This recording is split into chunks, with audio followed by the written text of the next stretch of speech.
they can get away with posting literally anything. I think. Yeah. Like they either imagine that the flat earthers are that stupid, or they literally think that they are like the Dunning-Kruger, right? Yeah. They think that they are the pinnacle of and nobody else can think like they can. Yeah. I can't imagine which one it is, because they're both just as ridiculous as the other one to me.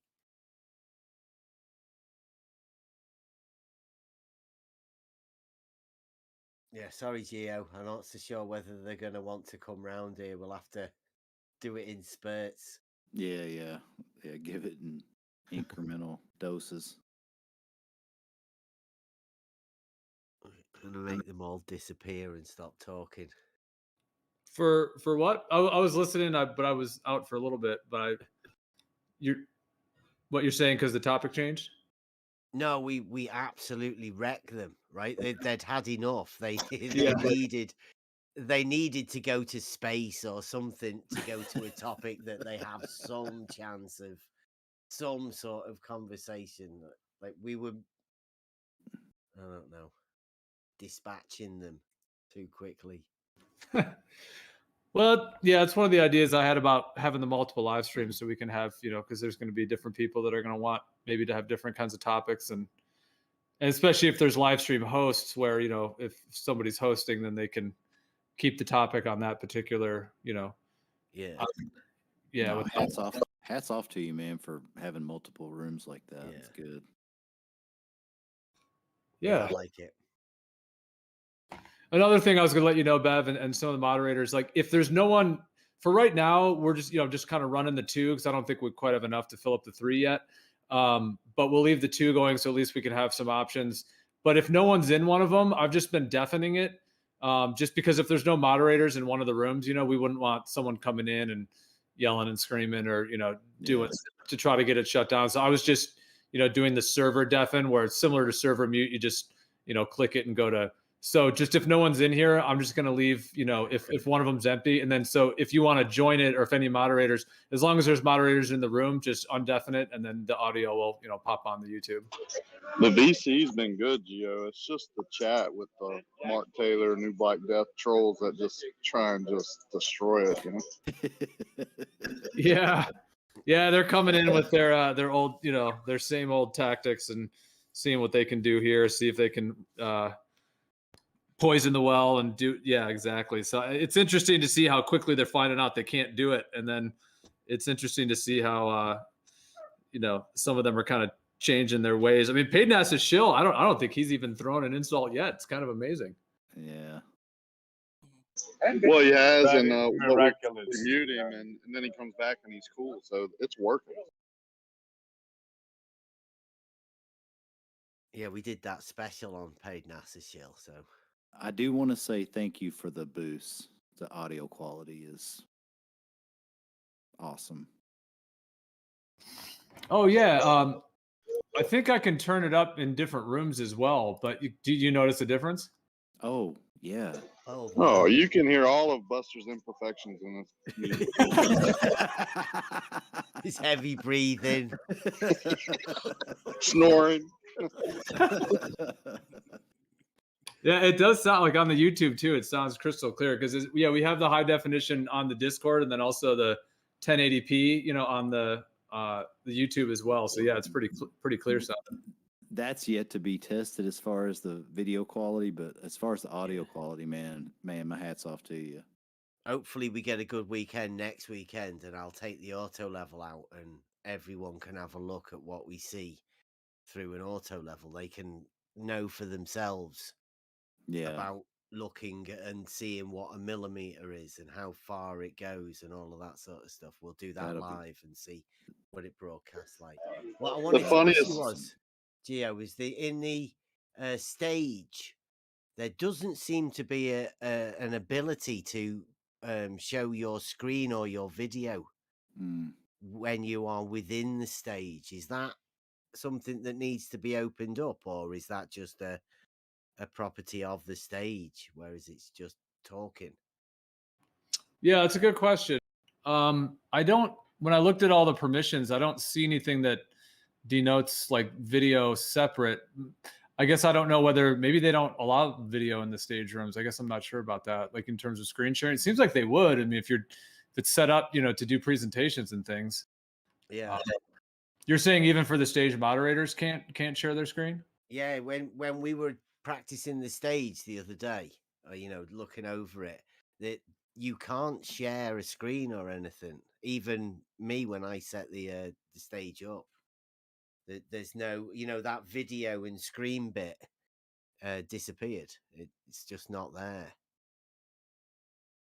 Okay, I wonder if that's just a limitation within Discord. Yeah. Yeah. Or It's sort of vital, really, if we were thinking of doing a presentation through the stage thing.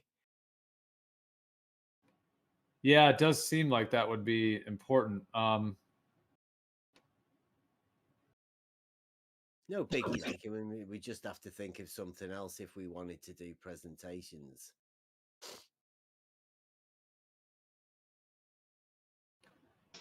I wanted to mention the funniest part of today or this afternoon was when they were saying, "Y'all are all laughing and having a good time." You know, we need. Yeah. That was Sniggering. special. Yeah, this isn't James. Should we start crying or something? Would that make them happier? I don't know. Let's like fake get mad at each other and just like pretend. No, but you gotta think though, for all these years, all we've heard is yelling and screaming. And everybody's wanting something different.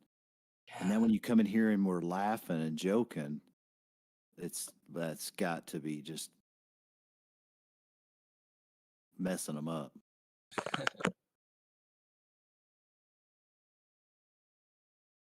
I would think anyway.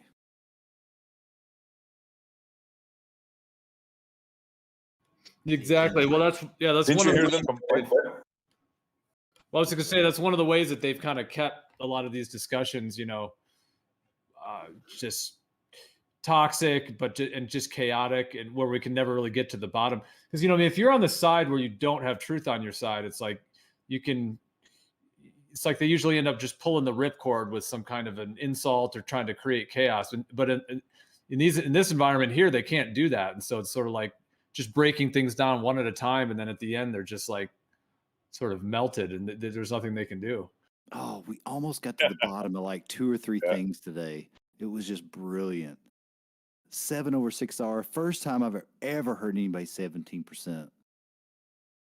Plumb bobs. Oh, I mean, there's so many things. We started off with the logic on the the plumb bobs and the main surveyor, and again we've had them quoting the main surveyor, but I mean he's the easiest guy to debunk out of the lot of them. That's why he's not here. He can't even defend himself. It's that bad. Is he the same? Crit had said it's the same guy as Doofus Manfred. Yeah, I think that's who we have him out as down as being. Yeah, he changed his name when the main surveyor got debunked. The main surveyor disappeared and Doofus Manfred appeared. I have to Doofus quote it. Manfred's been the top man for them. If you mention anything about surveying, he goes after you. I have to quote it though. Bev did it brilliantly. Can you make a horizontal line? And he says, well, yeah, well, why would you want to? That was it. After that, no more main surveyor. Why would you want them to? Why would you want them to? And then no more main surveyor. Gone. He did do that one with Whitsit, didn't he? He went on to modern day debates with Whitsit. Yeah, I must have missed that one when it came out, but somebody had linked it recently, so I went back and was watching that. And yeah, it does sound like, you know, that's the same voice as the Doofus Manfred. But so yeah, he must have changed up his name and all that. But yeah, I did see that part of that debate. I think that he's in with Cosmo, New Black Death. They're very closely linked. Obviously not just like that, but I mean that's what's needed. Like they can't have any real surveyors because there is no globe surveyors, so they have to make someone. And every surveyor that they've made so far has been obviously exposed, and that's why they're not around here. That's why I think the argument for the ballers is, it's a bad argument. Yawn, we've been over this, but I mean, it's because there's no rebuttals to it. You can't rebut a geometric argument that's unfalsifiable. Leaves them in all sorts of predicaments. And I think everybody's sort of realizing that slow, easy geometric asking them questions. Once you know the answers to yourself, then you can just ask them questions, and they don't like it, can't answer it. Oh, here's Billy. Oh, he's deafened. You're gonna. Oh, look. Oh, nearly got brave. Go on, Billy. Wait, do you have a live stream role? Do you need a live stream role?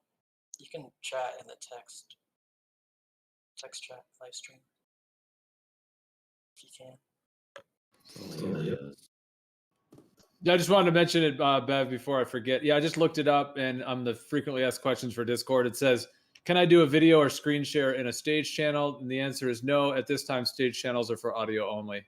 Yeah, there So you it'd go. be all right for your what do you call it? Your podcast sort of thing, but not for a presentation or any sort of demonstration. I mean, there's still a way we could do it. Like, for example, let's say if you have a second Discord account, you could log into just one of the other, let's say the regular Livestream 1 VC, even though your your speaking account is in the stage. And then if you just share it, in another channel or even in a private channel, you could put it in the Guardian room or wherever. I could just share I could just view that, and then I could put that on the well, it'd be a little more complex because I would have to have an account that's joined that room as well in order to view it. But the point is I could still get that on the live stream. So there's ways that we could still get a screen share, on the actual live stream while we're just running the audio from a stage. Yeah, I think it'd probably be easier just to do it within a room, and then ask everybody to respect it, and if they don't, then just mute them. Well, I can easily set it. Yeah, I can set a permission pretty easily. Like, let's say even in this room, I can, with just a couple clicks with the permissions, I could make it so that everybody's automatically muted when they join, other than moderators, for example. So I could make it to where when everyone joins. So that's all we got to do. Yeah. I was thinking the exact same thing. Yeah. A regular channel. Because that's ultimately when you're doing a presentation, you just, of course, want to make sure that everyone who joins is muted so no one's coming in and interrupting and all that. So yeah, we can do that, on a regular channel as well. Yeah, and I auto mute Buster and SE, so that wouldn't be a problem either.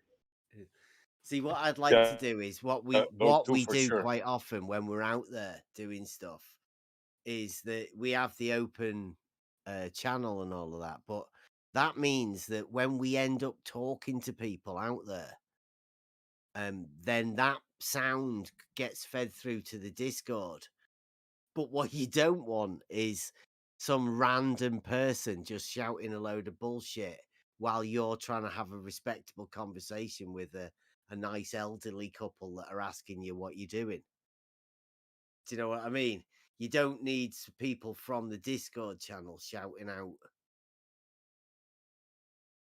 to the people you're talking to, because I know that the worst thing the ballers would hate is when we're out there in the field and just having a random conversation with the people about what we're doing, because they'd be like, "Oh, he's a flat earther. Tell him he's a flat earther." You do, they hate it. Us having conversations with normal people that go in a normal way without any shouting, people being able to just have a free-flowing conversation about the stuff the ballers can't. They can't handle it. craziest thing is asking actual questions within like stuff they post, and then the crickets come. That's what's blowing my mind. Happened like multiple times.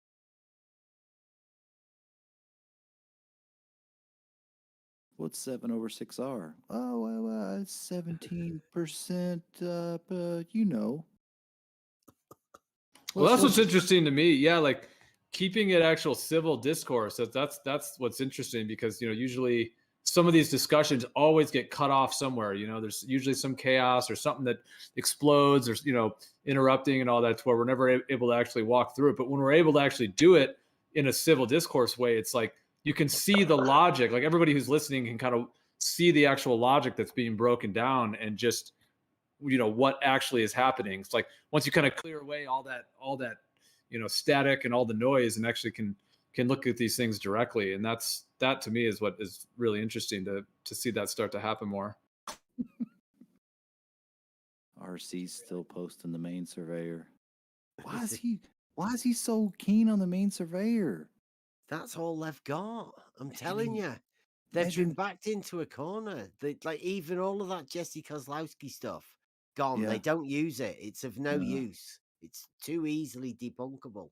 Like But he's I think Soundly is finished. Yeah. we've he's left literally- this one. I've left Jeff and the plumb lines on purpose. Yeah. Because it doesn't really mean anything. But whether they think that I mean, at the end of it is them debunking Euclidean geometry, but they don't understand that yet. Wow. But he did not want to explain what the main surveyor did. Like he literally, I've never seen him bounce like that. Twice today he did it when he was asked couldn't. to explain. But Yeah. you can't explain it. It can't be Ugh. done. It's ridiculous. The concept of it is terrible. That's why I tried to get through to that logic, right? The Yeah. whole premise behind what he's trying to do is even unlogicable, right? You can't formulate it into logic Yeah. to end up with a proof of whatever it is they're looking for. I hope they will. I mean, I really hope they try doing a bit more logic, because it's funny, I think. Watching Globers. Well, do it would logic. sound something like this. A straight line cannot curve, but you can think of it that it can curve. If straight lines curve, then No, at least Emerald was willing to differentiate between the two geometries. Most people intertwine them like it's just potluck geometry. yeah, But that was kind of a the- plus today. Yeah, that was a geometric guy, right? That's Yeah. why when we went to the university, tried to get them to engage with that particular geometric argument, and they can quite easily try and do the geometry thing, but it's when you come to relate it to reality that it really starts to fall to pieces. But When you I bring think, it to yeah, go on. I think that's the big cog dis, right? Because that's where the education meets reality, and the big cog dis starts dropping at that moment. Yeah, when if you guys bring it looking- real world, Yeah. that's bang, like LIGO, like a plumb bob. Yeah, just to illustrate the cog dis, are you guys looking at Livestream 2 text? Oh no, I'm in live stream 1. I can't. Yeah. I've been try trying st- to try to I've stay been in trying to live draw stream. gently into Livestream 1, but he's in Livestream 2, and I'll just quote him real quick. Oh yeah, yeah. 'Cause He's what I what was said it he was said earlier? what I said was that they supposedly took extreme care to ensure that the tubes of LIGO were horizontal. And he said, and yet they're higher one side than the other, question mark. And then he says, they'll be horizontal at some point in the tube, sure, but all the way down is impossible. What? He's He- been talking to Blue. Yep. Or Kosho. Definitely. So I No, asked him, No, that's Blue. because that's the Rakia thing with the drop, right? He's made the mistake with Rakia, so that's why he's doing that. LIGO isn't a plumb bob. It's a it's a pendulum, and it's adjusted to be parallel. He has said, like, I've read 2 or 3 things he said that were ridiculous tonight. They're keepers for sure. That's just He's the hilarious. one Well, that they gave us. saved. He's the one that gave us the communicating vessels. Yeah, Yeah, yeah. the Like handed it precision over. Yeah, handed it over. I was like, I've got in a box. I've got a communicating vessels. It's like, what's that? Thanks, gently. What were those water levels accurate to? Like how many microns? Like Yeah, like 0.002 or something like that. A millimeter. something really ridiculously accurate, right? Yeah. 1/1,000,000th of or Well, that's 1/50,000,000th. well, the What ones was it? he's got were more like the Weiler Swiss ones that, aren't quite Oh, they as were like accurate. vintage, weren't they? Brass. Yeah. Okay, You got to keep that them in a were wood old box. Stuff. Yeah. Yeah. Yeah, we'd He never was- even heard of them up until that point. Yeah, he was bragging about having a micrometer on a water level. We were like, what is this? Thanks, gently. And I had thingy as well, Flurfer Nerfer Gambino has found that thing. I said it would be better to keep that quiet, right? Yeah. So now Gambino's got it and they account for it. It's a But stupid obviously- table. Yeah. See, he doesn't realize that Yeah. the conversation that ensues is how do they account for it? It Yeah. is not a very pleasant conversation for them to have anyway. I had it with Ruhif because he was doing the same thing Flurfer Nerfer was having. And I was like, it's not built into the equipment. Oh, yeah, it is. That's what they're bragging about. I was like, no, That's it's why you not. have to calibrate him. And he said, yes, it is. And I was like, go look at the website. The tool does what the tool does. If they give you a table afterwards. And he started looking at me, oh, well, yeah, it's a calculation. And they all started making fun of him. So you calculate it after, you can't build a quadratic function into a piece of equipment that's static water. Have you heard that one? That was a new one that I heard today. I don't use a quadratic function. I use the angle. It's like, that's wow, weird. now there's wizardry, right? There is their wizardry with the angles. Yeah. Oh, they kept switching it to the 1 degree. They did not want to talk about the measured deviation. They wanted to go to the degrees. 59 miles. Yeah. That's the wizardry. They've been saying it for Mhm. ages. You can't do fuck all with an angle. And that angle is the wizardry. They've managed to convince people of them doing a magic trick with angles, and they've convinced the flat earthers or other people that they're talking to that they don't know anything about geometry, which a lot of people imagine that they don't know anything about geometry because they've been told, but they know way more than the ballers do. Mm-hmm. Because what's the first thing you learn about in geometry class? It's like formulas, memorizing formulas, and geez, man. I mean, like, still, I ask people, like, what are you learning here? Like, what, it's just, most of them are like, I don't know, it's just numbers. I just memorize them. And then that Mike's just, gone dead far away. Are you? oh, am I, There you go. You're Okay. sitting back in your chair. Yeah.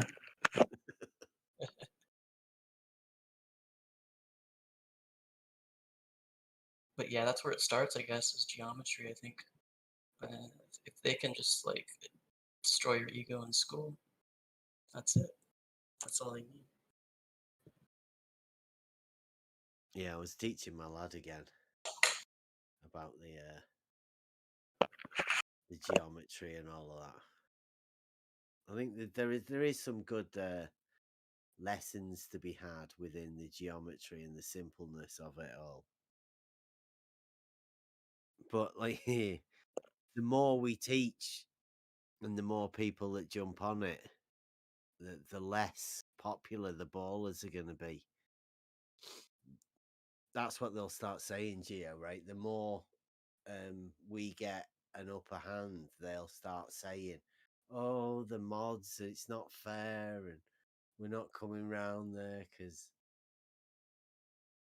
Yeah, that's it. Yeah, there's a lot of that. The kind of kickback, like, you know, once you sort of put a blocker up for some of this stuff these guys are trying to do, and then they try to, you know, scream bloody murder as if the moderators are doing something wrong, you know, and it's a little sometimes difficult. Like, just even on Brandon's, I think when he first had given me the moderator and I started actually doing some moderating, you know, they all were freaking out and getting mad at me and saying that I was, you know, some terrible corrupt moderator. So yeah, it's what they'll do, you know. Anytime you're a manager, you can never do it completely right. There's always going to be somebody that rails against it. Yeah, on either side. Yeah, someone's either going to say you're not moderating this person, or they're going to say you're over moderating, you know, me or whatever. So yeah, it goes both ways. I mean, like even today, SE got shit from Dawn, and SE even said, "Look, man, I'm learning. If I was wrong, if I overreacted, I apologize." And Dawn still like bailed, like just bounced from the room. You're a liar. Yeah. It's like even after he apologized, and yeah, it's crazy. There's always going to be the guys try to pigeonhole. The funny thing is, I didn't do anything wrong. I didn't mute him or anything like that. I just told him to calm down a bit. Yeah, you were and being let the other honest. guy. Yeah, you were being honest, and even when Don tried to like act stupid about it, you were like, "Hey, dude, look, hey, if I was a little overboard, whatever, I apologize. I'm learning from it." Yeah, it was crazy. Yeah, and there's always going to be gray area type situations. And I mean, you know, nothing is so serious here. I mean, even if someone was given a warning, you know, the warning could be removed or whatever. I mean, this is not sort of the end of the world, but overall, overall, there's a process. But that was partly why I was so detailed in the server guidelines for the server, but then also for the, like the different moderator roles, because that way, and not to say that, I mean, it'll be difficult to stick to those 100%. Obviously, there's going to be some gray area and some leeway, but that way, at least when we have them, there's something to actually, like, for example, let's say someone is given some moderation action, whether it's a warning or whatever it may be, if the person then complains about it, it says, "Oh, I got this warning." We can look at what actually happened and then, how that actually fits, the guidelines, and then, go from there. Because I certainly, one of the things I want to be careful about too is not having any moderators that are doing corrupt things. I've seen on other servers where, like I said before, the moderators are breaking all the rules, banning everyone, doing all this corrupt stuff while everybody else is getting banned for doing those same things. So I also don't want that, which is why having the kind of, the moderator conduct as well. But yeah, so with all the guidelines, we should be able to at least have some, a baseline to go from. And like I said, nothing is, it's not life and death, type stuff, but it's still good to have that, just so we can, have some kind of organization on that level. Have you seen in Livestream 1? I've only just seen that. Ranty 5 days ago. It's funny, just reading that first sentence. If you didn't know what any of this stuff was, and you just saw a guy named Flurf Spective, and then it says the first sentence says, "So disappointed with the Flurf leaders." Sounds like what am I reading? That's why I call him Flurf now, right? He's I took saw that on as a role.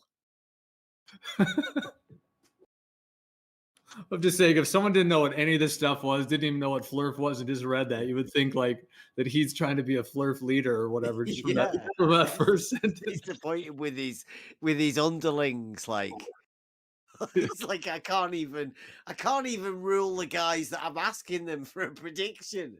They won't do it. I guess that's what we're at now. And he's got Cats and I already, right? So it's not just him anymore. It's him and Cats, which I think is brilliant, right? Because he doesn't want to be the man to do it on his own. He wants to bring Cats with him now. He wants to be Ranty and Cats that are doing it, not just Ranty. which But must I already mean made a prediction. Yeah, I've made my That it, predictions. I don't understand what the problem is. Yeah, I went over it for hours one night, and Brandon's a month or two ago, or however long, with Ruhif, and went through it all in terms of what the horizontal plane would be from that level of observation. And I didn't tell Ruhif that it was some, because I told him I'm not playing his game, so I'm not trying to give him some predictions that he can go do whatever he wants with it. But I went over it with him and at least gave him my thought on what the horizontal plane would be if you were to create a horizontal plane from that position. And then Lemonbird came in as well and came to a similar thing. So I mean, it's not that big of a confusion as to what a horizontal plane would be from that position, but whether he thinks he can get that. And then of course you have the atmosphere and all those components. But yeah, he's not going to be able to see anything, and I think he knows it now as well. What's funny about that event with Geo was he shared his screen and he showed like these files, folders that he had open with all the flat earthers by name. Yeah. He was sharing his screen. Yeah, because Crit showed me the screenshot after. But while I was talking with him, he made a new tab on his spreadsheet and he called it Geo, and then he was putting whatever I was saying in there, trying to mark it all down. He's a good guy. Rakia, your son's not getting 17% bigger. Yeah, see, I wanted to talk to you about the what was that? I wanted to talk to you about this this LIGO mirrors, man. I did a lot of research on, man. A lot. Cool, bro. What you got? It's been a while since I read up on it. Well, yeah, it turns out, aligning the mirrors, whether or not they're like angled away from each other or not, aligning them was a big issue to begin with. So actually, the angle, like them being angled apart slightly because of, them trying to be plumb in their position, but, wanting them to be straight towards each other. They had a very precise, that those strings that were hanging them, those glass strings or whatever, they would position the mirrors so they were perfectly, because they had perfectly aligned to work.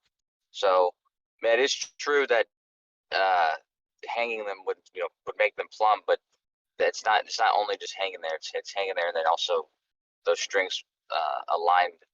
They aligned them for the whatever misalignments they have. You know what I mean? Like they weren't going to be perfectly pointed at each other because they are plumb in each of their positions. But those strings kind of put them in place. So yeah, that was interesting. That was tough. Did you continue? Like, did you? Right, dude. It's a flat Kosho, plane. Kosho, do you want an addition of viewpoints? Say it again, bro. Say it again. Because you clipped a bit. Kosho or me? Kosho, yeah, please. Did you say I was right, Kosho? Did you say I was right? No, I said I was thinking in my head, what if SC is right and the Earth is a flat plane? These plumb blobs are hanging level, or plumb, from each of their positions. But yeah, it turns out they're delicately adjusted. Now you gotta look. That was nice, but you gotta look into it more, bro. Because the more you're gonna look into it, you're gonna see that I was right all along. Keep doing research. Well, I mean, that was the only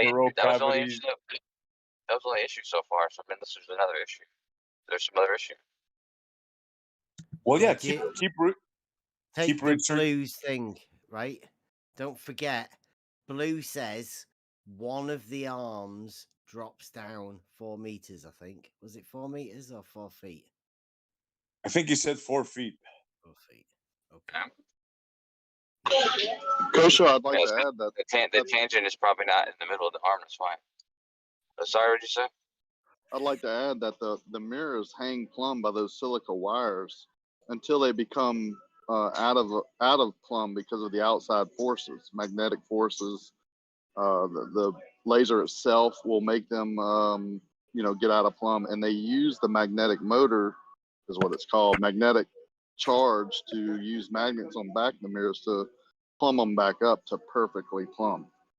That's the That's whole right, point. brother. Yeah, those are part of the shit that helps with the what do you call it, the vibrations and shit like that, the magnetic stuff. I'm talking about the actual initial alignment to actually get them perfectly aligned. Those, like you said, those glass silicone threads or whatever, they use those to perfectly position them. So, you know, but if they were just left hanging there, you're right, they would be plumb, and then they would be angled No, kind of incorrect. outward. No, there's too much noise for them to be plumb. They No, readjust that's toward what I'm the saying. noise. That's So what I'm they're saying. That perfectly plumb when they do the test. no, they're not perfectly plumb. Yes, they are. They're not perfectly plumb. I'm telling you, they have to actually. That's impossible. They have to position them to get them within. I think they said a nano radian, you know, precision. Otherwise, they wouldn't be able to bounce the laser back and forth. So even if it was like if it was plumb and straight across from one another, like a flat plane, they still would need to have. They still wouldn't be able to let them just hang plumb, because they would need to perfectly align the lasers with each other. I mean, the mirrors with each other. So The lasers can bounce threads back have and forth. nothing to do. Listen, Kosho, the threads have nothing to do with the alignment. I mean, that's what this lady said. The lady who did it. That's what Oh, your you lady saw the said. one with the lady? Watch it again. She's the best. She's the one that came up with the method Yeah. using the laser light itself to align them, correct? Yeah. That's what Well, the she laser. said, Yeah, right? she used the laser. Yeah, they had to use the laser and then read Perfect. the magnitude and like where it was on the mirror to see, make sure it was Exactly. lined up. Rewatch that video, Kosho. I mean, you do understand that they had to line them up. They couldn't just leave them. They couldn't just leave them plumb. They line have them to- up to plumb. When you're just hanging there, you have No. outside noise that makes them unplumb to a certain degree. And then they adjust them automatically using a computer program to make them perfectly plumb, even adjusting for the laser hitting them themselves. Even They don't after, adjust them to make exactly, them plumb. Rukia. Kosho, listen to this. Even after they get them perfectly plumb, like Rakia just said, the light itself, the intensity of the light, the laser, is enough to move them away. That's why they use the bottom actuators, which is a static thing. It's not like electrical motor that you think. It's kind of a static, Oh, yeah, of course, yeah. like your Yes. hair. It's so delicate. It's an incredible piece of machinery. Oh yeah. I saw the that thin thread and all that. I mean, yeah, the whole thing. Of course, they can't have motors on it. It's so delicate. They have to, you know, they can barely adjust it. But yeah, but it, like I said, for the initial adjustment, that's what they were saying, that they couldn't just leave them plumb. They had to perfectly align them. So No, I'm they not align sure. them to perfectly plumb.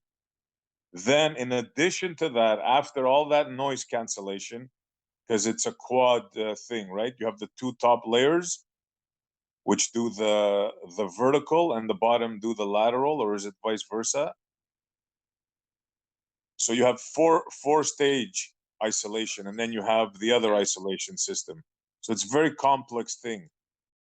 Yeah, but that's what I was just reading about, was the vibration system, and yeah, there's an absorption one, and then there's the seismic one. They're But even I'm about trying get to some wipe shoes. out the neutrinos that are going through the process, like going through everything. They're working on something that takes out the neutrinos, where the neutrinos that are passing through the There's mirrors no such won't thing as affect them. that. Yeah, I don't think there's a way to do it, but Nah. they talk about it. That's how sensitive they say those mirrors are. Oh, they're going to be Uh-huh. able to get rid of them. Trust me. Neutrino pool. You know what else you should research, Kosho, that you'll find fascinating? Research how they vacuum those tubes. I saw that too. Yeah, it takes Yeah, like that's fucking 40 days. it's crazy. And also, they call it gravity wave detection, but it's actually just a pressure difference created by what they call a large explosion, you know, light years away. They put gravity in there just to, I don't know what, you know, I guess that's why they named it gravity wave, just to pique interest. But it's just a pressure difference. I think they call the gravity waves because that's what they're called. Yeah, but It's that based on gravity the wave detection is just a pressure difference. pressure of what? It's a pressure wave of the explosion that happened in the black hole or wherever they say they're That doesn't make detecting. sense. Yeah, tell me That's about there's it. no Exactly. medium. You There's no damn right it medium. don't make- That's what I'm saying. That's because it's a Well, that- compression in the space time itself. Well, I can tell That's why it's you, called the gravity wave. he explained Get that it was called like a for the guy. bass speaker sending a sound wave to LIGO, and that's what they're detecting, that pressure difference. Yeah, exactly. But that's through space time. There's no medium for it to do that with. That's why they sense vibrations, the vibrations of the gravity waves.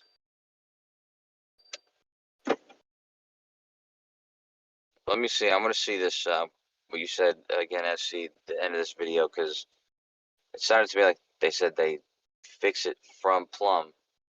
You're saying they made it plum, which I don't think she said. So I'm gonna watch it again. Oh, there we go. See, he's going to have watched that video more times than you, so he'll know more about it than you in a bit. Look, I'm not an expert, Coach. So I'm just going by memory. They better Like I'm not saying, my open up memory that says they just Science said yes. Saturday over there. I'm gonna camp out. Bring sandwiches. Just have a look, go walk around there, do it like a live stream. Go to your mates on Discord. Is it all right if I well, you just walk around it as though you're viewing it, can't you? You get your phone out. I seriously thought about getting my safety vest and my hard hat and just go in there and Walking look in. official. There's Yeah. nobody there. Like, no one would say anything. That'd be cool.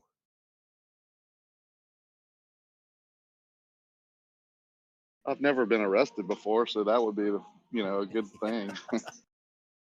Especially if it's on YouTube. Coach, from what I remember, that lady said that they use the laser light itself, and it flashes on the screen, and if it makes like a weird pattern, they know that it's not aligned. And when they get it just right, there's a certain pattern. Do you reckon they could knock it out, but enough to make the wave pattern just one wave on? Do you reckon they'd notice? Yeah. One single wave. Well, they say that they can detect 1/1000 of a proton. I hope I remember correctly. It's been a while. 1/1000 the width of a proton is what this thing detects.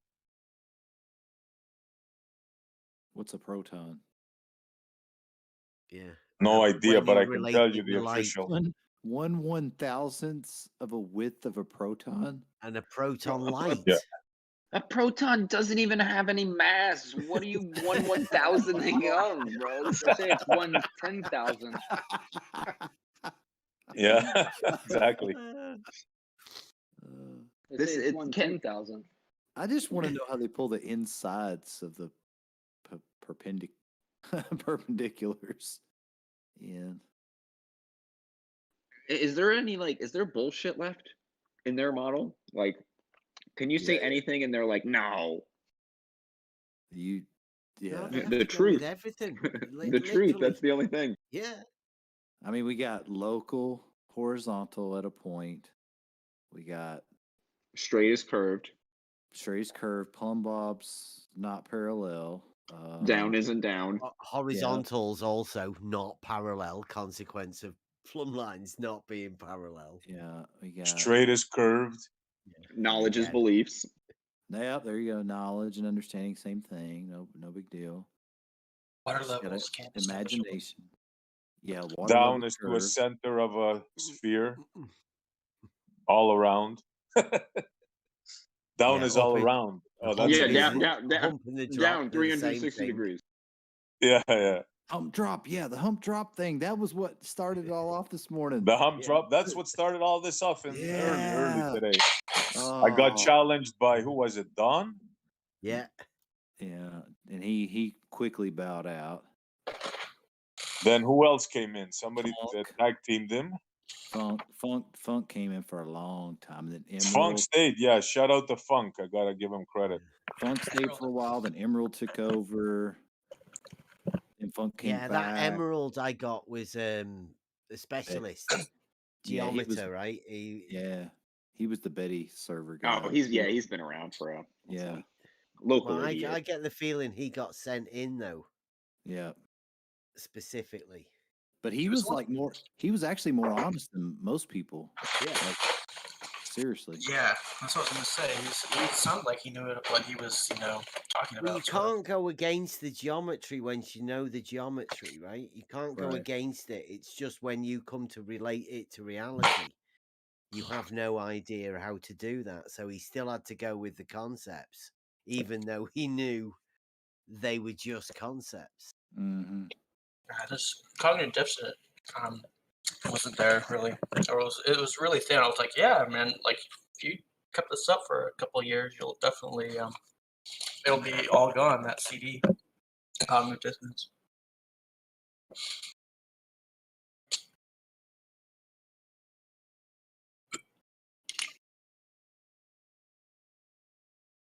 To see whether we can get any of the new Globers in. That's what we need, isn't it? The old Globers. Oh, here's Highlander. Bit old school though, right? Yeah, we need some new Globers. He's the aquarium guy. Not the sophists. They're really boring. Because I got the feeling that Emerald, like he could have almost have been a open debater type thing. He even sounded like that.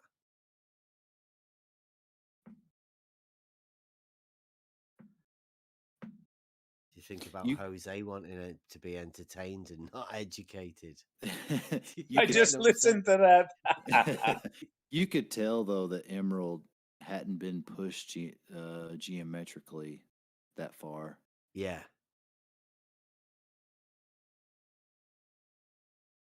Yeah, that university course really helped. Just to be able to know that you can converse with these top notch, because they don't have a reality bearing on their geometry. It's just purely conceptual. Mm-hmm. I.e. SG.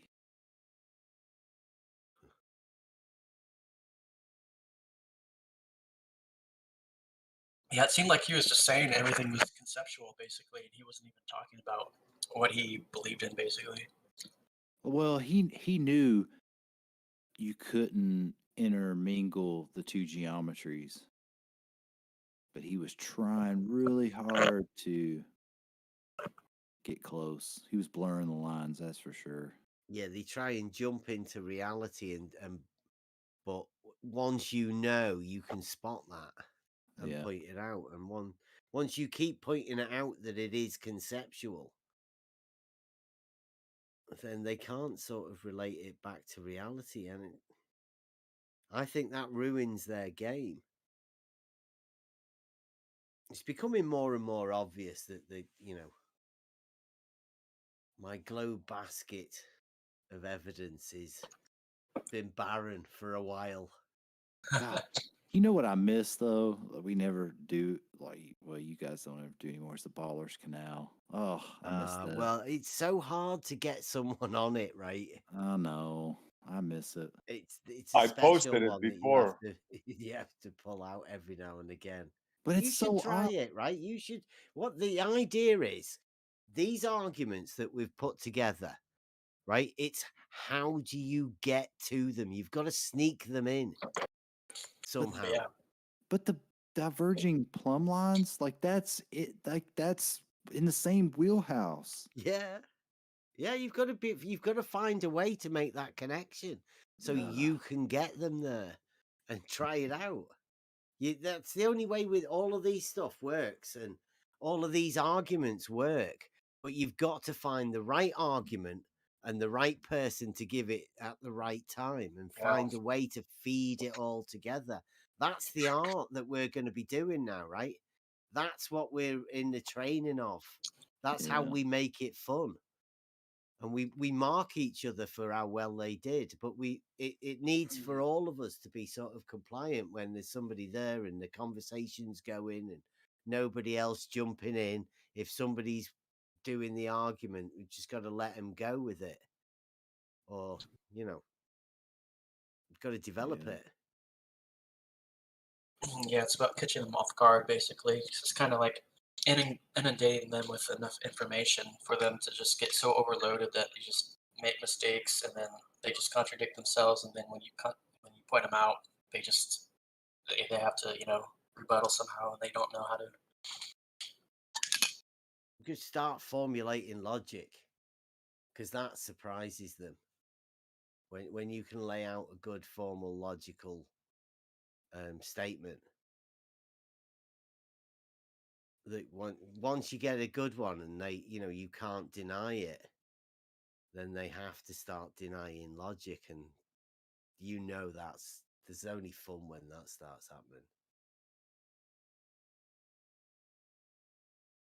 Yeah, it's not like overloading them with terms that they don't understand, and then they get confused and stuff like that. It's like it's trying to feed the fire a little bit, or you start off with a twig, and you get a piece of wood, and then you start and then the fire builds. It's just, and like you don't want to go too overboard, especially in this server, because like we can't.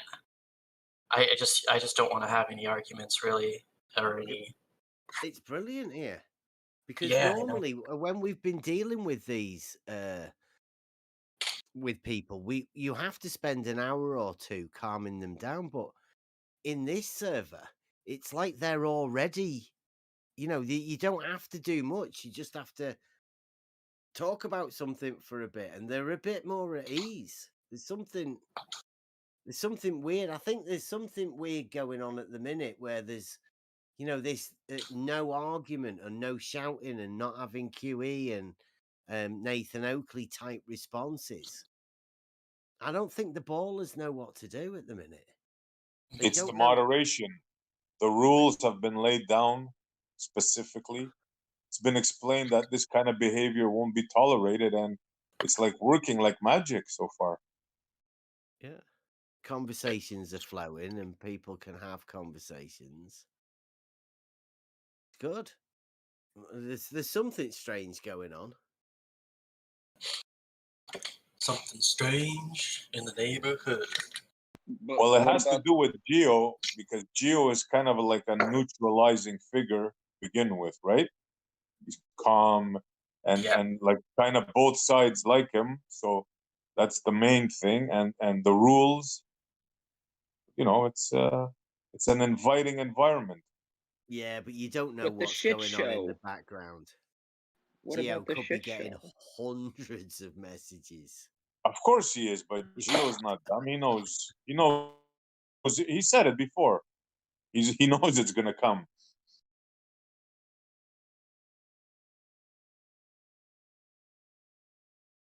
So once they know they're gonna get muted if they miss. So since they know that they're gonna get muted if they misbehave, they're not doing it. It's like parental control. Well, it's also a place you can invite a group and not be worried, right? Definitely. No history. You understand what I'm saying? Like, you could never invite nobody to gyms or to wherever, because of the history or what was going to happen potentially. Here you can. Yeah, it's like a neutral playground. It's good. It's good.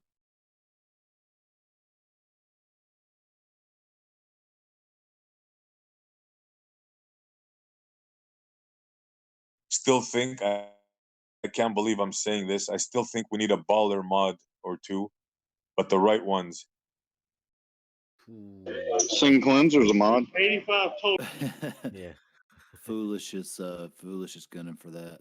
You can tell. Yeah, he's definitely head mod. Yeah, he's gunning for it. Now, the reason I say this against my better judgment is, well, not really. We should have, is because I hear them. I've hear them saying it, so I thought I'd bring it up. Yeah, but No, that's it's how just so the they other can- channels were there's- run. That's just they're how the still other. gonna That's not how complain. this channel is run. And, Just and they're because still going to you- complain. Yeah, they won't complain until they control it, just like they do the other ones. Oh, and that's what they're gonna. Oh, you're not letting any of our assholes who mute people for no reason. And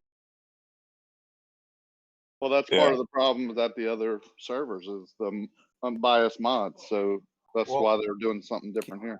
But you This know, is so Betty's server used to have, right, a lot of Glober mods. And I think that just brings its own problems. You'd get in there and they'd be running roughshod. That's why it's so not it's just- existent anymore. Yeah, I think Betty's got better when, Right just kicked everybody out and just had flat earth mods. or At least for relevant. me, I thought it was better. I And did say against Glover's- my better judgment, don't kill the messenger. Oh yeah, I'm just pointing it out. And the Glovers didn't stop coming. I mean, they still, a few of them that had problems with Righteous left, but for the most part, they kept coming. That server only served one purpose. They were hoping for Globers to come in for the show. And it Well, just didn't work out. I kind of am just talking about, after the show during the day. That's, generally when This is off the people are topic. hanging out in there. Sorry, this is off the topic, but can anybody name a tool that you would use to establish a horizontal that doesn't use a level?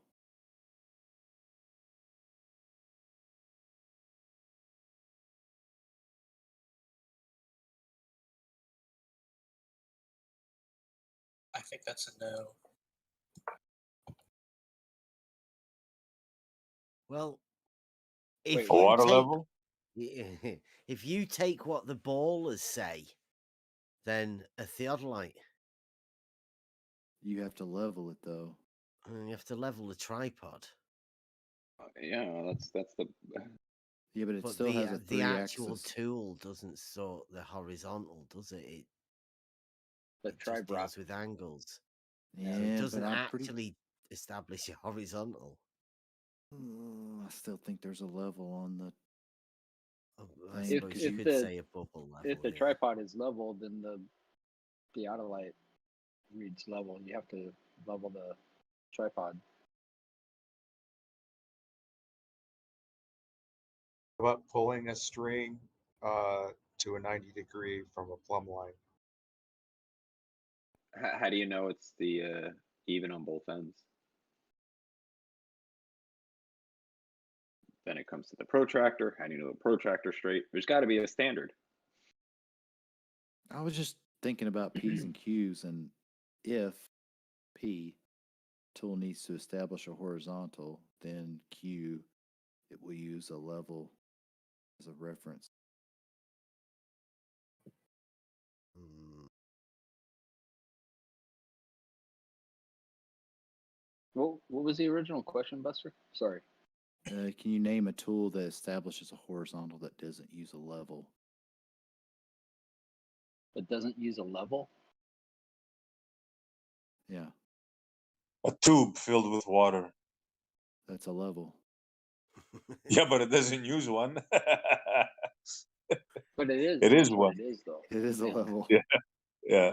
Bro, I've spoken about this before. The reason you have to use water is because it's the only thing that's outside of the influence of a human, right? Yeah, The yeah. humans have to set up, everything else, whereas water, it's auto leveling, so everything will always be based on that.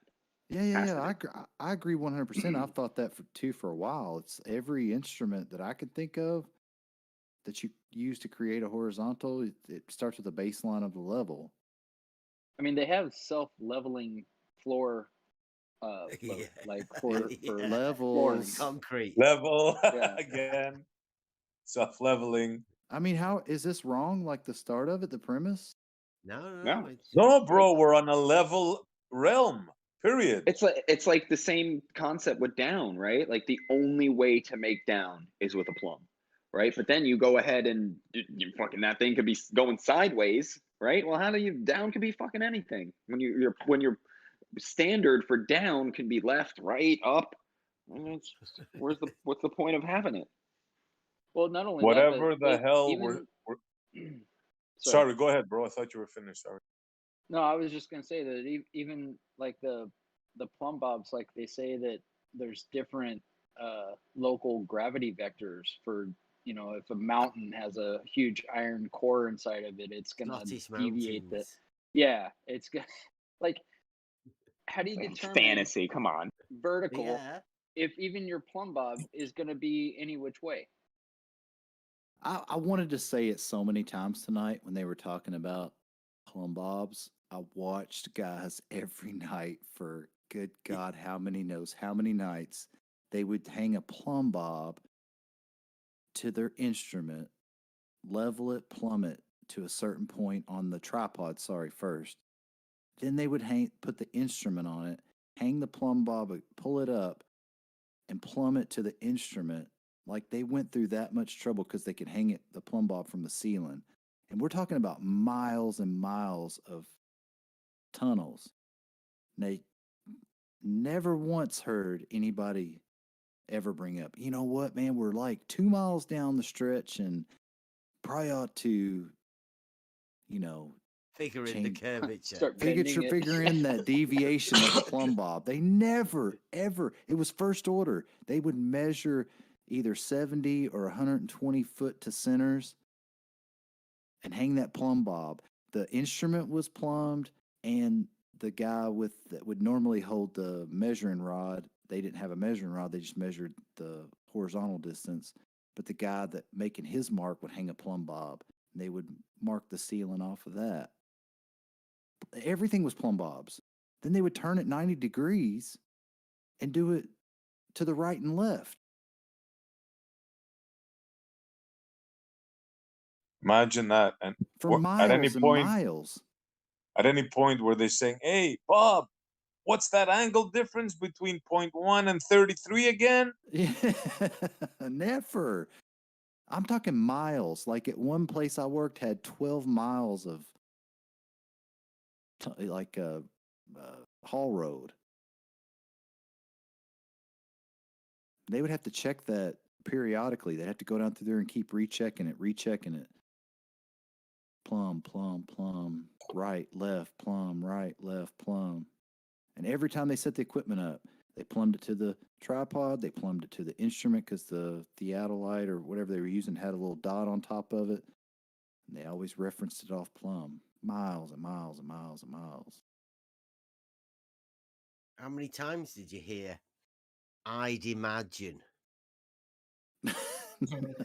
I've got no idea what they're doing, but I'd imagine that they do it like this.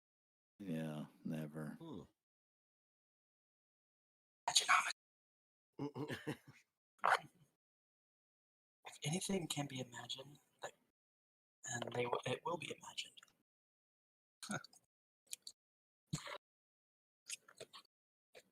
According to the model.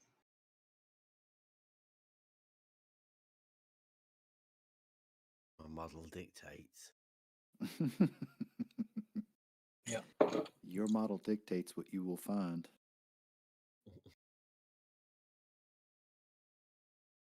I mean, even worse.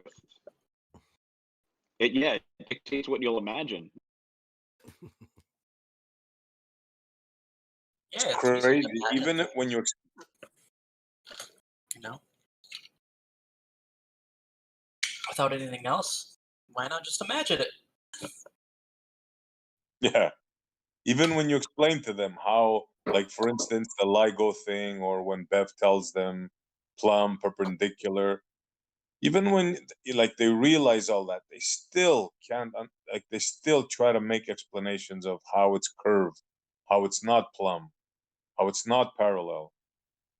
It's astonishing. If I ever create a horizontal, this is how I would think it would work out. Yeah. It'd be a circle. Yeah, you don't actually realize that's what they're saying yet. Like these intersecting horizontals at a point. Oh God. I mean, it's just a circle. Bendy's And onto. that's got to be embarrassing because they don't think they actually realise that that's what they go for yet. And that moment where they do actually realise it, I don't know, that's got to be bad, right? I asked earlier today, Emerald, he was talking about he knew a lot about Euclidean geometry, and he actually said horizontal at a point from vertical. Yeah. I was like, well, within Euclidean geometry, what is the point defined as? If it's not defined or something like that. I was like, oh my goodness. Well, don't they define points with 2D too? 2D surface. That's conceptually, I guess. Yeah. I think he was saying conceptually the whole time with that. But I think that's how they explain it, though. He was saying Euclidean was reality, and every other geometry was just a concept based on that reality. Yeah, they could just get away with it's like triangles having 180 degrees. Let's just say they don't. All right? It's like, but they do still, don't they? Yeah, but in this geometry, they don't.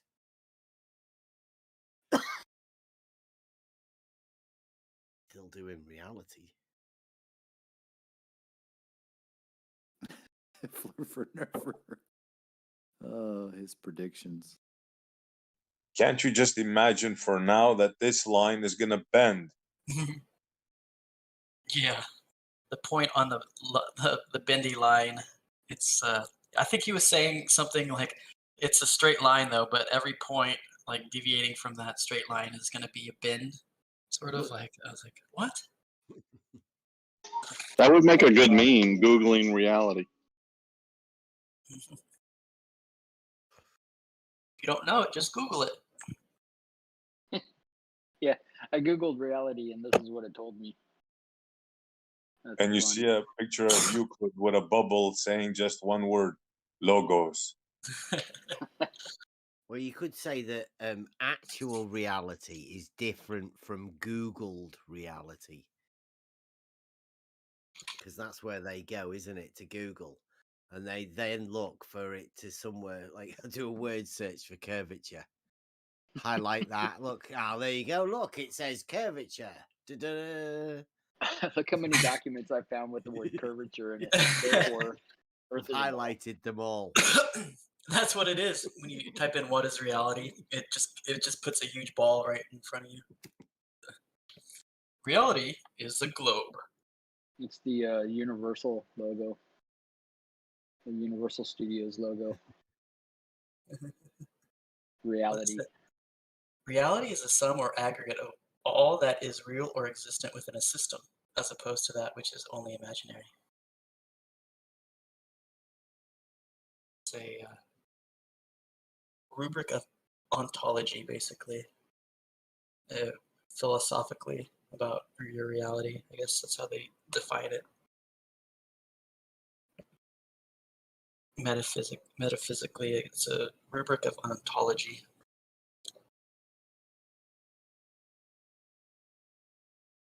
Oh, wow. As opposed to that which is only imaginary.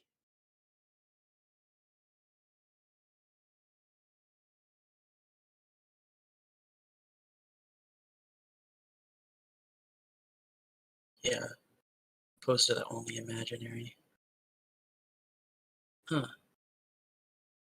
Well, that's a box for you right there.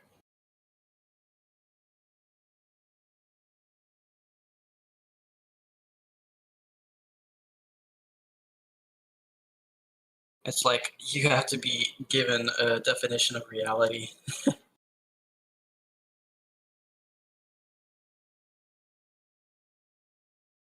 You might get, if you Google that too many times, you might get questioned. You might go on a list. Yeah.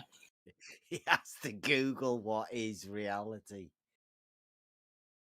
They might be losing grip. It might just be George Nutsack. We'll Has catch him anyone when seen he's. George recently? He has gone quiet, Annie. Has he been over here, Gio? Have you noticed that George has arrived? How about Brian Babbitt? I haven't seen him around lately. He's over at Gems and Jose's. Everybody else has left those places, so he's making the most of it.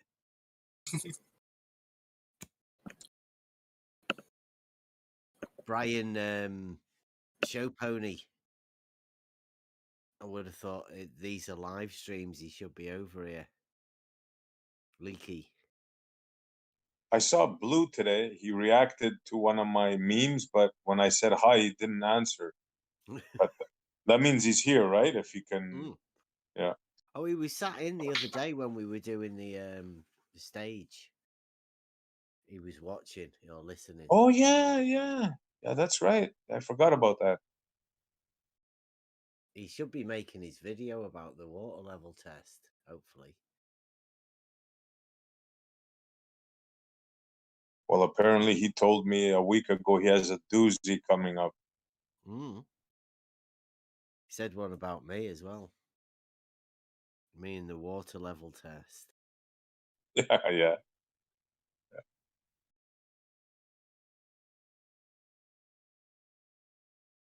He ran scared. I haven't seen that in a while. He just totally took off. I haven't seen him at all. I think it started with kind of Cleary a little bit. And Did then anyone see Rumpus this weekend? I wonder whether he's done his test. I think we've had some really shit weather.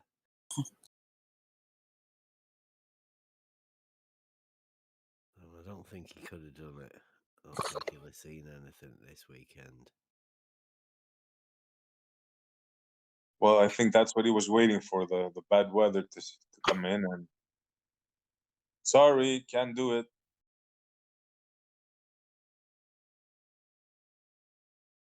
It's a nice day tomorrow, though, it looks like. Oh no, it's starting raining again. Personally, I'm rooting for him. I hope he does it. Well, I've got a picture of what it looks like without the stick up at the side of the canal.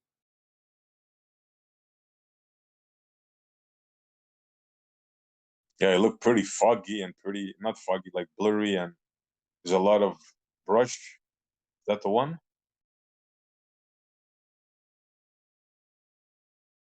Or would you call them weeds? What would you call them? I don't know. It's just at the side of the footpath, isn't it? At the side of the canal.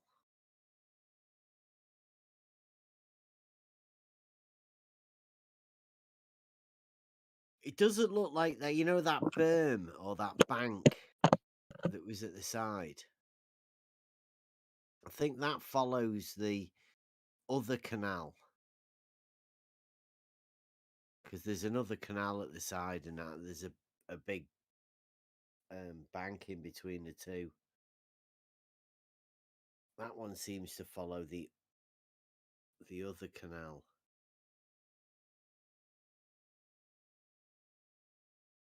But one is upkept and the other one, I don't think is, right?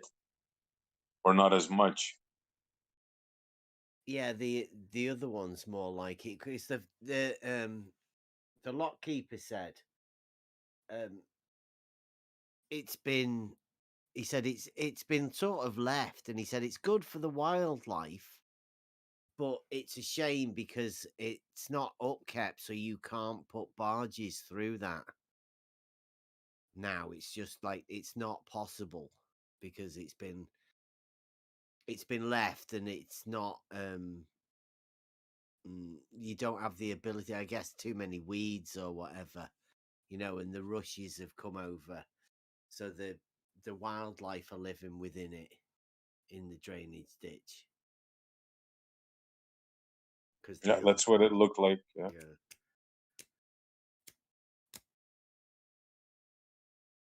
electric water level. I wonder if we could get one of these, see how these work. 9-volt battery.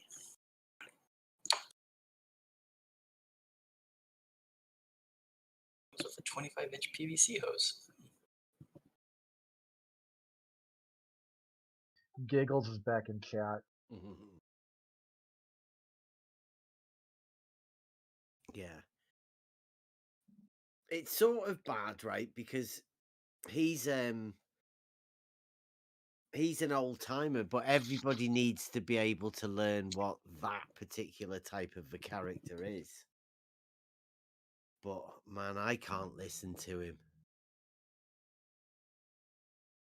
I know I've had that many conversations with him that go nowhere, and you can have the same conversation with him every day of the week. It wouldn't make any difference. He'd still say he won the conversation every time. Start the conversation again, exactly the same thing. Yeah, I've been able to weaponize that against him. I said, if that's true, why are you back? If you won, why are you back again? You can only lose now. Because if you already got the knockout, you already defended the title, why are you back for a rematch? Could I tell him even your... Weaponizing. Oh, I'm sorry. Say again? I was just weaponizing language. Like, that's weird. Yeah, kind of using his own logic against him.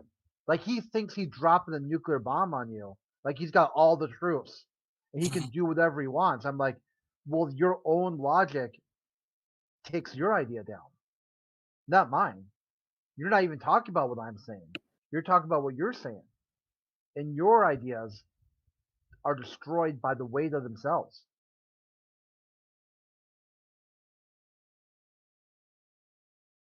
Yeah, there's like two different of them. You know, there's some of them that will understand the concepts and kind of like, oh, okay, that kind of makes sense, and others just won't even listen and just repeat whatever they say. Kind of like Sean G. He won't even try to think about what you said. He'll just keep on going what he said. Nothing you say, he'll try to give you a response back with anything that's remotely close to what you were talking to.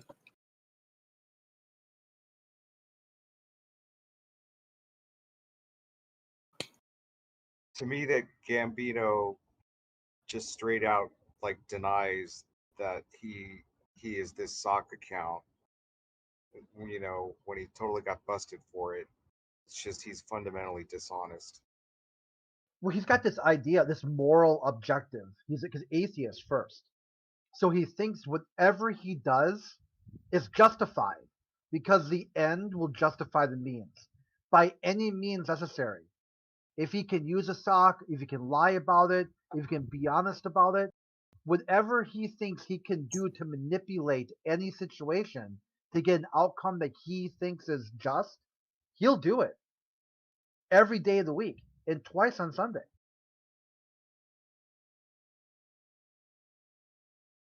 But you don't really think he's not out to convert people, it doesn't seem like. He's not like Howdy Billy.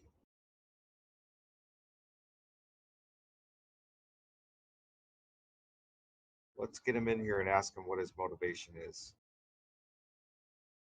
I think it's just to win arguments, right? Or to feel like he's winning arguments. Or to feel like he's, you know, making fun of the flurfers.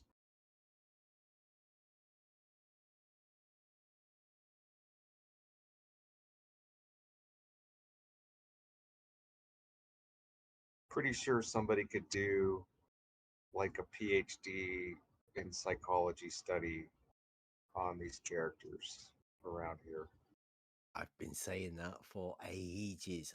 In fact, I have been doing it, just not as a PhD study, just a personal thing. I've done it as kind of like an organism behavior, like a biology thing. That you see organisms inside an environment will adapt their behavior to match that environment. So I've said that if they perceive the world to be very small, their environment, they'll try to insert as much control over the environment as possible because they feel like they can accomplish something that way. But if the environment is endless, they won't try to insert control because it's too big. You can't control it. The environment is just beyond your scope of power, even within a lifespan. So that tells me that the globalists in their mind are even bigger flat earthers than flat earthers. They've narrowed their world so small that they think pushing a mute button on the Discord server is a win. Or like a Jose kicking you off his channel proves the earth is a globe. Because he's made his world that small. It is so small. It's like putting your fingers together just so you can barely see the light through it. So if he can control that much space, he's proved there's an endless universe.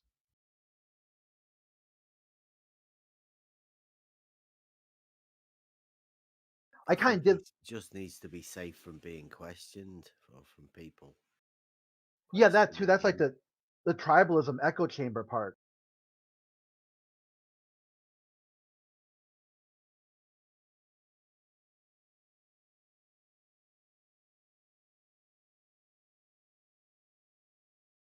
Gently's just give us the horizon is, and I quote, so well done, Mobius. That's brilliant. Thank you very much.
I really wish Gently would come in and talk. It's a tricky one, Gently, you know. Yeah. I think he's a specialist. He gets sent in to try and fix things. Somebody probably thinks he's one of the, the top bods, but their top bods just seem to be sophists. Like if they can convince the ballers of something, then they become the expert. You know, if they sound convincing enough to a baller, then the ballers put them as the experts.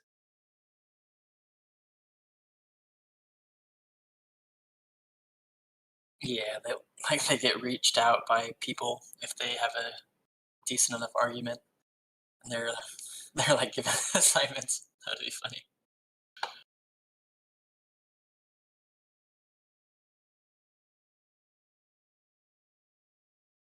I think the whole point of all of this is for those people that educated, academically educated, not practically educated, but they are the ones that imagine they have the smarts, and they always imagine that the people who haven't got that are not the clever ones. But I think the people who live life and have to do practical things and sort things out for themselves that can survive without that academic stuff are normally the ones that have a better understanding of the practical idea of the scientific method and the practical ways that you can solve problems, which is a bit more of the intelligence than that just repeat and learn and repeat type stuff that they imagine is clever. The disconnect is that I think the people that are clever have been convinced by the people that aren't clever that they aren't clever. They, they're not the clever ones. And this is way more practical than it is academic, right? You can learn the shit out of that model. But if you've not got any idea how it applies to reality, then you've got to be struggling. Especially in places like this, where you've got a few inquiring minds and people asking questions. Because they come in as experts, but they don't like answering questions. Well, right. It seems like as soon as you try to clarify their position, they either want to leave or they just tell you that you don't understand or whatever. But it's like, well, hold on a second. You just told me two contradicting positions. Which one are you taking? Oh, well, you just don't understand. You're just. It's like, well, no. Help me understand. Don't just tell me I don't understand. Help me understand, because it sounds to me like it's two contradicting positions. So which Why is are it? you limiting me, brother? Why are you limiting me? Come on. Gotta open your mind. Yeah. One word: programming. It's like ever since you're a kid, you competed with people in the classroom. And it's the same way it is here. It's the same concept. You have to get a certain grade, accumulate so many points during the school year, and then at the end, whoever's the best, whoever's the brightest is rewarded. And that's what it is still, basically, to them. It's like the kids that don't do that are get like assigned, ADHD pills, and they're told they're different and all this stuff. It's just it's obviously it's put there for a reason.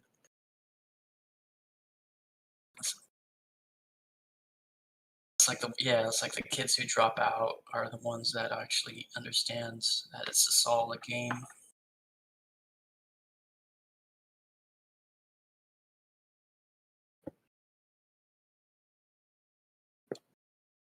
To a certain degree. There's also a lot of idiots that do drop out too and stay idiots. That's why I stopped asking the globalist questions, because they really don't know it. And even if they do know it, it's at a very low proficiency rating, like 50%. I mean, they would really fail a grade school level heliocentric model test. Many of them don't even know how many planets are in the solar system, what order they're in, how many moons are in each one. Just ask them, hey, why don't you come back if you can answer a few simple questions about your model. Like, how many moons around Jupiter? They don't even realize there is a model. It's half the trick. They can't even regurgitate it correctly, but yet they're 100% sure it's correct. They're beyond all doubt, but they don't even know anything about it at all. Yeah. I'm gonna get triggered. What do you mean correctly? Like a proficiency rating. Proficient at what? Like an A, B, C, D, like grade level. No, but what I mean is like regurgitating a model. Like what? How is that being correct in any which way, shape, or form? No, I say don't teach them the model. No, they're saying that this model represents reality perfect down to the last detail, and they can't even regurgitate it back to you. They don't know it. They have to Google it, and even when they Google it, sometimes they'll read a page that's so out of date that they got it wrong. Okay, just to clarify, I just want to stop you and tell you that I appreciate that more than when you said regurgitate it correctly. I gotcha. Yeah. You get what I'm saying? Yeah, I do. Yeah, because right. it meant to be like if it was correct, but more like correctly being that if they can remember and then repeat back what they heard, like a parrot sort of concept.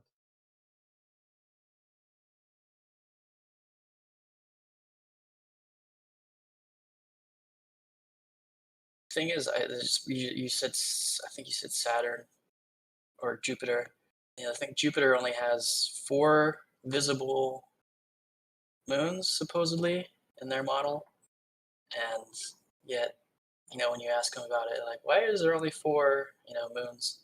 It's like the different explanations of everything come out. It's just like, I don't even think they know how many moons are where, but still, ones that do, it's just like, I think God. 72 at the last count. They're Yeah, still finding more. Yeah, 72. Yeah, it's nuts. It's like they always find here's a new moon. Because the idea is like you want them to be able to regurgitate it because they'll see how ridiculous the Earth is. Because this tidally locked thing, it doesn't repeat itself anywhere else in the model. They say unique is not good in science. Repeatable, observable, and measurable. So why is this moon so different than all the other moons? Well, they don't know anything about the other moons, so they don't know that it's so ridiculous. The claim is so outlandish that they can't even match the concept of tidally locked anywhere else. Not one place else. It's not seen. Anywhere, not just in the solar system. See, you shouldn't even say that. Tidally locked. Ridiculous concept that you're giving them part of their model within their programming. You're Well, that's helping them. that's their excuse for why they say you only see one side of the moon. Like, oh, it's tidally locked. Okay, sure. Can you explain this tidally locked to me? They can't. Can you show me another example of tidally locked? Can't do that either. It's locked to the tide. Oh, not that that's the same word, but different meaning. Is there like a string coming from the tides that locks them in place or something? Yeah, Or pulls it up. Or it's the... it's like invisible cord from a curve. Yeah, I think the best way to go with that is to remind them that an orbit is a straight line that returns back on itself, geometrically, of course. So, like, astrophysically, tidally locked has to do with facing, which direction things face, and not the tides of the water, the ocean water. Yeah, I know. The concept's funny. They say locked. It's just like it always has to be. It's moving the same speed, you know, that when it's turning, as both, you know, these supposed globes. It's like there's no deviation at all. It's like you can't see anything else but what you can see every time. It's so ridiculous. Yeah, for all of recorded human history.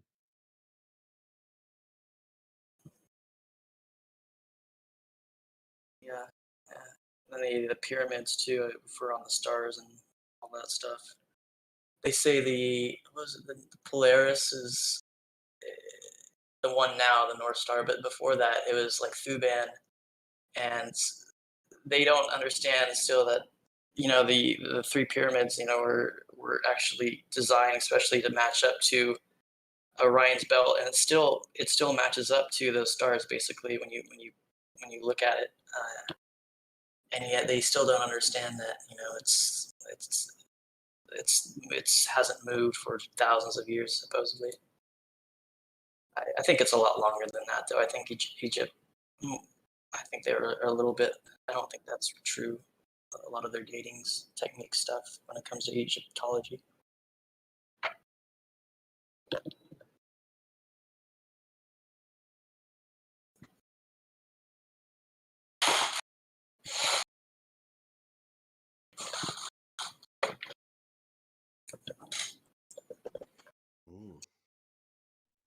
The stars have been like that for millennia, like a circuit, like gears in the sky. And every civilization, I think, was smart enough to figure out how to use them. Yeah. What else is there? There's that, and then if you've ever seen the anti-cathera machine, they reverse engineered the engineer of that actually got it to work. You know, they found it in some shipwreck apparently, and they dug it out.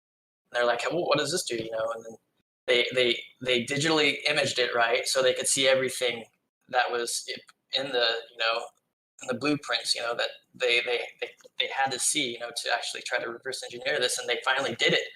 And you know how they did it? The only way is they used the stars from Egypt when the whole thing was made, or in Rome, or I think one of those, Greece or something, and I think it was Greece, yeah. So in Greece, the only way they could have figured that out was with putting in the North Star as Polaris, and around that time, it was ancient Egypt as well. And so it's a contradiction of the celestial movements, basically. Absolutely, bro. It was also gears. It was 1,000 years before they thought that gearing was possible, like gearing was invented, right? Astonishing machine, yeah. Mm-hmm. Yeah, it's probably more concise, and I think they use that to look at the lunar eclipses and all the eclipses, and I think it tells more than that as well. It gives you everything just in a little spinny little gear machine. You don't need anything else basically to know the celestial rotations and when everything is going to match up. They could literally just be using that the machine they had just to and then they put everything out on the internet when the eclipse is going to happen, or when this will happen, when the meteor shower is going to hit or something. It's all right there in that little machine.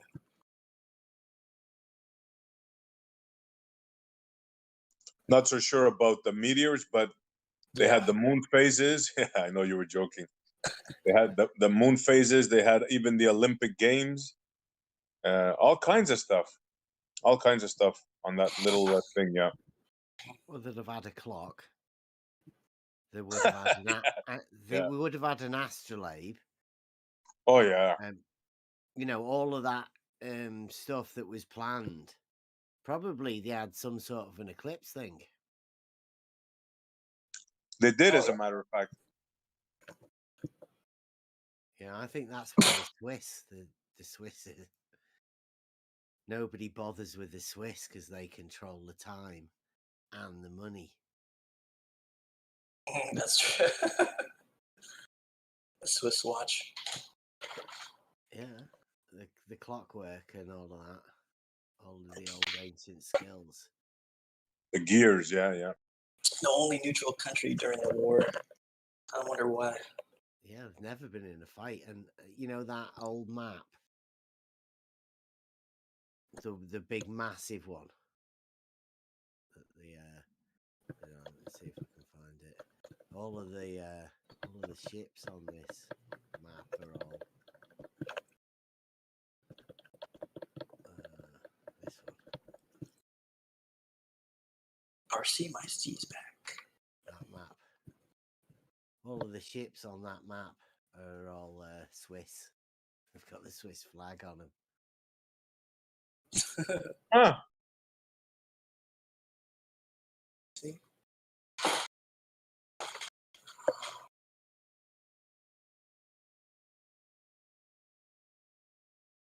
And all that bit of the land on the outside is all the bit that they couldn't get to because it's all out of the way of the North or Polaris, and you can't travel out there without the timepiece, an accurate timepiece. In that circle there.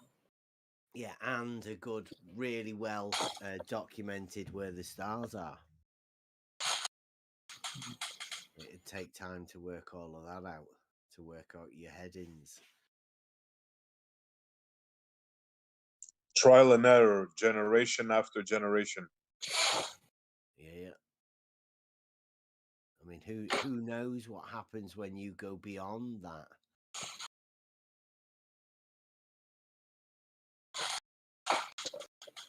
Well, then you get to make treaties and laws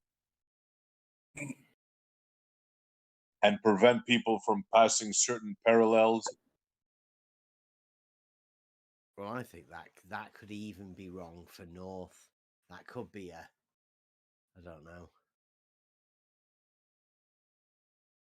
I'm Like not a- so sure all of the landmass are all centered around that north. I mean, because that one's got a really weird north, right? As though there's this like an inlet with canals and stuff. No that ice. leads you into the middle. No. It's like what they call that, Hyporia or something like that, like a lost continent. Yeah, Hyperborea, Hyperborea. Emerald City, or the Emerald Lights are up there north. So there's I think it's like a something similar to the Emerald City, you know, and like the Wizard of Oz. They're just like going. They finally left, but they have to like get to that point. Well, I'm thinking about what Morbus brought up yesterday, or not yesterday, earlier, about the correctly thing.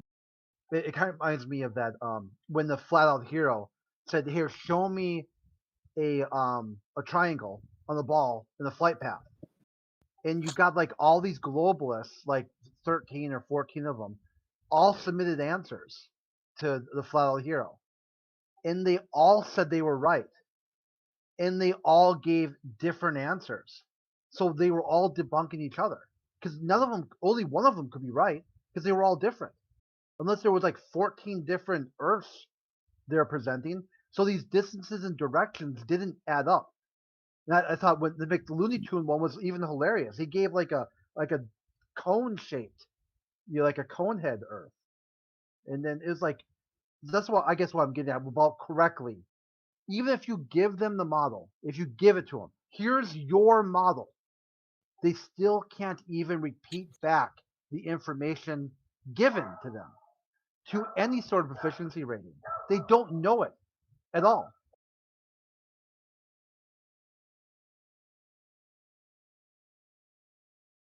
So that's why they come here, because they feel like they know something we don't know, or flat earthers don't know. So they can punch down at someone else they think they know something that they don't know.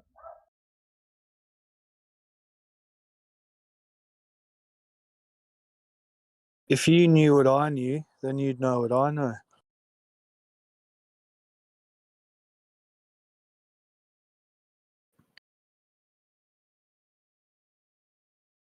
What do you know? Depends. You been to the North Pole? Not yet. I'd like to. Make a run for it. I'd head north more than I would south.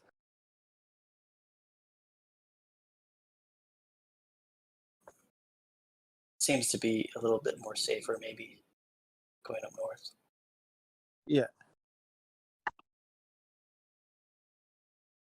Home. I want to go home. Yeah, exactly. Get me out of here, man. Yeah, I'm cool here, like, you know, deal with it kind of thing. But yeah, I think there's a yearning, a deep yearning.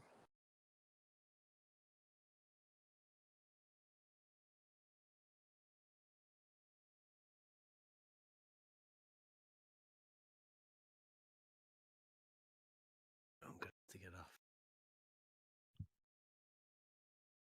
Fucking hell.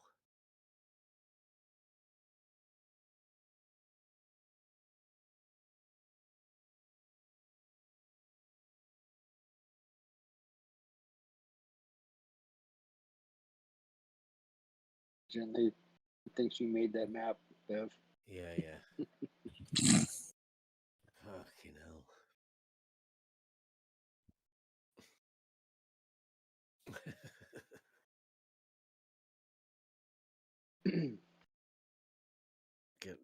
Getting drew late the for you, huh? Minotaur on it. Guy in the water. Did it all. You kind of put words into his mouth, but it's funny.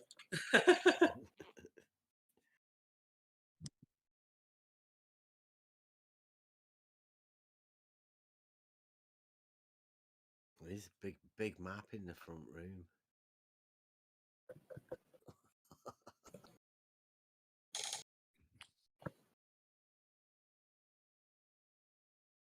What's that? Turn up? Uh-oh.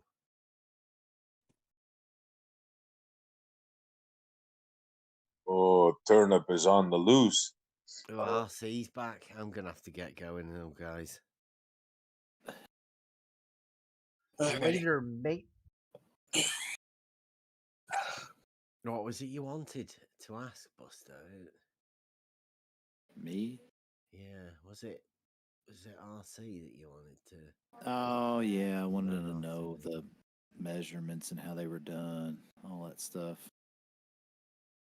Post a video, but just watch the video. You'll get it. Watch the video, then you can help me work out, and we'll have a discussion about it. Yeah, typical flat Earth rhetoric.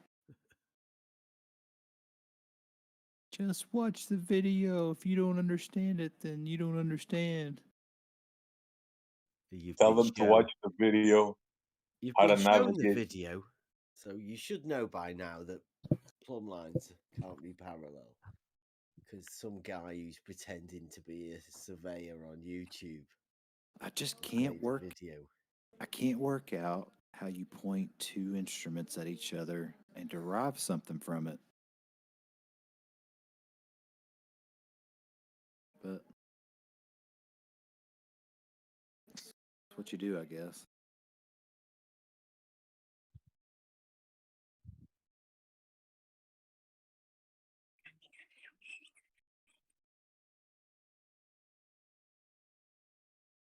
I bet he got paid well, though. Be like Ranty. Oh, he said typical flat Earth rhetoric. Yeah.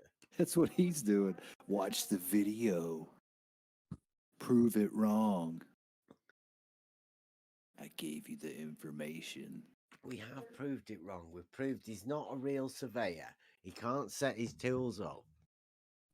And the principle and the method that he's doing is all highly dubious, and it cannot be done in reality. So now he's asking, do I have any measurements? I just want to know how that guy did the measurements. Measurements are 90 degrees. Always.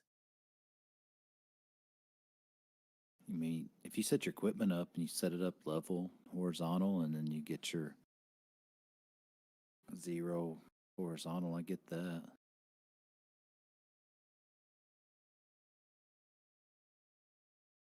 But then you look at another auto level, or sorry, theodolite, then that's, I guess, question. Mobius, you're going to have to be careful calling him that. I mean, you're sort of feeding into it, right? People might read that and think the guy is an actual surveyor. Just a guy from Maine. He did do it in small caps. Yeah.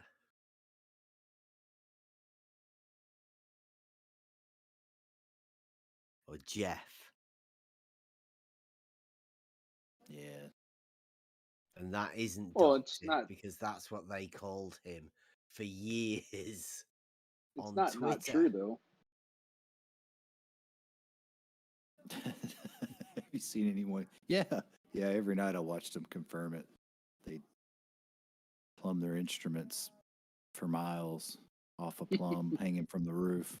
So yeah, I've seen it done. Miles and miles. Sometimes it would take you an hour to drive to where you needed to go. Yeah, if you got any measurements, just geometric proof. Like literal proof within geometry. That's all. Say Just a voice sent in to try to make Flat Earth look silly. He's making himself look silly. Of course. I've posted a video. Do you have measurements?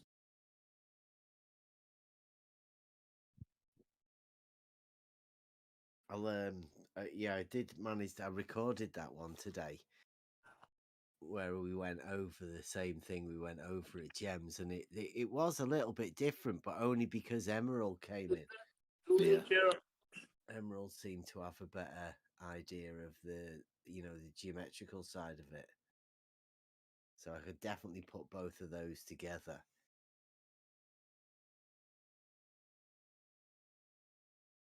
That gem one, man, that was a while back. And RC Meister, yes, the 90 degrees always perpendicular to a horizontal. We've got the proof that the horizontal is a straight line, and then all plums will be perpendicular to it, right? It's dead easy.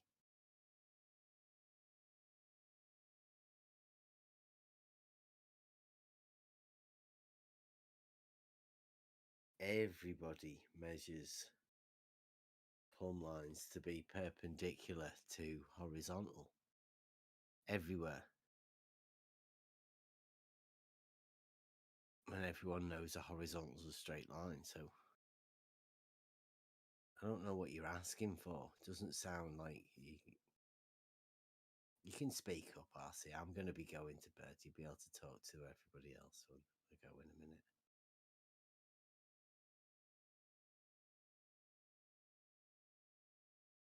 Awful lot of questions from people that seem to know what they know. That's an interesting point too. They say they have answers, but the only thing they present is these very scientifically illiterate questions, at which they take no answers. No answer you give is even an answer to them. So they'll have an answer in their mind. They ask a question and then take nothing. I mean, put your kids to bed. Don't be typing, RC. Yeah. It's talking to everyone.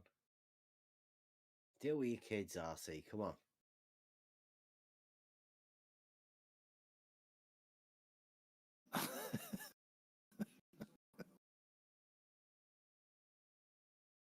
Cool beans, man.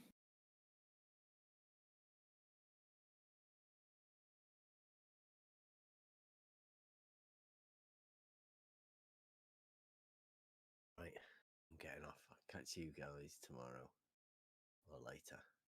Night. Peace out, Beth.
I'm gonna go to the other stream and see what the ballers are talking about.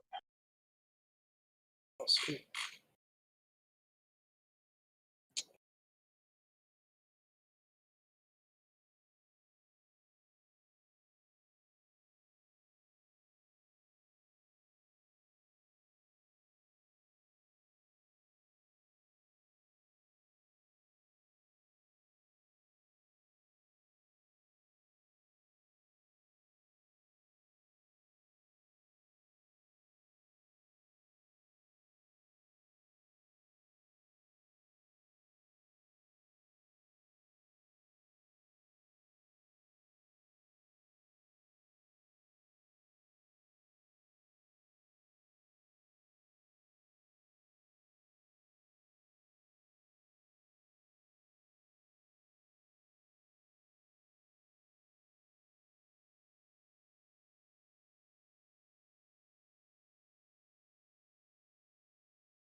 Everybody's quiet on the other stream too, so I invited everybody up here.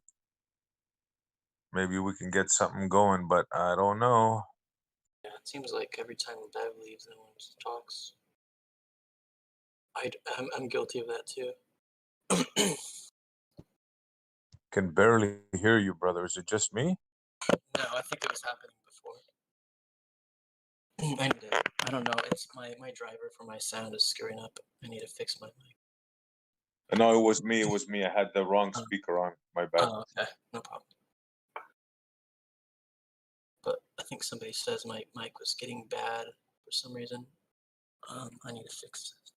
I don't know why, man. I can listen to Discord, but then I get onto YouTube and everything, and it just falls apart from there. When I do it at the same time, I don't no idea. Even You're though coming okay now. You're coming in okay. a little better now. Okay. Yeah, my audio drivers are screwed up. That's why I just need to order something. I think hopefully just get my USB 2.0 drives fixed or something. You'll figure it out. Yeah.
RC Meisty.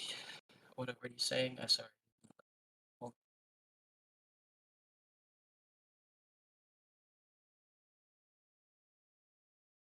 Yeah, I'm surprised RC is quiet. yeah, he said he was putting his kids to bed or something. Right, yeah.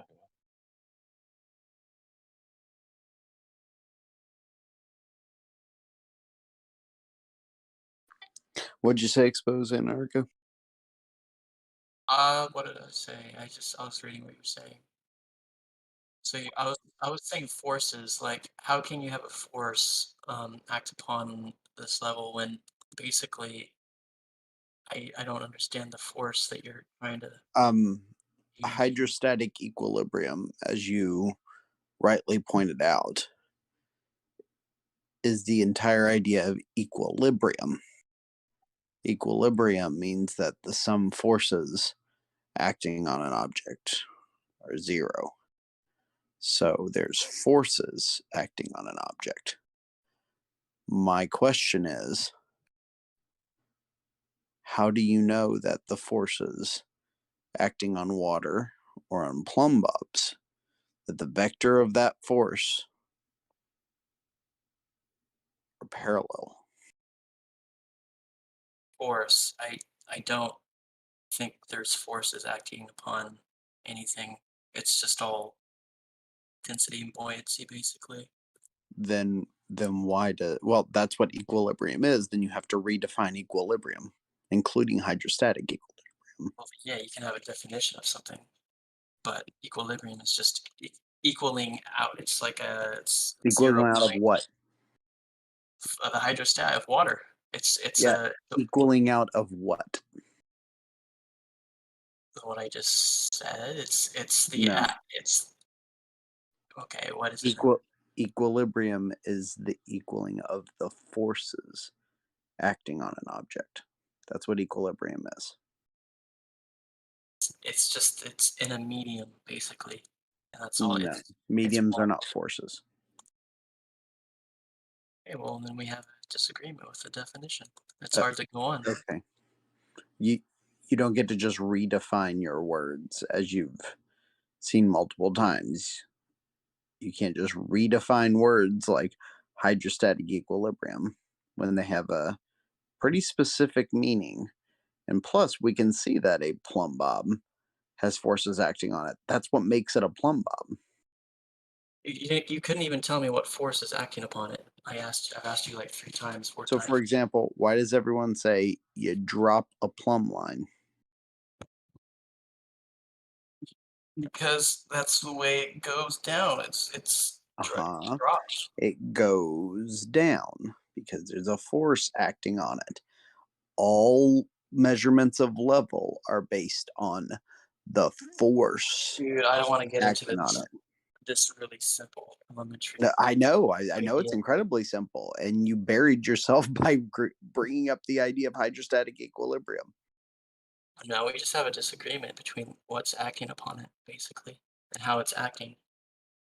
And I know you're going to No, say nobody's disagreeing that plumb lines are plumb lines and that they go down, or that water levels are based on the forces acting on the water, or that water conforms to the forces acting on it. Everybody knows that, and you pointed it out. Now I'm holding you to the thing that you said yourself as an indication of what exactly we're looking at. All measurements of level are always dictated by the forces acting on the object, whether it be a plumb line or a water level or an accelerometer, whatever you want. It just finds its level. That's all. It's not being forced down by gravity or any force. Oh, well, guess what? It is. Inanimate objects don't find things. They are always subject to the forces acting on them. That's why we call them inanimate objects. They don't move by themselves. Flowing water. It's just it goes where it needs to go. It goes where the forces acting on it dictate. Well, like I said, we have a disagreement there. So it's hard. No, we don't. No, you have a denial there. There's no disagreement about the fact that water conforms to all the forces acting on it. Why does water form into waves every once in a while? Why does a whirlpool work, right? Why does water splash up when you hit it with your hand? It's because water conforms to the forces acting on it. So why would you then all of a sudden think that when I hit my hand with water and it splashes up, I'm looking at the forces acting on the water and saying, okay, the forces are what dictates its movement, and then you see movement down a hill or, across the surface of something, then you ask yourself, well, wait a minute. Water's moving in both of these instances. There are forces acting on it in both of these instances. Like I said, there's just an equilibrium. It moves to where it has to go. There's a medium that it's in. Define equilibrium then. Equaling out a zero of movement of a certain particular matter. Okay. Movement of matter. So when you throw water, in basic physics is if you go from not moving to moving in basic physics, that's called acceleration. Any matter that accelerates is always done by a force. I mean, you're just saying it in different words. Any matter that is accelerated from rest to not rest, that is a force. That's how we define a force. So what force? I still haven't heard an answer. What force is this? I think So I know why it's telling me, let's because call gonna it say that gravity. let's call the force booger. Doesn't matter what you call the force. Yeah, It's that's what I force. thought. You don't have anything. Oh, I do. I just showed you, and I buried you with your own comment of hydrostatic equilibrium. No, you just basically Have fun with yourself that. 5 times.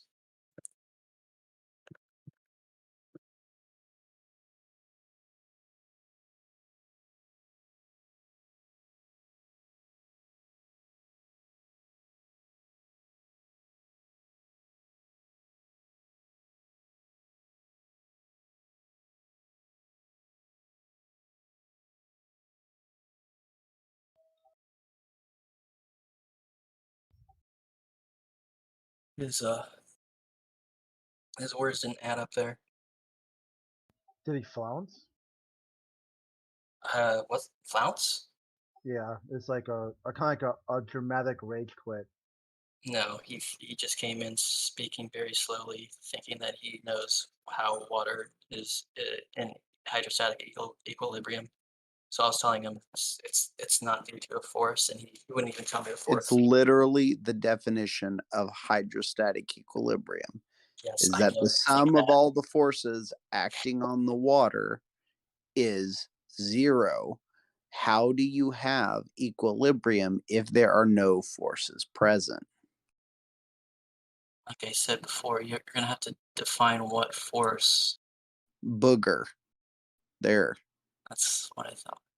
The one that goes up is booger, the one that goes down is foo-foo, the one that goes left is dinky, and the one that goes right is winky. There you go. Is that what you wanted? Sure. Yeah, that's a good one. Great.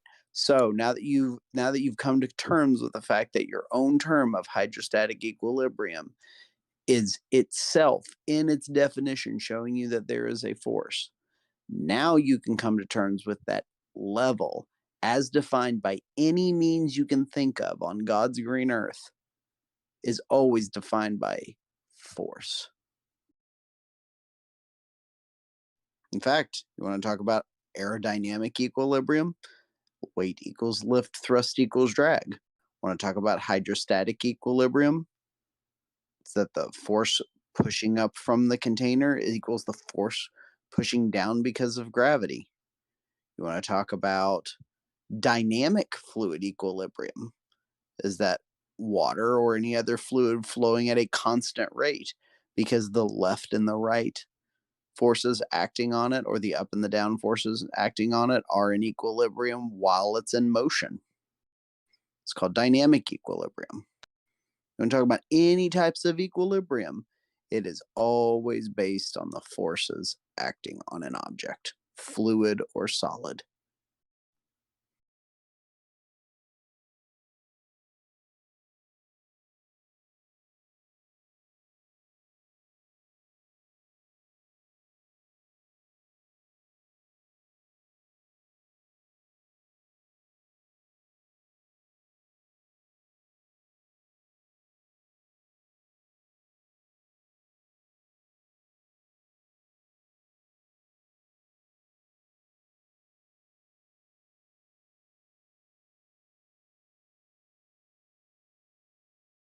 Make sure you know your words before you use them, Antarctica. Okay, thanks.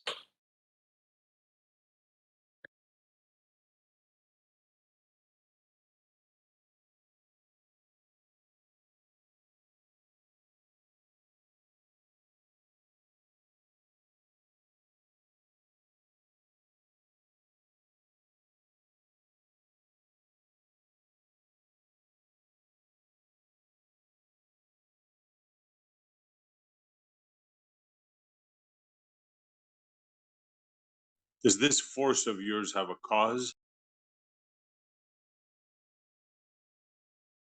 Sure He it won't does. even. He won't even say the force. He's not gonna say I said it. it. I said it 4 times. He's Expose not. Antarctica. No, Yeah, I asked you 4 probably times does. Probably at the does, beginning Montreal.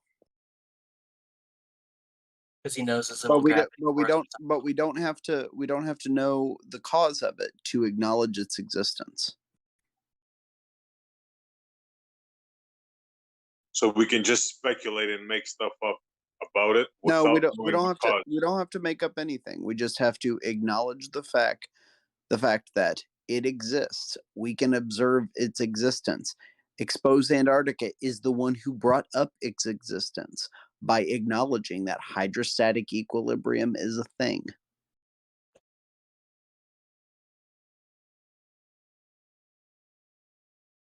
Hydrostatic equilibrium is a thing. It's Good just job.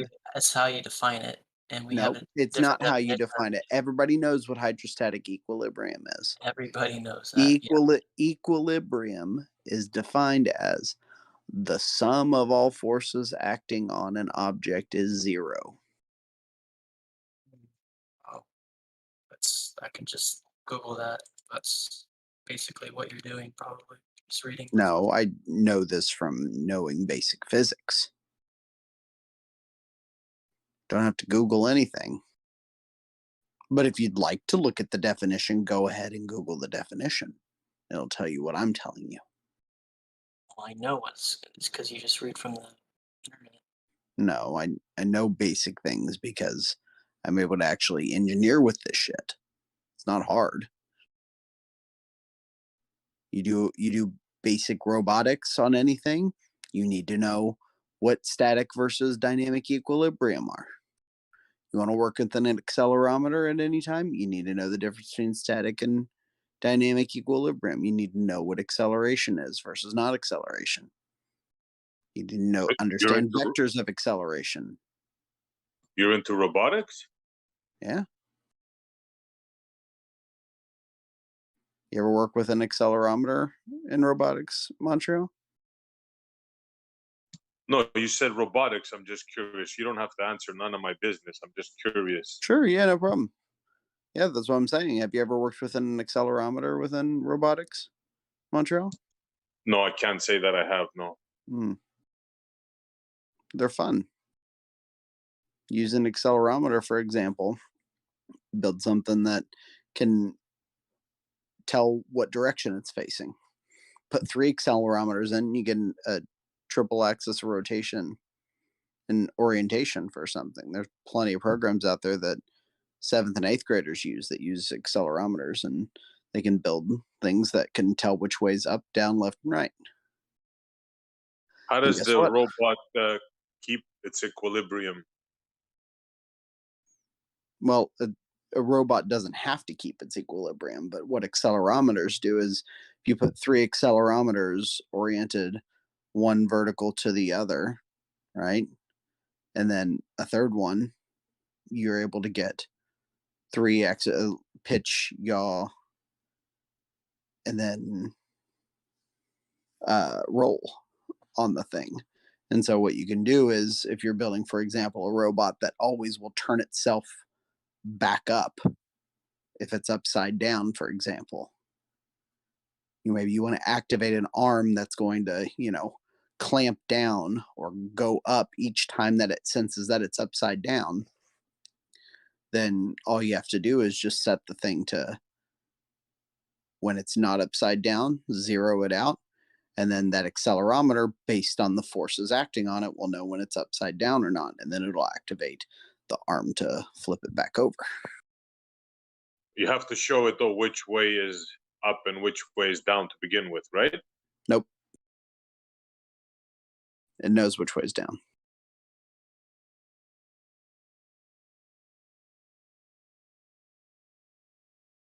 Didn't you say you have to set the accelerometer?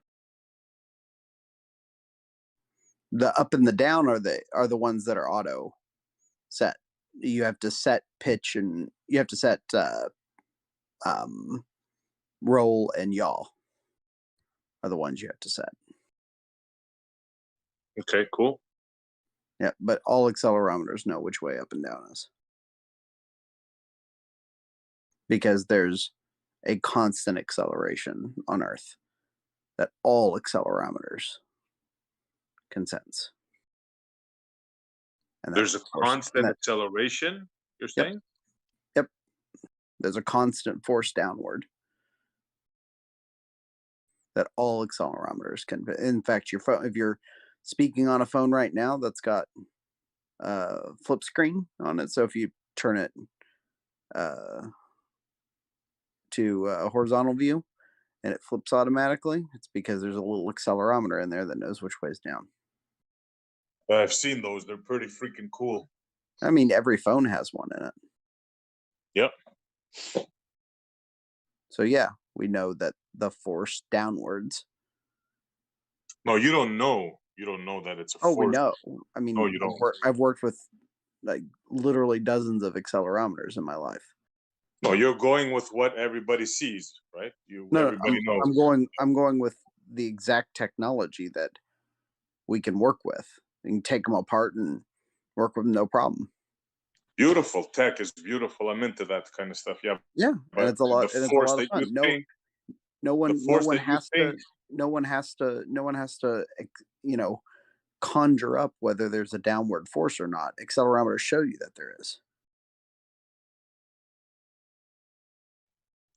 It's not a force. Everybody knows that when you throw something up, it goes down, right? Everybody knew that from a caveman.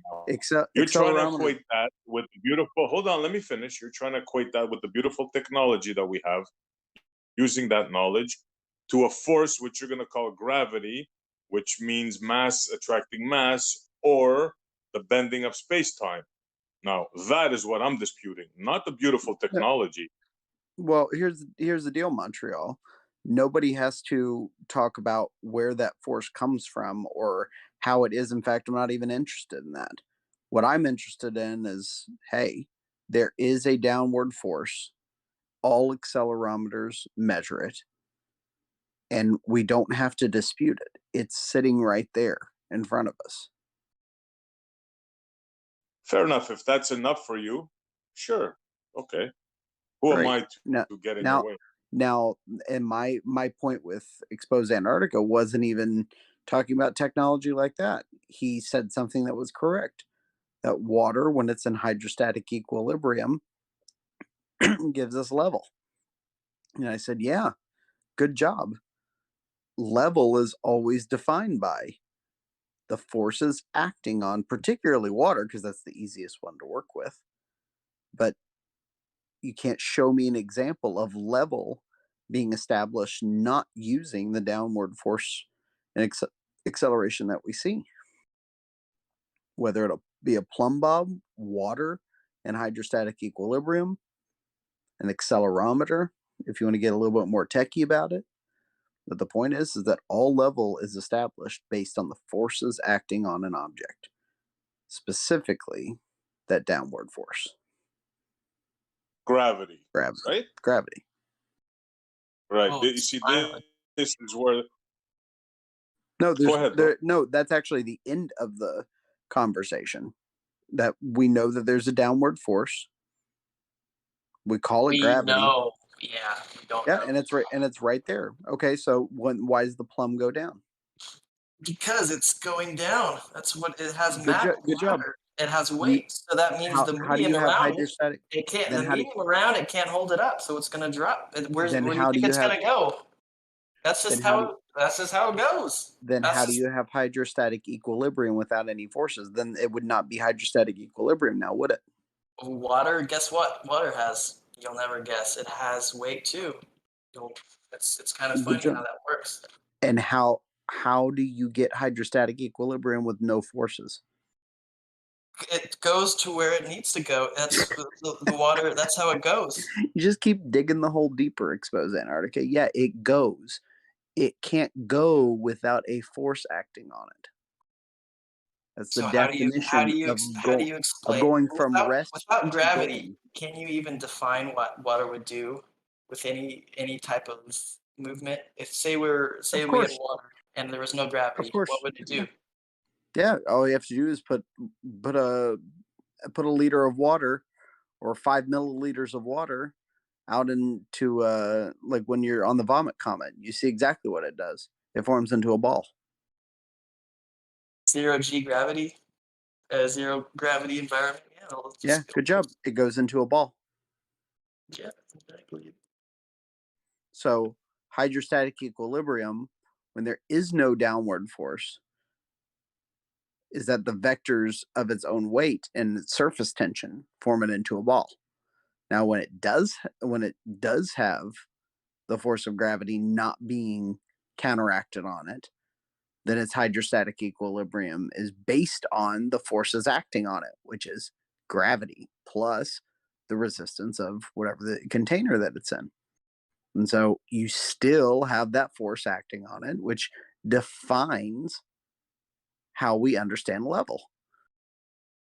So you don't, without acknowledging this downward force, you don't have level. Level doesn't exist unless you acknowledge the fact that, yep, this downward acceleration, this downward force is indeed acting on it. So you couldn't have level in a 0 G gravity, a 0 G environment, basically. Nope, that's why we float. Wow. Okay. You got that wrong, because if you just remove the plane, you would just continue to fall to hit the ground. There's still gravity. There's still downward.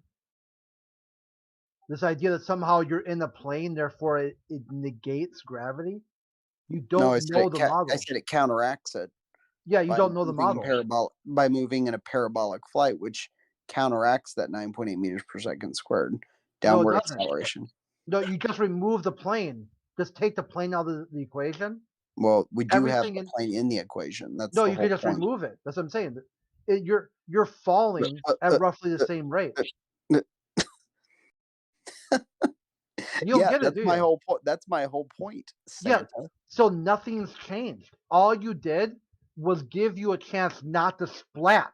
All The plane I will. did was show you that there is indeed a downward force that No, I can there's not. counteract with an upward The force. plane will then change and pick you back up, add a force to lift you up. You haven't taken any forces away. Have fun with that, Santa. And make it seem somehow that they achieved orbital mechanics with a 0G plane. When did anybody say that I achieved orbital status? Well, it's this magic force of which you speak. It's not a magic But force. you cannot explain. Yeah, it is. It's not magic.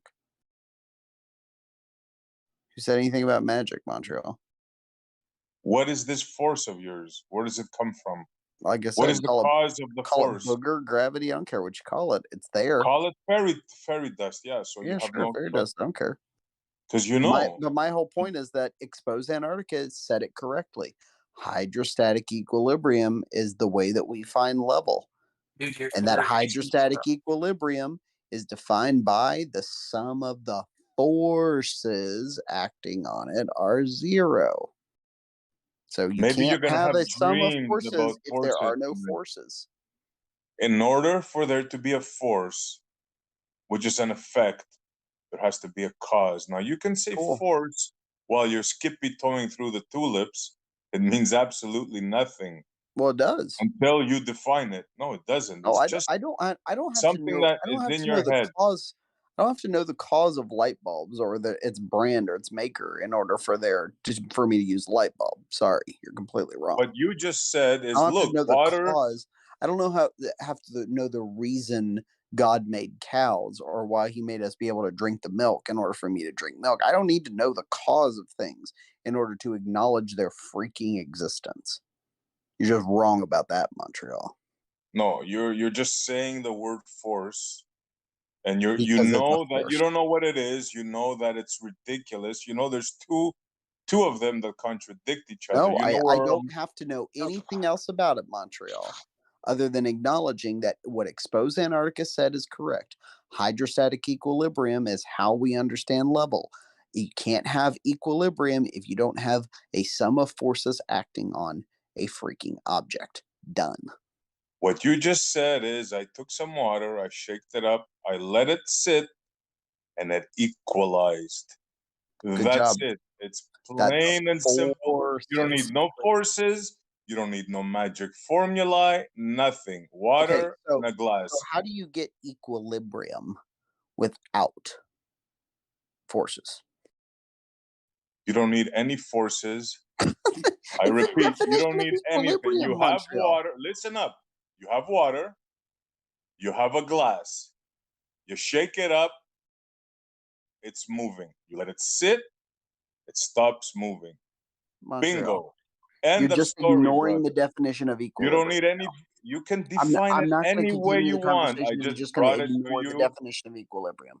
I just brought it to you in plain No, English. Montreal, First order. I'm not going to continue with the conversation if you're just going to ignore the fact that equilibrium does exist or doesn't exist according to you. And you're going to ignore its definition. You can define it do? any way you want. No. Until you It's not any way define I your want. magic It's force. Exposed Listen to Antarctica me. himself. Until you define your magic force in which you ascribe to this I already did. equilibrium, you have nothing. I already did. You 9.8 just meters called per it second downward. bingalingalim or balloon gullet. What did you call it before? I already Rosie did and 9.8 meters per second squared yeah, downward. yeah. That's an equation. What are the total sum of forces? Like, what are the forces?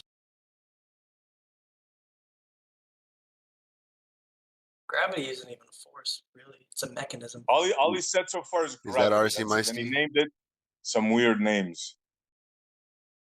He left. Hello. And he refuses. Yeah, he doesn't know what he's talking about. Well, okay, if a spider can change its charge in its webbing and it can float, is that part of the gravity equation? Is that another added to the sum? He's gonna tell you don't understand. Well, I was Equilibrium. hoping he's going to help me understand because I just asked, and then he left. Yeah, he came in here. He was worried about Bev making fun of him, so he waited for Bev to leave and then just started spouting some nonsense. And That's pretty peculiar to leave when I asked a fucking specific question. Yeah, when Bev leaves, they all just jump on. It's kind of second nature to them. that's why I was quiet too, because earlier he kept telling me to cool my tits and stuff. I'm like, okay, fine. He's looking for an excuse to trigger, so I'll just be quiet until he says something ridiculous like, because the plane is zero gravity, water forms a ball. I'm like, dude, the plane isn't zero G. They just name it that. It's still going down. If you take the plane out, that water will hit the ground or disperse in the atmosphere if it gets absorbed through because it's too dry or whatever. You see, they come in, they say a word, force, right? Then when you pin them down and ask them, okay, how, what is it exactly? Oh, well, it does this and that.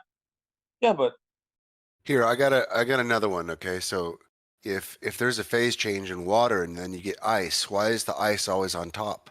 Why is it not on the bottom or in the middle? Is there any explanation in the gravity explanation for why the total sum of forces is causing ice to be on the top at all times? Yeah, it's interesting. It's like God made it that way. It's like it makes life possible because otherwise fish would freeze to death. Like there wouldn't be any aquatic life. But 80%. Basic questions, man. Just really basic. Like I'm fine with gravity being real.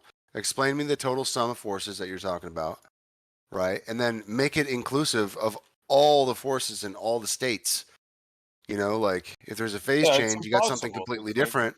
It needs to the explanation needs to fit within those parameters. It can't just be good for like most situations. It's got to be explanatory. Has to have explanatory power of all situations. Otherwise, it is just a theory, right? Absolutely. Another thing about water, it's the only liquid that expands when frozen. The only thing actually that I think everything else contracts when frozen except water. I could be wrong about that. Not sure. Well, it's an interesting idea either way. But I'm sure gravity has an explanation for it. They don't even know what gravity is. Some think it's a force, some don't, and they think that it's explaining everything. When you've got balloons going up in the air, it's like what's holding down that balloon? Where's gravity when the balloon's going up? It's like the gravity has enough force to keep the heaviest thing in the world down on the ground, but yet when you have a balloon flying up in the air, where's gravity there? It's like these people, they don't add things up. It's just like, oh, there's a computer screen. Let me just read this definition to you. And well, I'm just gonna get really good at repeating whatever I get told. But yet, it's just like their brain's just not working. He was afraid to even explain it. Yeah, I kept on asking him. He kept on like, what force? It's just like he didn't want to say gravity. And then finally, at the end, he said gravity, and he took off. He's so conflicted between all these models that he has to like go to relativity and then the Einstein, the Billy, get Newtonian. in here. Get in here. Get in here. I don't want to text with you. I'm actually curious. I really want to know why. Unmute. He's already in here. All he has to do is unmute. I know. I'm asking him to get in here. I actually want to know, like, I don't care who answers it. I want to know the answers to this angle, you know. Unless he feels that RC Meisty is more equipped. He's gonna just tell you need to learn geometry. Or seek medical attention. That's his two things. Why don't you get educated, or why don't you seek medical attention? Probably listening to the live stream. Of course he is. He knows. He knows. He knows we know.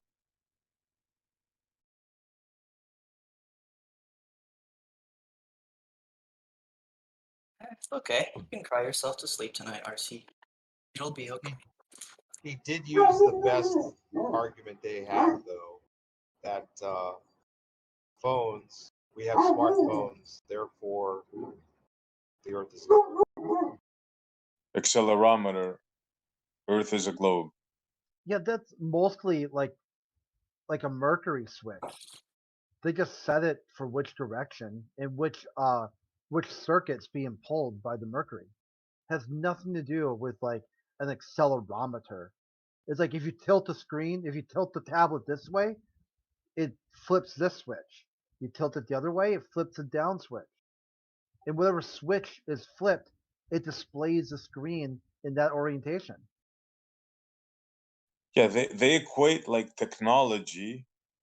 It's like they think we're not technology friendly, or we don't understand how it works, or they equate because a thing in a phone could flip a screen means it's a globe. See, like for them, it's like magic. They see these people who invented something as they must be really smart. And they did something, so it's obviously science. Even though it's just engineering, it's just making things work and practical demonstration. That dude McToon, people got their little catchphrase like Billy will tell you to take your medicine and to get help or whatever. McLooney Tune used to tell people to stop using technology if you're a flat earther. And you're like, why, dude? Why should I stop using a computer, my phone? He says, oh, because you're a flat earther, you deny science. I'm like, well, you didn't invent any of this stuff. You had nothing to do with it.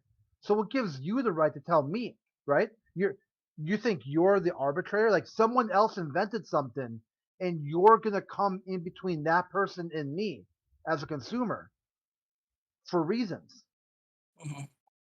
Like you've got that much balls that you're just going to just walk around and tell inventors who can and cannot use their devices because you have some version of cosmology that you can't defend, which is why he always attacks flat earth. A whole YouTube channel built on nothing but showing his complete ignorance of history and science. And then try to flip that around and pretend I'm the one that needs to stop using technology.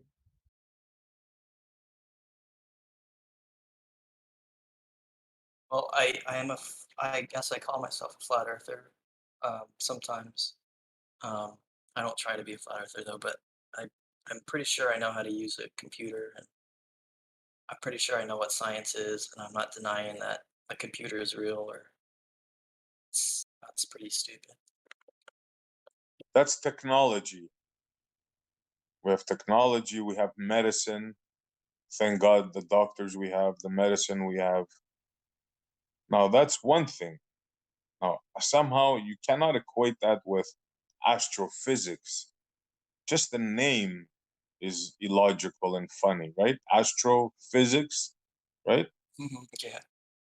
The physics of astros, and in a way that it sounds good though, but Yeah, if you're not able to you can't distinguish, see it. Yeah,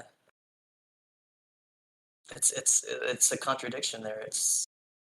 I mean, you're getting these like readings from, say, lights in the sky, and then you're inventing this way of reading how far they are in the distance, and their interactions and how black matter and dark matter, all this stuff goes together, but none of it's in reality. You can't even look at it. Dark matter. You can't look at, you know, a 3D representation of anything that they've been saying. I mean, just because it looks 3D, hey, it's quick. I mean, the moon kind of looks 3D, yeah, but is it? I don't think so. They make stuff up. Just YouTube any like lecture, any one of these big guys like YouTube black holes, or you're gonna get the big guys, you know. Just listen to a lecture when they talk, when they go on stage, and they give their thoughts on dark matter. What is nothing? What is a black hole? Oh my god, it's fun. It's better than a comedy show. It's a comedy show. Yeah, it is. It's insane. Well, there's this one astrophysicist, and this guy, I don't. He interviewed her, and supposedly she's like the top astrophysicist in the world. And he got her to say all this stuff, and she didn't know anything about the globe or her own little world. It's like she didn't even know how far the moon was from the Earth or anything. It's like they're told what to believe and what not to know. And she was like an orbital astrophysicist. And, it's like her own basic business, that she has, and it's Mike check. What's going on, everyone? What's up? Yar. Yeah, I absolutely believe that they don't know what they're talking about. I think they just read from the script. They just play like a character, and every time they get interviewed, they activate whatever character they're sanctioned to play. I think they're all now just basically like on defense mode when it comes to interviews. I think it's like there's so many people now hassling a lot of the top ones that they literally they can't like do any interviews anymore. You guys remember that Dom Pettit interview when him and the other idiot was being interviewed and they kept looking at each other for responses? Yeah. Wasn't that very obvious that they were like improvising or something? Oh yeah. Well, he thinks that an O-ring can somehow stop the force of space, and it's holding back like the door from opening. This little O-ring, basically. It appeared to me that Don Pettit's like MK Ultra programmed, and the other guy was his handler. There was that one too in the ISS supposedly, or their little. Oh yeah, I saw the stars. Yeah, we could see. Oh yeah, we saw the stars. And notice how many times Don Pettit says the word science, and then go listen to a lecture about any real scientist and engineer, how much they actually don't mention the word science. It's almost like it's a trigger word to convince the sheeple that they're actually doing science just because he says science 20 times in every sentence. Mm-hmm. Yeah, it's a solemn magic spell.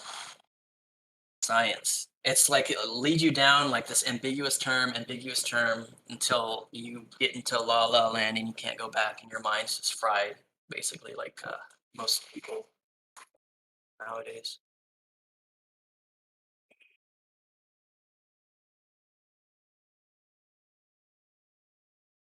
You gotta hand it to them though. It's absolutely brilliant what they've done, how they've convinced most of the people that all of this shit is real.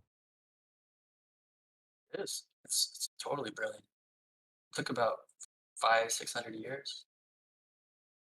I think 1400s, 1500s. I think they all started getting it together. And it had to be passed down through, I think, little cult rituals, secret societies, and things like that. And I think that knowledge stayed, and somehow it, with the internet and everything, it kind of got back and made a revival. But I mean, people were taught about zetetic cosmology in elementary school back in the early 1900s. you know, it started it started getting phased out around that time. Totally, no one really was taught about it after early 1990s. So, but I mean, most curriculum done at that time was they were talking about globe stuff too. But there were some like public schools, out in the middle of nowhere, basically. I think. You also got a question. Who are the people that are teaching and why? Because knowing about anything is the first off, you have to have the desire to acquire knowledge about a certain topic, right? And these things are not generally they're not generally dictated to any sort of governmental body until it's established. For example, if a certain family wants to research about water, right, they will take it upon themselves to research this topic and go to the lengths they have to go. And then after they have the knowledge, they will store it somewhere, maybe a family library or something. It isn't until something is established that the government comes along with and trying to take that knowledge and to convert it to whatever they want the people to believe. So I could imagine that this thing of teaching the sheeple, irrelevant knowledge. I think this goes back since the beginning of time, because all civilization does is reproduce and get bigger. So there has to be some sort of way to control these people, because if not, what would happen?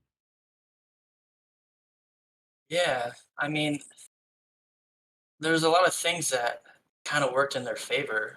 The Antarctic sun, things that that back in the 1500s, 1400s kind of be kind of hard to know. But they might have had it before, like you're saying. Things kind of repeat. Greece, ancient Rome might have done something similar, or if there was even if they even called it that. But history it's such a up for debate subject right now. A lot of things. So, but yeah, I mean, I just think of this as a construct. Basically, just like you were saying, things just kind of get repeated, and things get built up upon that as they get repeated, and somehow I don't know how that plays out. Do they pass down information in, say, secret societies, and those secret society members get the duty of passing it down to other generations as well, through time and time. And then I think that's where we get the enlightened ones, or whatever you want to call them. And yeah, I think it's hard to say how, though.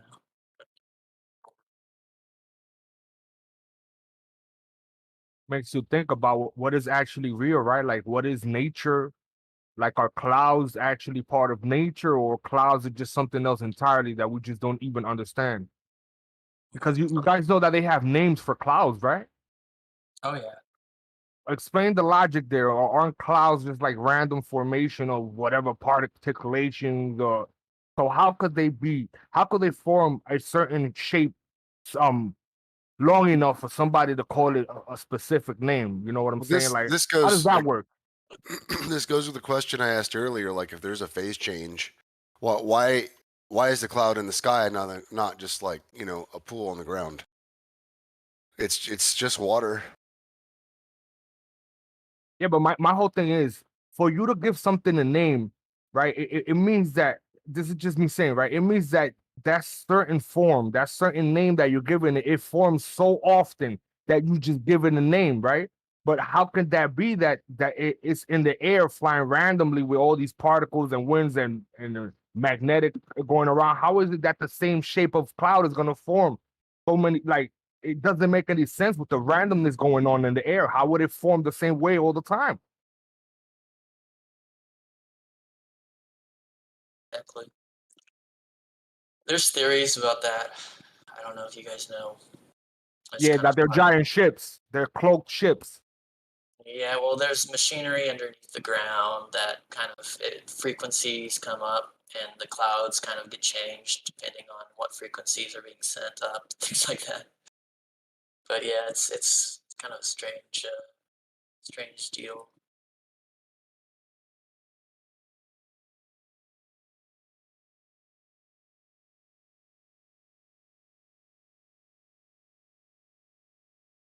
if you ever guys want a different take on anything, I don't know if you ever heard of this guy's name's FPV Angel, I think, and he's doing research basically on putting a flat map into the Mercator projection. So what he's saying is basically the sun is going across, you know, the Mercator, but at the end it resets basically at the end of the day, and it goes back.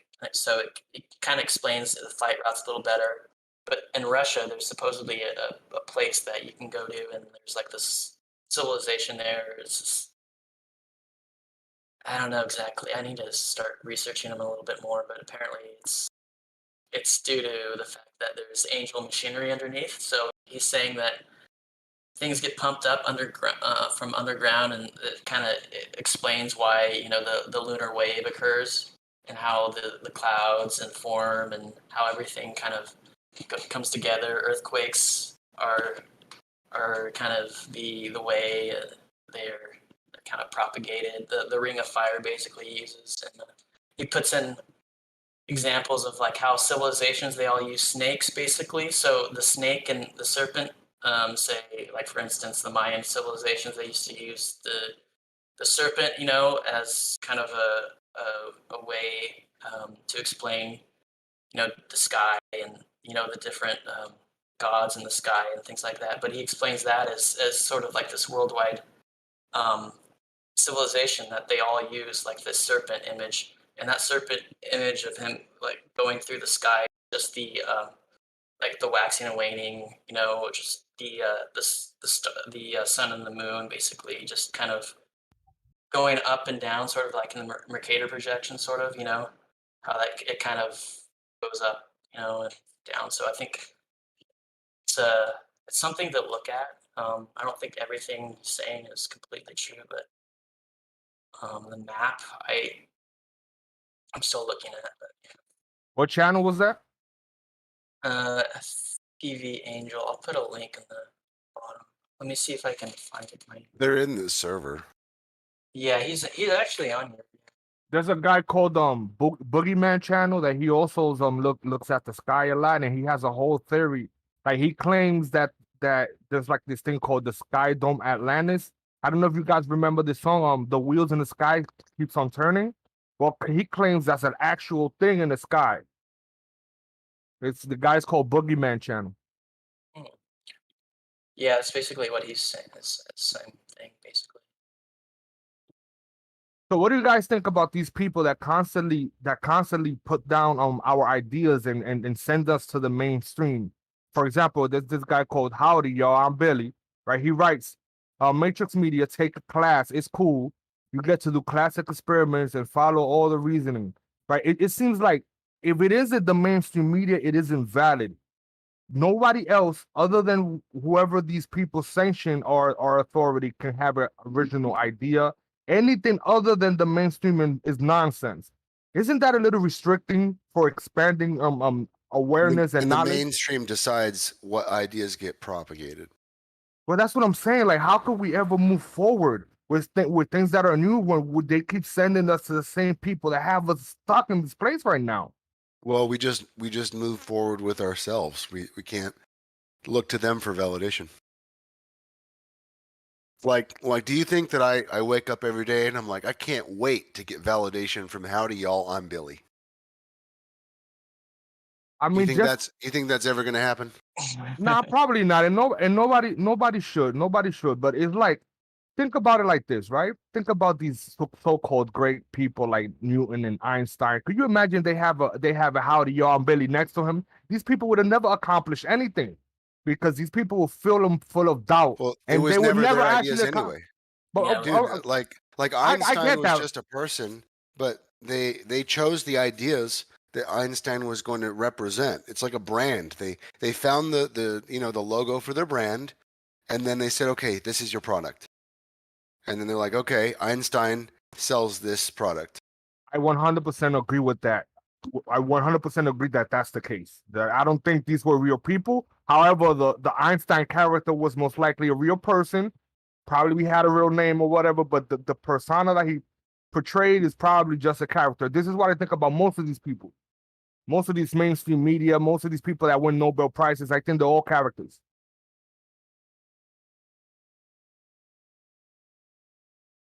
Yeah, I mean, he had people around him, obviously, that probably weren't in on it, or the charade they were pulling with his relativity. But I mean, he probably was somewhat of a intelligent guy, maybe, and they just kind of, maybe at a younger age, they kind of just groomed him, kind of like brought him in. Okay, do this and that, and we'll give you this. Here you go. And you're the new star. We'll make you a star. We own everything. We own the newspapers, televisions, radios. You're Einstein. Well, I don't think there was TV really back in the early 1900s, but you know, it's all. So I wonder if according to most people, if there's no other way to learn knowledge or education, how would we say these tribes that these indigenous tribesmen that are still alive to this day, how have these people survived without modern medicine, without universities? How is it possible that these people that most likely can't read, right, can speak our language, how is it that they've been able to survive if it's impossible for them to acquire knowledge according to most of the people? Well, they had an innate ability to know and understand the surroundings and what makes up everything. So I think that's all the technology they needed, and I think they might have understood that. They might have known that there were maybe civilizations before that destroyed themselves, and the ones that were after that are like, yeah, we're not going to do this again. And then finally something happens and shit show arrives again, and maybe we're going back there. I don't know. Is it possible that the human being or the man or the woman, we come equipped with these things such as math, physics, and we innately understand them? Being able to describe another man's version of physics is a different thing, but not being able to understand it. I think to say that we don't understand physics is very disingenuous, because if you imagine a baby when he's learning how to balance himself, isn't that him understanding physics at the moment? Right? Isn't a bird jumping to his death, learning how to fly, him learning physics right there at the moment, his instinct? So how could people say that we don't understand physics? We do. Every time we get up and we walk, we're doing physics. Every time we throw like a little paper to a trash, we're calculating, we're making calculation in our minds. So, to say that we can't regurgitate whatever Google says is the definition of fucking physics, it doesn't mean that we don't understand physics. I think we all have that ability to.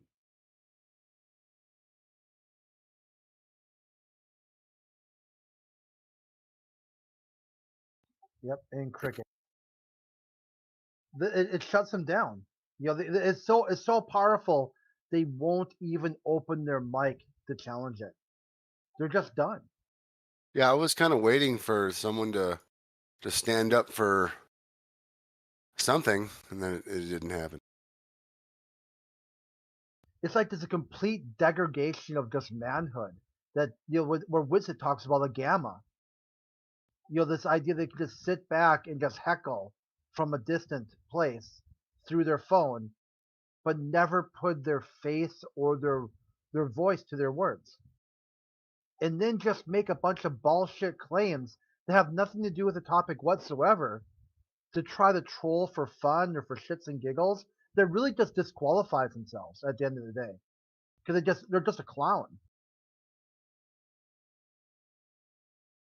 You guys think that these people are just like getting hired like by some sort of company or something to like troll, That maybe these are not their own personal beliefs, but maybe since they're getting paid, they might as well do their best trolling that they could do? I think what happened to them is they tried to debate atheism versus theism on some other platforms and just got bent over, repeatedly bent over. All these theists in the world just crushing them in every single debate. So then they thought to themselves, because they're atheists, they see themselves as the center of the universe.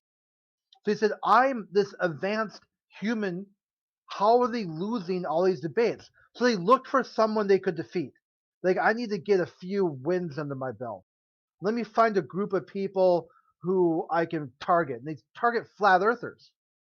They're thinking in their mind, this will be a quick and easy thing. I'll just go there and show them some photos from space and just see how they react to this. Then they realize that they're even dumber than the dumbest person they thought existed. They said the flat earther was the dumbest person. They can't even keep up with a flat earther in the conversation. So then they have to decide what to do next. Do they want to try to learn? And they don't. So they just double down and just get even more ridiculous every day. The problem is that calling people crazy is a very powerful thing. You know what I'm saying? Because once somebody calls you crazy, says you're insane, it becomes very easy to dismiss whatever you say. Because I think it's much easier to dismiss you as crazy than to address the shit that you're saying.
So what, does this guy ever talk, or he's just like a text troll?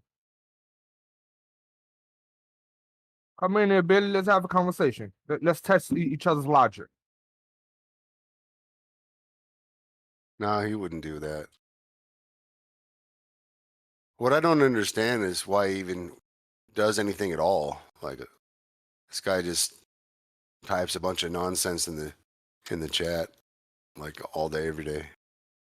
Dude, I'm telling you, these people have to be getting paid for this. Listen, if they're not, the only thing that logically makes sense, to me at least, is that they're getting paid. Because imagine if they're not getting paid and they're actually doing this out of some sort of obsession. Like, can you imagine these people talking to their therapist, and when they ask them, what do you do all day? What the hell are they going to tell that therapist, man? They can't tell them anything that isn't going to sound crazy. Like, I don't think Billy is one of the people that gets paid. I think he just he doesn't value his time. So he thinks he's worthless, and he comes here to try to feel better. Well, bro, he has to be having some interesting conversation with his therapist, bro. Howdy, go to therapy, bro. Let all that venom out, because it can't be normal for you to be like so I would angry. hate to feel about myself the way that Billy feels about himself. I would hate that. Yeah, I feel bad for Billy, but we gotta roll with it. Listen, I don't want to concentrate just on Billy. Billy is just one of many trolls that we all know already that do this on a daily basis. They all have their own quirks, though. Like yeah, there's some that like maybe they get paid. Okay, whatever. But this one, I just like, he's just a lost little fish. Needs to make it back to the school.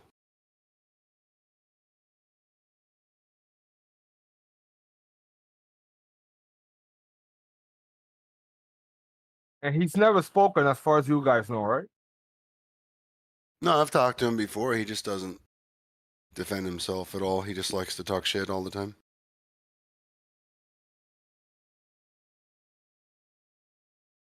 It ain't gonna last long, though. We don't keep people like Billy.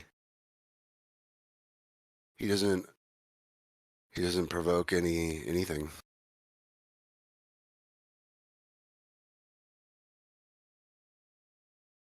I would love to be a fly on the wall the day they realize that the joke is actually on them. Yeah. And if you just look at the energy of the room, it's pretty obvious too. Like they're the butt of the joke. And they don't see it. You know, you even see Lewis come in here and Twitwit and all these people, they're slowly, but through osmosis, coming to the realization that things aren't right, and they're kind of they're at the very least dropping the argument, because energetically speaking, they know that there's something off, and it's not gonna better them, you know. But these other guys like Billy, they're not learning. They're witnessing in energy that they're wrong in every way possible, and they're not recognizing right in front of them what the problem is. So they just keep banging their head against the wall trying to feel better about it, and it doesn't work. Like, they're literally like all the nonsense and belittling and stuff like that. That's them. That's what they have to tell themselves in order to feel better. It has nothing to do with us. I think Lewis is already a closet flat earther. I think Lewis is already a closet flat earther. Yeah. I'm not saying they are, but energetically speaking, there's an imbalance. And if you just listen to people's voices and the energy they come in with, like a dog doesn't understand English, right? But a dog can hear the tone of your voice, and a dog knows who's right. People who don't recognize the energy of the room, they're only going to look at philosophy, and they're going to side with the arguments that fit within that philosophy.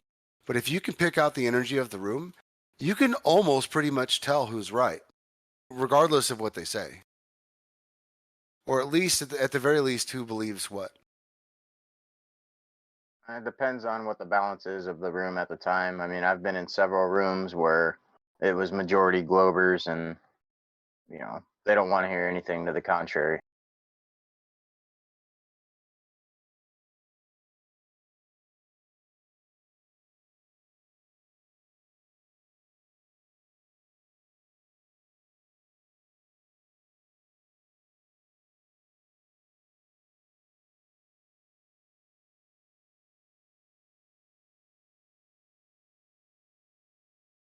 No, Billy, that's not it at all.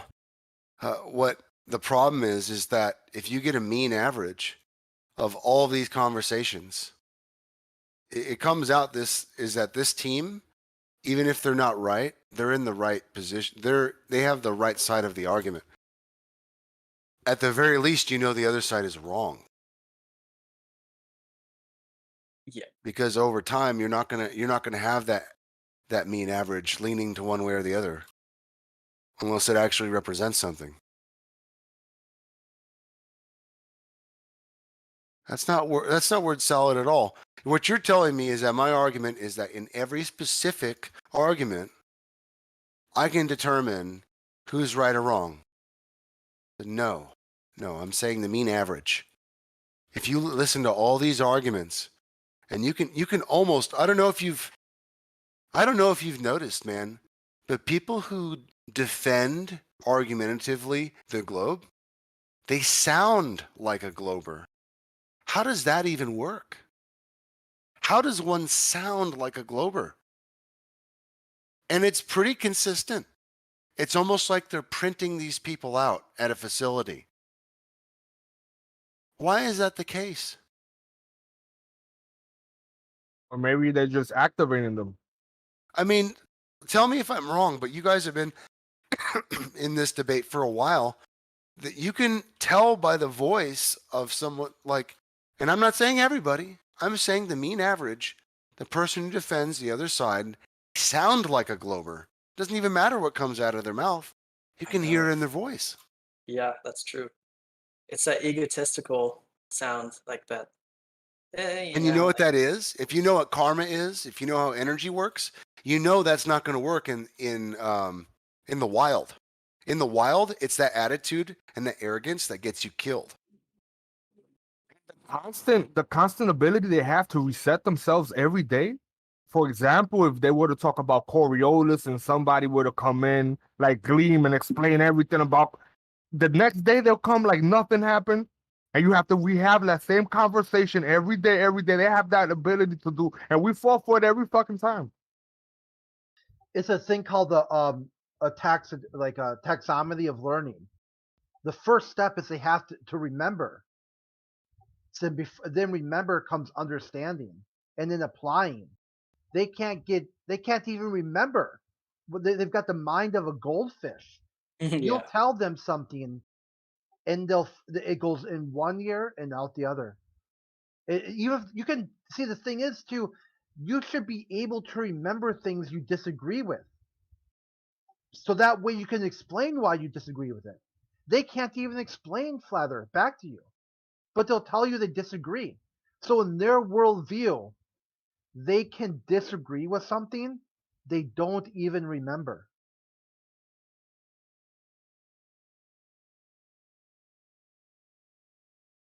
Well, I will say also, like on the other end of that spectrum, as much as a Glober can sound like a Glober, you can have a flat. I mean, there's a whole spectrum. You can have a flat earther that is, you can tell by their voice, they're so open-minded, their mind fell out.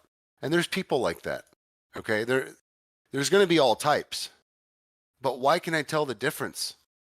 Why is that even a thing? It's almost like an inverse relationship. The more someone thinks the Earth is flat, if they go too far, they're so open-minded that they've expanded out to even absurdity. We're a globalist who should have an open mind to the point of absurdity. They told me when I was growing up, imagine it and it's true. Whatever you can imagine, the numbers, there's so much stuff out there, it's true somewhere. But yet they can't think of any set of conditions beyond what themselves. I agree to the point of absurdity with about the comment that you just said, but if again, if the mainstream isn't what is reality, right? Big Bang created the Earth somehow, flying through space, orbiting the sun. If that isn't reality, then who is to say or who is to decide what is the limit of absurdity? Because if that isn't our reality, bro, anything is up for grabs. You guys do realize that that's what they're fighting, right? The not knowing. I know. And to be honest, we've been lied to about so much. There's enough reason to be extremely open-minded and to think that, oh well, this highly explained world is actually a supernatural dream that I'm having. Like you could go all the way to the other end, and that's by logical deduction. Like why would they have to lie so much? You know, I personally don't go that far. I like to take little baby steps, but at least we have a reason why.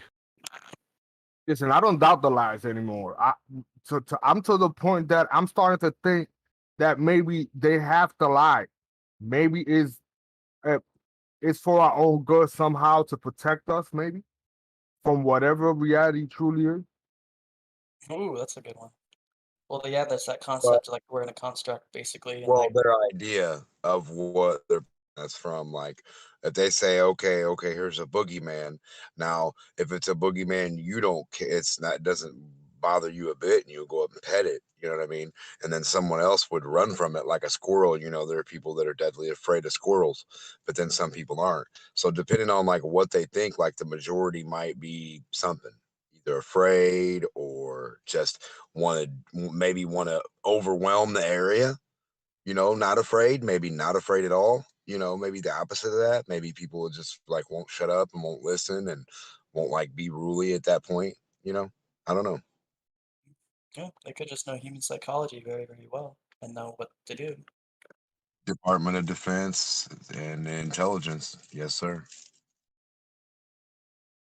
I mean, they have the capabilities of a lot of things. I think most people don't have any idea how far intelligent they are and controlling everything. And I think they've had a lot of time to fix. Yeah, I think this has been a plan that's been going on since the beginning of time.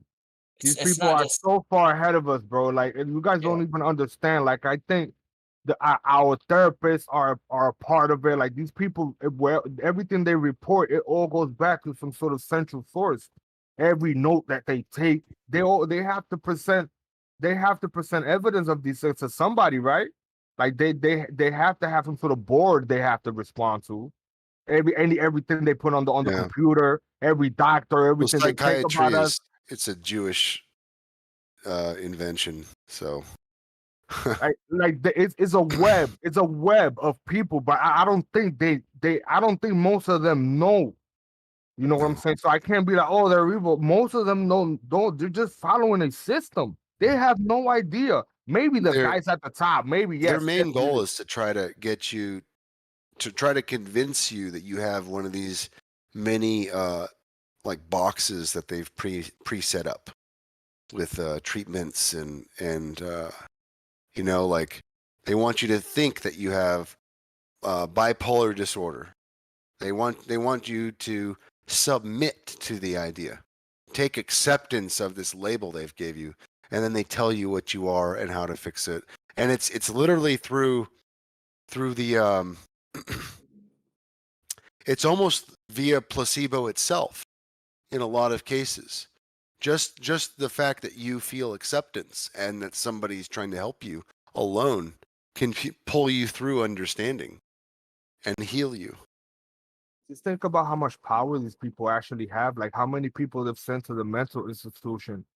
Just Yeah. you know, like, has anybody checked on these people? Like maybe these people are not crazy. Maybe just these people are just in tune to something that we can't possibly understand.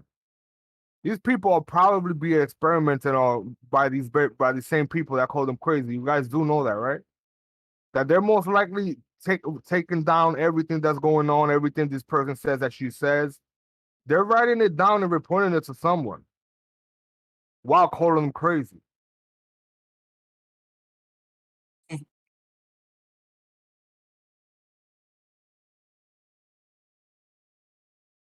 And right, I'm gonna throw you this last mind fuck. If vampires, hypothetically, of course, if they were to exist, these people that eat human beings and feast on blood, what profession would you think that these people would take to blend in? Politicians. Or maybe doctors and morticians. You ever think about what they do with all the blood they get from all the military servicemen? How, Bro, what do they do with all the blood that they take from morgues and from people and everyday people that they suck up that blood? You think they don't sell all those things? They're just gonna flush it down the toilet, all that plasma. I'm telling you, bro. This shit, whatever goes going on, it goes down to every corporation, every facet of our life. Even when we die, people they already have a system to take care of, to take the parts from us that they need. So this shit goes back all the way, bro. I would say from the beginning of time. Hey, I'm not sure if this topic is kosher. Just, I'm not saying stop it. Just maybe talking a little bit of code. We all know what you're talking about now. So, you know what I'm saying? Oh no! By the way, this is all just hypothetical. I ain't got proof for any of this. This is just me talking shit. So, make of it as you will. Disclaimer. Yeah, I'm not asking for y'all to stop. I'm just saying maybe, not mention the main thing again. Just talk about it. Oh, which also gives me another thing. Now that you said that, which makes me understand why these people have to do speaking code, like these groups, these people that we call are evil, these societies. Maybe the reason they have to speak in code is because they usually get blocked by whoever could actually controls the mainstream.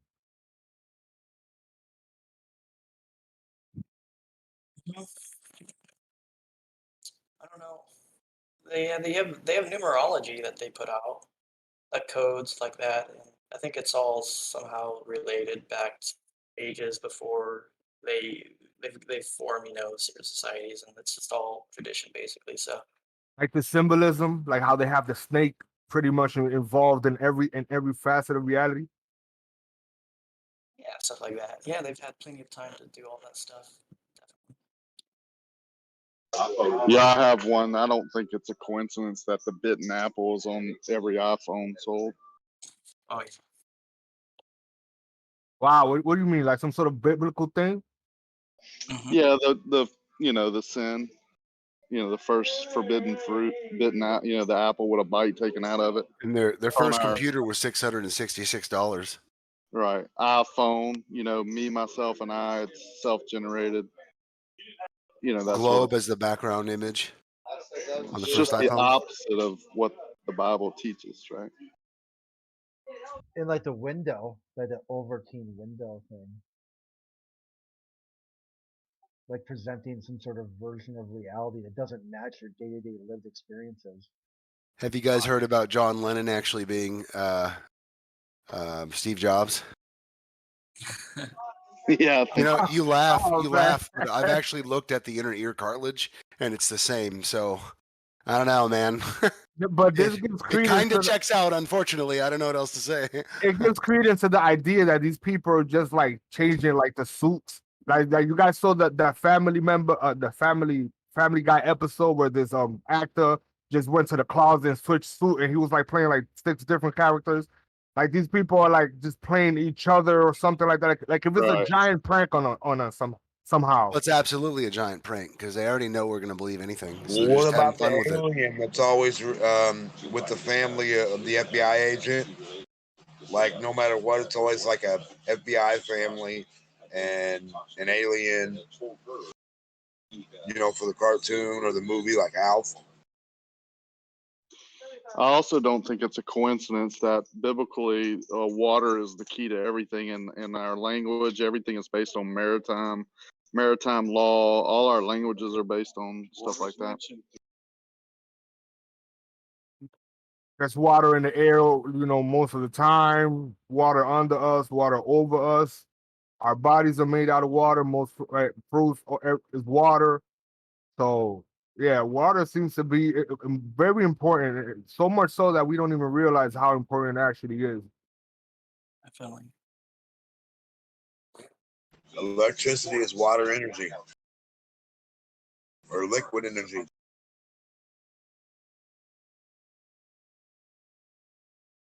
Yeah, all that stuff. They don't have enough water to like power stuff. They got the whole ocean to recycle. Why aren't they using that technology? I wonder why. Because we could just have a whole realm of just water as electricity. If we fully understood water and light, I think we could accomplish big things.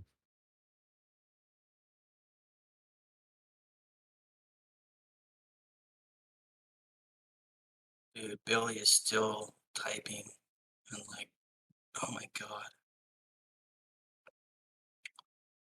I mean, that's the psychology of these people, man.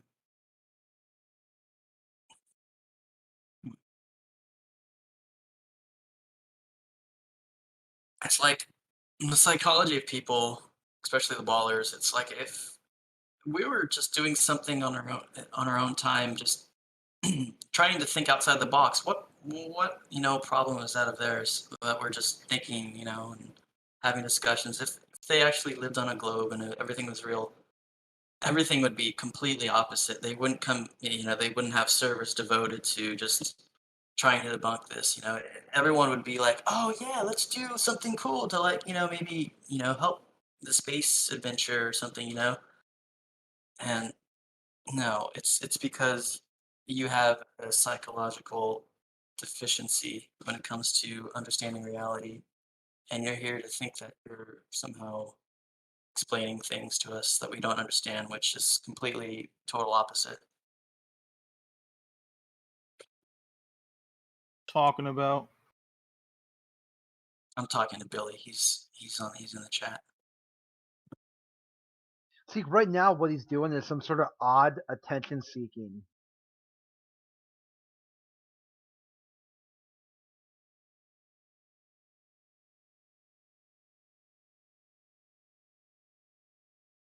But I mean, at least he's in the VC, listening. That's more than some people will just sit there and text, skank it up, and not even be part of the conversation.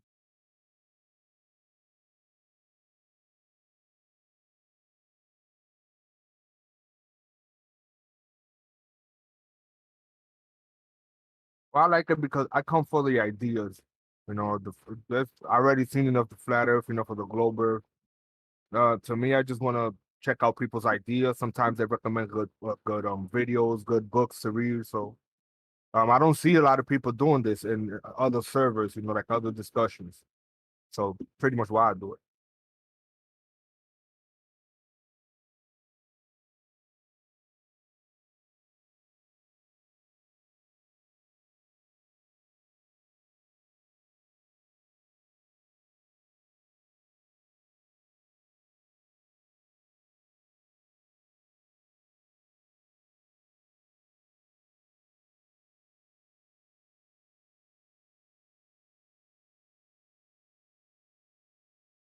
Oh yeah, I know why people. I don't know why you do it. Yeah, I mean, why we do it. Obviously, it's just the Globers. It's just like complete opposite. It's like, if they had anything to fall back on, or well, I guess everyone in a sense is kind of a Glober too, but it's in a strange way. But like it's just so twisted. It's they have to support themselves to reiterate the fact that they live on some spinning globe. Like, and then they come in here and they try to tell us all this stuff. It's like, what business of it is of theirs? Or it's strange.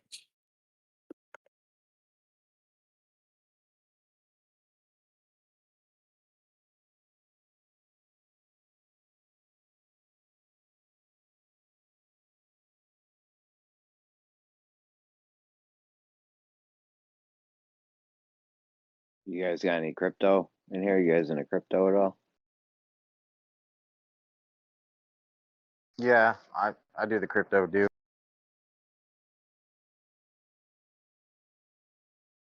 You doing good? You doing good or what? Yeah, been doing good, man. Been doing real good for the last few years. Nice, nice. How about you? Yeah, I had a big year this year. I've had some good years in the past, but this year things really picked up. Made some fucking power moves. Oh yeah. What do you what's your main bags? I'm in the Binance chain. Ooh. So I got a lot of like the swap coins, like Pancake Swap, Baby Swap. Yeah. I like that syrup swap. What are they, like a 80% APY at this point or something, right? Yeah, which is still, I mean, phenomenally high. It was obviously way higher, but I'm into a bunch of coins like that, Baby Swap, Auto Shark. I'm making like 29 bucks a day. I'm in a whole bunch of them, probably 20 of them at least like that, maybe 30.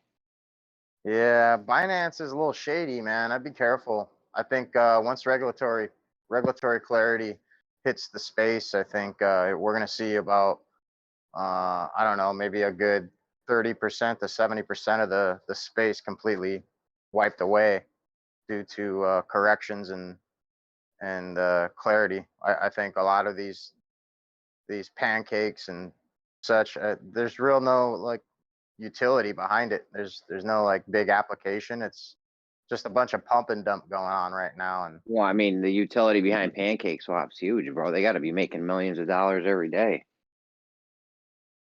well, that's the thing, man. They You know got how a many lot of money. trades go down? They got a lot of How many money coming in.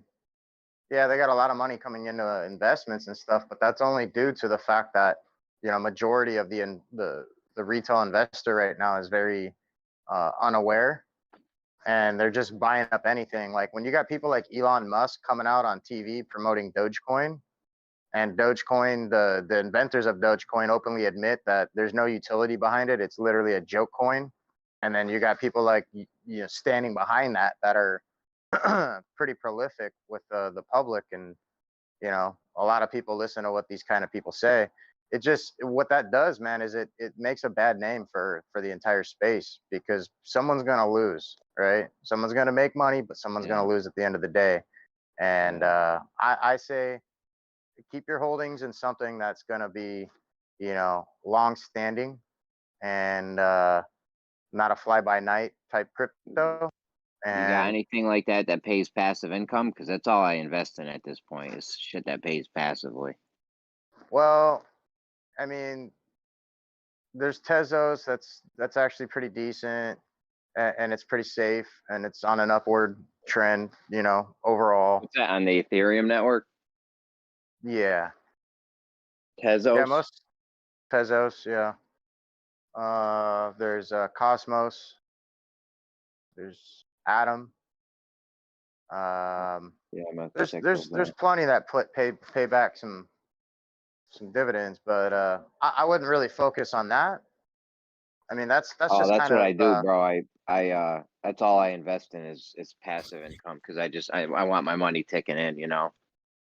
yeah. If you got large sums of money, then sure. But for somebody that's trying to get themselves to a certain position, I would look at, like I said, something that's going to have utility and that's going to essentially be adopted into the future networks.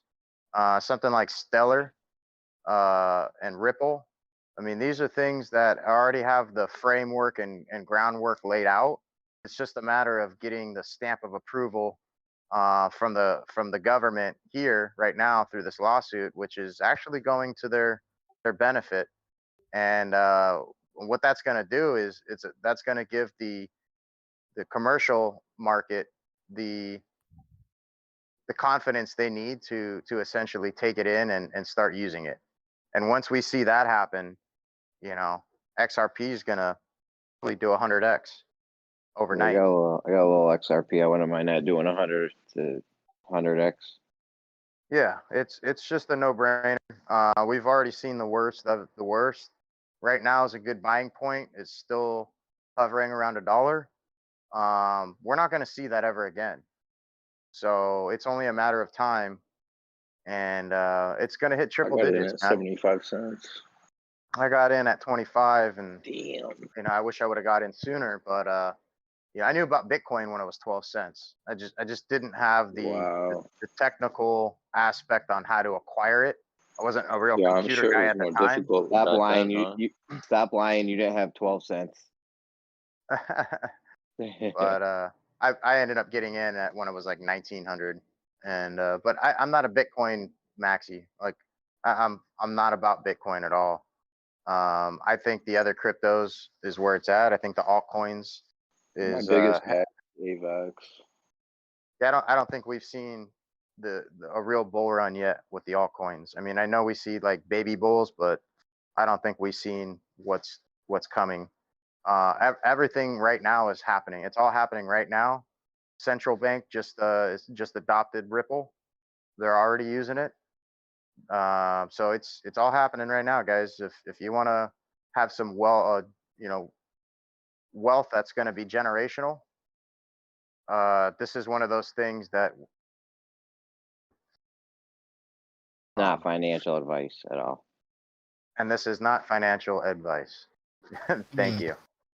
Hey Jeremy, do you do any mining? Oh boy, what's up, Branch? Hey, do you do any mining though? Tiny amounts, nothing to even talk about. I'm thinking about getting into it, man. I've been reading up on this shit. It gives off mining- a lot of heat. It gives off a lot of heat and noise. The mining days have come and gone. A lot of that stuff is going away. The ERC-20 forked again, and it's kind of making it the incentive isn't there anymore, really. Now that Bitcoin's this high, the incentive's back, man. Trust me, you can start making some bank on it.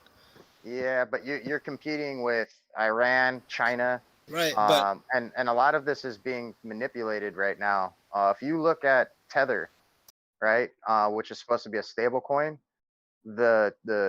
as Tether puts more capital out, like their market cap increases, Bitcoin prices go up, and they're synonymous. And this is corruption, and it's only a matter of time before it's completely exposed and stopped. But if you were to, again, like I said, to look to put an overlay of both charts, Bitcoins, parabolic runs, and Tether's market cap increase, they're synonymous, and they're in bed together. Tether's been busted many times for a lot of corruption, and I think they're going to be back in court real soon, and that's all going to affect Bitcoin. So that's my advice. That's just my my speculation. Well, I was gonna say Jeremy's got like the perfect setup though, right? Because he's running these schools, right? He can just find one of those abandoned classrooms, fit that motherfucker out, got free energy, free internet access. I don't work at the school anymore, but I used to talk to the tech guys a lot because they were in the basement with us near our break room, and they would just be getting pallets of computers, and I'm like, yo, you guys seriously need to put these computers to work, man. I'm like, you start mining Bitcoin out here, you make a couple $100 a day with all the computers you got access to. Yeah. Where you work now? Bitcoin right now uses 1% of the world's power supply for its mining protocol, and it's not efficient, and it's only a matter of time before the hammer comes down. So I'm just saying, I don't think I wouldn't buy something that's up this high right now, right? Like, there's plenty of other coins, man, that are fractions of a penny to under $10 that have been increasingly going up since they've came out. I mean, you look at most of these. I'm not buying, but I ain't gonna settle on my Bitcoin either. I'm holding that shit for a long ass time. Yeah, that's fine. But again, man, if you look at a lot of these cryptos on a year-to-date chart or since they've came out, they've all gone up, man. It's the stock market on steroids. It's you can't do this anywhere else. It's just kind of a no-brainer. Like, you kind of get in and you hold on to your shit. You don't need to be trading. You don't need to be mining. You just hold it. And in enough time, once all the adoption takes place, you got to remember, like, we're literally like maybe, I don't know, 3% of the world right now. And once the rest of the world catches on, we're going to be riding that wave. So the time's now to get in and just sit back. Don't feel like you got to do all this fancy shit. Yeah, Sure, I like what learn you said about it. about. I like what you said about the altcoins, though. I think the altcoins is where it's at. Like, if you put money in a Bitcoin, you might do a double. You might double your money if you're fucking lucky in the Yeah, next why would 5 you to want to 10 do a years. 2x instead of 100x? You know what I'm With saying? the altcoins, there's a lot of coins. I must have bought 4 or 5 coins today. You can get coins for pennies, fractions of a penny that are going to do a 10, 20, 30x. I mean, Yeah. I've done 1,000x. I've done a 2,000x. Oh yeah, I was in Safe Moon, Shiba Inu, a whole bunch of coins. I made like 10 G's last month. One of my coins did a little 10x.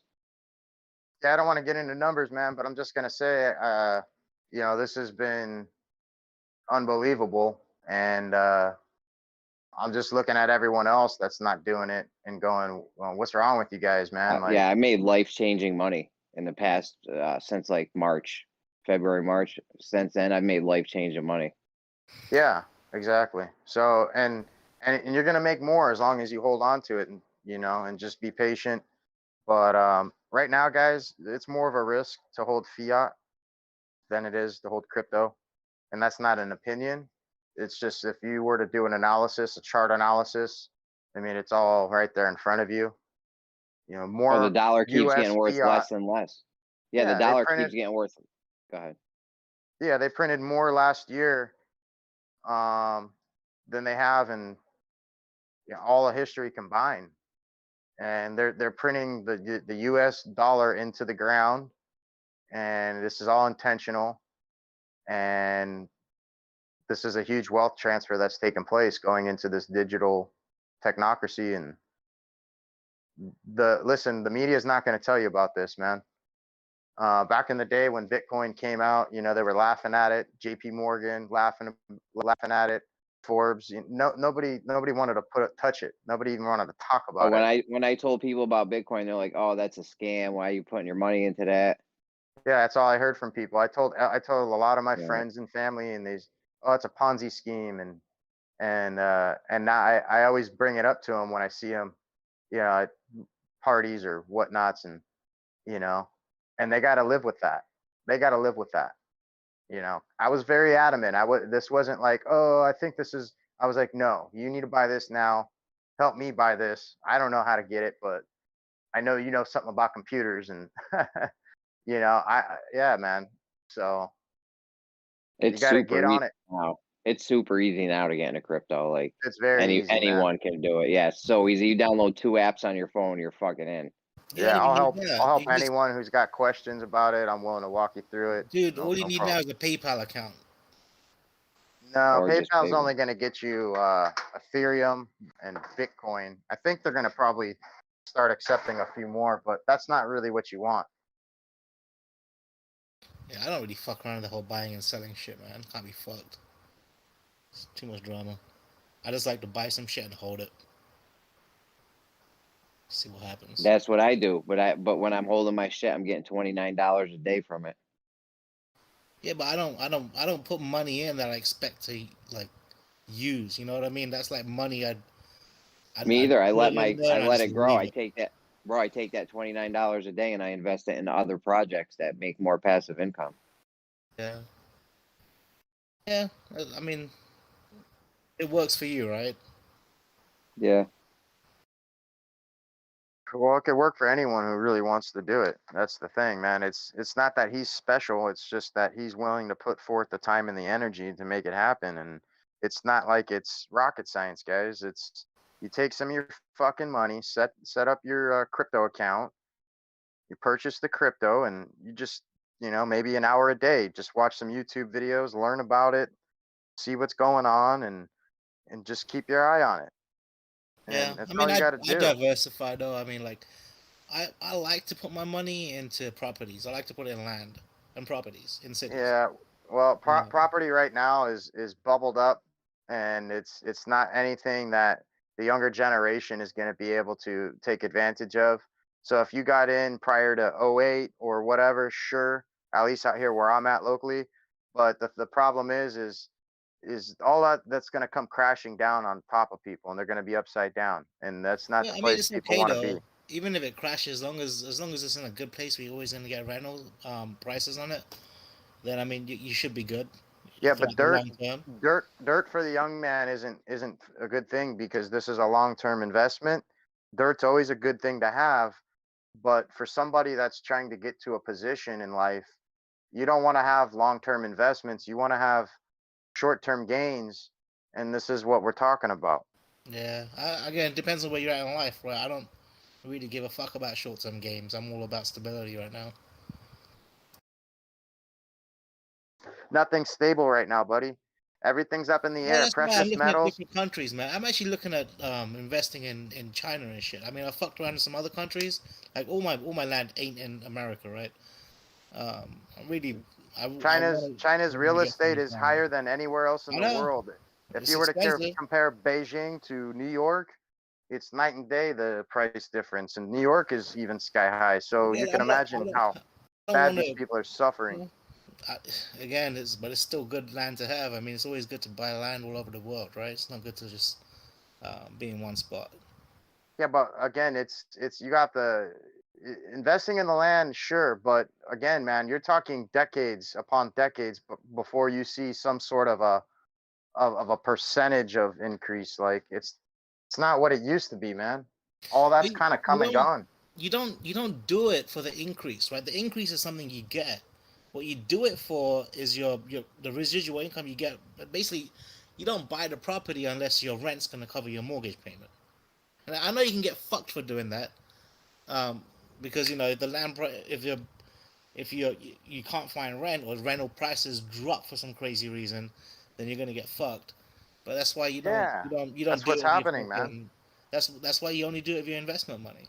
You don't do it Man, with all you they don't gotta do it, do is you don't do it with the money impose. that you're fucking feeding your kids with and shit. You do it on your extra, do it with your extra money, you know? Yeah, but if we're talking about the average guy here, man, most people right now don't have $1,000 in their bank account. If they get a flat tire, that could be the difference in their month of quality of food or some shit. Like people are really deprived right now, man, and it's not looking good.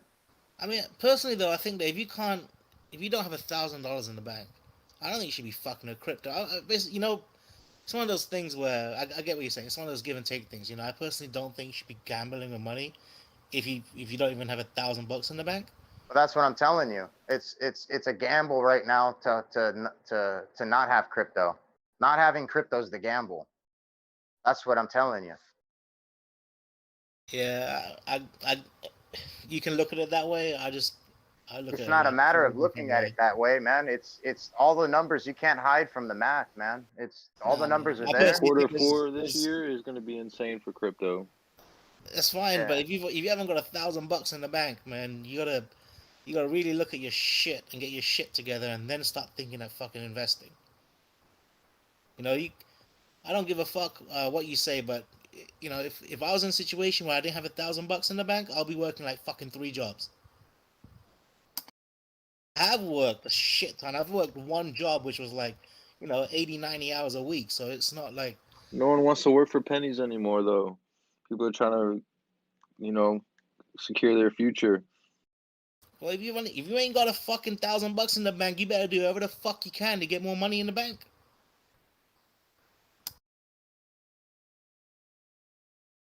But that's the whole problem, man. That philosophy right there. That's all we've ever been told is save your money, put it in the bank. But when you look at the annual drop of the dollar versus inflation versus what they're giving you per dollar on interest, it's not adding up. It's a loss. So that whole ideology is a losing thing, and anyone who's been successful and has money would tell you the same thing: is you don't put your fucking money in the bank, dude. That's the worst thing you could do. Too different, right? Like, I mean, I get what you're saying with the whole investing in crypto and shit, because crypto's still a pretty liquid asset, right? It's not you haven't tied your money up into anything. When you got your money in crypto, they've got stable coins that are equivalent to a US dollar, like if you want to roll like that, right? But the whole point is volatility is what breeds that income, right? Without the risk, you ain't gonna have the reward. So if you're sitting on something like Ethereum or Litecoin, that's fairly stagnant.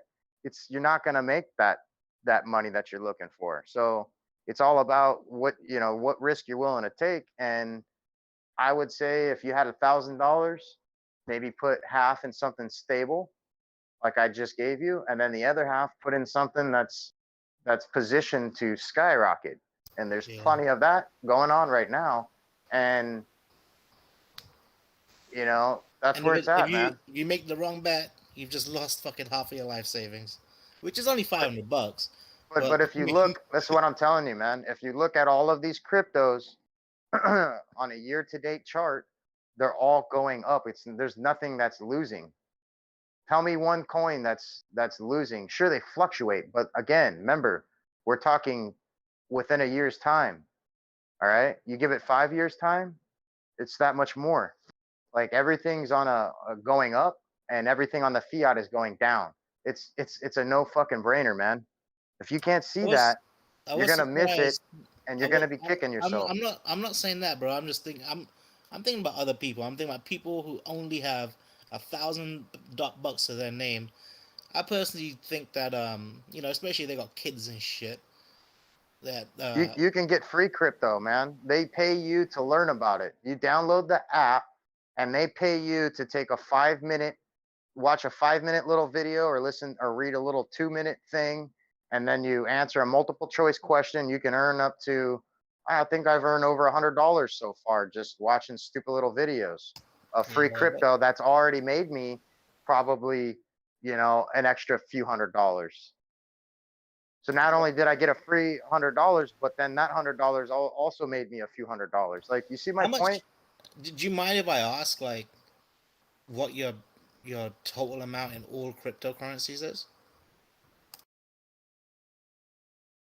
I don't know if I want to answer that, but you don't have to. You don't worry about it. I could tell you, man, I've done well, and I didn't have to do much, and I just, you know, because different people have different ideas of what doing well is, right? So, like, you know, that's just why I'm not sure if we're talking about the same type of stuff. Yeah. Well, I put under 10,000 in, and over 150,000 right now as we speak. All right. Yeah. Okay. So you're doing pretty fucking good. You know, that's 150K in liquid asset, right? If I were to pull it out right now, yes. But why would I want to pull out that to put it into fiat? That's just going to devalue when this is just continuously bubbling up and going higher, man. Like, it's a fucking no-brainer. Yeah, I wouldn't. I mean, I wouldn't. If we're talking that much, I wouldn't. Right? And I've got some money in mostly in Bitcoin and Ethereum. But I've already said I'm not gonna fucking fuck with it. It's actually money that I put away for other family members, right? Basically, when they were born and shit, or on certain birthdays, just instead of giving them presents, buy them some of this shit. How much do you got? Me? Am I in Yeah. there? Me? Who said me? Yeah. Family. How much You do said you got it? family. How much do you got in there, Branch? So I put it away for family, right? So I've got Yeah, so that's me. yeah. So that's I got 2 for my niece and 2 for my nephew, right? I got 2 for myself. Yeah. Can you check your DM?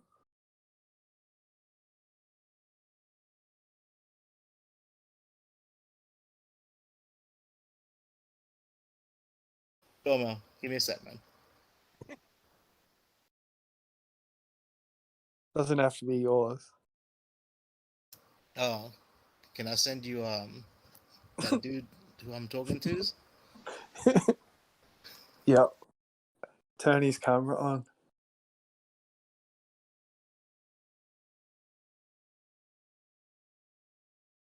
Should I turn it on?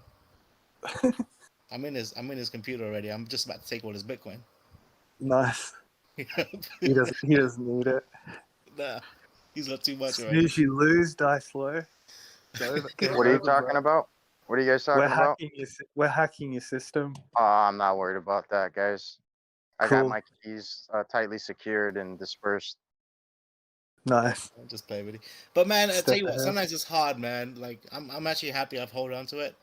And like I actually don't even have access to my Bitcoin anymore. I got someone else to buy them for me. I got my cousin to buy them for me, right? And he handles a lot of my money for me. I'm kind of happy that I don't have access to it. I probably would have sold it already if I had. This guy's just digging up the lawn. I gotta take a picture of this.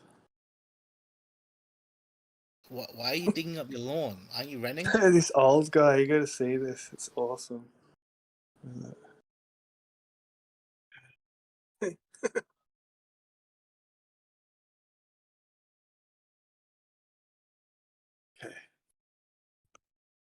I'll send it to you. There you are. So Mel, what brought you back, man? You was like, nah, fuck this. I'm done. Fuck flat Earth. No more fucking flat Earth. Yeah, I hate Flat Earth. Flat Earth sucks. Everyone gets triggered. Everyone's like, ooh. And then what? I know, right? It's just another day on Earth, right? It's starting to get fucking. It's starting to get like that's all people do is just get triggered. Like there's no more joking about it. There's no more like fucking lighthearted conversations. It's all so fucking serious. Mm-hmm. Yeah, you should have had Gummy Bear last night, Branch. It was Asa Mahowski came in, and he just reeled him in, like just played with him like a veteran playing with a noob. Yeah. And Gummy Bear just didn't see it coming, and it was cosmic background radiation and things, and dark matter and dark energy, and then once Issa had him on the hook and reeled him in, like Gummy Bear just flipped. And like it was funny for a second, but then I just felt mean because it's so easy. I mean, see what I mean? It's just a game now. I don't get it how some of these Globers they don't fucking. I just don't get it. Like why they're so into the whole fucking argument. It doesn't make sense. Well, I mean, for some of them, especially like youth, like Gummy Bear, 23, right? Like I can imagine being 23 and having these people on the internet going, listen, bro, your whole world's bullshit. Like everything you've been taught is lies. Like that would freak me out. Yeah. I'd be like, no, it's not. Don't tell me that. I guess I don't want to deal with that. He hasn't hit that age of just fucking saying fuck it. Who cares? People are fucking retarded all over the world. That's it. If they let them fucking believe what the fuck they want, don't worry about it. It's gonna affect you. I'm an engineer. I'm doing my engineering course. That's what matters. That's where my focus is. He's in his 3rd year, so you know what I mean? He's on his way. Yeah. I get really annoyed, Branch, when I was a mod, right? I was flexing a little bit because maybe it's Lord of the Rings. You get a bit of the power, but I wasn't abusing it. It was just sort of I wanted to kind of steer it a tiny bit, but I'm too cheeky. Yeah, I liked it don't though, know. man. I liked it because it was like he was just shutting people down. It was funny, man. Yeah. I found it hilarious. Yeah. I usually shut the flat earthers down, right? Not the ballers. I'm always on the ballers' side secretly. Secretly. A lot of people don't know that. Yeah, it's So tough. You're an undercover Tough baller. It's just tough to have your paradigm kicked in the balls. Yeah, yeah. I usually after I get done with these flat earth rooms, I have a little cry, Yeah. because I realize how dead the whole globe is and shit. So I have a little cry to myself, cry myself to bed, then I'm usually good in the morning. Yeah. So you're fine. Whatever shape it is, whatever they say. You're you. You're always going to be you, right? I mean, I don't look into I don't do flat earth the same way other people do, man. No. I think you'd laugh at this. Like, I actually care. You know what I mean? Like, a lot of the time I was getting upset in gems is because I actually care. That's not put on upset. It's like that's upset, like, because I'm upset about the whole Earth situation. But I've just after years of caring and giving a shit, unfortunately now I just don't really. Yeah. And like you're saying, everybody's just on their own path. But I mean, Dicelo before, like, Jin was in, and I was talking about the situation here in Oz, and I've just got a job, and they're saying I can't work unless I comply. And I don't know. Take the Yeah, the thing that we can't talk about. But yeah, just all that, and then there was a little bit of solidarity and like stay strong, bro, and we're with you, and that warms my heart. Like, that kind of made my day.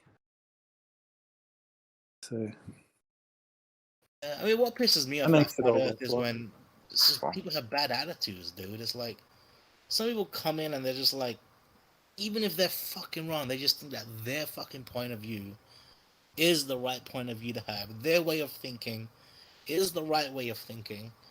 And that type of attitude just pisses me off about people. Being stubborn and fucking arrogant. Just it annoys the fucking shit out of me. Yeah. No, totally. So I mean, even if you was a flat earther or a globe earther, if you're basically arrogant about your fucking point of view, it just annoys me. Yeah. Doesn't matter. Yeah, Which it's one. like going to a party and everyone's a know-it-all. It's like, that's going to be fun, isn't it? Right. And I mean, I guess being a parties like that though. Yeah, totally. It's just like it's one of those work parties and everyone's fucking geeky and shit. Yeah. Or yeah. Nerd power. I mean, I think if it was an actual formatted, proper debate where we actually had teams, 3-on-3 or something, and the point was to not necessarily outdo each other, but a proper structured debate where points are put forward and there's a counter and rebuttals and it's legit. I mean, that could be interesting. And of course, there's a little bit of right, Mel. But here's the thing, right? It would last for an hour, right? Yeah. And you do it once in a week, and it's something that you can do maybe once in a week, and maybe once set a up. year. Right? But like, it's not something sustainable. You can't keep on doing this shit every day. Even once a No week, way. it's hard to fucking get. That's 6 people you got to get together. and moderators, right? Or maybe Yeah. that's 6 including moderators, right? So you have Yeah. 2 on 2 and 2 moderators. Yeah. And still, you know, I still see that as trying to do that more often than once a week. Is especially with this certain, if you want, community that we're talking about. Trying to do that often is just going to be almost impossible. You're going to end up having debates about stupid shit, or it's going to become extremely cyclical and repetitive. Yeah. No, I mean, I think that's why I've always enjoyed your company. Believe it or not, P Mars, you know, Dawn, like me and him get along like really well.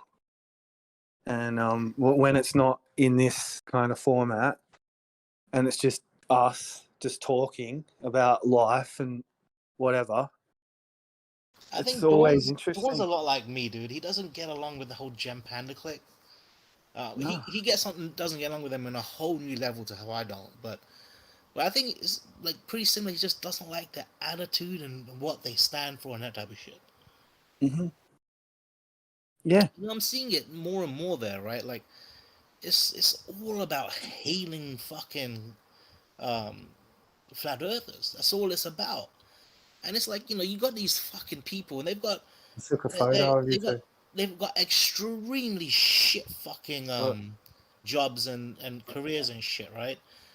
But they think they're on top of the whole fucking world when they start talking against globers. I mean, against flat earthers, right?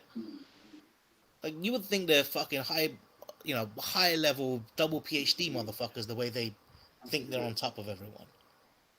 Really, they ain't shit.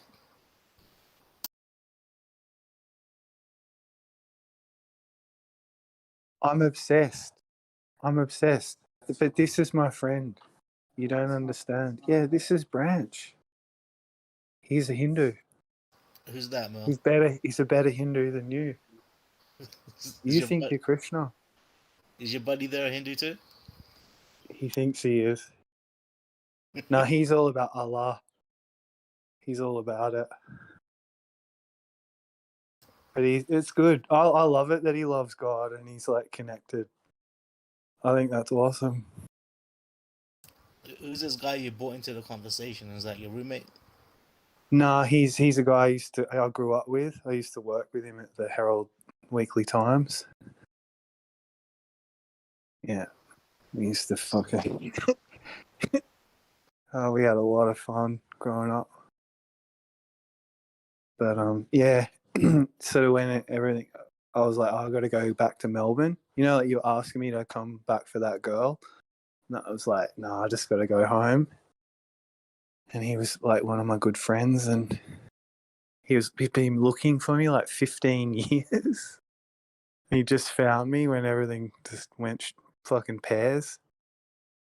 So I kind of believe in. Man. Yeah, but I had my Facebook. Facebook shut down. I got my computer stolen just before I got out of England. I ended up on the streets for a while. So. Yeah, shit went. Anyway, happens. Yeah. Anyway, whatever. It's always fun though, right? When you hang out with like super old friends. Like, put you in a place like how you felt back in those days. You know what I mean? Yeah, that's it. Like, even though we're older, like, because he's a little bit older than me, he's 47, I think. 46. Yeah, and he's a bit chubby now, but we still talk to each other like we're 20, and we remind each other, so that's good. It's been nice, man, like, because, you know, I've just been looking after mum. You forget, like, you know, like you're just with your homie, you're just giving each other shit, or that certain smile, like that look in the eye, like, yeah, you just understand each other. Yeah, it's cool, man. Yeah, I needed that. I haven't, you know, you've been a friend. You've been good. You helped me stay sane, believe it or not. Fuck you. Well, thank you. You've been a friend Yeah, I too. love you, man. I do. Swami G. So how's what's his new job you got, man? What you do? What would you be doing? Helping put up communication towers, like put the batteries in, like lithium batteries, and What? So you're gonna go on the yeah, 5G crap? You're gonna be I think it's 4, assisting? right? 4G, Why they still put it 4G or in 5G? 5G communication towers. 5G. Death grid. Yeah, we're on death grid. I don't think he knows what he's doing. I'm not going to tell him. But yeah, stuff like that. And I got like on site, like I've done these courses, like I can direct traffic. I've got a white card, it's called, that means like health and safety. So you're safe. And now I just got to get like the high vis shit, work boots, helmet, safety glasses, gloves. Yeah. I haven't done anything like that before, but it could be cool. I'm interested in that, communication, technology. But, It could be fun, man. yeah, I mean, at least I'm a bit outside. I like being outside and doing actual work, like physical work. I like that. Yeah, Because a lot of the office stuff jobs. I do is digital, like arty-farty digital shit. Yeah. Office jobs do have their fucking benefits, though, but I know what you're saying. It gets a little bit fucking boring. Yeah, I just get bored sitting in a cubicle.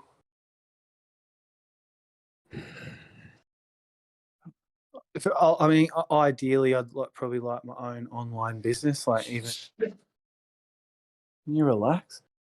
Selling tea or something? Selling tea. Yeah. Do it. What tea? Yeah, sell tea. Get it, import it from China. Yeah. And then repackage it, put a nice organic. Yeah, sell it back to the Chinese. There you go. Yeah. Yeah. Yeah. I don't know. I mean, they're smart. buy coffee, right? Buy coffee. Yeah. Feed it to koalas, and then sniff it out their poop, and then brew it again and sell that shit. Make up a big old internet hype how it's the best shit in the world. People will buy it. Mm-hmm. Koala power. I'm straight. Ain't it like that though? Like one of the most expensive coffees in the world is actually like a bird or something eats it, poops it out, and then they You're brew it. kidding me. No, You're kidding me. No, that's why I'm saying you should do it with koala bears. Yeah, I mean, I think really clever was like bottled water, like making out like it was from some Swiss mountaintop brought to your supermarket or your table. I think stuff like that's genius, and you just fill it up from the tap and put a fancy label on it. But it's, I don't like the idea of giving someone a bodgy shit product. If I was going to put something out there that I was involved in for real, I'd want it just to be organic, all good ingredients. If you bought it, you're winning. Like, even to have the thing, you're like, yes. You got to believe in your product, right? You can't just. Yeah. There's enough shit in the world, right? Yeah. Already. I've been thinking about it because I don't know what the future's going to be. So I'm trying to be innovative. Yeah, man. What do you call it? If you was to come out with a tea, what would you call it? Good question. I don't know. I don't know. I'm real fussy and like it. It has to be good. It's just, everything about it has to be good. So I'd have to think about it. Man, you know what? I got some chamomile tea, right? That shit actually fucking it super chills you out, dude. Yeah, tea rules. I think it's one of the best things about, because part of your day, having a cup of tea or a coffee, right? Some people like fizzy drinks, but It's part of the ritual. What do people drink in Australia? Is coffee big or is it tea? Both. Well, it's about 50-50. Yeah. The cafe culture is huge here, though. And I think because of modern life, coffee's become more popular because it gives you that, half an hour buzz? Maybe an hour buzz if you have a strong one. Double. Yeah. I used to fucking put tea bags in my coffee, dude. What? Hybrid. Crossover. Just That's super cool. fucking caffeinated shit, man. Yeah. I've never done that. I'm going to try that one day. Does it taste like foul? Nah, the coffee overwhelms the tea. No, you can't taste the tea. No tea. Wow. Okay. No one wants to have this conversation, I don't think, bro. Yeah, I gotta step away for a bit now too, though. You all right? Huh? Yeah. You all right? Yeah. Yeah. Yeah, just gotta step away. But I'll be Good back. shit. Take care, yeah? All right, man. Later.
So Merle, you there?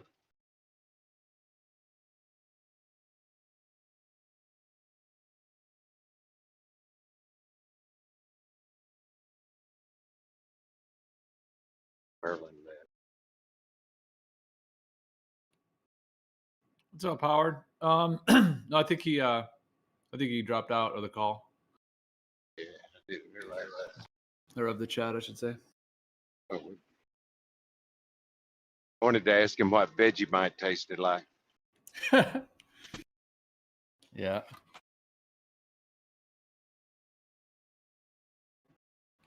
I don't think I've ever had it, but It looks like black peanut butter.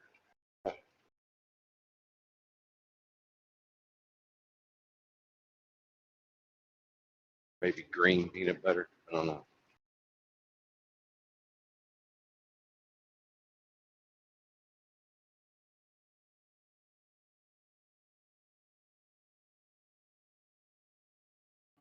yeah, I mean, just the ingredients are pretty weird.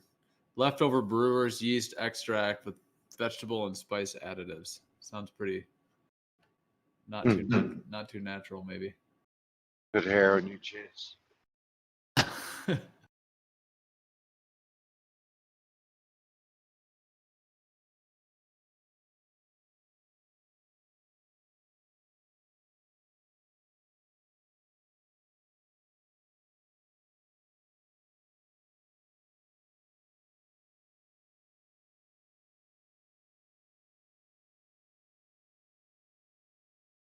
So, Jill, what is this stage thing that I heard mentioned earlier? I've heard you guys talk about it.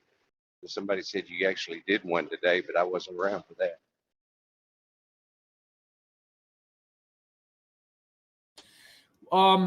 Yeah, it's somewhat new to me as well. I've seen a couple other servers that have it, but I had activated the community server feature on this one, and I only did it about 4 or 5 days before I launched this, so it's all a little bit new. But once I activated that, it basically allowed you to create these stage channels, which it's like a different type of a voice channel. Basically, it kind of allows for you to have like an audience of people listening who they're automatically muted and they're just in listening mode. And then there's a couple people that are the presenters. So maybe 2-3 people that are, the actual presenters. And then if you're in the audience, you can raise your hand. So you can kind of click the little hand raise icon, and then the moderators that are on the stage can choose to request to invite you up to the stage. And then if you accept that, the little thing comes up that says accept, and then you'll jump up, onto the stage with them, to be able to speak. So yeah, it's just kind of a different way of organizing it. So that's what I see on Chatterbox. It's got a thing there, and it's got a topic, and it says listen. So I bet that's what they're doing there. Yeah. Because like the way it'll look on here is, let's say there's 4 people on the stage. It'll show the 4 just like it's showing us in the voice chat, and then everyone else it'll just say listening.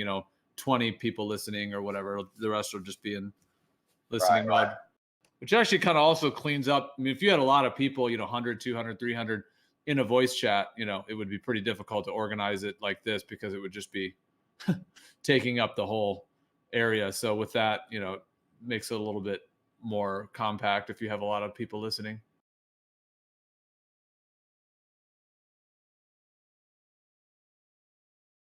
Seems like an interesting feature. There's a couple negatives to it. I mean, we just kind of found out today that you can't share your screen in a stage room. So like, let's say somebody's doing a presentation in there, they actually can't share their screen, which is, so it's audio only. That's a little bit of a possible negative. I mean, I could still do it. Like we could still they could be in a different, if somebody's doing a presentation, if they have a second Discord account, they could be in another chat, and then I could, share that one and then put it on the live stream. So it's still possible to get a screen share, doing it that way. But I guess in the stage room, they don't directly allow for that, for the screen share. You just it's well off to just watch the YouTube stream instead of. At that point, yeah, unless you wanted to come up to speak or ask a question or something, but yeah.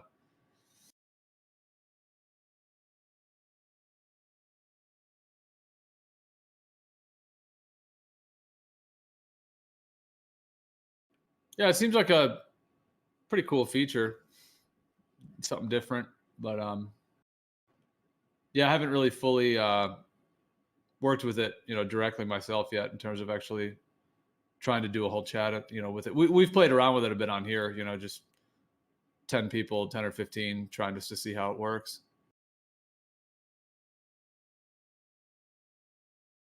That's how you'll figure it out. It does work a little bit like a queue as well, like a voice queue, where, let's say you're doing a presentation and then people are going to, ask questions, and you want to have 10 people, and so, because whenever you request to speak, it puts it in a little list on the right, and then you can kind of invite people up one at a time if you have people that have different topics they want to bring up or questions or different points they want to make. So that's kind of neat. I also have 2 other voice queue bots that I found when I was researching for them. One of them's used for a video game. The other one's more for karaoke, but I kind of modified them, and so there's 2 of those bots that we can use as well for voice cues. One of them for karaoke is kind of cool because like you can just click the emoji to add yourself to the queue, and then you can choose to set it to where it'll automatically server mute everybody else other than the person who's top on the queue. So it's kind of interesting. Be interesting to do it that way. Like, well, you could first just do it like a queue like that, where let's say, you're the next one up. So you're, automatically unmutes you, and then you're speaking. And then when you're done, you click it, and then it'll mute you, and it'll keep everyone else muted. And then it'll unmute the next guy who's ready to speak, automatically. So I think it's pretty interesting, that way, just because it's sort of like automatic moderation, and then it potentially would reduce a lot of the over talking. And even on like a 1 versus 1 or a 2 versus 2 kind of thing, you could do that where when one side's finished, they click the button and it goes to the other. That way it's a way for someone to say, okay, I'm done speaking. Boom, pass the mic. So that could, some interesting things that we could experiment with. Sure. I mean, the dynamic of the conversation, there are times it'll get in a groove where both are being somewhat respectful where like two people are talking and everybody else is hanging back, and it really makes for a good interaction. But inevitably goes sideways, and makes it difficult to get control. But the room in general for this past week seems to be working pretty good, working out the bugs. But we're gonna have bugs in anything. Yeah, for sure. Yeah, it's been a lot of working out the bugs this first week. Yeah, especially for me.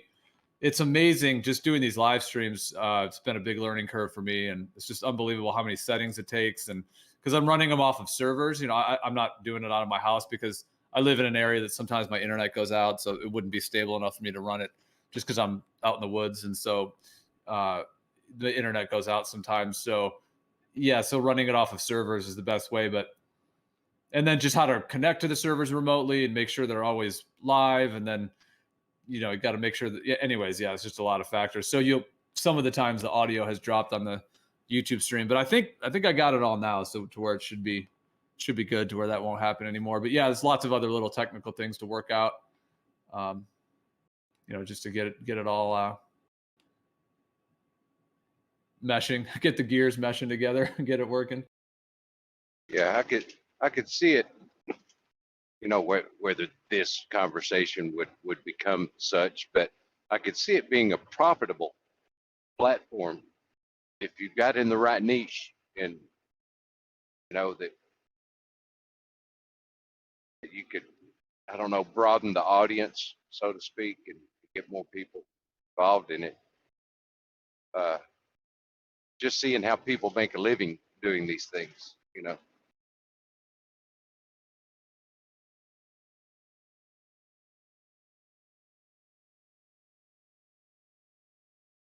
if you enjoy doing it and providing the platform and doing the thing, wouldn't it be awesome if you could actually make a living at it,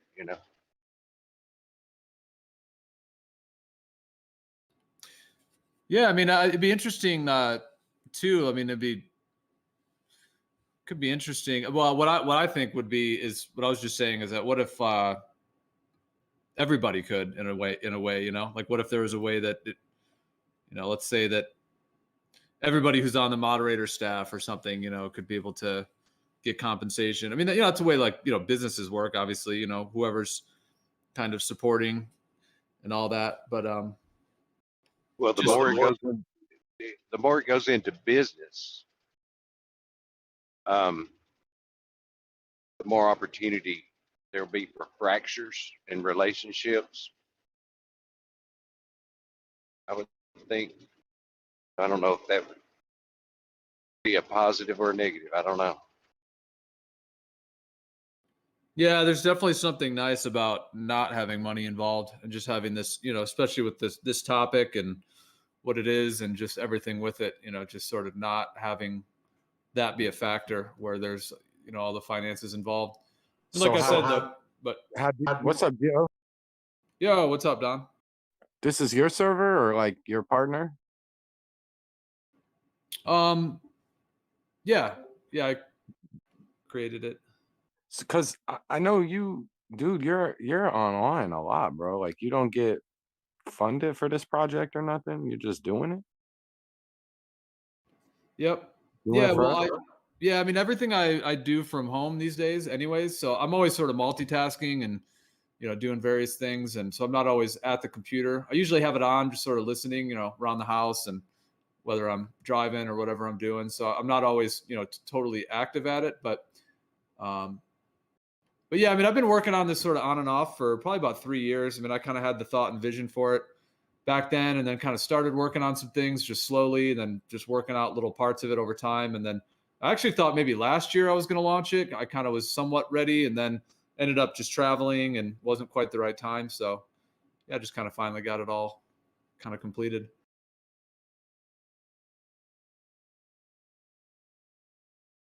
Cool, sir. Okay. Well, since I guess you're like super admin or owner or whatever, I guess you're the right person to ask.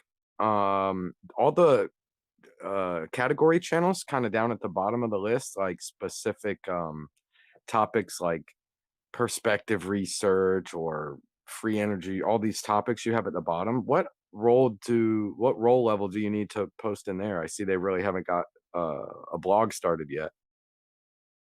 Yeah, it's a good point. That's good you reminded me on that, because that was something that somebody else was asking about. I think currently, I guess I have it set up that like all the moderator staff can post in there. But it doesn't have to remain that way. I the only thing I wouldn't want is just a bunch of like, it'd be good if that content was I think somewhat curated, like let's say atmospheric mirages. I'm just looking down there. So let's say that channel, instead of that just being a bunch of side chat and this and that and just random posts and stuff, it'd be cool if it was like, each post was actually related to that, so that's the only thing is, not having that. So I'm open to ideas. I got an idea. Yeah, go ahead. I don't know if there's a way to auto tag, like a quick button to add a tag, or maybe an emoji, or maybe a hashtag rule for if you think it's like the real deal for that channel, post that on a hashtag. That way y'all could erase all the non-tag stuff or have more active. But yeah, you got to let motherfuckers know it's those to be specific for dropping, info links or knowledge, or not for just bullshitting around. But yeah, man, I mean, whatever. I want whatever tags you want to give me. I mean, you know me, man. I just want to share the info and read the info.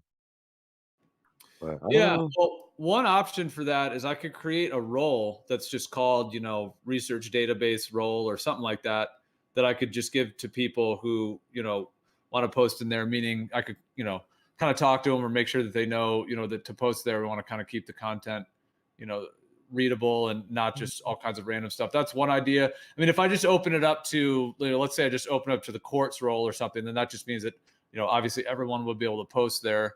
I could also open it up to live. Right, but you could let people know, hey, if you have this role, that means no fucking around in these chats, or we remove that role.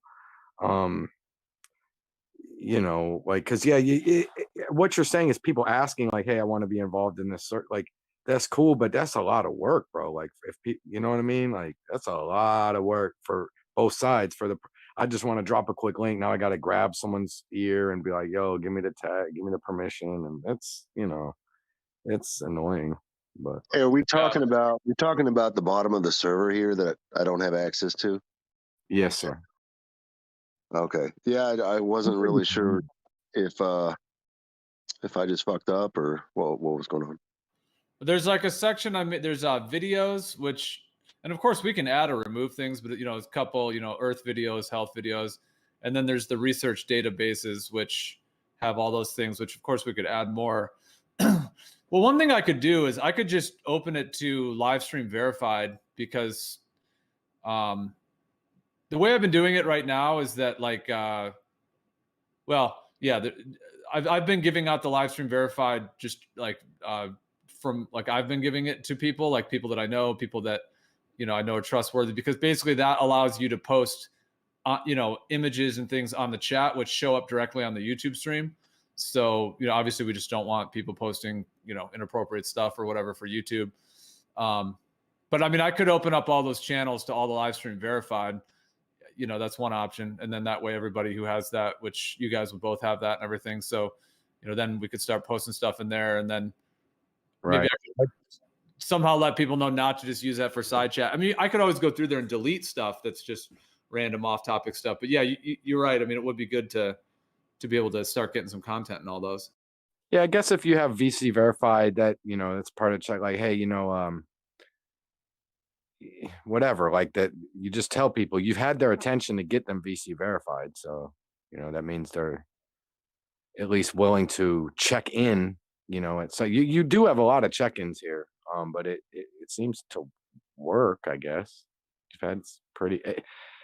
You're like the little meeting. People aren't hanging out at Brandon's anymore. The whole crowd's over here usually now, because you were over there a lot, Gio, so I guess you were the great attractor.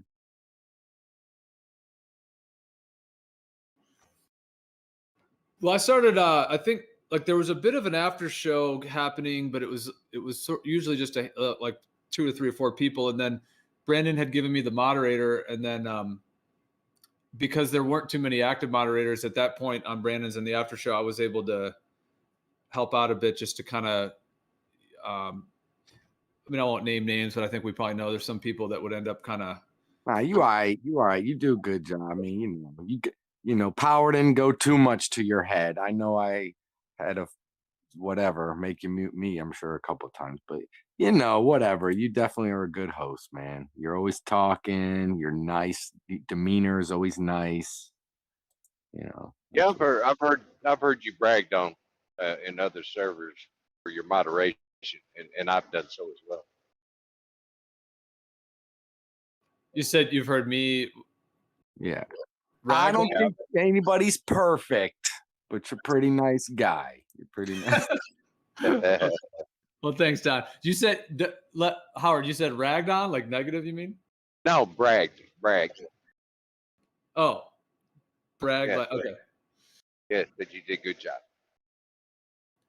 I appreciate it. Yeah, it's not always easy. Yeah, when there's a lot of strong personalities and different things happening. So yeah, it's definitely not the easiest thing to do sometimes. But I mean, on here, I'm not looking to be like, some sort of, like, oh, I'm the top dog, I get the final decision. I'm not really looking to do that. I'm kind of would prefer just for, the moderator staff to kind of, for everything just to be able to function on its own. I mean, I really just see myself as, just part of the moderator staff. And yeah, I'm obviously kind of overseeing some of the stuff when it comes to some of the just keeping the live streams going and, permissions and things like that. But the technical things. Yeah. I kind of see it more like I'm trying to like midwife it, just kind of trying to be supportive for, whatever's coming together on a more communal level.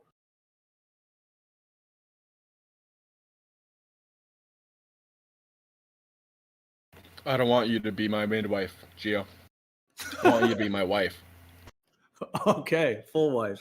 I'm gonna say this, man. Like this portion of this group, whoever, man, there's a little group that's been curating to where there's a lot of honest people going. I mean, there may be goofy like lies about the actual positions, but as far as the logic that's being argued is like good and fair, like logic and open-mindedness and like just respect of possibility and all that stuff, man, where some environments are very extreme. The majority of people is closed-minded to one side or the other, where this environment, some of the people in here, man, it's pretty fair going on, pretty fair. Again, I don't think ain't nobody perfect, man. Like everybody got their own little specific, quirk of radicalness that we need to put back into place or something or whatever. But as far as like just that ridiculous, just lemming, close-minded logic, wasting time of conversation, no progress of the actual point type of scenario, that ain't been none of that up in here, man. Y'all been just, it's been, that's loser. Oh, I hear people going, this guy is just quoting this other radical, whatever. Oh, this guy's repeating but everybody's listening. You know what I mean? And people are respecting and talking about the point. It's not just, nuh-uh. It's like, okay, well, what? Yeah, like, or whatever. Just maybe we ain't even talking about shit, but like we're gathering of like, what I mean? People that I notice I'm saying like, oh, I like this person. Oh, I like that person. Oh, this person, will give a fair shot to both sides. Or this person wants to actually measure shit fairly. This person isn't absolute minded and doesn't jump the gun when saying, there's no fucking way, you know what I mean? Like a lot of these people I could go down this list that it's just pretty rational people. And that's an awesome environment to be around. Yeah, I experienced my fair share of that this morning in the other server. We're talking about the closed-mindedness. LIGO? Yeah, the closed-mindedness. So how globe earthers, they're like, glass and mirrors, they're all, they're poured, they're fabricated to be level. right? But they're just like so small that we don't realize that they're actually curved. Right. They're, Yeah, I they're level remember. and curved, but we You don't know, realize that they're curved, right? yeah. They So said. Okay. talking about LIGO and the mirrors there. So in LIGO, the mirrors, they're like 4 kilometers apart basically, right? And you have this light, this little beam of light that's going back and forth 400 times, and this beam is hitting the exact same location. Now, if the mirrors are curved, just a little bit, they'd have to be perfectly aligned so that like right on the apex of that curve, so that it's going directly back and forth between these 2 curved mirrors, right? Well, I guess you'd have to find some matching spot where for whatever the curve or whatever the angle of incidence was that you were getting it to shoot straight back. So sure, whether it's in the middle or whether you have an irregular shaped object and you have to find the sweet spot. I mean, obviously, No, I think it would have to be that tangential point for it to be going straight, right? If it's any other place, in a it might be. perfect world, maybe in a perfect world, but what if there's like slight irregularities, right? Like I don't know, but I'll for your premise, I don't see a problem with your premise. Yeah, no, if it was like just one bounce or a few bounces or something like that, then it could be like more or less within margin of error. But if it's going back and forth 400 times, you'd think that they'd have to have it perfectly aligned, right? Oh, I They're mean, there completely has to aligned be with each other. some perfection, yeah, some consistent alignment where that shit is going to It's do 4 the same kilometers, exact thing right? every single time. Yeah. That's You're 4 talking about. kilometers going 400 times. That's 1,600 kilometers, right? Are you talking about curvature in the mirror? In the mirror itself, yes. So aren't they milled though? Aren't they milled perfectly flat? No, they're poured, and they're poured level. So in a globe conception, they're poured level and curved, right? Because it's just like a liquid, just like water. Water is level and curved. Yeah, they pour the glass, but they're milled and polished. Okay, so we'll get to that. So we agree that if they are curved, if they haven't been like made straight, if they're curved, it would have to be perfectly aligned. I haven't found any evidence showing how they aligned these curved mirrors, right? Now let's say that they're not curved. First off, how do you manufacture it? If it's manufactured to be straight, how do they manufacture it to be straight? If it's not manufactured to be straight and it's manufactured to be curved, just like regular glass and mirrors, and then they later straightify them, they polish them to be straight, how do they ensure that it's straight? What's their control for ensuring that it's straight? The machinery used to do it. And how's the machinery calibrated to know what straight is? I mean, Because on the globe you can't have straight lines. Like in terms of actual tangible things, if we had a straight line tangibly, we'd be able to, debunk one way or the other. We'd have a straight line that we can compare to the level line, and we'll see if it's actually the same or if it's, the straight line is different and the level line is curved. I mean, if you have a machine that you can pass the whole material through a consistent part of the machine, you know what I mean? Like, yeah, they're way. But how is the machine measuring the straight line? Optically? Because we know that is victim to refraction. Then what? The carriages on which these mills run and operate are called ways, and they're kind of locked in a track, so to speak. And I looked into this, by the way. So, like after I was talking about this, I looked into how they polish or straightify these mirrors, and turns out they don't make them straight. What they do is something called ion beam deposition, where they basically blast like this thin kind of layer of chemical, basically, of like this this material basically on the substrate on the mirror itself, and that kind of like polishes them and makes them have a good kind of like thin film type of surface. But they don't actually sand it down to be straight or do anything like that. They just deposit some like some of this chemical vapor onto it. It's called IBD, ion beam deposition. So that being said, we still we're at the stage where how do they manufacture straight glass. Not level glass, straight glass.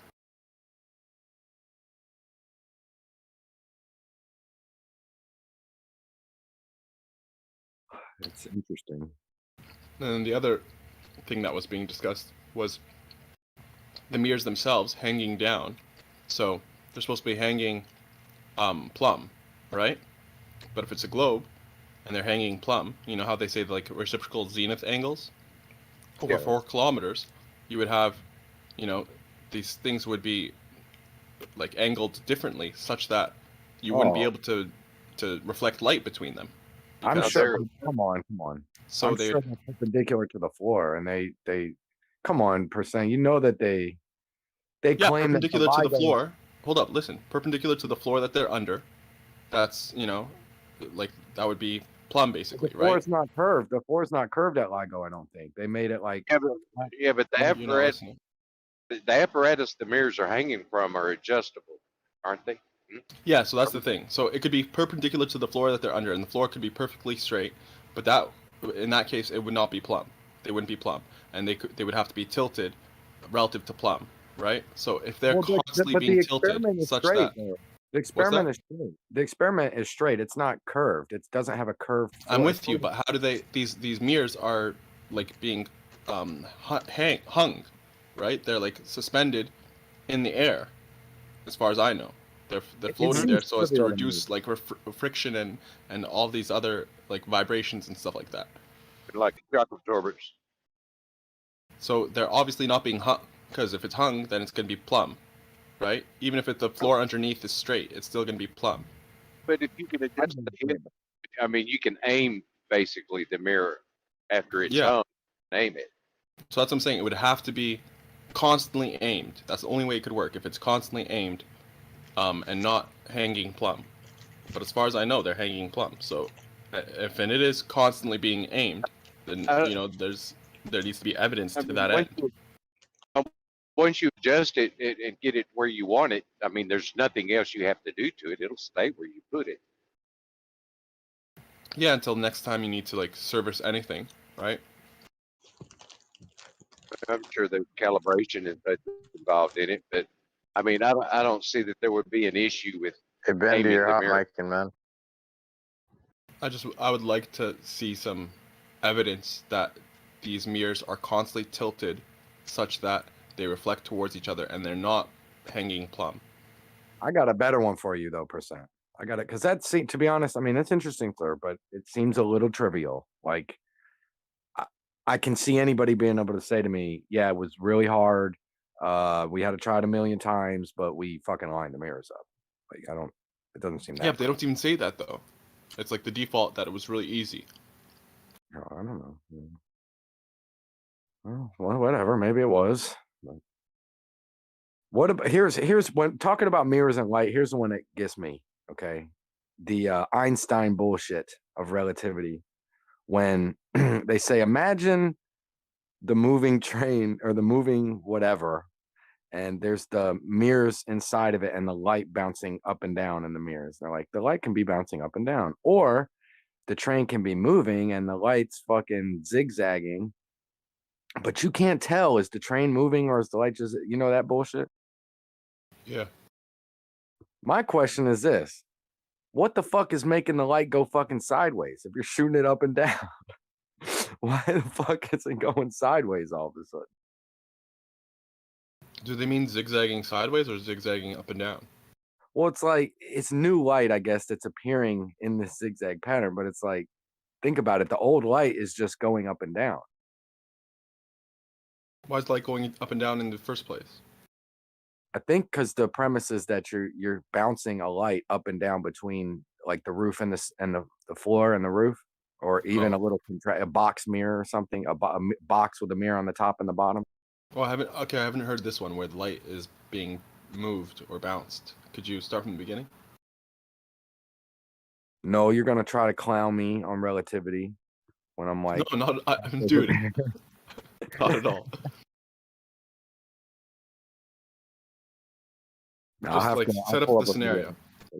The scenario is that the train is moving, so as the light's bouncing up and down, imagine if it leaves if it leaves the floor at time 1 and then it's moving up to the roof, but the roof has moved forward because the train is moving and now we're at time 2.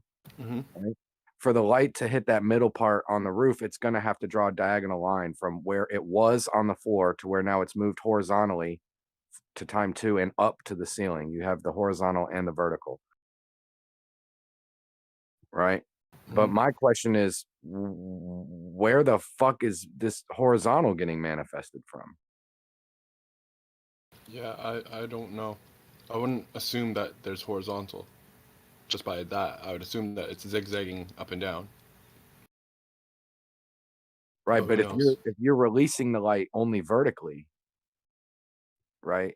Yeah, Right. It should just be going just vertical. exactly. If it's like whatever, like, who even fucking knows? Because it's really not. Because it's really also fucking coming sideways to you so you can see it and all this other fucking bullshit. I mean, these fucking premises of relativity, the premise of relativity just the loosest fucking nonsense ever, bro.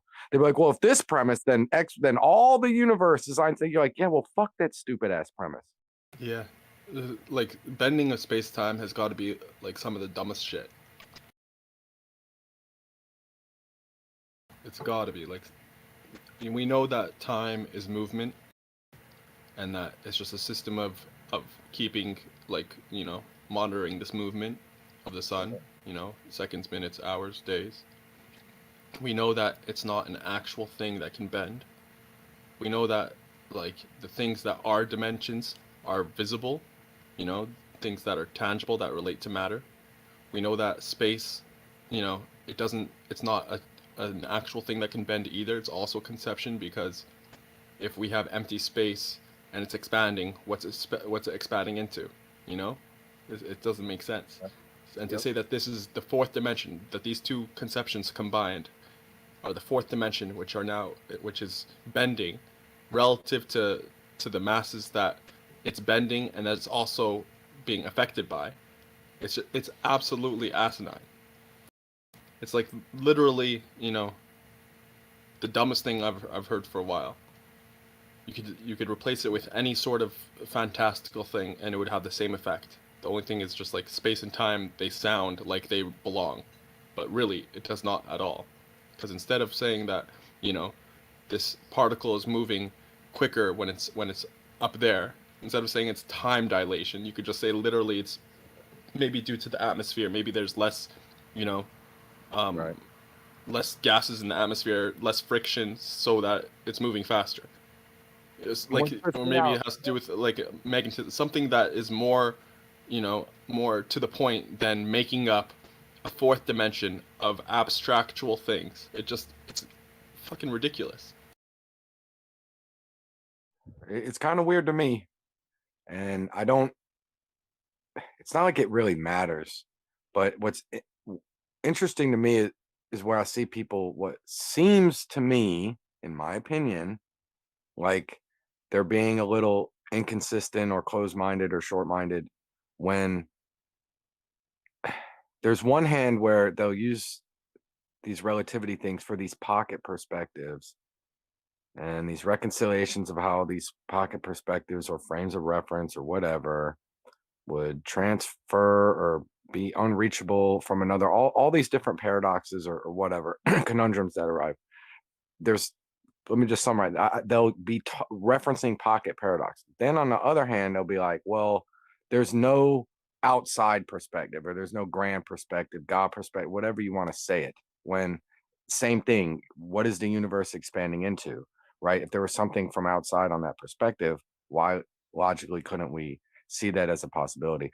So, but anyway, how do you, to me, have the fucking pocket perspectives without the outside fucking perspective? And that's what blows their mind. That's why they need to jump on this relativity, be like, exactly, and there's no outside one, so therefore we have to talk about how they'll all be limited with each other and all this. You're like, no, you could just sure, it's like, sure, but also you could just also talk about the outside, like, you know what I mean? It's a little weird. It's like, bro, motherfuckers feel trapped. They feel trapped inside of here or something. You know, They're scared to say they don't know.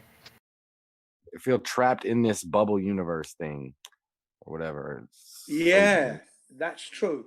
That's true what you said there, that they do feel that they need to escape Earth to go to other planets. Question is, what the hell are they looking for? exactly, because that's What are they another looking for? conundrum. Because they They also need feel to like leave they're the trapped Earth. in this bubble anyway. So what the fuck? Just enjoy the earth, man. Yeah, Enjoy the earth. that's correct. Heaven on earth. If you're religious, it's supposed to be heaven here. But unfortunately, we, the 99%, have allowed ourselves to be dominated by the 1% to the point where we're lining up in the military to go and kill for that Each 1%. other Once or that them. realization hits home man. properly, and then the fact that they realize that their whole education was just brainwashing and the earth isn't an oblate spheroid spinning in the vacuum of space, the realization of that will get them earnestly wanting to work together, I'm sure. Jin, you said heaven on earth. It's funny because like Yeah. in Islam, heaven on earth, like the gardens of Eden, on earth, they're circles of knowledge. You know, like realms of discourse and intellectually discussing things. So it's funny that you mentioned that in this. Yeah. I said if you're religious, you see, I'm not religious, but that is a terminology. The earth is supposed to be the place to be, not those planets up there. It's the earth is the place, isn't it? Isn't it? I mean, how can a human being ignore that when you plant a seed in the ground, it becomes a peach tree or a cherry tree or a banana tree? You know, yeah? How can you ignore the magic of that? What's going on in your mind that you cannot connect to that? Yet alone you yourself are growing. Yeah? What do you understand? That's when you know that human being doesn't realize he or she is alive. And if I was a woman, I would be such a proud woman because I'd be the woman. I'd be saying, if it wasn't for me, you couldn't even be walking, talking. You had to hang off my breast for 9 months at least. So what are you talking about, Mr. President? You know what I mean? But the women themselves don't even know their worth. Do you understand? So yeah, man, humanity is a long way. If they're busy trying to get to another planet, they're a long way from reality. A long way. Sorry to come in so hot there. But you know, yeah, that's how I feel. What do you say, gentlemen, ladies and gentlemen? Sorry. How are you, sir? I'm about to play a game, but I'm here listening. Yeah. Okay. Yeah. Nice. Nice to hear you guys. Yeah. Jin, if you were a woman and younger, I'd marry you.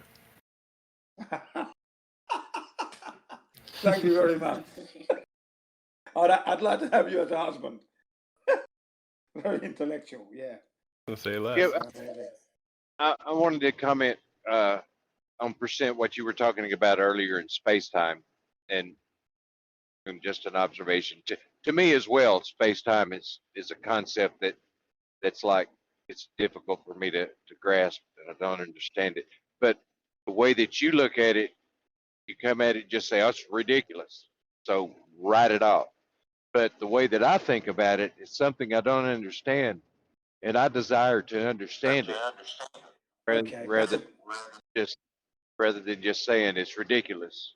You know what I mean? Well, okay. Well, yeah, I think you hold do up, bring a Jen. good point. Hold up, Jen. Yeah. So I think the Yeah. difference is I understand it. I understand how they explain it and what they make it up to be, and I disagree with it. I find it very lacking. Like I've weighed it in my mind. I've weighed it and measured it, and I have found it wanting. Yeah. I mean. Yeah.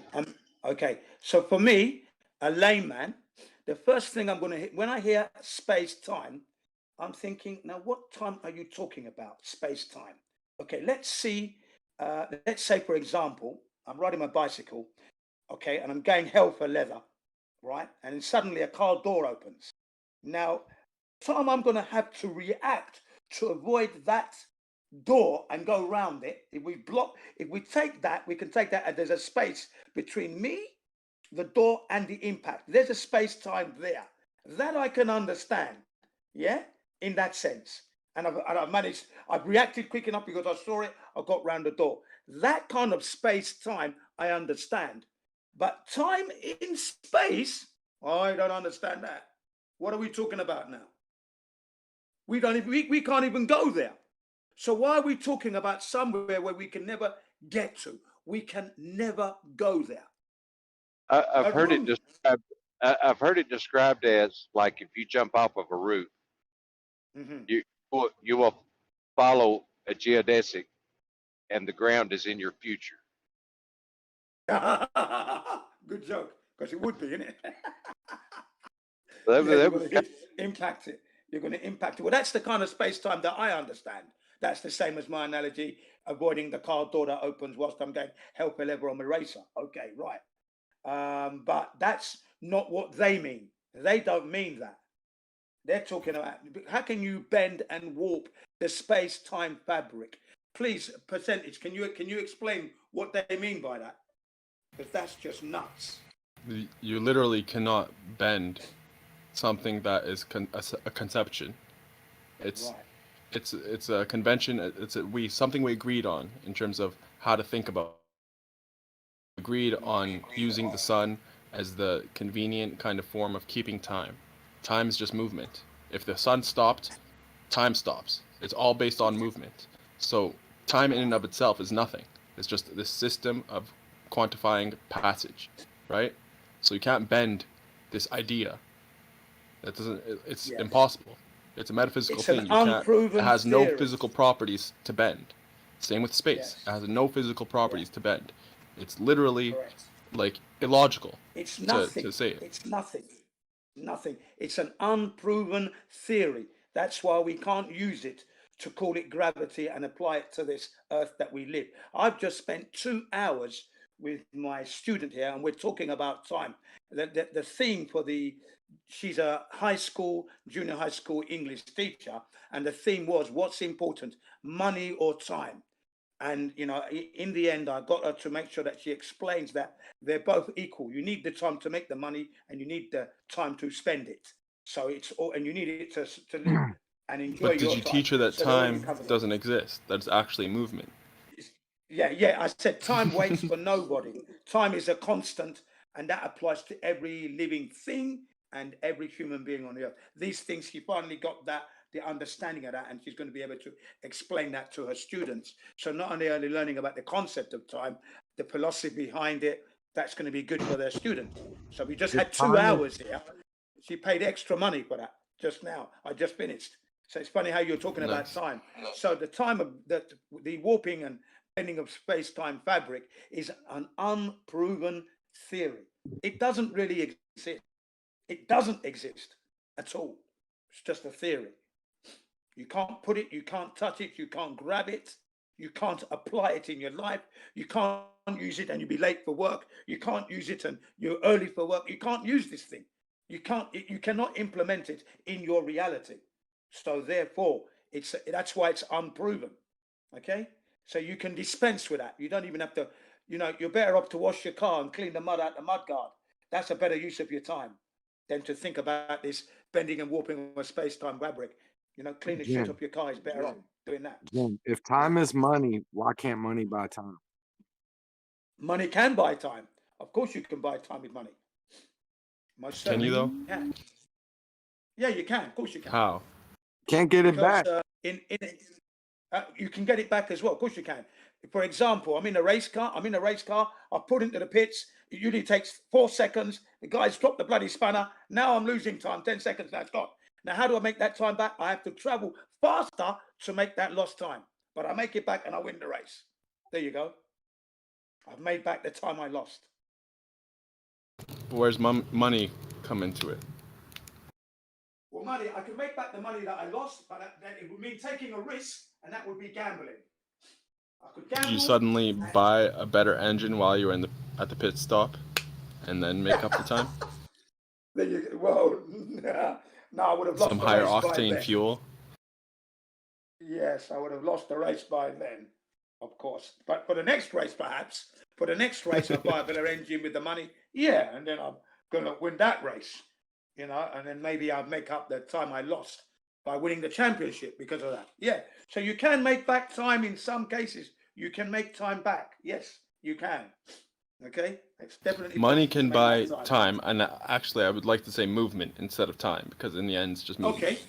Money can Okay, buy go movement if, like, if without that money, you would have been spending, you would have been like, doing that movement, that work, Yeah. otherwise. You'd be immobile. You'd be less movement. You'd be immobile. So let's say So, I'm yeah. making like, $10 Yeah, an hour. I don't know if I agree with that, man.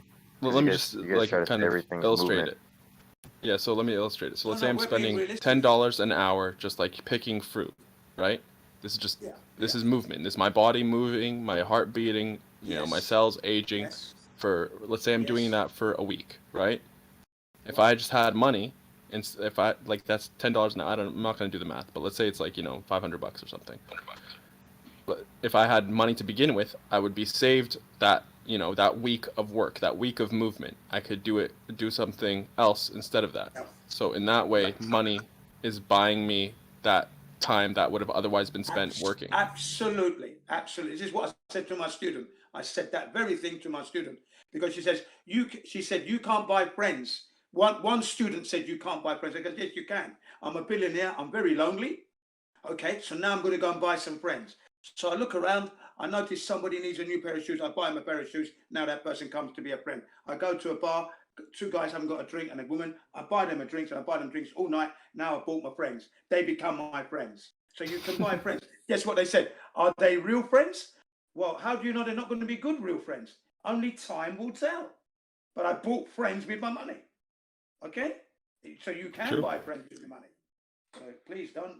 But as far as time being movement, man, like they'll try to say, a force is two objects interacting, i.e. movement. They'll try to say energy is the ability to do work upon an object, i.e. movement. Like we can't just say all movement is, this, that, the other, man. Like we got to be very specific, and that's why that is specific. Time is movement. Take away the movement of the sun. Take away all movement. How do you know time's passing? Well, is time passing? Time's the expression of magnitude, essentially. Exactly. Magnitude of what, though? Of anything, magnitude right? of moments. Magnitude of things moving. If there's no change, if there's no movement, there's no passing. There's no magnitudes. If it's a magnitude for movement, why can't I use then hours instead of kilometers to measure the distance to my school? Well, you could if it was a set speed. You can. You can measure. You can measure the distance in time. Of course, you can. Like, haven't you heard, like, the next city is 5 hours away? Then it would actually vary. Like, for example, let's say it's 1.5 kilometers to my school. I can go there fast, I can go there slow. It's always 1.5 kilometers. But if I go there slowly, it's suddenly 2 hours. So how come that distance changes, but the kilometer distance doesn't? Because it's not a distance. Change, but the time. You're referring to the quantification of timekeeping, like the system of time that we based off of the sun and the movement therein. Yeah. Whenever you say hours, you're talking about movement. You're talking about the sun moving. You're comparing your movement with the sun's movement. Yeah. Right. Exactly. They say time waits for no man or woman. Time Suppose waits and for no man or woman. You just said that we can use time as a measurement of distance, but now you said that time isn't a distance. So thank you. Dude, exactly the time is the change, the movement of the sun. You can't get around it. We Time cannot is use it to movement of the measure sun. distance. That's why we have seconds, minutes, hours, days. Which was my point. Yes, you can use it to measure distance, and you can to a degree. Percentage disagrees with you. He just said that we cannot. What? You said that it's not a measurement of distance. It's a What's not a convention. measurement of distance? Thank you. Stop strawmanning me and just say like what you're trying to say. Yeah. I wasn't Anyway, strawmanning you. You're now agreeing with what I said. Is that what happened? You're deluded. Use the time to prove the Earth is the globe. Use all your minutes and your kilometers and your miles and your centimeters to bring the Earth as a ball. Bring that proof, okay? If you can't, go away. Thank you. Why do you have to put globe on it? Sorry? Why do we have to talk about globe when we're talking about time? in motion? Well, because it's spinning at 1,036 miles per hour. Do you understand what I'm saying? At the equator, you know, and that's time there. So we need to speak about In motion. it. Yes, it's motion, exactly. So we need to speak about it. And for the last 6 years and the whole of my entire life, really, when I think about it, I've never seen the globe in its entirety for real.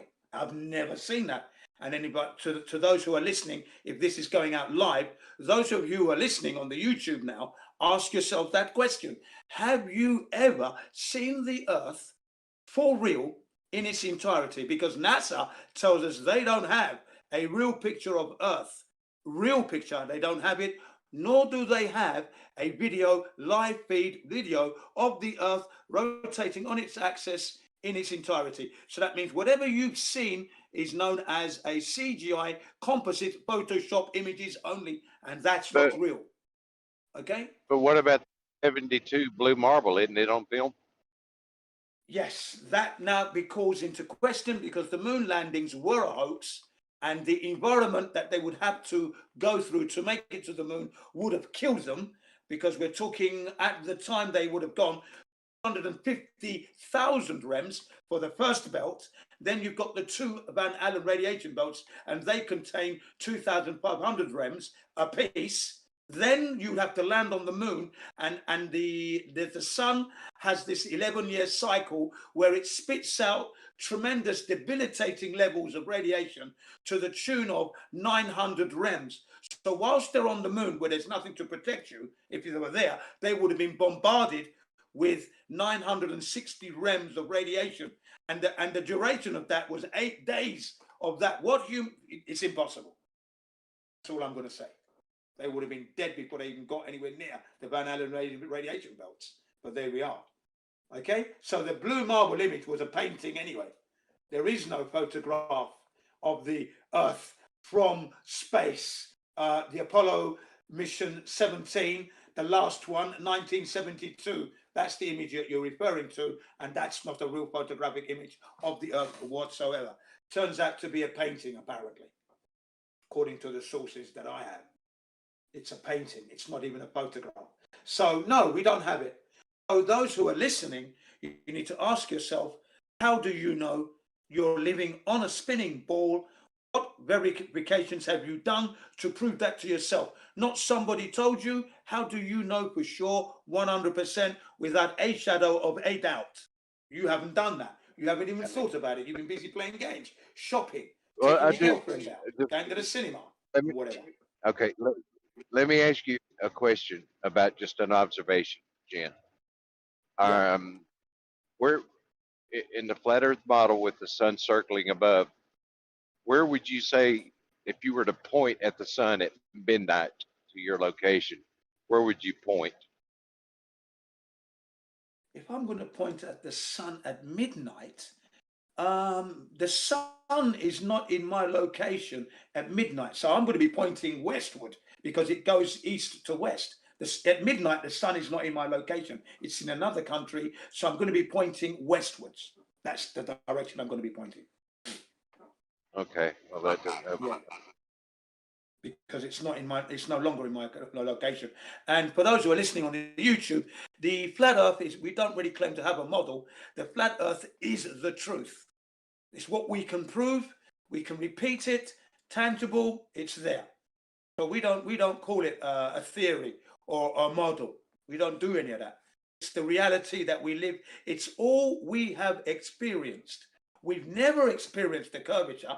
You've never seen the curvature of the Earth. Neil deGrasse Tyson tells us that from the altitude of 120,000 feet, that is 4 times the height of an average jet airliner going from one country to the next. It's not high enough to see the curvature of the Earth. So if you're kidding yourself that you've seen curvature, you're lying to yourself. You've never seen it. It's not possible to see it from wherever you think you've been. You need to go higher than that. So back to the sun thing. If you're pointing west at midnight, if that's where you think the sun is at midnight, at what point does it go to the east where it rises? Well, you see, the sun is on its own path. So when you say it's midnight, I mean, I can get an accuracy pinpoint because there are time zones. So from Japan at midnight, I would have to say, where would the sun be at that time? Okay, that's all I would have to do, and then that's where the sun is, wherever it is at midnight. It's lighting up the other parts of the world, isn't it? So it will be visible. It would be visible from England at midnight. Let me just give you this exactly. Hang on a second. At midnight, Japan. So England is so that's 4 o'clock. So you see, at midnight in Japan, it is 8 o'clock in the evening.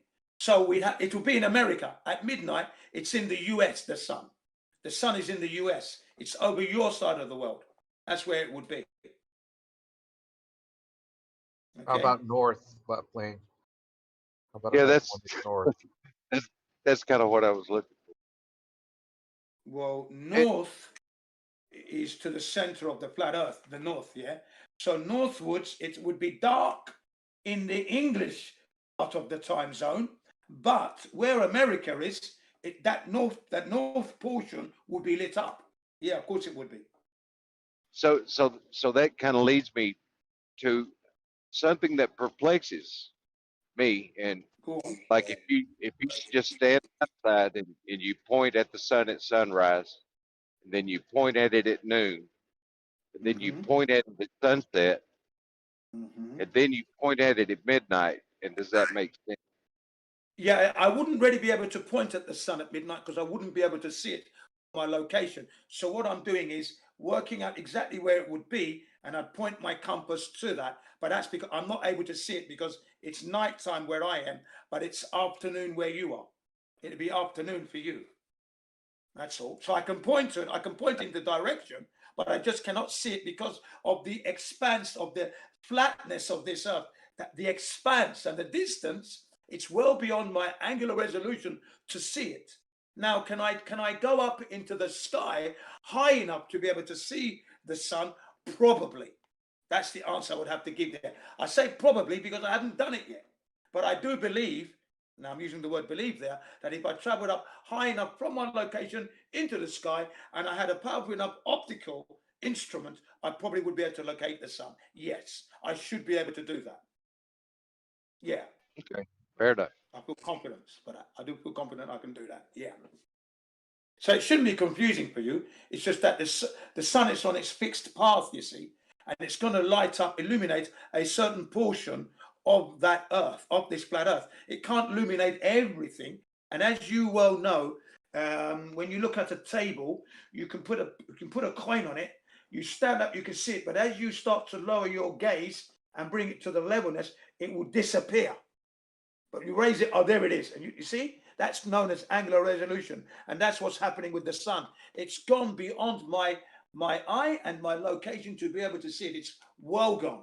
Not even with my binoculars can I see it, because the angular resolution of the flatness is in the way.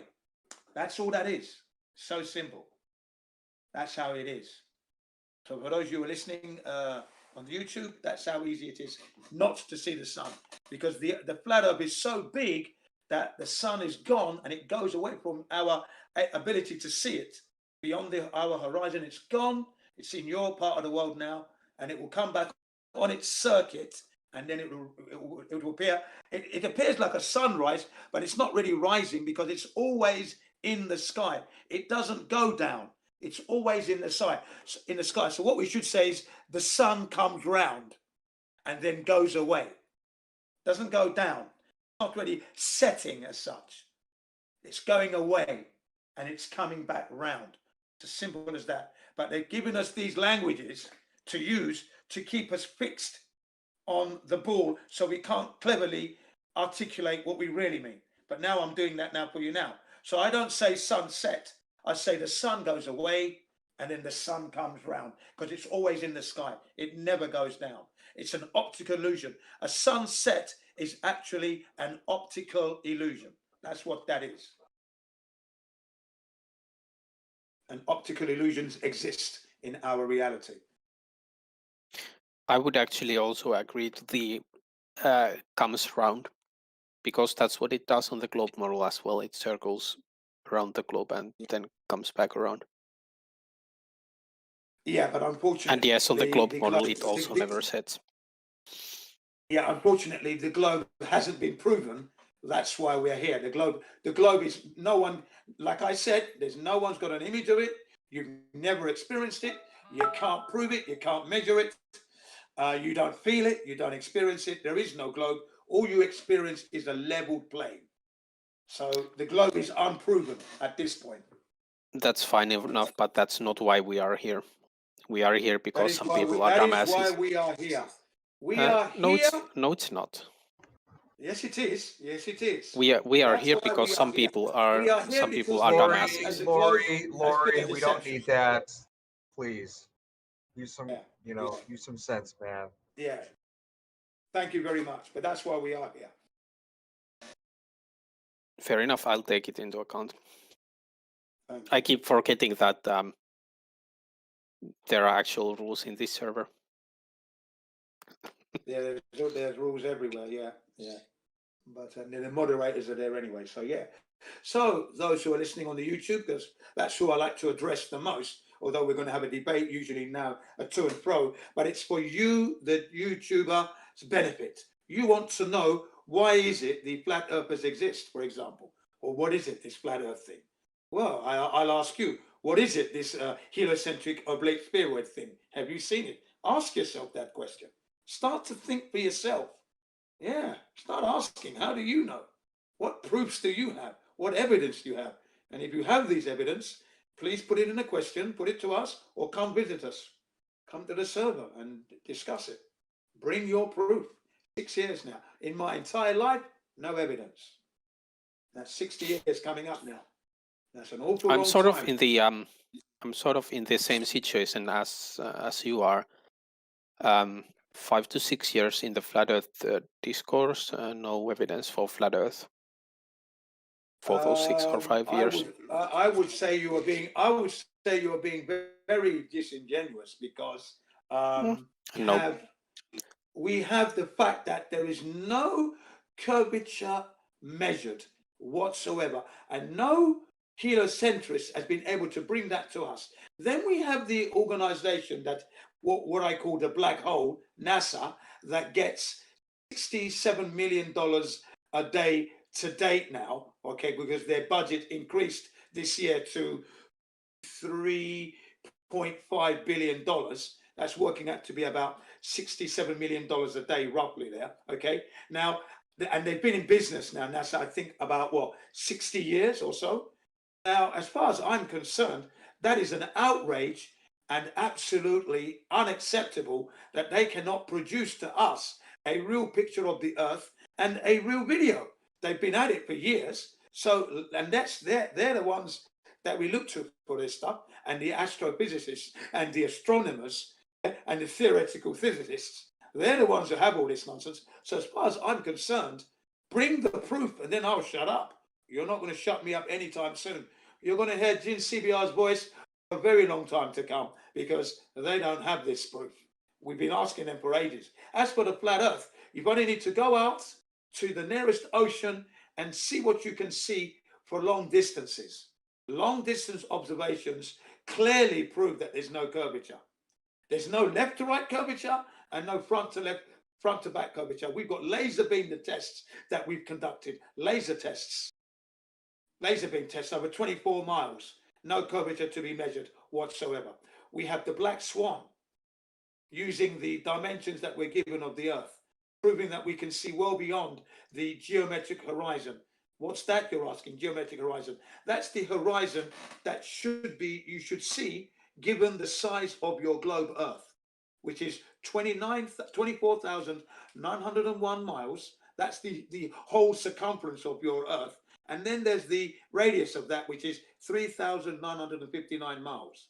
Right, that's the radius. And then when we look at the globe, as they give it to us, that means at an observer height of 12 inches, 1 foot, your distance to your geometric horizon should only be 1.22 miles. Can only be 1.22 miles. If you raise the height to 8 feet, then it increases to 3.4 for 6 miles at 8 feet. Okay, observer. Black Swan shows you 2 oil rigs. One is at 6 miles, the other one is at 10 miles, and then the horizon is beyond that. The horizon is beyond that. So your geometric horizon of 1.22 miles at 1 foot or 3.46 miles at 8 feet falls very short. We're seeing well beyond that. So therefore, we're proving that the Earth isn't a globe or an oblate spheroid, and that we're seeing across a flat expanse. Okay, so there's your evidence already. Please bring something from your heliocentric model, please. I wait, I yield. Well, you said first that there's no curvature measurements. That's incorrect. Yes, we do. The GPS measurements on Lake Pontchartrain are trained by Soundly, and the other dude would do it. Then you brought up NASA, during which I was sort of thinking my own things, because you had a long monologue, and I started thinking about my Japanese studies. Unfortunately, but I can address the Black Swan. You said that the distance to the horizon can only be that certain number that you gave. No, not with atmosphere included. It can actually be further, the visual horizon. So that debunks the Black Swan. Nice to talk with you. Actually, did you notice first the silence whilst he gathered his thoughts? And he went on to say that what I said was incorrect, basically, what he's saying about the circumference of the Earth and the Black Swan image, yeah? And then he mentioned NASA, but he couldn't remember what I said. And then he was talking about his Japanese studies, because that's what took his time. So obviously, clearly, the gentleman, he wasn't really interested in bringing the proof. I asked him for the proof. He didn't bring any proof of his glory. Chin, I did. Chin, you're being dishonest. You're being dishonest, Chin. I'm not being explicitly dishonest at all. You did not bring any proof to bring to so the table we see here that we're Chin is living on a being spinning dishonest. He didn't I'm bring not any being globe. dishonest. He didn't bring any flat Earth Please proof. bring the proof. And he's now trying to say that I didn't bring globe proof. I'll ask again. Please bring the proof that you have that convinces you that you are on a spinning ball. What was that proof again, please? Can I hear it one more time, please? Chin, you're being dishonest. I did bring you proof. If you don't, why are you asking for it if you don't want to listen to it? Without a shadow of a doubt, you are on a spinning ball in the vastness of space. Please give us the proof. The people on the YouTube are waiting for you to tell them, so you can shut me up, please. Chin, you are being dishonest. You asked for proof and I gave you proof. Now you're asking it again because you didn't want to take it. Please give it to me again, please. Clarify that. Why would I give it to you again? Because you denied it the last time. You will deny it again. You're being dishonest. Please, I beg you. Let me try, Jen. Basically, the proof he gave was GPS. He said observations made by Soundly over Lake Pontchartrain. Right. So you're saying that that's wrong. At least now you're addressing it. Earlier you were saying I didn't present it, Jin, which is dishonest. We're at least moving forwards. I'm teaching you to actually address the evidence now. I wanted to make sure you were talking. And what is this about? No, you were lying that I didn't bring anything. No, I wasn't lying at all. Jin, you didn't bring anything. You didn't mention the Black Swan. You didn't mention NASA. Bring me the flat Earth evidence. That is not proof. Yes, Black Swan isn't proof. Bring me the flat Earth proof, Jin.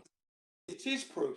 Because you cannot wipe evidence out of the table just by saying you didn't bring anything. That's dishonest. If you're a person who will just say you didn't bring anything when the other person did bring something, you're being dishonest. You didn't bring any proof. You didn't bring I did bring proof. You didn't address it. What you mentioned is not proof.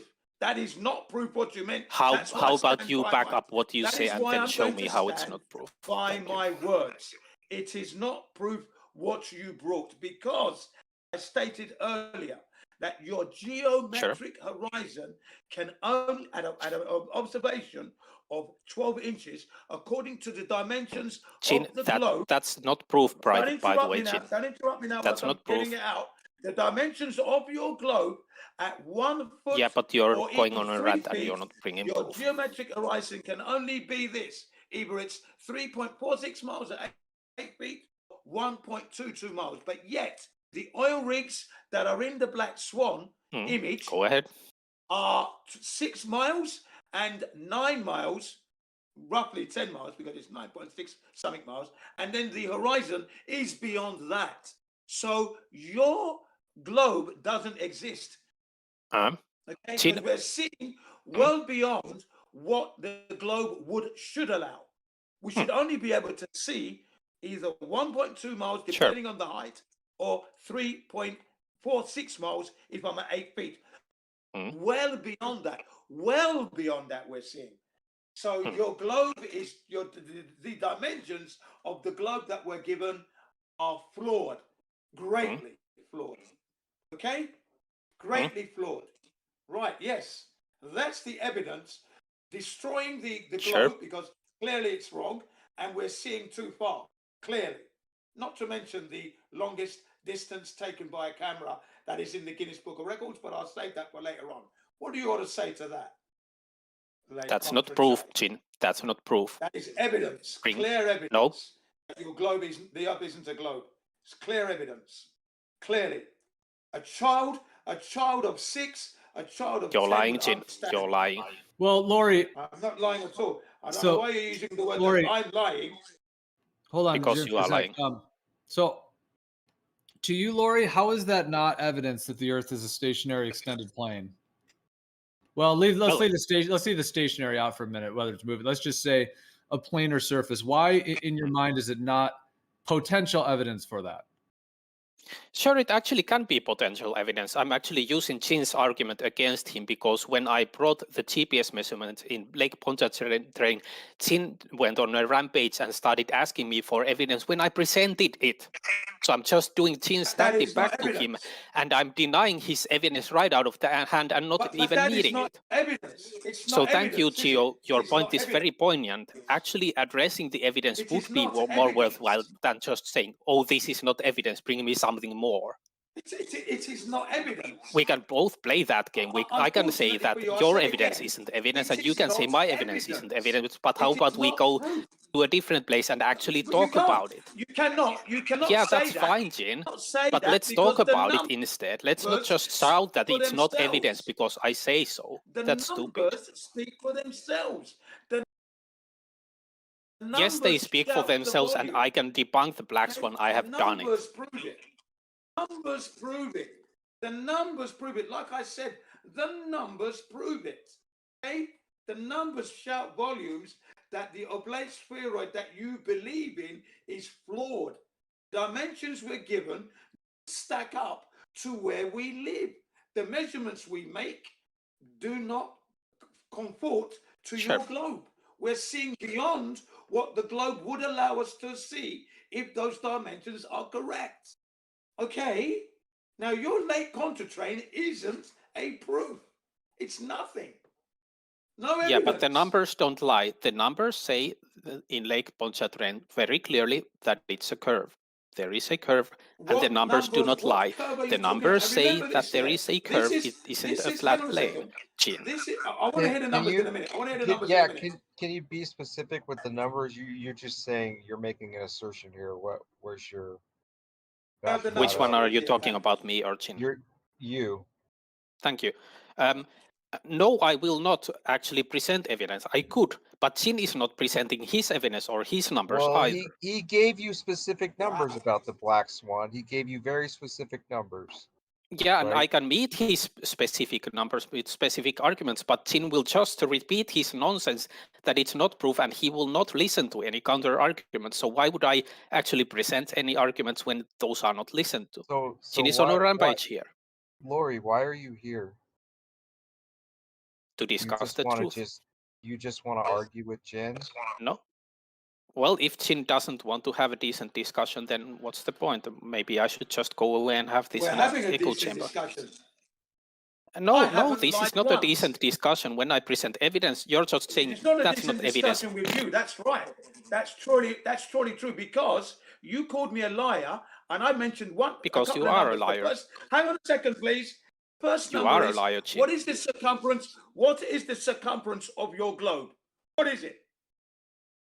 Why are What you is asking it? me this question?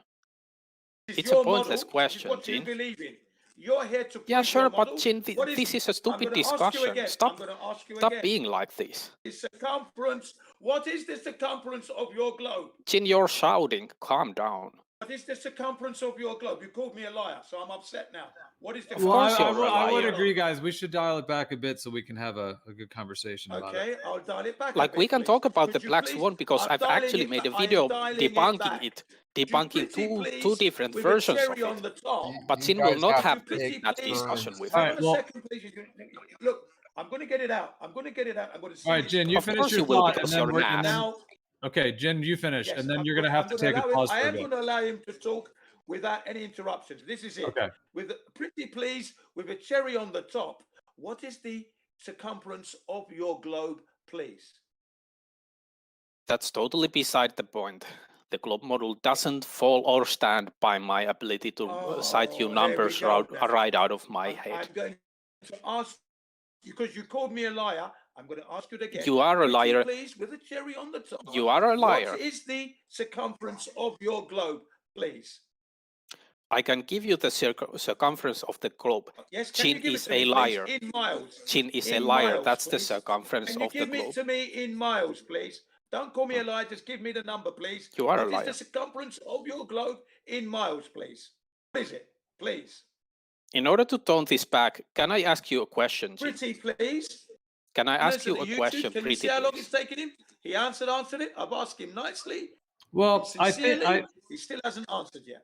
Well, Jin, let's I have a hold question on. for you. I'm gonna jump in here. Okay, hold on. Let's let Lori. Lori, you said you had 2 points about the black swan that was involved in a video that you made or something. So how about let's give you the floor for some time, and then share with us what those are.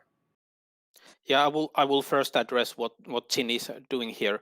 The global model and my debunking of the black swan and Jin being a liar, none of those stand or fall by my ability or lack of ability to cite the circumference of the earth from my head.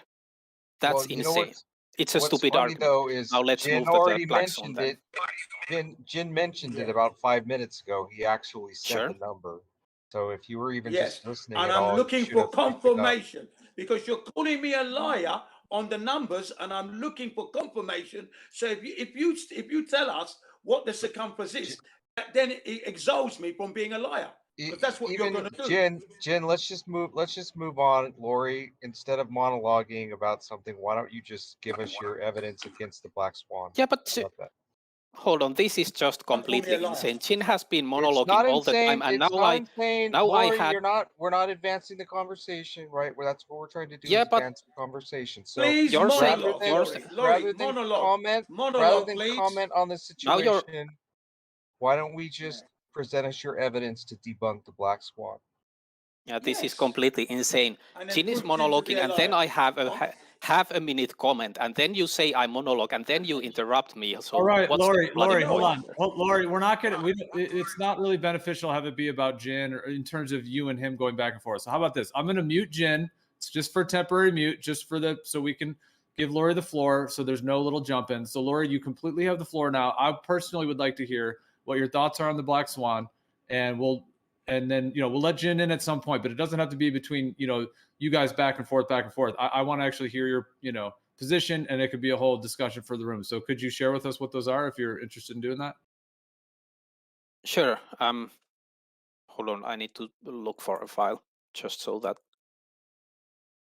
Bloody hell, I don't have it. Well, I mean, even if you want to, you don't have to just be 2 seconds. If you want to do a minute or 2 or 3, yeah. I mean, I'd like to hear what lay it out for us. Sure. So I actually made a video about the black swan because I first started hearing the black swan argument when it came about, and then what I heard from the flat Earth side with the people that I engaged with was their first argument was, you don't know the black swan, therefore I win. So that was sort of silly to me because, of course, it's on the flat Earth side to give the black swan argument instead of just saying you should know it by now, therefore I win. That led me to a position where I took the verbatim arguments as every flat earther said them, and I wrote them down in my notepad. So I have both the Mitchell from Australia version and the QE version, so that when any flat earther asks, I can give them the exact words, and then I can say, well, if you disagree with this, go to talk to Mitchell Mitchell in Australia and tell him this is wrong, or tell the QE this is wrong if you don't accept this. In any case, that means that I do know what the black swan argument is, and I do know the weaknesses of it. Now, the weakness of the argument basically boils down to this. You're saying that the geometric horizon can only be at a certain distance. Now, the geometric horizon is defined as the distance to the horizon when not taking into account the atmospheric refraction and things like that. Then you're comparing that, where that should be, to an image through the atmosphere. So the data that you have is not talking about your premise. Your premise says that the geometric horizon without the atmosphere can only be at that distance. But then you're looking at a photo with horizon, with the atmosphere. So it's an illogical argument. And then you're saying, well, this data shows the visual horizon farther away than it should be. Well, your premise had to do with the geometric horizon, not the visual horizon. So it was a stupid argument from the ground up. It was an illogical, badly formed argument. Now, instead, I would love to see what I would call the real swan, the full swan. Where the argument is, okay, in this image, the horizon does seem to be quite a lot farther than it normally is. And let's then take the globe side and see how far with refraction included and with atmospheric effects included. What's the maximum distance then? Let's not just talk about the geometric horizon. Let's include the refraction into the argument. And let's then see if the black swan still stands and if it's still a good argument against the globe. Well, can I comment on that? Sure. So we talked about standard refraction today, right? Which is 7/6R, which is basically about 17%, more. It makes the radius appear to be 17% larger than it actually is. And so that's your standard refraction.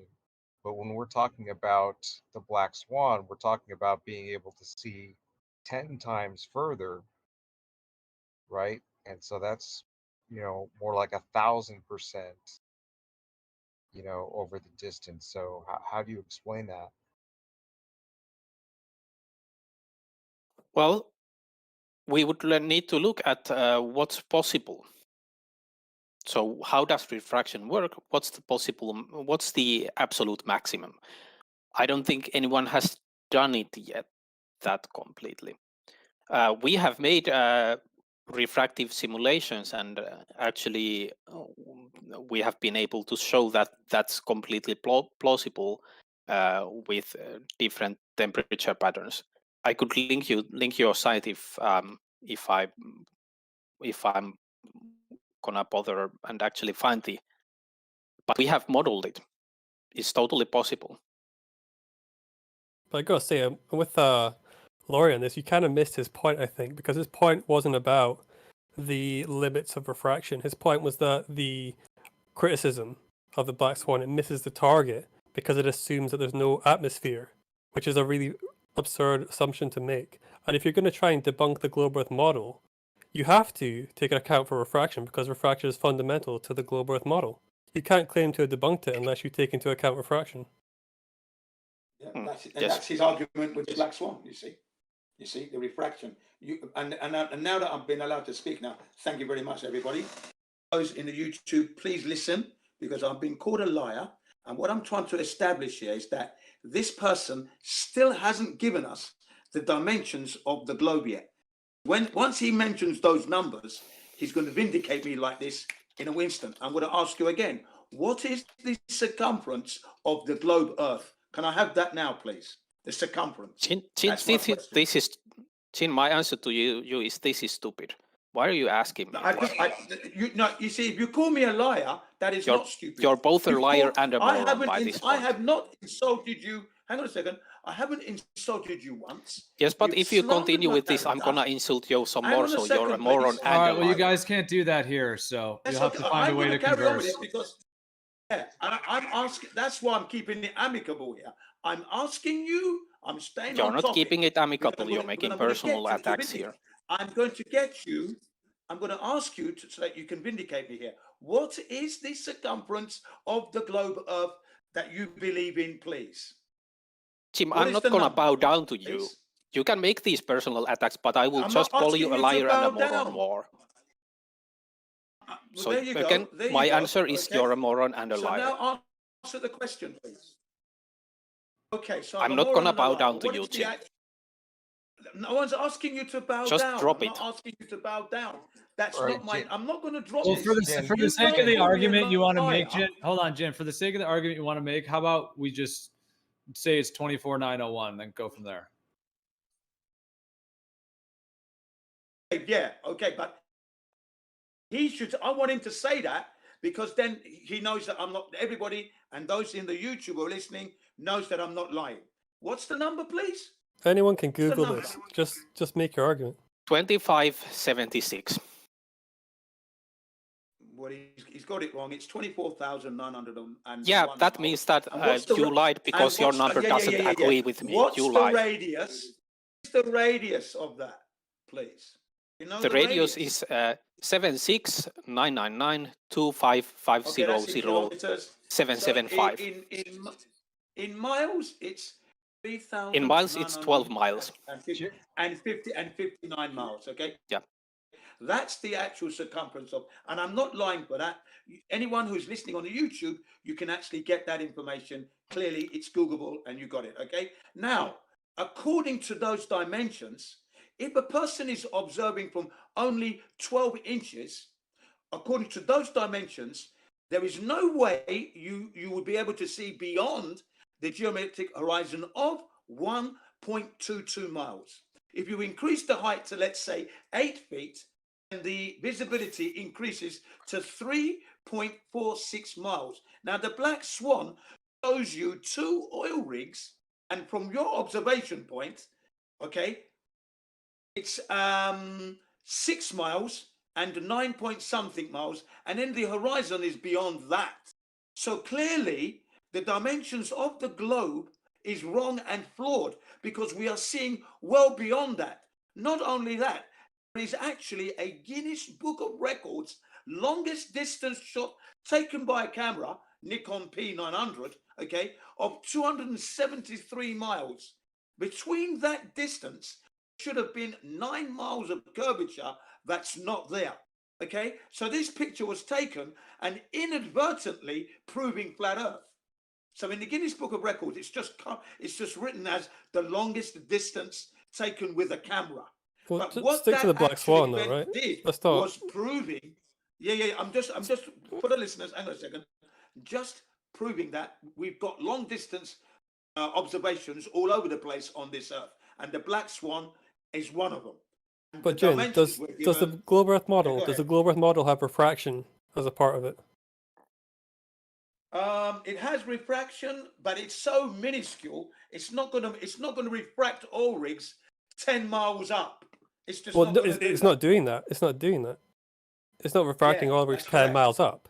It's changing the amount of your vision that can take up. It's like I don't know how to explain this properly, but it's not about distance as much as it's about the angle of what you're viewing. Yeah.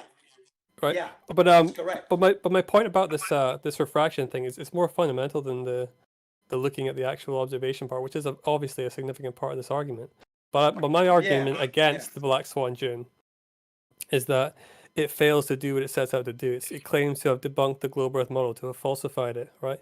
But it can't effectively do that unless it takes into account a fundamental part of the globe Earth model, which is refraction.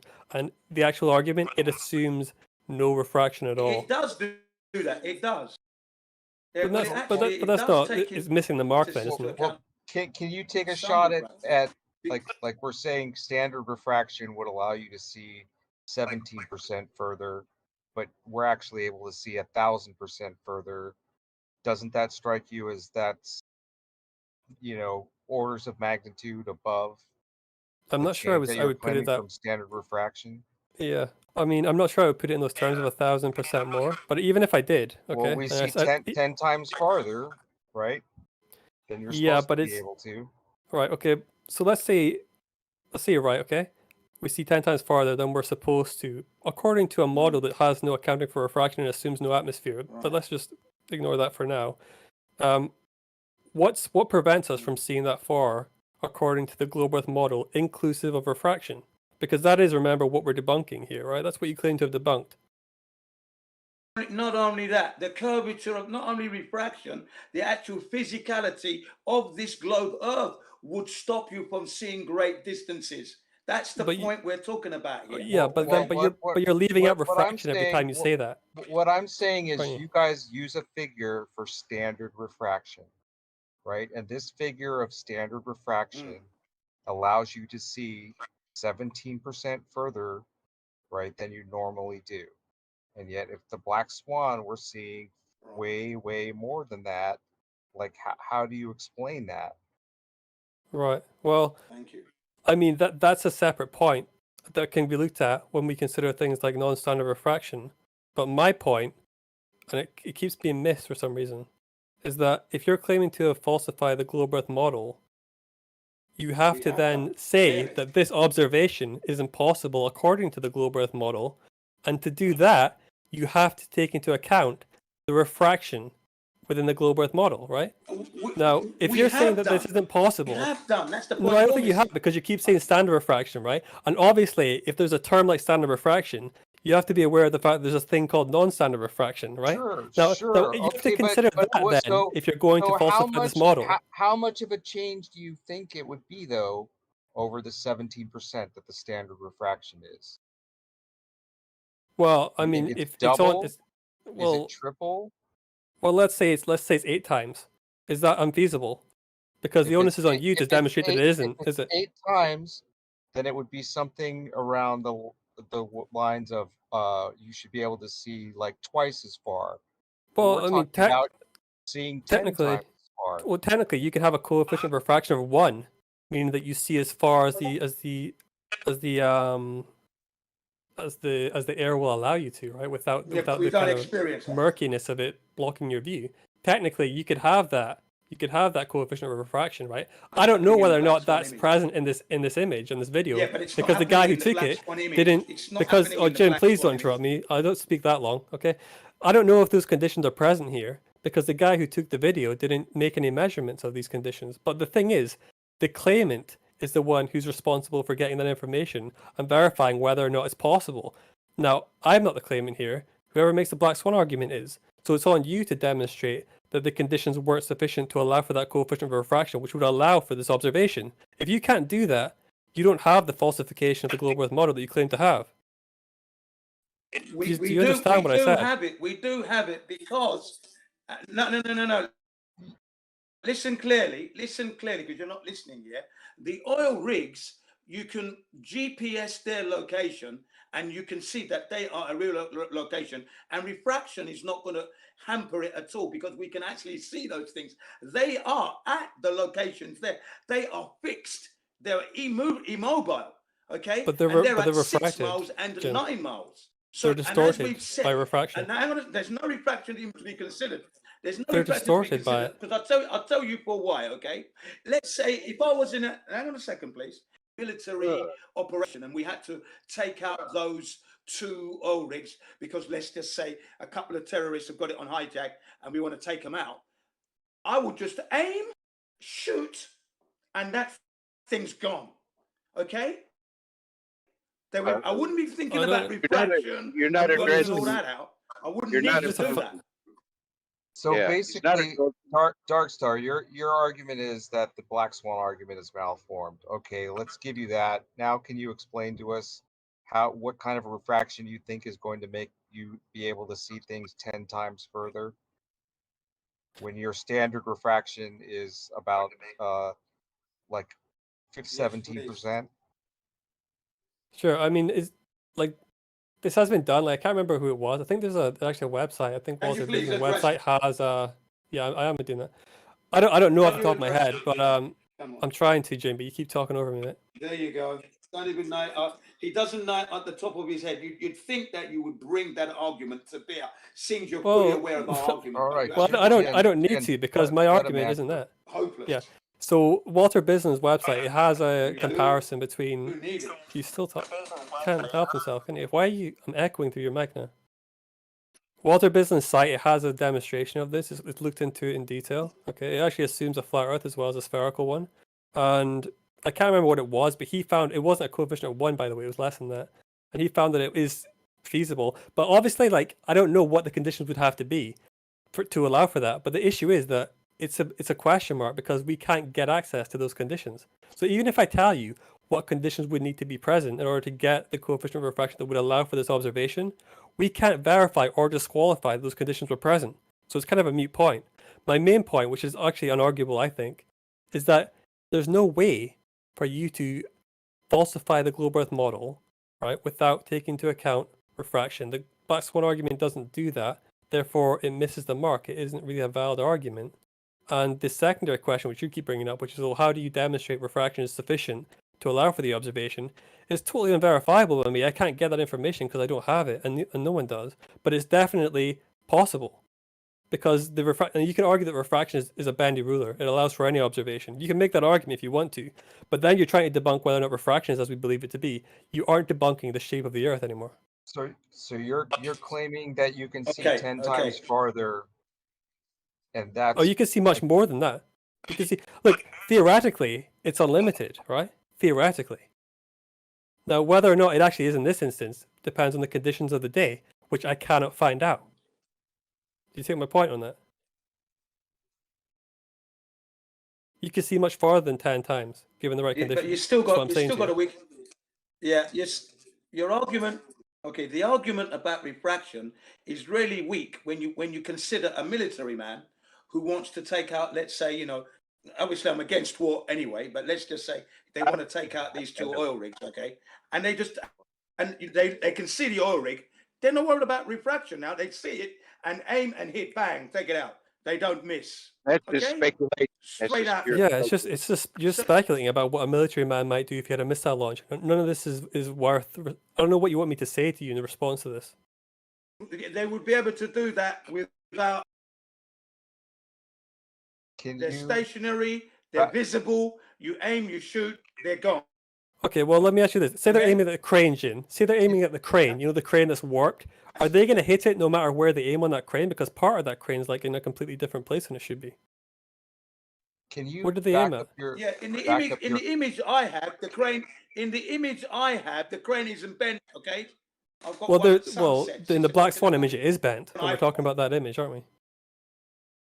But the black swan image I've got was taken at 6 o'clock in the morning. Hence the different observation height of 8 feet. There's no fucking refraction there. Excuse my French. There's no refraction there, and the cranes are not bending. Okay.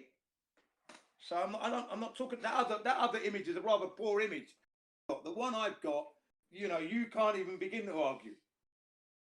So let me see if I can post that in this server for you, so you get a good idea of what I'm actually talking about. All right. All right. Did he measure the atmospheric conditions there? As so an ex-military, as an ex-soldier myself, I know. Let me tell you something. As an ex-soldier myself, I know I can hit what I see. That's what I'm talking about. So you can mention all the standard refraction and the non-standard refraction, but as a soldier, those things don't mean diddly to me. I can see it. I aim. I shoot. That thing's blown up. Right, but what about all the photographs of the inferior mirages and atmospheric effects that cause weird refracted images? Are you going to hit all those targets when they're all warped and bent outside of normal shapes? Let me tell you something. Let me tell you. You see those too with your eyes, don't you? You can aim a rifle at that as well. I'd like to hear more about this unlimited refraction. Because I know I can. That I can seems like see a rather I can bold. hit it. That's for sure. a rather bold claim that we could basically have unlimited refraction. Yeah, if you get a coefficient of refraction of 1, you are seeing around the Earth at the same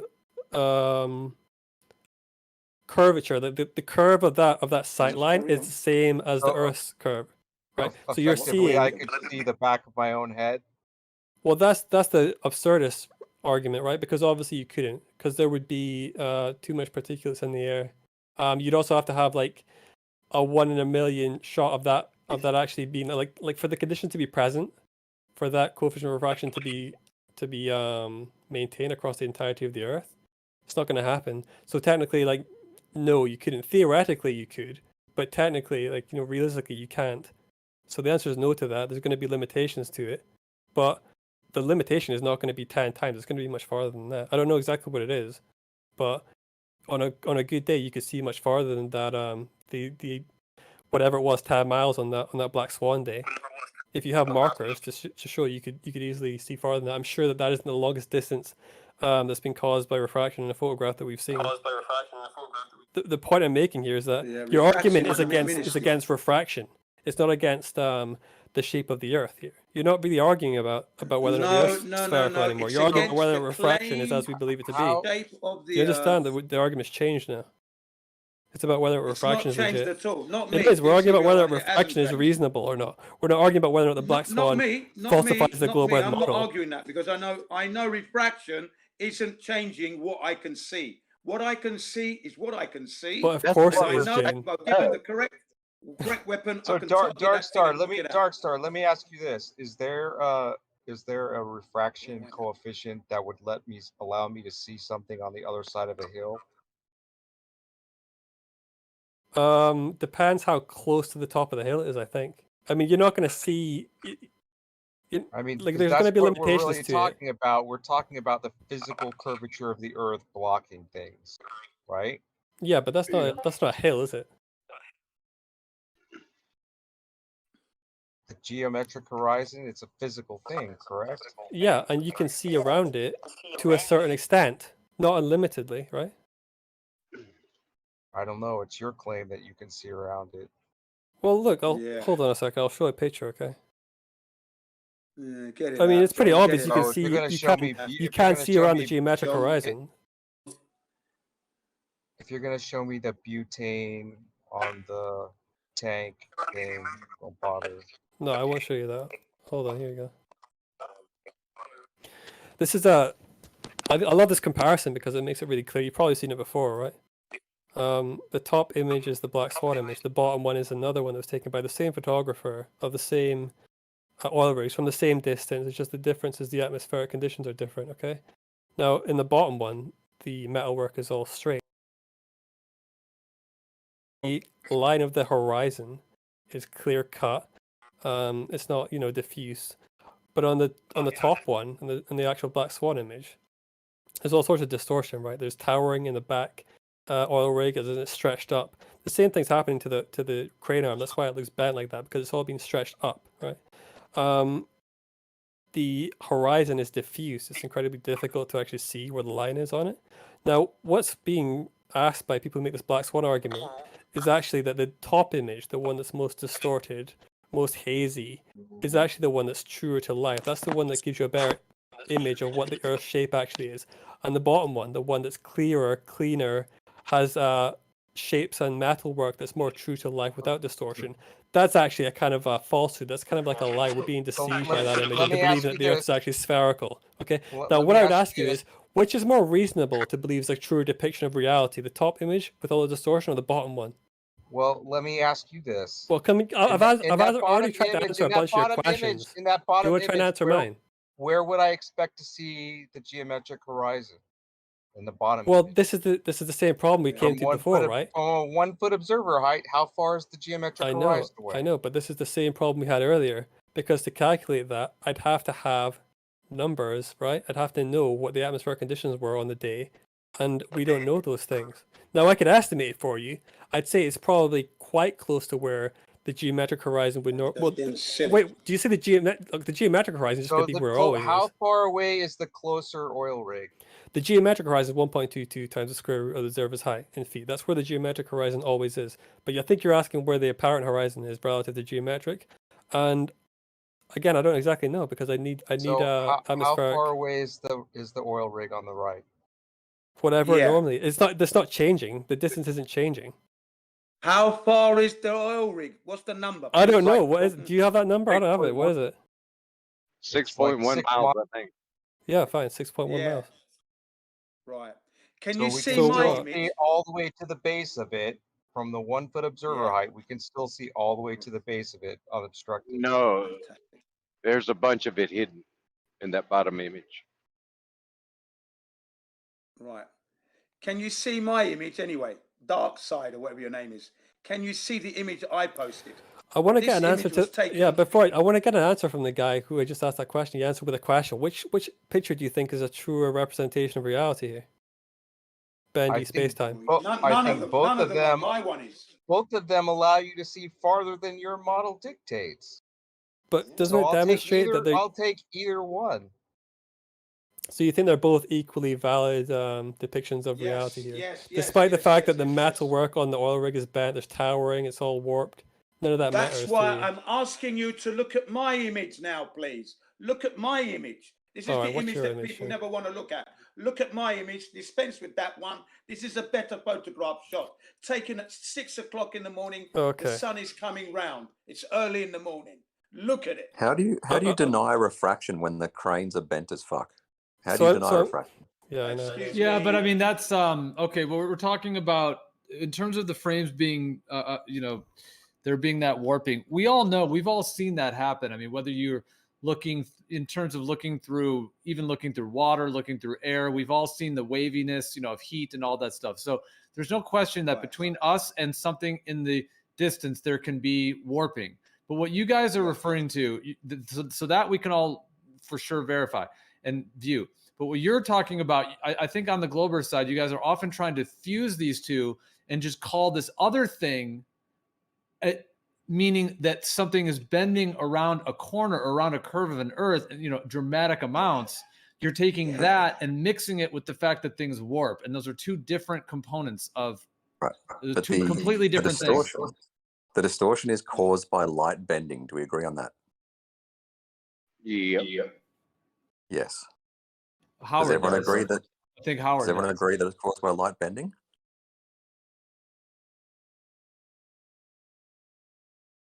I mean, I agree with that. I think you're probably asking the flat earthers, though, right? Yeah, exactly. Yes. No, you notice how we didn't speak there, yeah? We don't agree, that's why. So what is the cause of the distortion in the black swan? The atmosphere. Yeah, what does it do to light though? Well, of The course, atmosphere is like, kind of a like, nebulous like you answer. said, it interferes with the flow of light, so we can't see it directly. That's fair. That's a fair answer to your question, isn't it? It's interfering with the image, the visuals.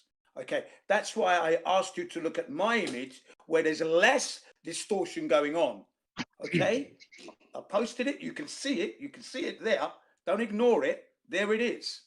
You know that the And platform the habitat. Do you think horizon, that it's that size? clearly highlighted for you. But the illuminated. platform. That's kind of, that's ultimately what I'm kind of asking you guys is.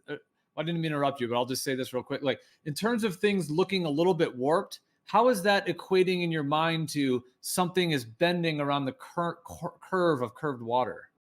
Yeah, that's why I'm asking the base question: does light bend? Can light bend? I would. My next thing to that, if we're going to go down that road, is what's your definition of bend? Yeah. Well, not traveling in a straight line. Straight line. There are at least three situations where the light can bend. One is the thickness of the air or the medium where the light is traveling. That is one. And the second is the moisture or how moist the air where it's going. So if it's going from the dry air to the more moist air, it will bend there. And the third is the temperature. So temperature can alter also the bending of the light. So all those three modification of the light direction could happen. So the observation, either way, even it's a flat or ball, it's stupid to try to observe anything above the water. So all observations should be. I would disagree with that. It's completely, absolutely disagree with that, because lighthouses which save boats from hitting the rocks can be observed from 60 miles, 120 miles away, and there should be curvatures of like 2 to 3 miles of Earth's curvature that would render you seeing those lighthouses. So All right, that's a big claim, Jim. as far as I'm concerned, you cannot tell us flat earthers or any human being you shouldn't look on the water. That's a stupid place to look. Unfortunately for you, it's the most level plane, as Earth is 71% water. And when we have good weather permitting, we can see at great distances, which would not be allowed if the Earth was indeed a globe, regardless of your refraction or not. That's the point we're making. The Earth is supposed to be an oblate spheroid, which we cannot measure. Okay, thank you. Right, you've made a claim that you can see lighthouses from 60 to 120 miles. I'm not aware of any lighthouses you can see that far. Yeah, well, you know, if you've been a flat earther for 6 years, you would have noticed all that, but you're not a flat earther, so you're not looking for that. That's the thing. We flat earthers know this. You don't know this. I would think the that reason would why you're not aware is because you haven't been looking for it. That's all. I would think that would be presented as evidence. If lighthouse at 120 miles. Yeah, it's there. It can be done. It's been proven. Well, please show us. I've seen 1,000 observations put forward by flat earthers. Show me a lighthouse at 120 miles. Yeah, it's been visible 120 miles, 60 miles, 90 miles. Let's see if I've got the material. I'm gonna check my collection and give you what I've got. Okay. The fact is, they are being seen, and to say that we shouldn't use the ocean to measure anything is just a crime in itself. And we will use the ocean, and we do see great distances, and the Earth's curvature cannot be found. Jen, he's just saying that there's distortion, right? If you're low to the water, that's all he's saying. Yeah. But it's not to the point where it's going to make our experiments invalid. Okay. Well, you guys claim that light doesn't bend. Are you noticing how they're not commenting on the image that I put up now? I've put up an image now like 7 minutes ago. Okay. And where is your image, Jim? I would look at it. Go back 7 minutes. Scroll up to 7 minutes. I posted it. It's a black swan image. They're talking about bendy cranes and that. Okay, those who are listening on the YouTube, and they're not talking about the image. I was trying to say to them that the oil rigs are there, and the horizon has been highlighted for them in luminous green with pink arrows, so they can see that there's no distortion going on here.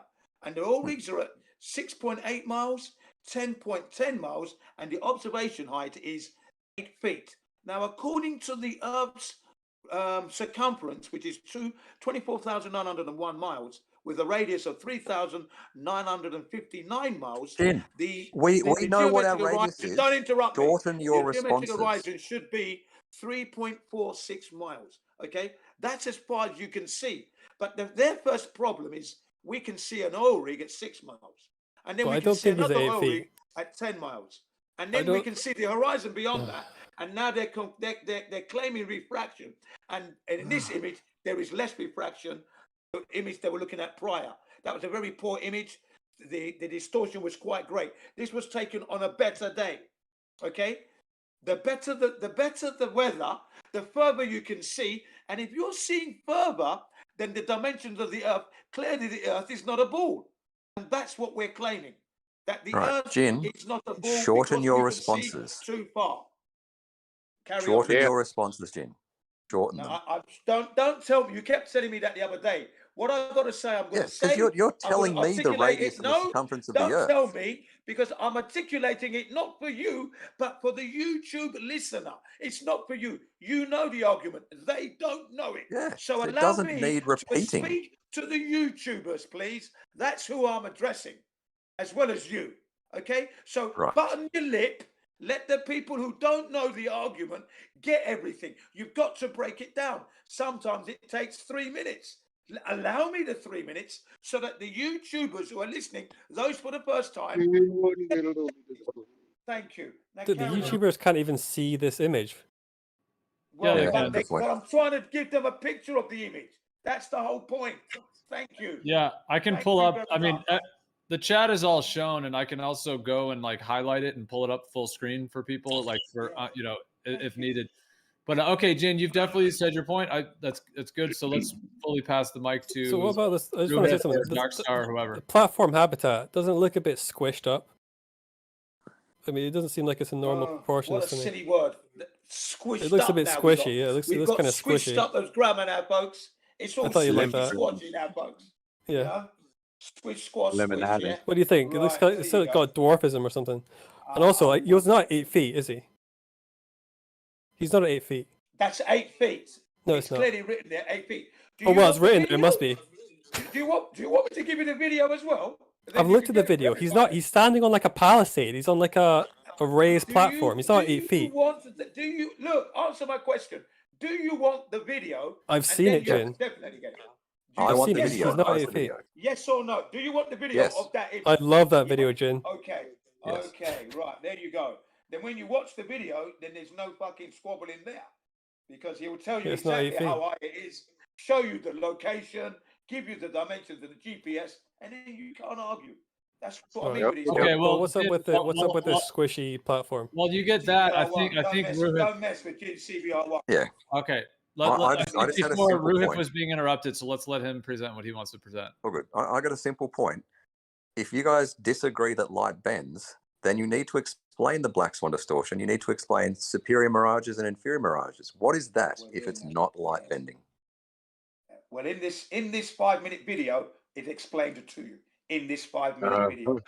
So what is it if it's not light bending? Well, so Ruhif, I mean, I'll say this. There's basically two general concepts we're talking about.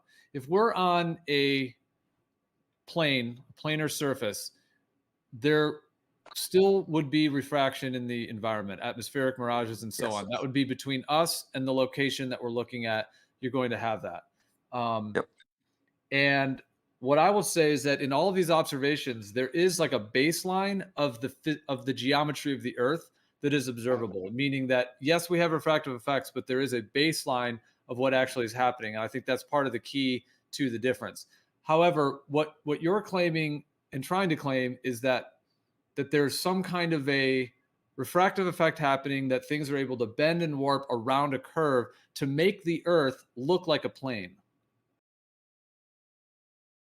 Not really. I'm just trying to get a general agreement that light does bend. And then the next question is, what causes it to bend? And the answer is a density gradient. And the next question is, what does the density gradient look like in our atmosphere? Hold on. Stop asking so many questions. The answer is no to the first one. Light doesn't bend. Okay, so explain mirages, explain the black swan I don't have to distortion. explain What is anything. causing that? You got to explain bendy light, motherfucker. I don't have to explain Yeah. anything. Yeah, laser light through a sugar water tank. No, Light bends, no, done. don't think so, buddy. Nice try, parlor trick. Take your Did light bend? fairgrounds ride somewhere else. Did light bend Take through your the sugar roller water coaster tank? ride somewhere else. Oh lordy. Listen, Did sugar the loaf. laser light We don't live bend in through the sugar tank. water? Fuck that garbage. Parlor trick. Did it bend? Try it somewhere else. Try retard. Did the Try it on laser some. bend through the sugar water? Listen. It's a very simple question. We don't live in sugar water. I know, but there's a density Right. So I gradient, don't even and know I why. I claim the don't even density know why it's gradients being bend light. mentioned. We don't live in sugar water, so I don't know I why understand you're, that. why you're mentioning. What about Sorry. what about The through atmosphere is not nitrogen sugar gradient water then? either. What about through liquid nitrogen as it evaporates? Again, the black swans to do with Say again? liquid nitrogen. Thank you very much. Yeah? Nitrogen, Let's when keep it to the evaporates, facts. what does it I said the become? black swan has got nothing to do with liquid nitrogen. Right? Liquid nitrogen, when it evaporates, becomes nitrogen gas. What do you think our atmosphere is made of? Nothing. What do you think it's made of? Yeah, I can It's give made you of nothing that you think it's made of. How about that? So you're just denying that our So atmosphere is nitrogen? No, no, no, no, No. no. Do you think it's the composition? I'm waiting for you to back your bullshit claim. I'm waiting for you to back your gravy train claim that it's liquid nitrogen. Dog shit. That's dog shit. What? When liquid nitrogen evaporates, it becomes Listen, where do nitrogen you gas. see liquid nitrogen in the atmosphere right now? So I'm do you not think it's claiming we see liquid nitrogen in the now atmosphere. you're I'm not claiming when claiming you it's liquid pour it over nitrogen. So something what and it is it? evaporates. Scooby-Doo, can I When you have one pour, clue? Can I you've have just one asked clue? me 3 What's questions. the atmosphere? You've just asked me 3 questions. I'm answering them. No, I said, what is the atmosphere? That's not 3 questions. Yeah, nitrogen, 70% nitrogen, 20-something% Okay, oxygen. now what's that got to do with shit? Because when you pour liquid nitrogen over something, it evaporates into nitrogen gas, Now and you're then you see the talking about light bend. liquid nitrogen and comparing that to the Right, atmosphere. because it's Stuff that cold and it creates a density gradient. Light bends through density gradients. 73% of supposed nitrogen in the fucking medium mixed with other things. It's not liquid nitrogen. So, I don't know. I mean, I can just deny every single thing that you say, right? No, Which is what you're doing, right? You know, you make claims. You just make Yeah. willy-nilly fucking claims you can't back. That's not my Light problem. bends through a density gradient. Sugar water tank, liquid cool nitrogen, story. butane. That's a cool story. I like your story. Yeah. So is that what you It's think called is happening evidence. then, It's Ruhif? called evidence. Show So me an Ruhif, object on the other side of a building. So Ruhif, is that what you think is happening? You think that the atmosphere is working in some way to cause things to your visual field? What would have to happen on a globe is that your actual, someone's got a little bit of a hot mic, there's some kind of background sound. Your visual field. That'll be me. Sorry there. Sorry, gentlemen. Hang You on, would I'll have put to some be. headphones in. One So sec. you what's that? I'm just going to put some headphones in. Give me 5 seconds. Okay. So I'm back. So I'm asking you, is what you think is happening, do you think that you're on a globe and there's a curve, but what's actually happening is that there's some kind of refractive effect which essentially lifts all of that, lifts it and makes it planar across your surface and extends out? Is that what you think is happening via refraction? I'm thinking of like the fanning of like bird wings, you know what I mean? Like because that whole curved thing has to fan up and then it has to display as a level horizontal horizon that looks like a plane. So is that what you're thinking is happening in your viewpoint? When you say looks like a plane, that's pretty rare. So the black swan is quite rare. But No. normal refraction. No. We have thousands upon thousands of observations all around the Earth showing extended planar geometry. I would disagree very strongly with that. So in all of those situations, is that what you think is happening? Is that there's like some effect happening that's bending everything and fanning it out so that it all displays out as a horizontal and not a curved Earth? Again, I disagree that it displays, apart from the black swan, I disagree that it displays a flat Earth. You need very strong refraction to display like a flat Earth. I disagree. You have bending light. Okay, I then would explain say inferior that mirages, explain not all the light experiments that we've bending. done that Sugar show tank, light I'll tell you. bending. Sugar water is bending and not the light. The light's just riding throughout a medium. It's not bending Right, itself but it's at a all. curve, right? It's in a curve. No, wrong. Not a The curve. sugar Okay, water. you're done. Who are Hello? you? You're done. Hello? Can you Denmark. Of comprehend course what it's not sugar in Denmark. water curving is? Do you know what arced sugar water looks like? Ruhif? Or is that too complicated for you? I Arced think sugar water. if you shine a laser through the sugar water and you see it curve, I think it's absurd to deny it. Listen, I think if you play with sugar in water, it's absurd to deny your sugar's curving. Yeah, I don't even Well, know. that's why I'm asking you ultimately, Ruhif. That's why I'm just asking you as a person, like not in terms of like a debate or some kind of big like trying to gotcha or anything like that. I'm just asking you, is that what you think is happening? Like you think that this form of refraction that you're describing truly is what's going on and we're on a globe Earth in your... Yeah, of course it is. There's a typical density gradient in the atmosphere, causes light to bend down in a convex shape, and that will see over obstructions like the curvature of the Earth. It's very Okay. simple. You said it's liquid nitrogen or Do sugar you water. understand? You say Do you atmosphere. understand? You don't understand the refraction needs the light go from less dense medium to more dense medium. I posted the image how stupid it is, where the light is bending from the left to the right. From the right to the left, and that's very stupid argument, because you have to have then more and more and more dense air. Oh, is this Dr. John D? This is one of the stupidest diagrams I've ever seen someone with a PhD ever come up with. When the light is bending according to your reflection, you are talking about the density of the air or the medium is causing the light to bend, and to have the light bending, you have to have the light going from less dense air or medium to more dense medium. That's the point. Can I talk about your image? Okay, the image you've posted, right? So you're starting from A going to B, and at A you've got less dense, and then at B you've got more dense, right? That is not what our atmosphere looks like. Our atmosphere has a vertical gradient, Right, our atmosphere has a... Yeah. Second. Show me an image about what is illustrating that, or showing that clearly. I don't have an image, I can just explain it to you. The air closer to the surface is more dense than the air above us. Right? Your image is showing a density gradient from right to left, which is ridiculous. That's not what our atmosphere looks like. But you don't understand. That's a circular reasoning. You are assuming that you are living on a ball and you're looking downwards. No, nothing to do with the shape of the Earth. Nothing to do with the shape of the Earth. No, nothing. Listen, when I say nothing to do with the shape of the Earth, right, it's nothing to do with the shape of the Earth. Do you agree that the atmosphere close to the surface is more dense than the atmosphere higher up? Yeah, and then you say yes. Okay, so that diagram is shit, right? That diagram does not represent our atmosphere. Yeah, but you are not looking down. Okay. Are you looking from up to down when you observe? No, we're looking approximately parallel to the surface. Yeah, right? Right. So you cannot have the air bend during because of the density of the air or the medium. You have to have something else. Density doesn't do it in your globe model. That's impossible. Yes, it does. Okay, you're entering. You don't have any image to show it to me how it works. You don't have sugar water tank of sugar water.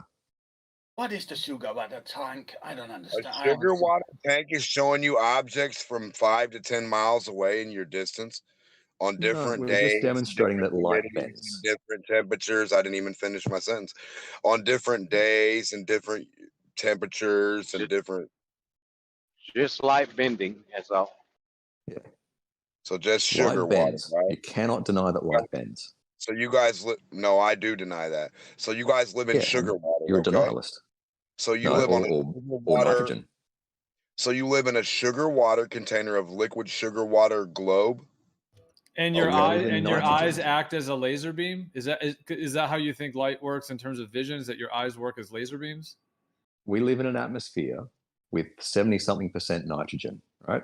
Joss Lees, whatever his name is, Dane Joss, which one was it? One of those two. Prove that. Did his refraction test with liquid nitrogen. We don't live in 73% nitrogen unless you can back it. Oh, look, if we're at that level of, No, we're at every level of your garbage that you keep making all these claims that you can't back. You can that's back. Why you're a denialist. That's where we're at right you're a denialist. You're not a flat earther. You're a denialist. You'll just deny back to everything. You just make shit up, and you hope everybody grabs onto your coattails. Prove it. So what common ground do we have, Dylan? What common ground do we have? What do you have? Listen, I don't have to have shit with you other than prove your story. All right, so let's start at I think, therefore I am. Can we agree with that? What can we go to next? Let's start with back 73% nitrogen in the atmosphere if that's what you believe. Yes. We're not going to do that, Dylan. We're not going to do that, right? You can't do that. So you talk about it all day, and you keep. Where is our common ground? From where can we actually argue? Back it yet. So what am I denying? Something you haven't produced? Cool story. The composition of the atmosphere. Listen, you got a lot of cool stories of the atmosphere. Yeah. And you'll deny if I go and get you evidence for the composition of the atmosphere, you'll just go back another step and deny it, right? This is what flat earthers do. Well, if you'd stop writing Dr. Seuss books for us of science and just Yeah. back your You claim. you let me know what our common ground is, Demok. What is our common You ground let, to you let from which me to know. There is none. There is none, Yeah. Rivia. No common ground for you Yeah. making shit up like 73% nitrogen you can't back. Where do we go with common ground when you can't back your claim to start with? Where We do don't we have common start ground. from? We don't have any. So where's our base to start from if you can't back your claim of 73% Yeah, well, nitrogen? Where are I we gonna would have start thought from? that the Where composition does of our the claim atmosphere would be start common from? ground. I would have thought that. You But maybe started it's your not. sentence at 73% nitrogen. I'm a human. I don't believe you. Back your damn claim. Yeah, I know. Yeah, I know. know. Yeah. So that's where So get you up to leave it, speed. Globy. So Get your up globe to isn't speed, Demok. back. Don't ask everyone to Your nitrogen isn't what? backed. Your none of your bullshit's backed. Not your sugar loaf, not your sugar water, not your sugar tank, not your sugar Yeah. globe. And that's why no one engages you, Demok, all right? Everyone turns you down. Listen, I can't help it. People don't like to engage reality, man. Go ahead and You're keep not in making shit up reality. all you want, Parrot. What do you accept, You Demok? want me to What do you Google accept? something for you to help you out? You want me to Google it for No, you? you go and Google it and learn about it. And learn about it. So I'm going to learn Yeah. from Google. The government, Yes. the Government of Defense Department sectioned out portion of information for fucking people to get. That's how I'm going to learn. Good story. That's a good fucking story. When you accept that the atmosphere has When 78% I nitrogen, accept, we can so talk. not when I think for myself, when I accept the parrot story like you. Yeah, Gio. I mean, Go back to where Gio. does this leave you guys? You just parrot shit without even being able to back it yourself. You just deny shit. Deny everything. Why We would I don't not have any common ground, Demok. Any. Listen, why would I not deny all the dog shit you can't present? What the fuck are we talking about Yeah, here? You got I'm not gonna go back because as soon as I you got present lots of something, you go dragons, prove got a that halo. assumption that led to that. Let's perhaps go to that. So this form of refraction that you've been suggesting, do you have okay, so if you think it's the case, could you walk us through how you came to that conclusion that it is happening that way? Like, is there any demonstrations you've done or any other verification or cross verification that indeed our visual field across the surface of the earth will do what you're claiming it's doing? Yeah, what gradients Yeah, of nitrogen, hydrogen? Light bends in a density gradient. The typical density gradient bends light downwards. Therefore, light will bend downwards and show us a little bit more. A typical That's literally density gradient. What is a Yes. typical density gradient? 14 psi. More dense. What is it?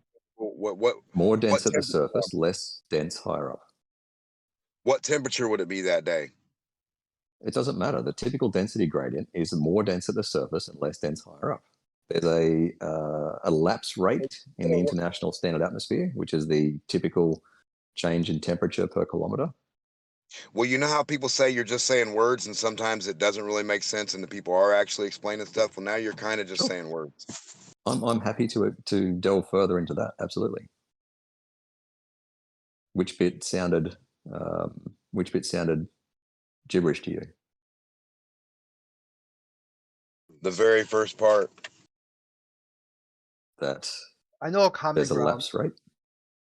There's a You have- lapse rate in the atmosphere. So you know that it gets colder as you go higher in the atmosphere. Do you agree with that?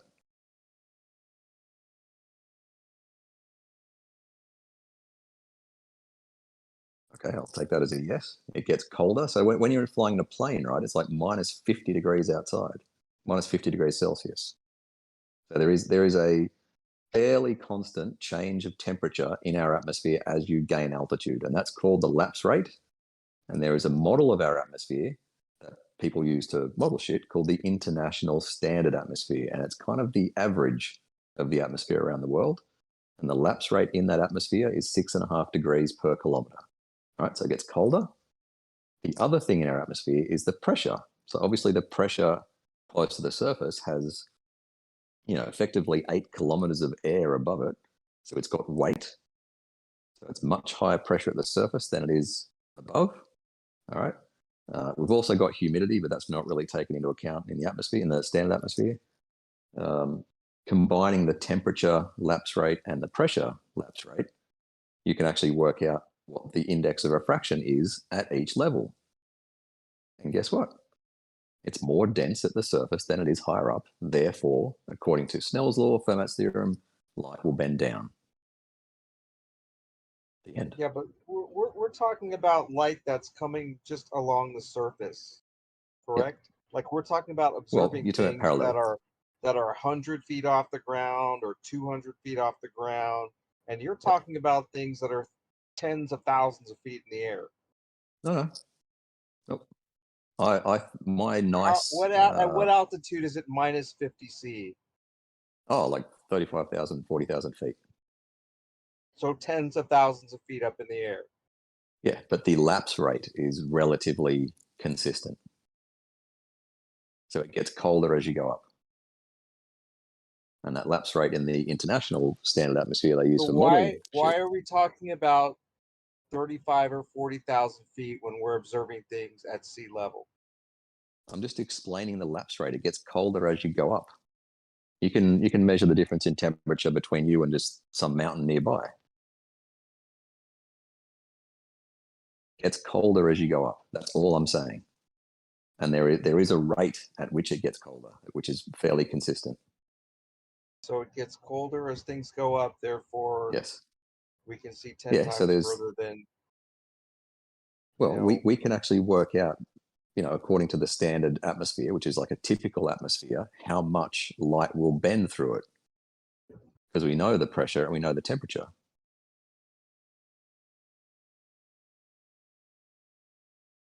If it's more dense at the surface than it is higher up, then light will bend downwards, which will push images upwards and allow you to see around obstructions.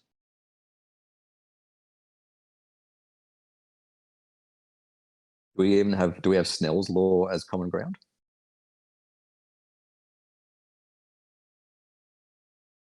No, what you got with Democ for common ground is atheism.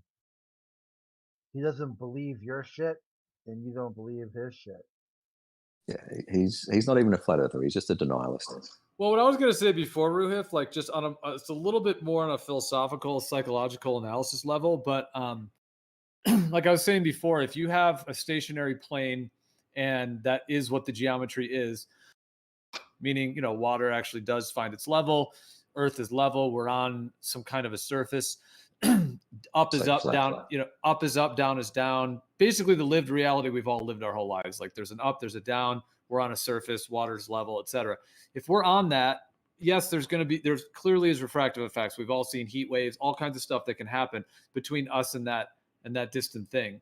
But like I said, there's a base geometry going on as well, which, like I said, I think that's at the key to this is the base geometry. And there's other factors as well that indicate that indeed it's visual atmospheric effects in terms of between us and what we're looking at, rather than things bending and warping and causing curved Earth to do that. However, if you think that's happening and you feel like that is really what's happening, that it's bending like that, I would say maybe just hold that belief and maybe that's it. You're good. Like there's no real thing for you. There's no much further. Like if you believe that and you think that's happening, because essentially you're saying, okay, I live on a globe, but there's this thing that's happening that's warping everything to make it look like a flat plane. And if that's where you're at with it, like I hear you, and I'm not sure where else to go with that, because to me, I see that as you're just believing something, that is happening to make your world shape differently. And that isn't in correlation with how light is actually functioning or what the geometry of the Earth is. So, if you believe that, that's on you, but you can't prove it. So I don't know why, I'm not trying to call you out on it, but I'm not sure where you're going to get in debating it because you're not able to actually prove it. Okay. Two things there. Number one, when you said it makes it look flat, the only picture I've ever seen that makes it look flat is the black swan. Everything else, it just looks like a globe. So like my favorite observation, Canigou, right? Refraction causes the top 250 meters or so of that mountain to be visible, and then there's like 2,500 meters hidden. That's an obvious globe thing. The second thing where you said just prove it, quick rant. Science doesn't prove things. We can present evidence, and it's either compelling to you or it's not, because you have the standard of proof for what will convince you. The end. Yeah. Well, we're all each our own individual persons and have our own perspective on things. And I do think the Earth is something, though. I mean, it's not just, oh, it's a ball for you and it's flat, you know, it's a plane for me or whatever. Like, I do think we, just like if we're standing in a room, there is a floor, there is a ceiling. I mean, we're in a thing. So yeah. And if you're thinking it's different than what I am, that doesn't really bother me or anything. So I mean, if you want to feel that, that's obviously your prerogative, but I definitely don't think that's what it is. I definitely don't think that's what it is. And I think we've been lied to, obviously, massively. And we're under a control matrix right now from deceivers that have deceived us deeply about what the Earth is. And so I do think that this is being revealed more and more, and will be, and will come to even more completion in the next, like I've said, we're about 5 to 15 years, I think, is the main section that this is going to, the time period that this is going to fully be revealed. Do we have Snell's law in common?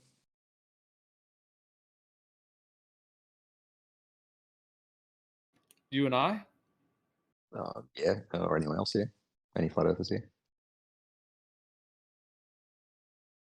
Well, that's No. usually through two different mediums. Yeah, that's two different mediums, not the atmosphere. Are you just calling the atmosphere two mediums? Well, that's a calculus question, actually. The way to look at the atmosphere is as a continuous gradient, but do you know the basic idea of calculus, right? Where you sort of reduce your delta down to 0, and it eventually becomes a continuous thing. That concept of calculus. No? Doesn't matter. You could treat the atmosphere as several really, really thin layers of different density. That's one way you can look at it, and you can just sort of iteratively apply Snell's law to it. Or you can treat it as a continuous gradient and use Fermat's theorem, either way.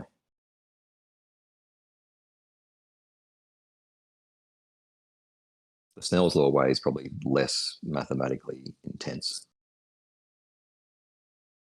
Yes. Meanwhile, the guys in the YouTube they're watching are yawning at the moment. Okay.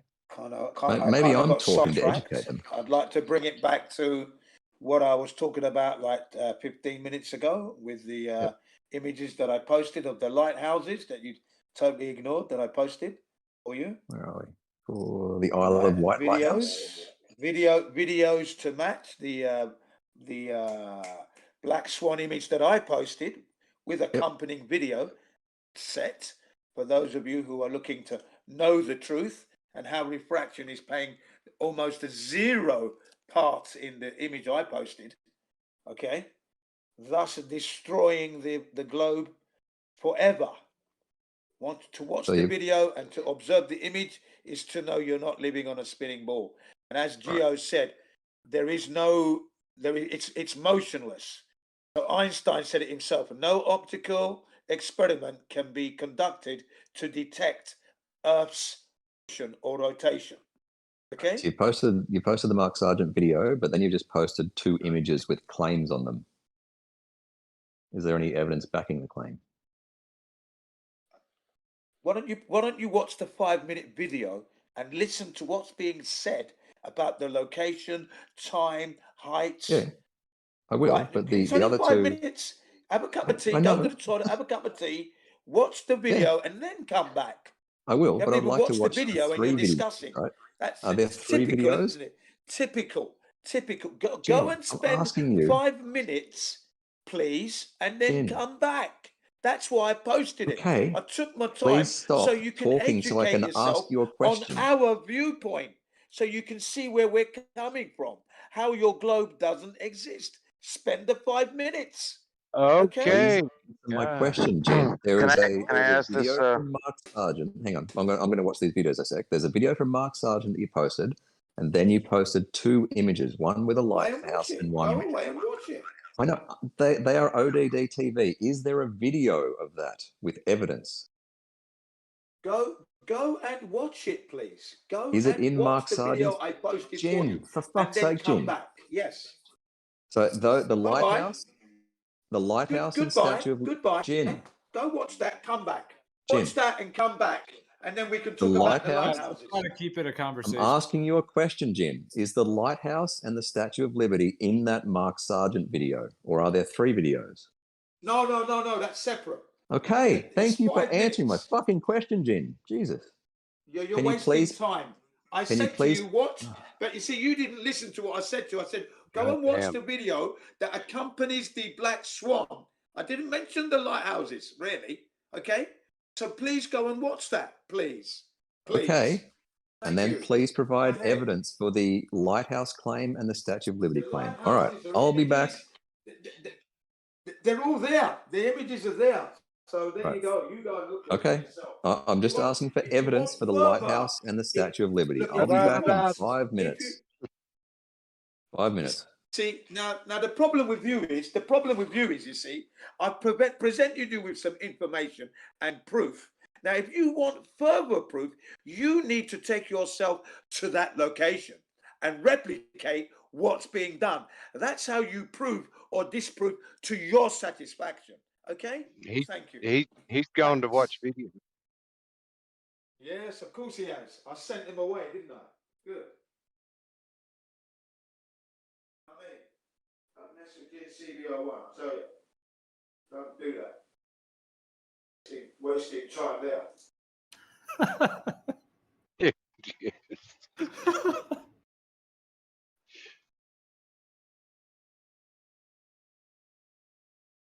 Like I said to people, yeah, I'm the man whose car's got 911 as a number plate, and we all know 911 was an inside job. So I don't only talk the talk, I walk the walk, I drive the drive, and I dance the dance, yeah? So don't even go down there. You guys don't even know you're alive yet.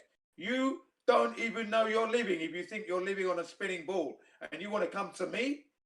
Don't be surprised when I'm very passionate, noisy, and loud about the flat earth. Don't be surprised. For 3 minutes or 4 minutes at a time, it's for the listeners. Those who are listening on YouTube who don't really know the argument clearly, I try to make it concise and understandable for them. Okay? So you globeheads, couldn't give 2 toss, really, because you haven't got a case, and that's what I'm trying to get across, so that I can get as many people from the YouTube onto our side. I desperately want to do that. That's why I speak. I don't waste time with bloody refraction and nonsense like that, and they start yawning and they disappear. No, not me. I can hold a crowd. I know I can.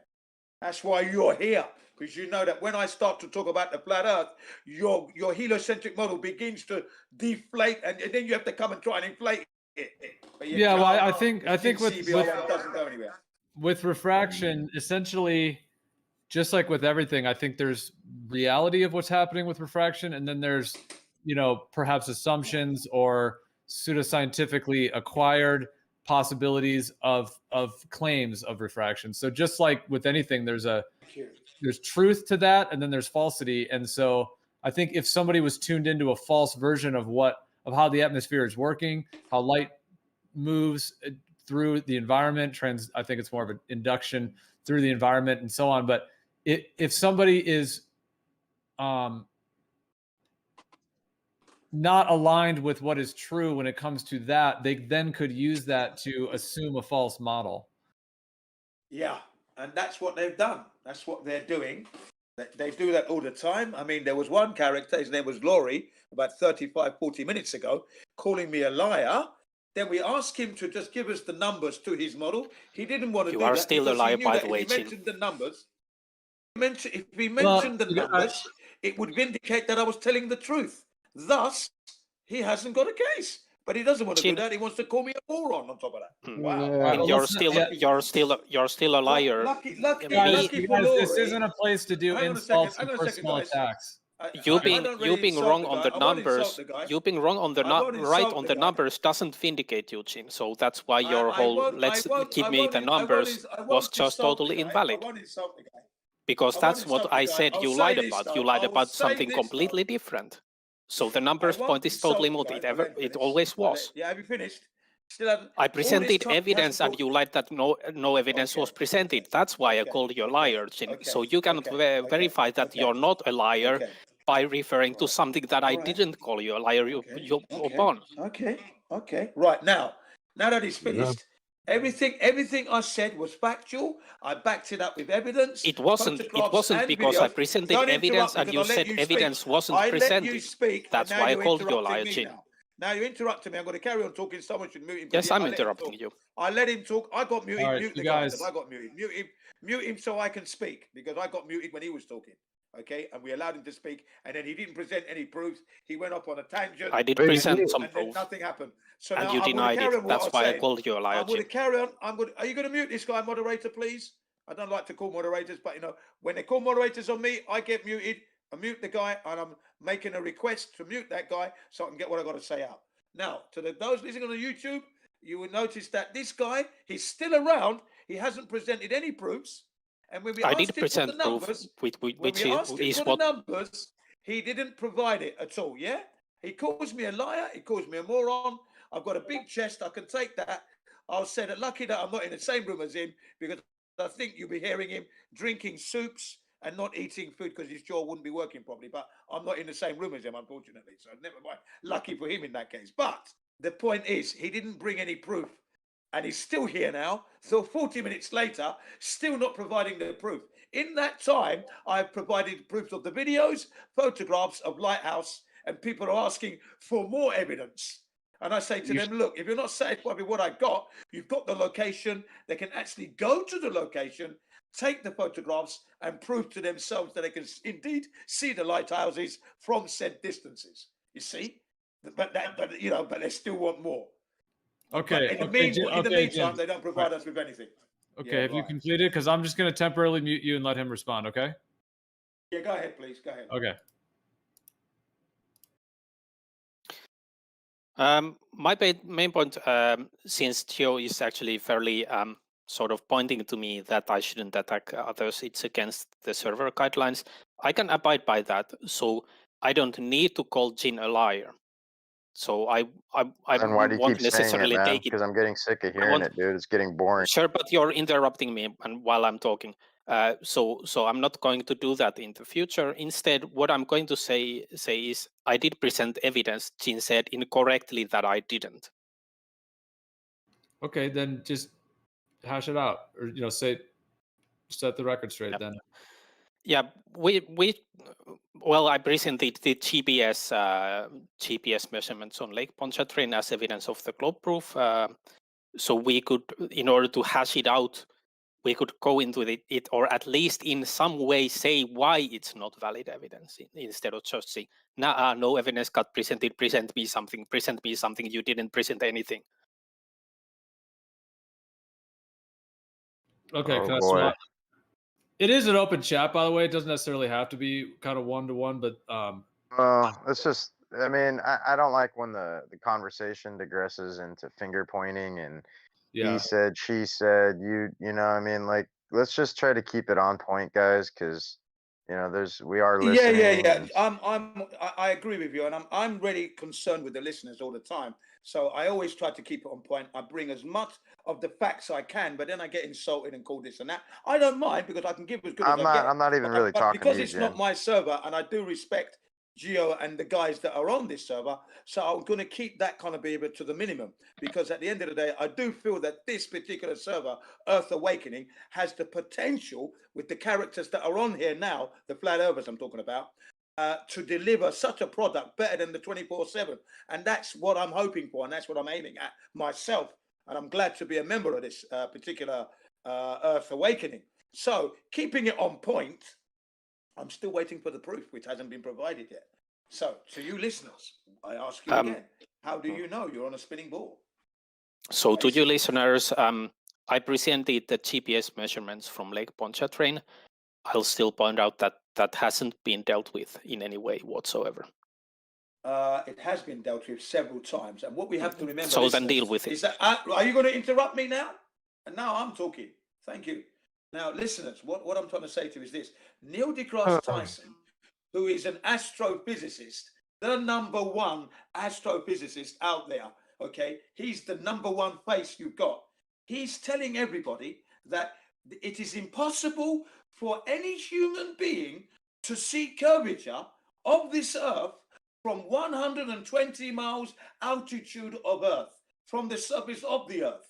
Okay, and that's 4 times the average height of a jet airliner when you go on your holidays. 4 times that height. Okay, that altitude.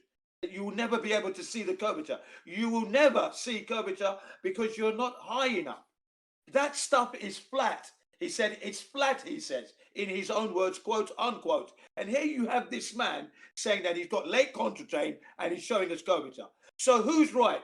Is this man talking to us now, or Neil deGrasse Tyson and all the other flat earthers who are unable to find this curvature? Please tell me. Was Neil deGrasse Tyson talking about visual observations or GPS measurements? Because those are different things. What? Okay. What does "you will never be able to see" mean? Answer, please. Answer my question. Was Neil deGrasse Tyson talking about visual observation or GPS measurements? Then I'm asking you again, what does "you will never be able to see it because you're not at the right altitude" mean?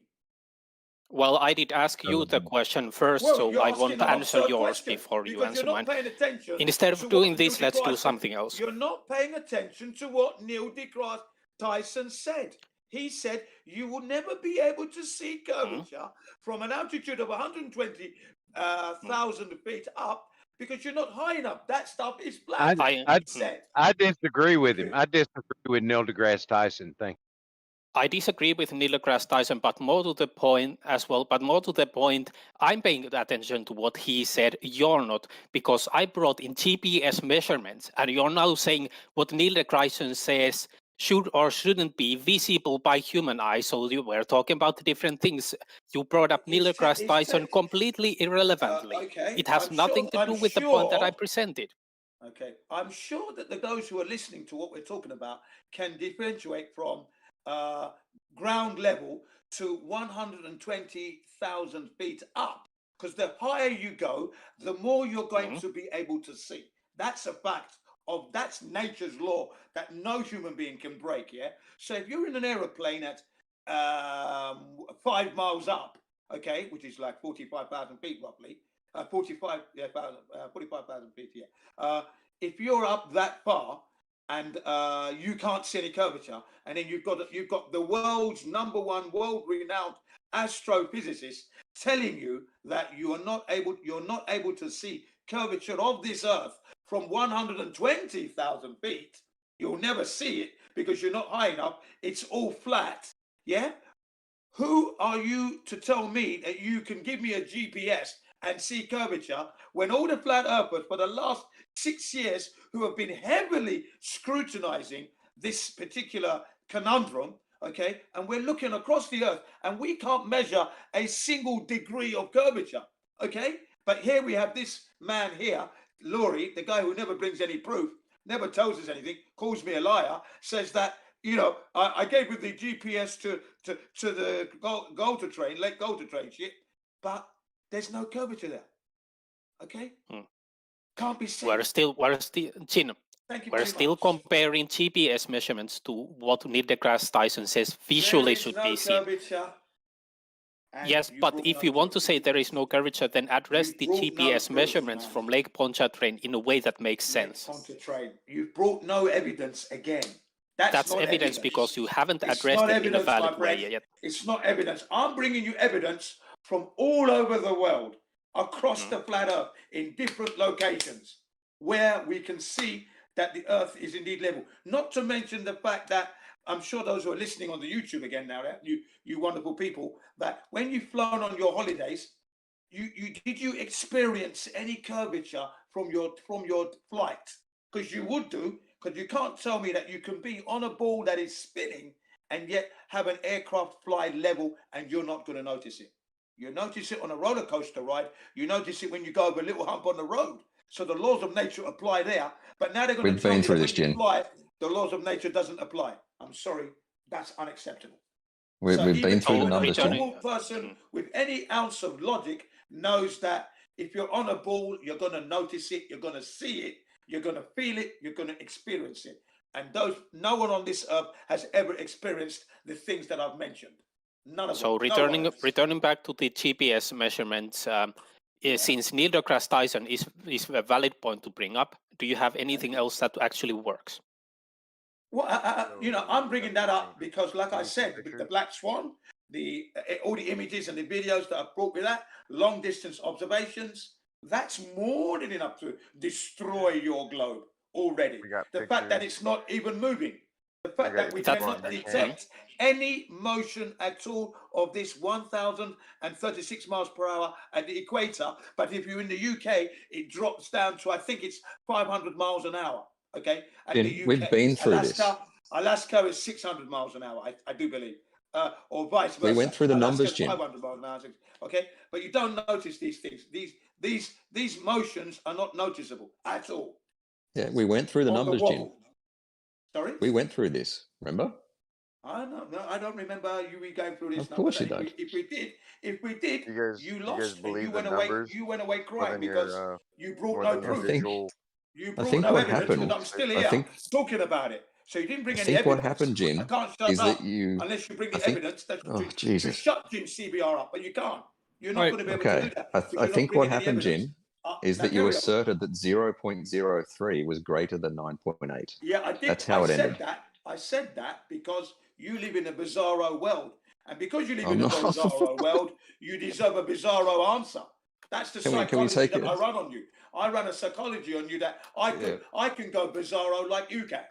Okay, but in actual fact, my words are still stand, and that is at the equator, the centrifugal force involved of a 1,036 miles per hour spin, okay, on this Earth in the 24 hours would throw you off.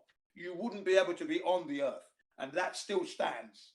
Okay, you need to prove that through experiments using the scientific method. That's what you're supposed to do, because dear listeners, the burden of claim lies with those who are saying that the Earth is a ball. We are born from our mother's womb, and then we go to kindergarten at the age of 5 or 4 or 5, 6. You're seeing. Could you save us a life story, Jim? Elementary school, and that's where we learn.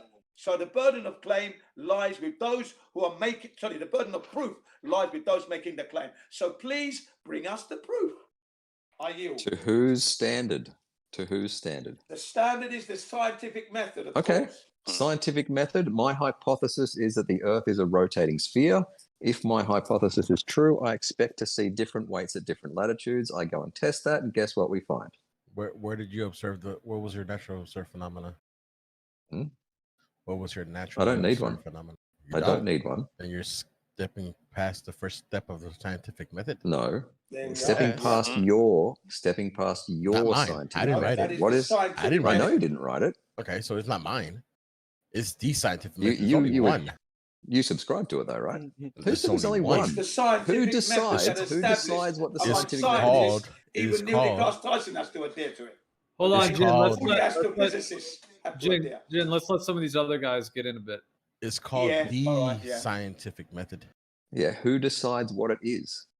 If I find a dueling website to your one, what happens then? A dueling website. So you dueling as in we phenomena. So you're just going to imagine something. You're just going to imagine something and just throw a hypothesis to it. No, you are going to find a website that says observe a natural phenomenon, right?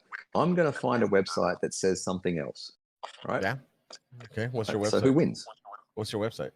Oh, sure. Understanding Science from Berkeley. What's your website? Understanding Science from Berkeley. Yeah, that's good enough. Give me the website. Give me the citation. All right. I'll find it.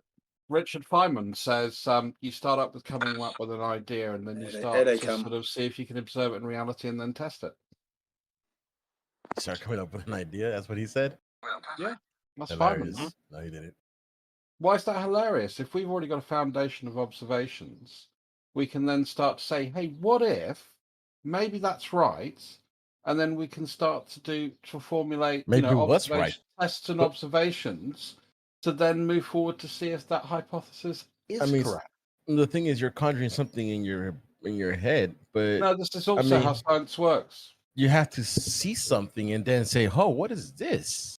No, you don't. That's called the natural phenomena. You just don't come with something up in your head. I mean, I could just say, "Well, man, what if Superman can exist?" I'm gonna throw a hypothesis. There's probably some planet called. Okay, you know what I mean? So it doesn't mean it's gonna be we real. start with the observation of the idea. So it's first you have to start with an observation. You got to see something. According to who? According to who? With quantum mechanics, did we start with the observation or the idea based on a previous foundation? Say that one more time. With quantum mechanics, did we start with the observation? Are we talking about quantum mechanics or are we talking about natural science? Quantum mechanics is part of natural science. Are you talking about Everything natural that you can science or touch, quantum see, mechanics? Test and measure is part of the Here's the natural. thing, I'm not talking about Everything quantum else. Can I mechanics. finish your point without you ever talking, please? That's not how we do it here. We Yeah, let each go right other ahead. talk, and we're patient. Go ahead, go right I'm ahead. a little bit Go right hot. ahead. Thank you. So there's only two realms in science. There's the natural and the supernatural. Nothing else. Anything that is not supernatural is in the natural realm. Anything that is in the natural realm is not in the supernatural realm. And natural is defined as anything we can touch, test, taste, measure, record that has some form of physicality or interaction with the physical world. So let me ask you this: is synthetic medicine natural? Yeah, of course it is. It's made out of natural synthetic components. medicine? But Synthetic? natural. What is the definition of Is synthetic? it supernatural? What is the definition of synthetic? This is the test. What This is is the the Francis definition? Bacon. You're making a mistake saying that there's only natural and supernatural. No, there is natural, synthetic, and So supernatural. I will now give you my citation, my quotes for that. Sir Francis Bacon, Karl Popper, and the entirety of science since the 16th century has held to this. So are you of the belief that a shoe is natural? It's made from natural products, yes. Is the shoe natural? It's made from natural products, yes. You're making them out from natural products, but is the shoe not natural? supernatural. So Does therefore the it is shoe part come of the together natural by realm. itself? Can I touch it, taste it, measure it? Does the shoe came together by itself? Can I touch it, taste it, measure That's it? not my question. We're Is just that my talking question? about definitions here. Is that my question? We're just Can I talking touch about it, definitions. taste it, or measure No, it? That is the my difference. question was is that my question? My question was, the shoe came together by itself? Comes under the classification of natural in the scientific world. Really? Because it is not A supernatural. shoe is not yes. natural. That's absurd. And Shoe we is You're not now can't using natural. natural A in the shoe wrong is context, man-made. aren't you? A shoe is can't- man-made. It's a man-made product. Are we not It's part of natural. nature, Jin? Are you saying man is And if outside it's of made nature? if it's made with Is man a plastic and supernatural chemicals, creature? then you're using chemicals to make it. It's not natural. It's not a natural thing. Are the Yeah, chemicals we're out just of nature? we're just playing with definitions. Can we go past the definitions, please? Someone thinks natural is this, and someone thinks natural is that. Yeah, it's ridiculous. So We talk about Mother definition of Nature. What do you synthetic. find? What Definition you of find synthetic. in nature, Mother Nature's laws, not man-made. Look up Sir nature. Francis Hold on. Bacon, What natural do you versus find in supernatural. nature, That's please? within The your constraints. definition of synthetic is made by chemical synthesis, especially to imitate a natural product. Again, context of the word natural. We're just going to have different contexts No, of the no, word. This is a no, pointless no. discussion. It says it imitates. Is it? That's the word you gotta home in on. What's imitation? Oh God! Right, and why is your definition better? Why does It's your not my definition definition. Because that's Like I the said, it's not my reality. definition. Okay. That's the My reality. definition of That's why. Earth, dictionary.com That's the defines reality. Earth as a globe with polar Okay. radius and equatorial radius, See? right? Yeah, Game well, that's over. a claim. Listeners on the Argument's YouTube, over. this is what That's a happens. claim. They always come. That's in the with dictionary. non-reality all the time. Yeah. And It's what in we're the doing is we're dictionary. looking at, Game over. That's we're a looking at claim. natural phenomena rather Okay, It's than well, not a then claim what that are it's in the what are dictionary. It is in the dictionary. Yeah. Natural observed phenomena is part of the scientific method established by the scientists themselves to keep and adhere to a standard. That's what you We're so talking Francis about the Bacon defined it. scientific. We're talking about the scientific definition for natural. Mm. Okay, so that's the definition you want to look Well, up. it's what it's Scientific made by definition nature. of natural. It's made by nature. You find it in nature. You're using a Period. different Yes. definition for That's natural. the end. Jen. It's found Everything in that we nature. produce Any is part of layman nature. who's listening on the YouTube Or the natural understands world. that. Natural world where you find it in nature. That's what we mean by a naturally observed phenomena. It's happening in nature, not man-made. It has to be happening and occurring without man's intervention. That's what we mean by naturally Incorrect. observed phenomena. Just go ahead So and operate. You please operate give me within that. your definition. You operate within your definitions, and we'll proceed with ours. But we can't do that because we're That working is with the different standard definitions of the word. of the scientific Exactly. method that is established by the scientists. Well, let me to quote you uphold a different standard. definition. Within science, the it's term within the natural scientific method, please. refers to any element of the physical universe, whether made by humans or not. That's the definition we're going with. Okay. Now, why do you have a problem agreeing with that for the sake of argument? And just for the sake of argument, so we can have common terms. No, it's not common. We don't agree with that because that's not what. That's Okay, not the then definition of dictionary.com, scientific method. Jin. Dictionary.com defines Earth as a polar radius and an equatorial radius, therefore it's a globe. Right? Argument over. It You're a hasn't globe been earther. proven. It's not been proven. Oh, no, so the we can't dictionary, but take the that as dictionary gospel. says it, Jin. Dictionary says it. It's Game not over. been proven. So the Dictionary says says it. what It's all over. likes. It hasn't been proven. Dictionary says it. Dictionary And says it it. has to conform with the scientific method, which is what you were supposed to be doing. You're supposed to be Dictionary bringing says it. proof. I thought we can't agree with Why have definitions. you abandoned your proof via the scientific method? I'm which has showing been you that you're a established by the hypocrite, scientists Jim. to achieve and adhere to a standard that they can all agree with, which is where the flat earthers follow. We follow that I'm standard. showing you Okay, that so now you. we're waiting for you. He's to not prove listening. to the scientific Yeah. method. So, by your standard. standards, Superman is real. Not my standard, yeah, that's for sure. No, not Jin. Right. Their Jin, standards. Jin, By your Jin. standards, Superman is real. You disagreed. You disagreed with the dictionary definition of Earth as a globe. All right. Absolutely. We're disagreeing with your definition of natural. By your standard, Superman is real. If you're taking that point, then you believe everything that's written down is fiction, and you cannot believe any of it. Are you going to go down that route? Because that's stupid. What you're doing is you're making a semantical game, which is silly. You can go back and you can look at the history of natural. Jin, can someone actually finish a fucking sentence without you ever talking? Sorry, Swan. Sorry, yeah. Thank you. Cheers. A little bit early for me. Not the most patient person at the moment. Yeah. Go ahead, mate. I apologize. But you look back and at history, and you look at the development of science, and this is clearly stated: this division between the natural and the supernatural. We can measure, test natural phenomena. Just because something has been made by man doesn't mean you can't experiment on it. Otherwise, you've got to take all of electronics out of the gate. You've got to take everything that we ever touched out of the gate. And that's not what science does. It utilizes the tools at hand. And it's the same way the scientific method is a tool that we use, and we adapt that tool to the cause at hand. Yeah, but the thing about the scientific method, it was established to establish a standard. Yeah. By whom? And by the scientists themselves, of course. Give me a reference to state that's a fact. They peer reviewed it and agreed to it. Okay? Who did? Where was this council of scientists that agreed to this? I don't know. I don't know. Show me the historical record demonstrating. But it's so I'm there, doing it isn't to you now. Sorry. It exists. It's there for And sure. show me where you learnt it. It was a video. I learned it from a video quite a while. Why did you take that video as authoritative? 6 years ago now is when I actually. Why did you take that video as authoritative? We're going there. Why do you take NASA as authority? 6 years ago now. We don't. I don't And why do you take Berkeley as authority? Time to look for it. I don't It does necessarily. exist. I know it. I can verify the posted it height for and the you. speed of the ISS myself. Okay. And what it looks Does that like. mean it's Don't where go it say down they the say it ISS is? because if Say you're again? talking to me, I'll shoot it down for you quickly. Just because you can verify the height and the size of the ISS doesn't mean it is where they say it is. Not there. It's not. I can verify the height and the speed of it. And No, what it looks like. Where they say it is.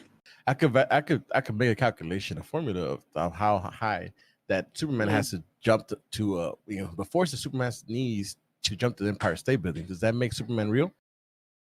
I can No, see but when the you go- ISS. yeah. It casts a So silhouette you can see the against ISS. light. Yes. How high is the ISS? About 400 Ks. Yeah, about 250 miles. 40 miles. Yeah. Yep. Yeah. So let me explain. Verified, yes. In a highly radiated zone, by the way. If you think you can see the ISS at that height, that is about the size of a football field. Yeah. Yeah. That's right. Yeah. Then the ISS is not that high up then. Yeah. Yes, it is. right You off can the measure the atmosphere. angular size of it against the moon. That's a fantastic. You wouldn't be able to point. see the ISS at that height. Yes, you can. No, Yes, you it'd be can. smaller than a No, you freaking. wouldn't. What can you, You can see? see the What can you ISS. see? What can you Hold on. see of the ISS? You can Hold on. see the shape of it. Hold on, Jin. You Just can let see this the guy shape speak of for a it. little bit. No, that's fine. That's fine. Just You can see the shape of it. Have you not seen people's videos capturing like I said, transits if across the it's- moon? it'll be smaller than a pinprick. It's visible. The shape of it. Then is- again, you can it make cannot out. be. angularly they cannot be that size, that height. It all works out. All the maths works out. No, it doesn't. As being that big and that far away. No, it doesn't. Yes, it does. I've done the maths. You haven't. You say it does. I mean, that's just a claim. Yeah. How about we grab someone's footage? Red's rhetoric. Someone's footage. Yeah, let's grab Red's Reddick's footage. Again, I don't understand. We use telescopes to see things a long way away. We know that bright objects we can see from a very long way away. Yep. But when they go against the moon, you see a silhouette and you get make out the shape really well. There's guys who have fucking like massive telescopes, who can see things, see shit docking. Go to it's called Space Station Guys on Twitter. They got some awesome amateur astronomers. Yeah. Anyway, the ISS is in a region which is highly radiated to the tune of 25,000 rems. So no living thing can be there. And then outside of that zone are the Van Allen radiation belts, each having 2,500 rems apiece, right? So the ISS is where NASA said it is, traveling at 17,500 miles an hour, falling around the Earth, okay? It's not dropping to the Earth, it's falling around the Earth. It's in the highly radiated zone, and they don't have any radiation shielding at all. How can they survive that? That's my question to NASA. What do you use, Jim? Quick question. What do you use to shield against alpha radiation? Well, I mean, as far as I know, it's supposed to be lead or water. No, you can use a piece of paper to start to shield against alpha. Yes, Alpha is a very non-penetrating radiation. Beta has a slightly higher energy. Radiation. Can I finish my point? I'm talking about serious radiation. Can I finish my point? Yeah.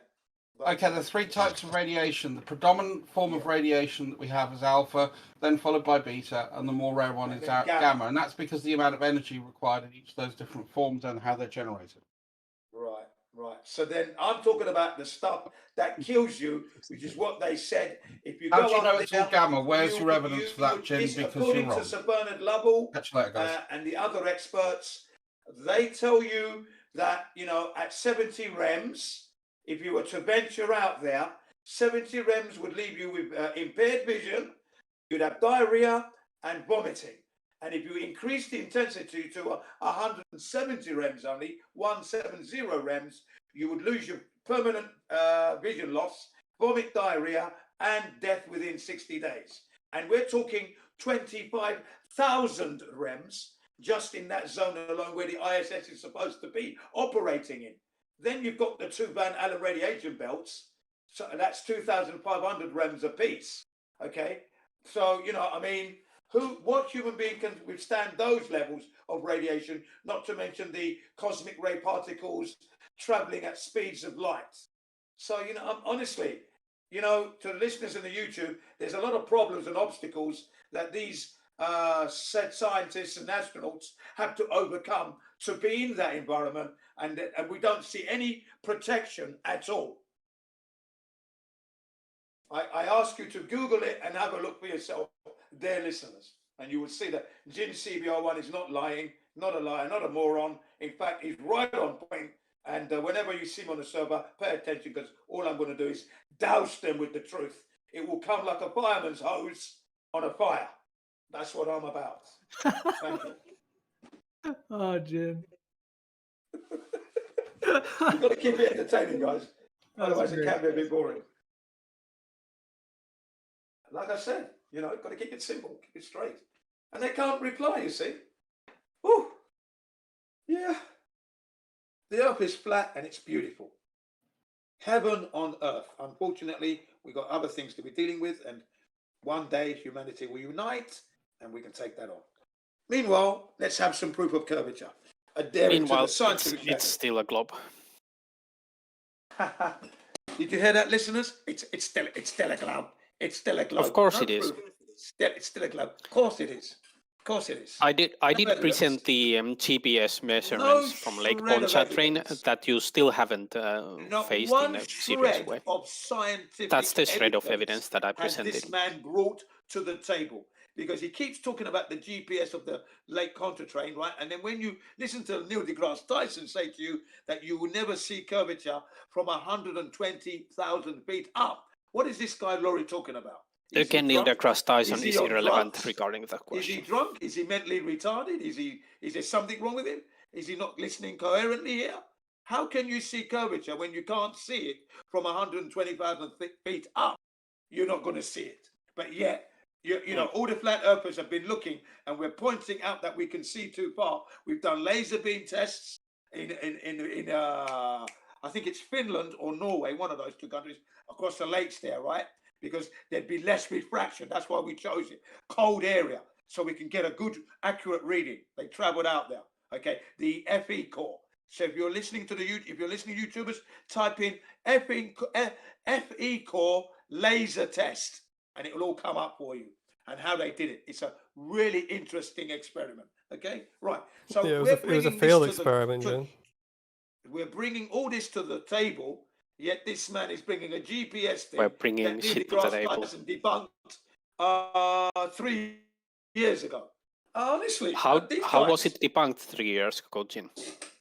The very statement that you cannot see curvature from 120,000 feet up off the Earth's atmosphere. Have I told you, Jin, why that's incorrect and why it has no weight at all relating to GPS measurements? Please, if you can be better than the #1 astrophysicist, please tell me. I'm not better than Neil deGrasse Tyson. I'm better than you. Go ahead. Go ahead. Please. I'm better than you, Jin, because of course, when we're talking about the GPS measurement, we're not dealing with visual observations, which was what Neil deGrasse Tyson was talking about. So I'm not sure why you keep bringing him up. Maybe it's because you don't have any other valid point to face the GPS measurements with. I thought we had to use our eyes to see the curvature, you see. We need our eyes. So you've got your GPS, but like I said, that's not enough. There is no curvature to be seen. Why? Okay. Why isn't GPS Neil enough? deGrasse Tyson tells you this, that even from a height of 120,000 feet, because the higher you go, the more you're going to see, okay, clearly, obviously, and you don't see any curvature.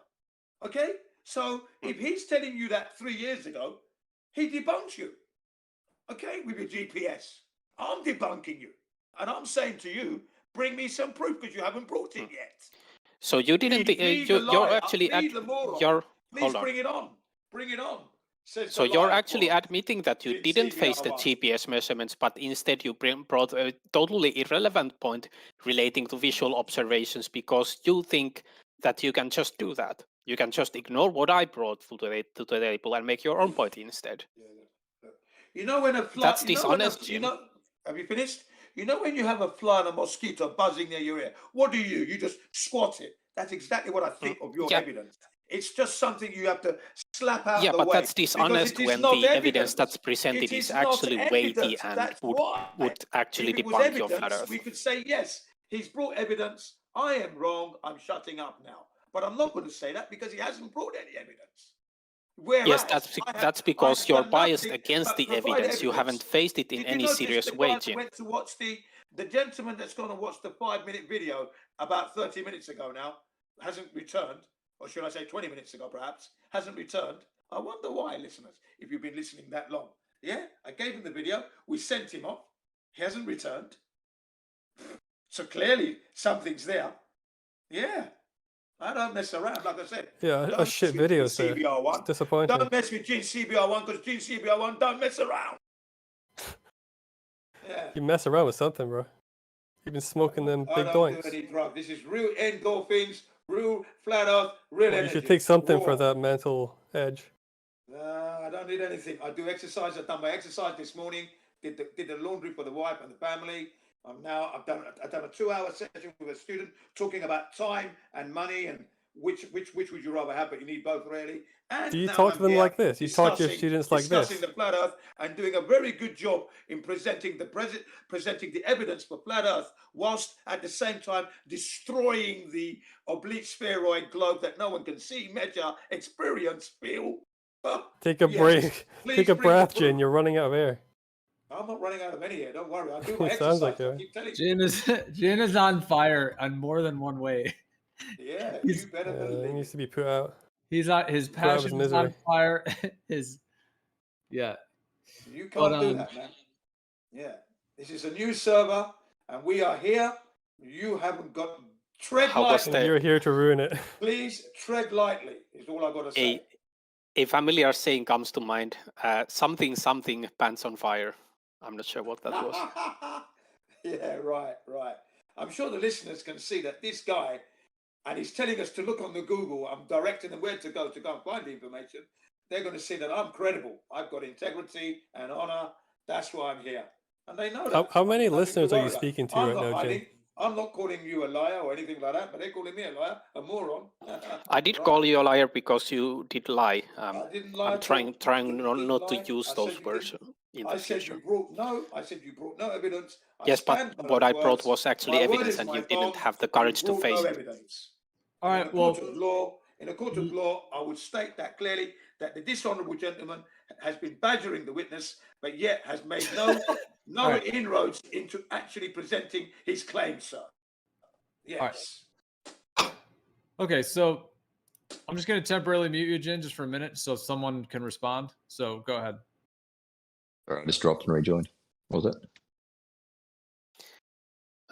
Since I'm the other person here, for me we can just move on and take some other topic. Well, was there a Since we're point in sort of particular? we were sort of dueling. Right, but was there something that you were gonna? No, I think I got my point out. I would just still say that the GPS measurements hasn't been dealt with, but I think hammering on that would be beating a dead horse or something like at this point. So GPS? yes, the GPS measurements on Lake Pontchartrain. Okay, so what about those was compelling to you? Well, they did show a curvature in the bridge and in the water. By using GPS coordinate points? Yes. Was it a video or just what did you see of it? It was a video, but they actually had some data points and they shared it on some site as well. So there was more to it than just a video. Okay, and they're claiming that they got GPS points that curve like the Soundly footage, where it's like, yes. Okay. By the way, I've just verified that with Red's rhetoric footage, the angular size of the ISS matches what they say it is.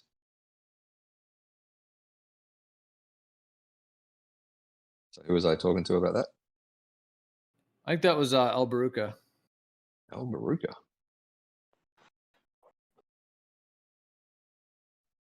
You use the tangent. Just use Pythagoras, basically.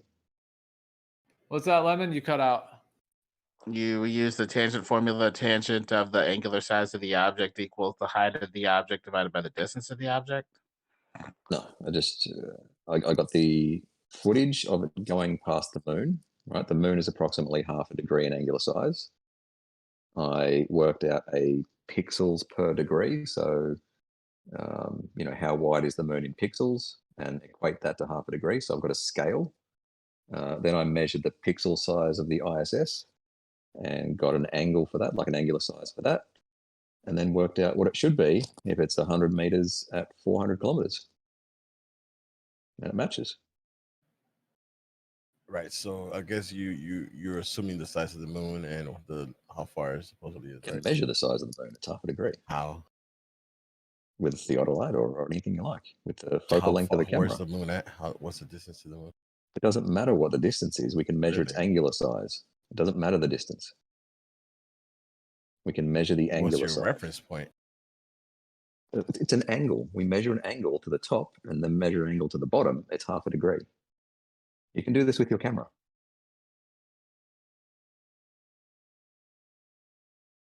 It doesn't matter what the distance or size is. It takes up 1/2 a degree of your field of view.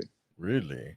So when you Yes. when you go get the angular size of something, don't you have to have a reference? That's why are you referencing the No. moon if you don't need it? You don't need the distance or the So size. why- so is there why a can flat you earther just- here that understands angular size? Let me ask you a question. So when Okay, you try to get the distance to this of the ISS, the angular size of the ISS, what did you do? Did you I have just to told put you the what I did. distance or the size of the ISS? No, I assume that it's 100 meters and it's 400 kilometers. No, assume. listen, I'm halfway through a sentence, right? What I did was measure its angular size and then calculate what it should be if it's 100 meters big at 400 kilometers. And they match. I got 0.000004. That's way beyond angular resolution of the human eye. It would have to We be don't lit. do it with a human eye limit. What angular size did you get for the ISS? 5 zeros and a 4. No, that's way wrong. 0.00004 when I took the tangent of the arctangent of 100 meters divided by 4,000 kilometers. You said 400 kilometers or 4,000 or what'd you 400 say? kilometers. You should get 0.014 approximately. 100 divided by 400 kilometers? Yes, and then multiply 180 and divide by pi. When I took the arctangent, that's not what I got. I got Yeah, 0.1. don't take the arctangent. just do a simple angular size calc. That would be the height of it divided by the distance, and then you take the arctangent of that. Yeah, just multiply by 180 over pi. No need to do trig, just simple angular size. Small angle approximation. So you took 180 over pi? Yes, that the small angles, so 100 meters is really small compared to 400,000 meters, right? Which means the arc length is going to be basically the same as a chord length for those small angles. That's the small angle approximation. So all you need to do is get it in radians and then convert it to degrees.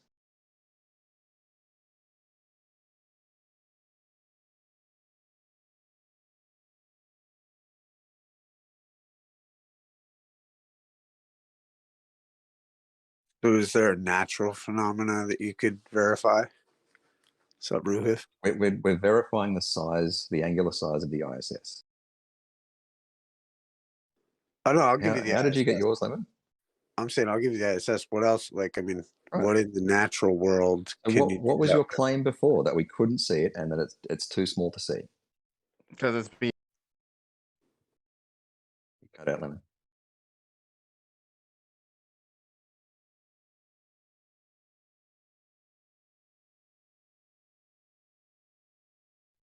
Everyone cut out? What happened? Ruhif, do you consider the arctangent of 100 meters divided by 400 kilometers? I got 0.000004. So that's way beyond angular resolution of the eye. So it'd have to be lit, or you'd have You're to just use getting some the wrong other answer. No. You're getting the wrong answer. What are you doing? Took 100 divided by 400 kilometers and took the arctangent of that. Yeah, which should give you 0.014.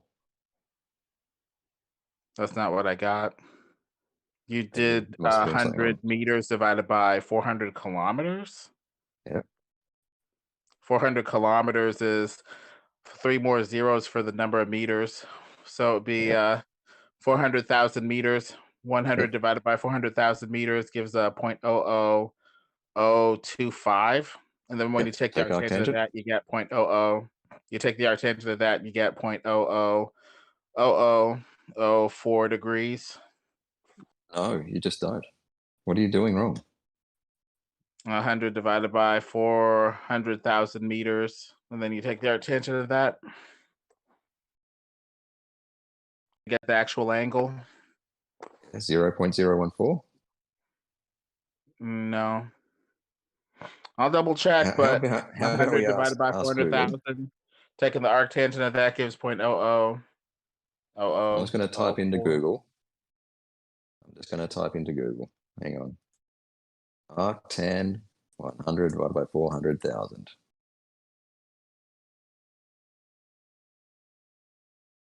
Which is that many radians? 2 degrees. There we go. So type this into Google.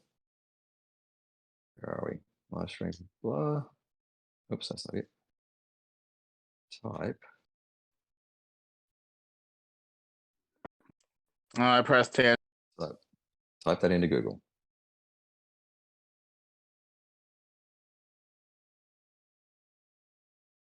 You get 0.014. Still a little beyond 0.02, but if it's lit, Yeah. it may be visible. No. We're not talking about the human eye, right? We're not talking about the human eye. This is with a P1000. Correct?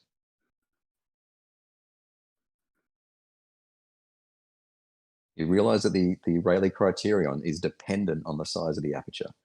Are you talking about only during when they claim it transits the sun or the moon, Ruhif? No, you can see it.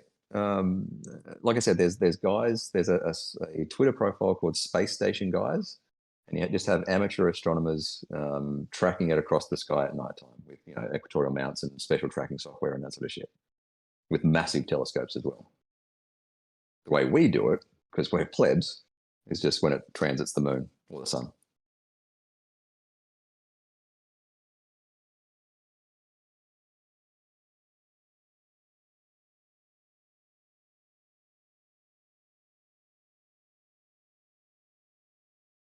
Quiet, didn't it?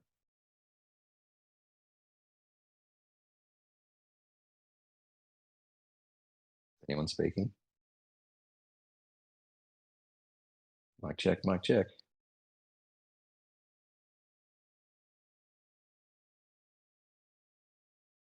You're Yeah, good, we're Ruth. listening. We're listening to the lack of proof that you're presenting. Yeah.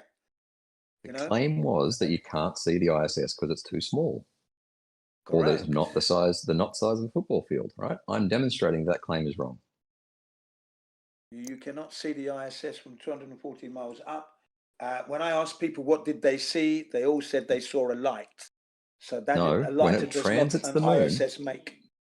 when it transits the moon or the sun, you can make it out quite clearly, depending on Yeah, your I'm sure. camera. Yeah. Yeah, I'm sure. Yes. Yeah. Well, lit objects break angular size rules, so if it's lit, you'd see it for It's much not longer lit. than normally expected. Transiting the moon, it casts a silhouette, and the silhouette is clearly shaped like what they say the ISS is shaped like. That would be the moon that no human being has set foot on. I don't care, because Jen. it's I don't plasma. care. I don't care. Well, you Right? need to We're care talking because they about the reckon they took a ISS. picture of the Earth from the moon, We're didn't talking they? about the ISS, Jen. Yeah, the ISS, it can't be there because the radiation values wouldn't allow it to be there. Anyone there would be dead by now. And yet, Like we I can see said, it transit the moon. and no, hang on, and I've said it before that we need to use the scientific method for you guys to prove that things can float and fall around objects. Because up to now, I still do not, and never will believe, because I follow nature. I know you won't, laws, Jen. I know you won't. That an ISS can fall towards the Earth, let's say, as if it was an oblate spheroid, and then, but not fall to the ground, but keep falling round. That's something that we need to really. I'd love to But see that. do you know why? Experiment. Do you know why you'll never believe it? I know why I never believe it, because I understand how nature works. I understand I the really physics don't of the think you do, Jen. No, I really don't think you do. You live in the world what's known as pseudoscience, which is why you don't want to adhere to the scientific method, which we keep mentioning, and you keep trying to say, whose standard, where was it established? It is there, it's well established, everybody knows it, it's a scientific method, observed phenomenon, etc., etc. You don't want to go down that road, so you don't understand. You live in a world that's known as pseudoscience. That's where you are. That's where you come from. Things falling round a spherical ball is pseudoscience. Gravity is My an understanding theory. leads to predictions that match reality. You cannot predict post-diction. anything. It's all reverse engineering. Predictions you cannot make. Then You reverse engineer observe it on a flat something. Earth, Jen. You observe something and you say Where it it's come like from. saying tomorrow, Tuesday is coming next week. Okay? Reverse And then engineer. next year Reverse there will be a engineer what you January, see onto a flat Earth. there will be a January, February, and March next year. Yeah, I'm predicting. Okay? Reverse That's all you're doing. engineer what we You see are and not make it fit a flat predicting Earth. anything. If you think reverse engineering is how we do it, make it work on a What flat Earth. prediction have they Sound made? more capable than you are, please. Okay? So stop that nonsense about predicting when you've observed everything, even the weather. Predicted. It's observed from a distance. Oh, it's coming this way, and they can predict its path. There you go. It's going to be over your head, raining, and typhoon coming to you in the US. Tornadoes in Texas. It's not prediction. Otherwise, you could predict the weather next year. So don't talk about prediction. You are not predicting anything. Okay? Jin, So there's a reason you'll never believe it, listening Jin. to this thing, the heliocentrists who follow the globe love Well, to use he the may word be able we to can have predict. another prediction, or rather another model to explain what's going on. It could just be from a closer sun, moon, stars, Saturn orbit or whatever. Several ratios will give you similar angular sizes. We just gotta corroborate the distances, but preferably it's been done. walk up to the thing. It's been done. We've Wow. measured the distance to the ISS. Reds has done it with parallax against the moon. I've done it with another observer. 400 Ks up. We'd have to accept the sizes of the moon, though. Exactly. We'd have to go all the way the down to moon- the base assumption and test the size of the 2,000. moon with other assumptions as well. Just in case. 2,000. What was Lemon. that? 2,400 The angular miles size up. of the moon is Yeah. half a degree. All right. It doesn't matter how far away or how big it is. We measure the angular size. Right. You can do that with your camera. You can do it with a Oh, sextant. oh, You can how do big it with it a is. theodolite. Whatever you Because want to do it Kingsley with. Throne told us how they just assumed that the Earth, Moon, and the Sun were making an angle during the phases of the Moon to get sizes, and they assumed that Venus and the Earth were the same size to jumpstart their assumptions about how Lemon. big this or that is in space. Lemon. It is not an assumption that the moon is half a degree. It's a measurement. But It's a that measurement. A measurement is measurement of useless what? unless you know The how angular much size. distance it is per The degree. angular size of what? The moon. Yeah. Can you clarify that for the It's 2 listeners, please? degrees and What are it's you talking 100 about miles that you big, measure, 2 degrees, and it's 50 miles big. How big is the moon? Because based It off of how doesn't big it is, matter. Are you listening? It doesn't matter how for the big or how ISS far and the away it rest of those is. angles. Exactly. He just said it. It doesn't It matter how doesn't big matter or how far away it or is. big it is. Exactly. We can measure Exactly. the angular size. That's it. So all you're measuring is the angular size, not the actual Yes. dimensions or shape Very or good. anything, the distance. Right. We can measure the angular size directly. It is a direct measurement, nothing to do with distance or size. Mm-hmm. But that Right. angular And what does size that is So it's prove? useless What half a does degree, that right? angular the distance to measurement? go with it. What does that angular measurement prove? For those who are listening, what are you proving by this We are statement you've proving made? that we can see the ISS and it is as big as they say. It looks like what they say. It's as high as they say and it goes as fast as they say. How you get the distance Right. again? So then it's down to those who are listening to start getting your telescopes out, start looking for the ISS, and bearing in mind, don't forget what I said like a few moments ago, in that where that ISS is supposed to be operating in, which is 240 miles, it's a heavily radiated zone. Oh, why is it heavily radiated? It's heavily radiated because the Americans set up a series of atomic bombs back then. That's what they called them.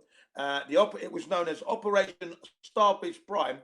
There was another one called Operation Dominic, and there was another one called Operation Fishbowl of the Lord. Now, those three, the most important one was the Operation Starfish Prime. Okay. Now that event created a third radiation belt. This is what they tell us. 100 times more lethal than the naturally occurring Van Allen radiation belts. Now, those belts are 2,500 rems apiece. Back in 1962, when you times that by 100, that's 250,000 rems. Okay, so that would have been very dangerous for any Apollo mission to go through. Okay, right? That's what you've got to remember. And this is where the ISS is now in 2021. Okay, and the level is like 25,000 rems now. Okay, and they're there, that zone. And yet there's an object up there. Right? And Yeah. Okay. Yeah, I believe that one. According to NASA, that can't happen. Really? But there is an object up there. According People to can Sir observe Bernard it. Lovell. There's an Yes. app for it, Jin, like I told you before. Well Yeah, done, but Lemon. is it the ISS? Hang on a second. Is it the ISS with human beings in it? I don't care. Given the fact Like, that listen, the zone it's operating in, there would be dead. I don't care if you believe there are people on it or not. My argument does not depend on there people It being might on it. be a drone. Yeah. Fair, Ruhif. I hear you, mate. Because currently, I think there's 6 people. Welcome to the on Globe it. Mail. Don't go that far. But Currently, I hear what there's you're supposed to be saying. 6 people. There's supposed to be 6 people on that ISS. Yeah. Apparently, people are there. And I believe that there are. Doing said experiments, etc., etc.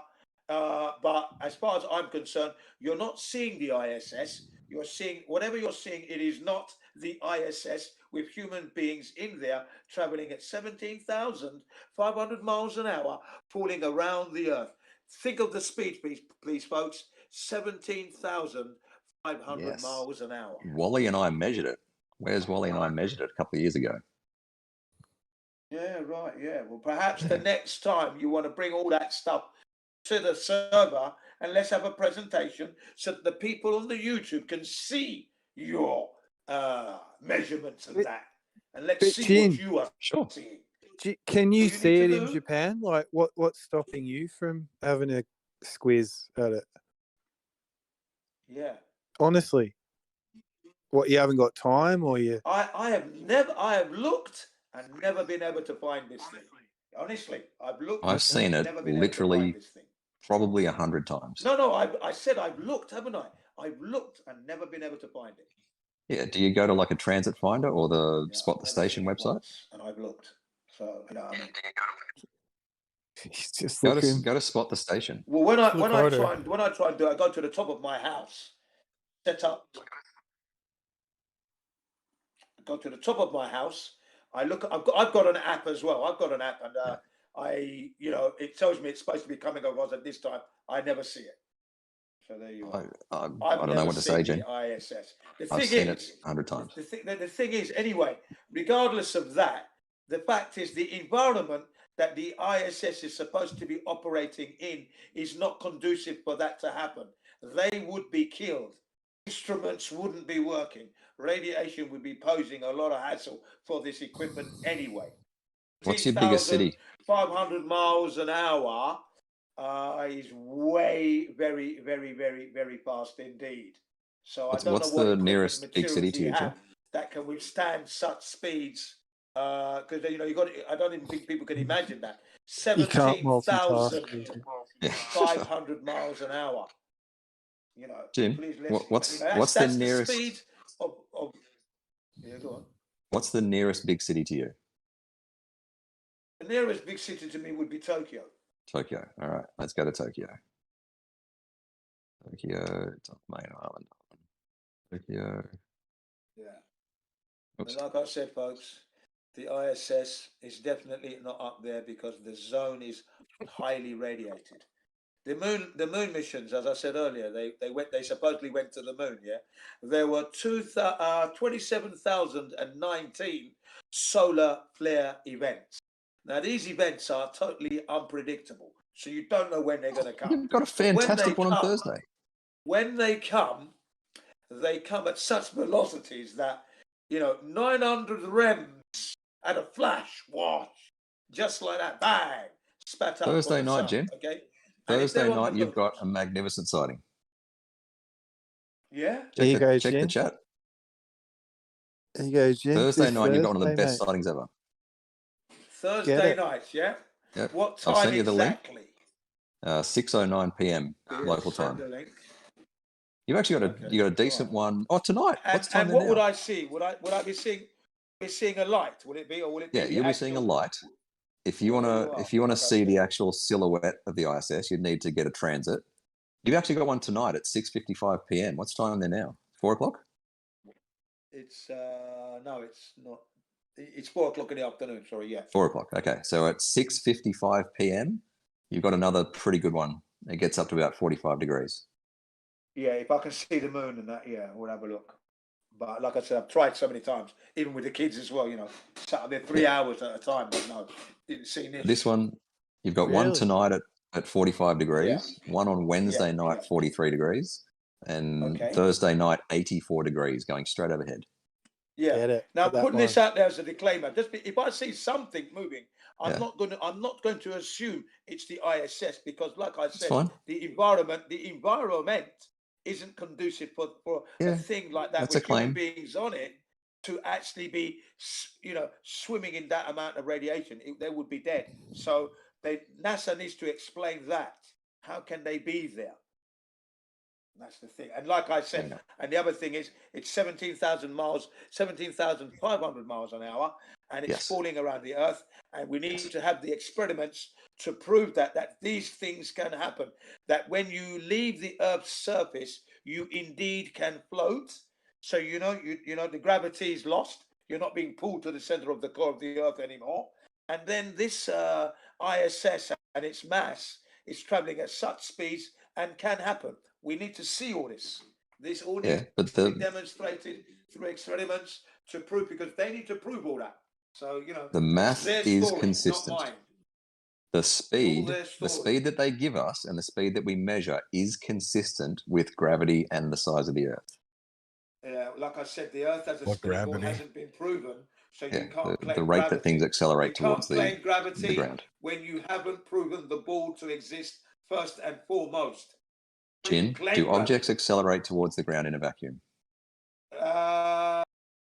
In a vacuum, we're not living in a vacuum, are we? I don't care. We have a vacuum chamber. At what rate do they accelerate towards the Are ground? we living in a vacuum? Are we I living? don't care. Let's keep Do it to objects the fall reality. to the ground Let's at keep it to 9.8 the meters per second reality. in a See, vacuum? Yes. naturally, Yes, they do. No, they Yes, don't. Thank they you, do. Mel. No, they Jesus. don't. Mel's the voice of No, reason they, tonight. no, they don't.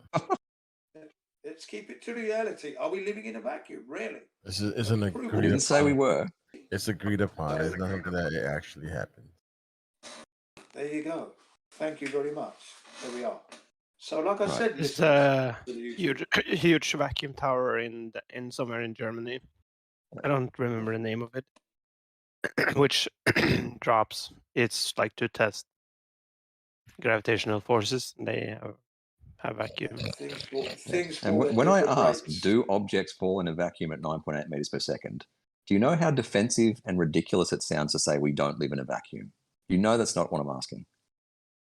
Yeah, I know that's why I say to you, let's deal with the reality that we live in. We live on an Earth, okay, with atmosphere, okay, and things drop to the ground at 9 meters per second squared to the ground, yeah. And objects fall at different rates. That's for sure. Nothing Does helium falls fall at to the the same ground rate at 9.8 unless meters per both second? objects are the same. And even then, there's going to be slight measurable difference if we can get it. So, as you call it, it's not called gravity, because before you can have gravity, like I said, you need to establish the Earth is a ball. How do you do that? When have To you done whose standard, Jim? To whose Does standard? helium fall to the The ground at standard- 9.8 meters per second square? There is no constant. Does A what? tree's Sorry? made of Does a helium tree's fall made of in the wood, vacuum 9.8 meters per second square? but a tree's made of Helium, wood. yeah. Any We don't gas? live on a Hang on. tree. I mean, come on. No, it doesn't. Actually, it fills the space. Just I relax. didn't say Jim. helium balloon. I was talking and you interrupted. Sorry. I asked him a question about things falling in a vacuum. He was saying that everything falls in a vacuum at 9.8 meters per square. And I asked him if helium would fall at 9.8 meters per second squared.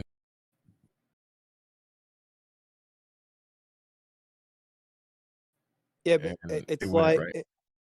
so it's like you're asking a question.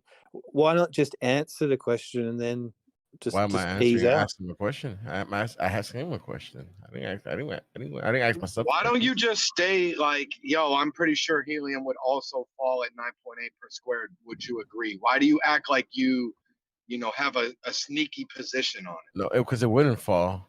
It will fill the space. Okay, or that. Why don't you could say that's like you really I mean, think I'm if just there asking. was, He says everything falls in the vacuum at 9.8 meters per second squared. what if you took a helium balloon up Well, that's a so helium high? balloon, right? Uh-huh. I didn't ask him about a helium balloon. I asked him about helium.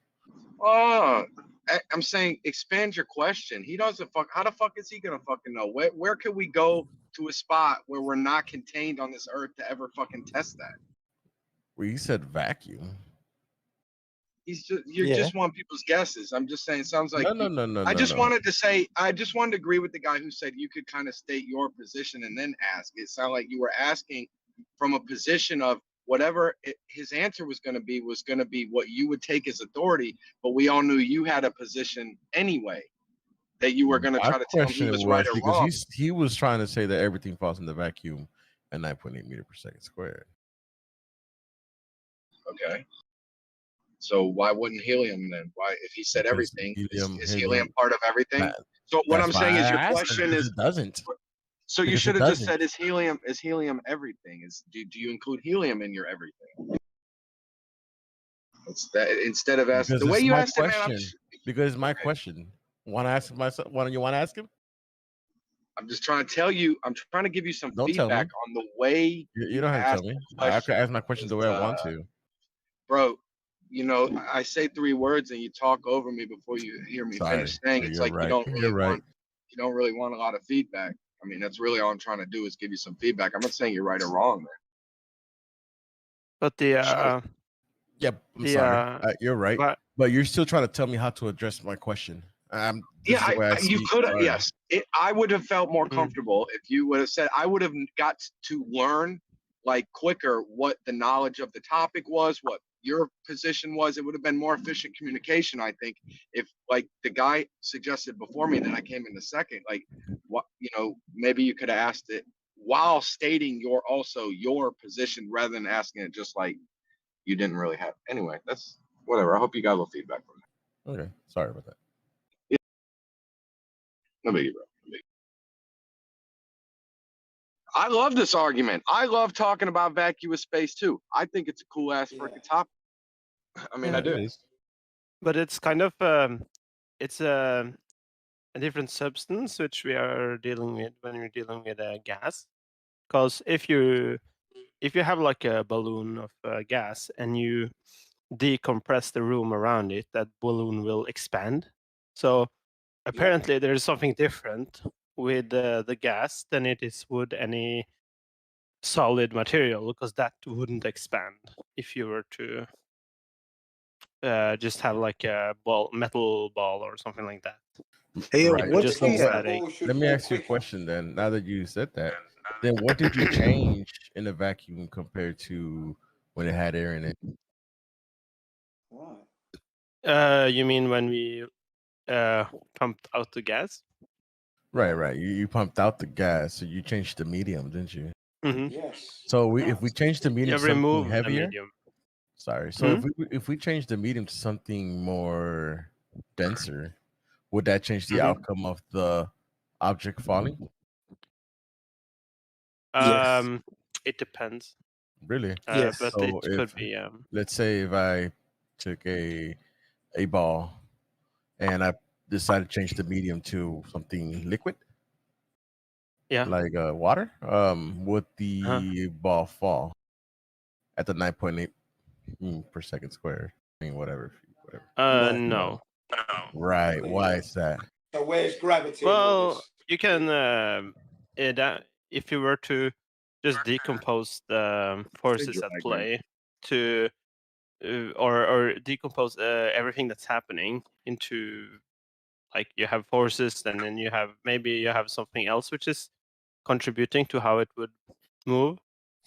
So if you take your hand and move through the water, it's going to be much harder to move your hand right than to move it through air, right? Or you could say things So- decelerating or accelerating at 9.8 meters per second is very dependent on the vacuum being airless, an airless void.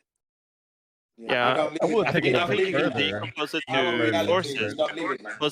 Sorry. Because even in water, if you put a rock on a piece of on a scale to measure the force, it would still be the same force. But when you have it actually accelerate, then you have something else at play, which also affects it. But the force it's still the same. No, I mean that you're still doing a force, but I would say that the things fall depending on medium. that it that it has, the medium that it's around. So I mean, say a balloon, a regular balloon is filled with your regular air. If you throw it, let's say put it in a vacuum, you throw it, I mean, it would just pretty much fall right at a normal space. But if you change the medium to oh my god, what Yeah, hexachloride? it's more heavy. Right. Yeah. Sulfur hexafluoride. Sulfur hexafluoride. Thank you. That balloon would no longer fall. It will actually act like a helium balloon. Mm-hmm. So it's dependent. Is depending on what medium it's surrounded by. The object is dependent on what medium it's surrounded. It's just like an amber. I mean, not amber, but anvil. An anvil would in float mercury, on right? in mercury. Yeah. Right. But it won't So float. Well, change if the you have medium- something, if you have two Okay, things fuck, that are, if you have two things that are heavy, and one is heavier than the other, the heaviest is always at the bottom. So that's always the case. Can I ask you a question real quick? Sure. So what's the evidence? Please go ahead. What's the evidence for a vacuum? No pressure. Measure the pressure. There's nothing. Yeah. All right. So isn't it understood there's like a maximum curve in science that nature abhors a vacuum? Is that right? Sure.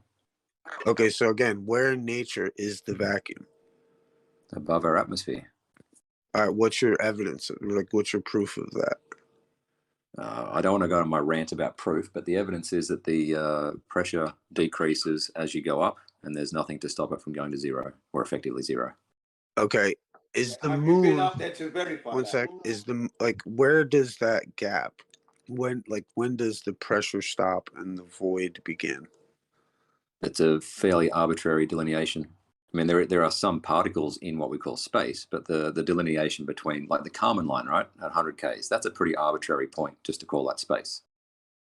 There is a gradual decrease in pressure until we say that's enough to be called zero. That's space. Is that why they changed the the moon is now in the atmosphere? Basically, yeah, that's pretty arbitrary. Like nothing physically changed, right? But they used to say that it wasn't, right? Yeah, and I still think their definition of the moon being in the Earth's atmosphere is pretty shit. Right, but what's the evidence of a vacuum? The pressure decreases with nothing stopping it. What's stopping it from decreasing to effectively zero? Right, but I'm Man, saying could I ask one question though? How could they verify that the pressure just goes all the way to nothing though? How can we verify? what's stopping How it? can we validate this? When you go up in a plane, what's the pressure? When you go up fucking with these air balloons that go up, you get to pretty close to zero. What I hear, they The plane's only going up 5 miles anyway. It's only 5 miles off the Earth's surface. No, there's been balloons go up 120,000 feet, Jen.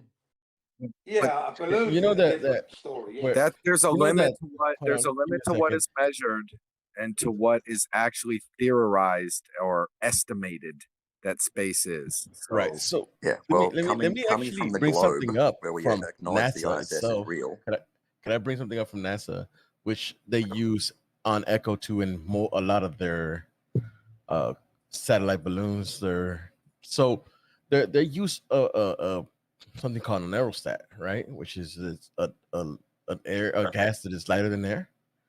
And Echo 2 was supposedly up in quote unquote outer space for about 4 or 5 years. Why would they need to use an aerostat? I have no idea what that is. An aerostat is what blimps uses, or anything that a gas that is lighter than air. If there's supposed to be no atmosphere, supposed to be a vacuum up there, why would they need gas that's lighter than air? It's weird. Probably to get up there. I don't know. I don't know about Echo 2. No. so- They filled it up supposedly when it went up there, and then that held it up there. Yeah, I don't know anything about those. That's a balloon, right? The Echo 2 balloon. Echo 2 balloon, I could bring you a whole bunch, a list of Sure you could. satellite And I could show you balloons. all about the ISS. Yeah, well, that's what I'm saying. So if they're saying that it's supposed to be a vacuum, why would they need something that is a gas that's lighter than air? I If there's don't know. I don't know whether to believe you, for starters. I could I definitely don't bring know it up anything after. about the Echo 2 balloon. I'll post a link real quick. What would you say the answer is I will say that there's more gas. It's just lighter. Yeah, good answer.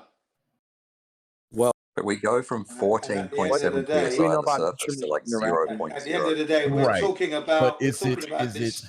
is it a different lighter gas? That's Echo 2. Look at the size of that thing. And that uses what's called an aerostat. And if you Google what is aerostat, Yes, interesting argument, this one. this is a Google search for aerostat. What's the first thing that comes out? Our blimps. If you measure the pressure, it's gonna, even if there's a different composition, still is less energy. Right. up So there. it's still a gas. It's a gradient. Yes. What stops it from going to 0? Well, Given that it goes from what's 14.7 the psi nature to of gas? 0.07. My question is, what's the nature of gas if it's not contained? It will react to the forces upon it. Would it? Yes. Can Why do you give me think a we have a citation? density gradient? Give me a citation of the gas is staying in the same place without being contained. The atmosphere is my citation. That's just you're begging the question there. What? Yeah. We have higher pressure. We have higher pressure at the surface than Gas we is do higher up. omnidirectional. Why is there not? Why is it not equalizing? But this is the thing. You can bring Because it's what in you're trying to flux. prove to be your evidence of it being the proof. I'm not trying to prove anything. I'm telling you what the atmosphere is. It's dense at the bottom, less pressure higher up. Why is it not equalizing? Because it's in flux. No, it's not. Yeah, it is. I mean, Yes. energy No, it's not. energy gets introduced on a daily basis. Why is there not a wind upwards? It sounds like elbow. Is it elbow TV? Yeah. It sounds like you're saying it might not be a vacuum and it might actually just be a gradient. So you have air, so there could be something above the air, and then there could be something above that, like a gradient, right? Right. I mean, if it was a vacuum, I mean, the gas would be definitely rushing out, right? I mean, would it? I mean, if you have a balloon and you poke a hole in it, what will happen to the balloon? What will happen to the air inside the balloon? The air and balloon lets out. Right. Why is that? Because it's less Because there's pressure a huge outside, right? because there's a huge pressure differential between the inside and the outside of the balloon. Yeah. So how is the air? Because there's gas pressure here on Earth, and lower pressure. So differentiation. Blah, blah, blah. Sorry, my English is not that's great. Right. Pressure. Why is the gas not zooming out? Especially as an infinite. There's a gradient. According to where what is this really big pressure differential? It doesn't matter. I mean, it's a negative 10 to the negative 70 torr, 10 to the negative 17 torr. 10 to the 7. Yeah. Question then: what does the container do? What does the container does? Well, I mean, what is it? How do you get gas pressure to start with? You have something that accelerates towards something else, gravity. No, forms an atmosphere. That's not the. Well, I will say that's not the definition with gas pressure. Yeah. How gas pressure is created. I mean, it's supposed to. Is this actually in the name? It presses upon something, right?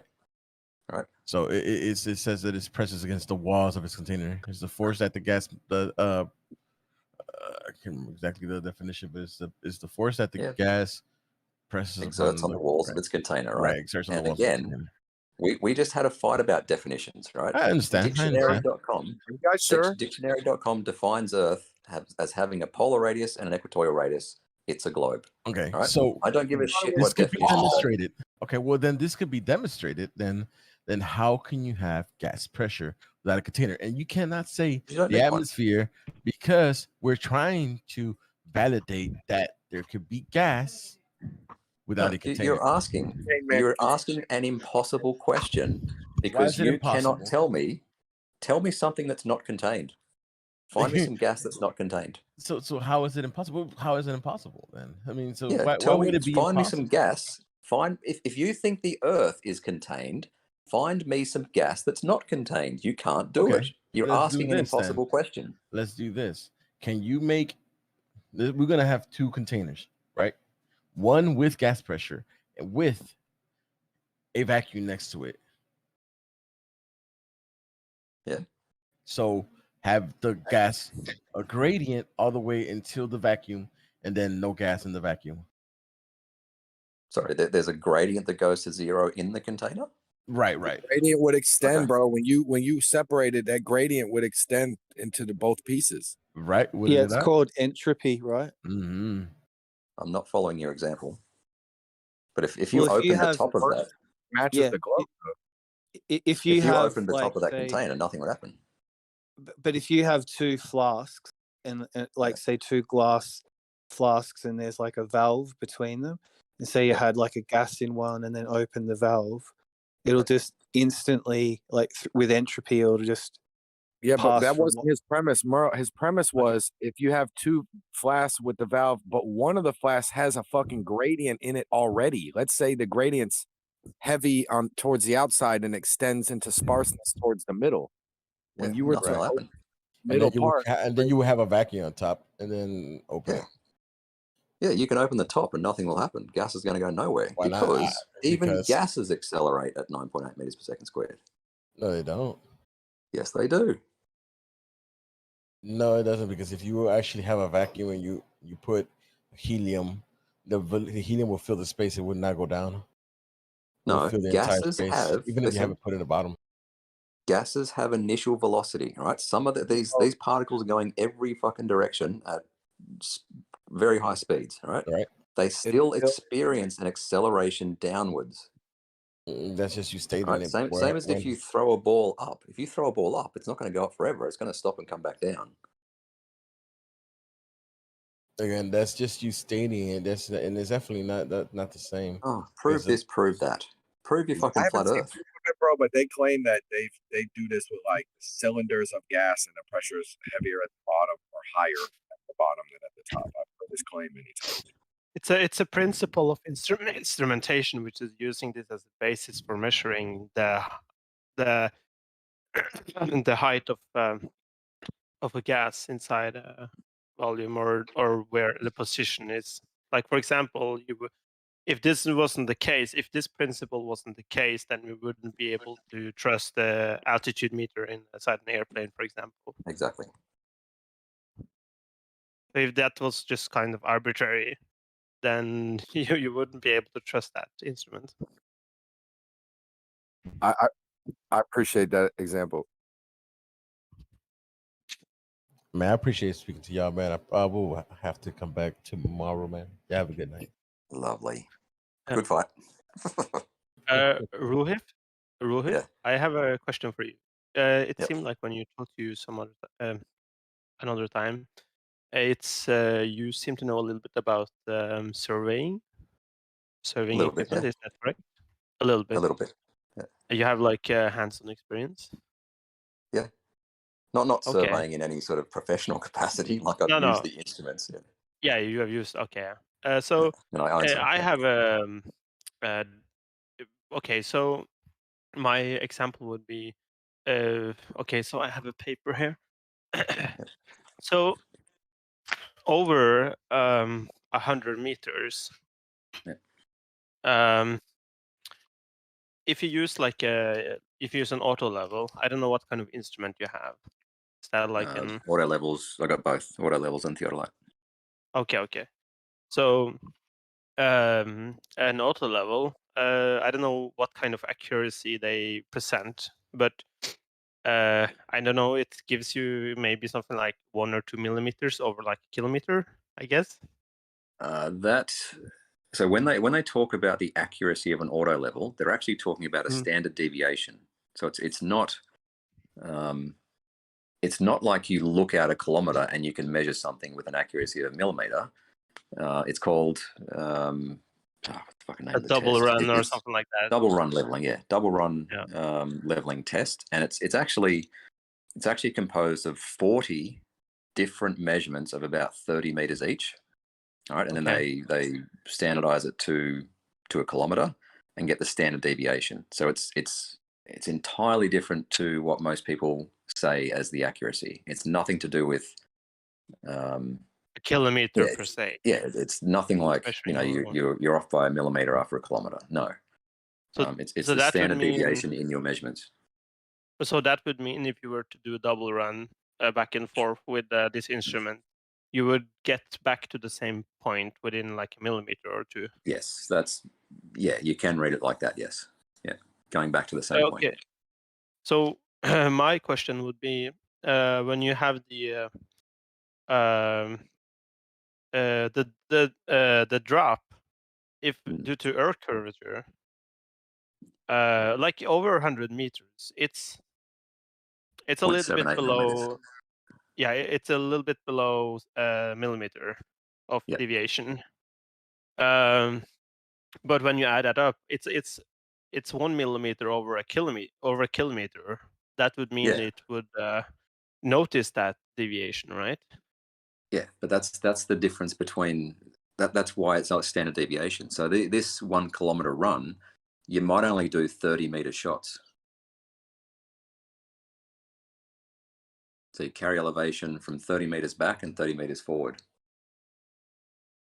And those standard deviations will cancel each other. That's why it's a standard deviation, because your optical, when you look through with your eyes, you might only measure it to the nearest 0.5 millimeter.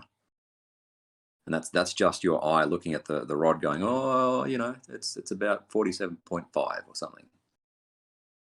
Okay. So you'll overshoot and undershoot, and that's why they average out, and that's why it's a standard deviation. Okay. Yeah. So yeah, but if you, I understand that you're gonna have like over it's like a statistical. You just add all of them together and do calculate the standard deviation. But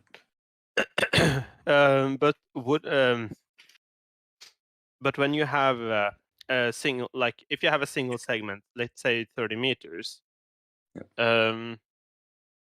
if you're able to actually get back to within a millimeter, if you do a run a whole kilometers and go back again, that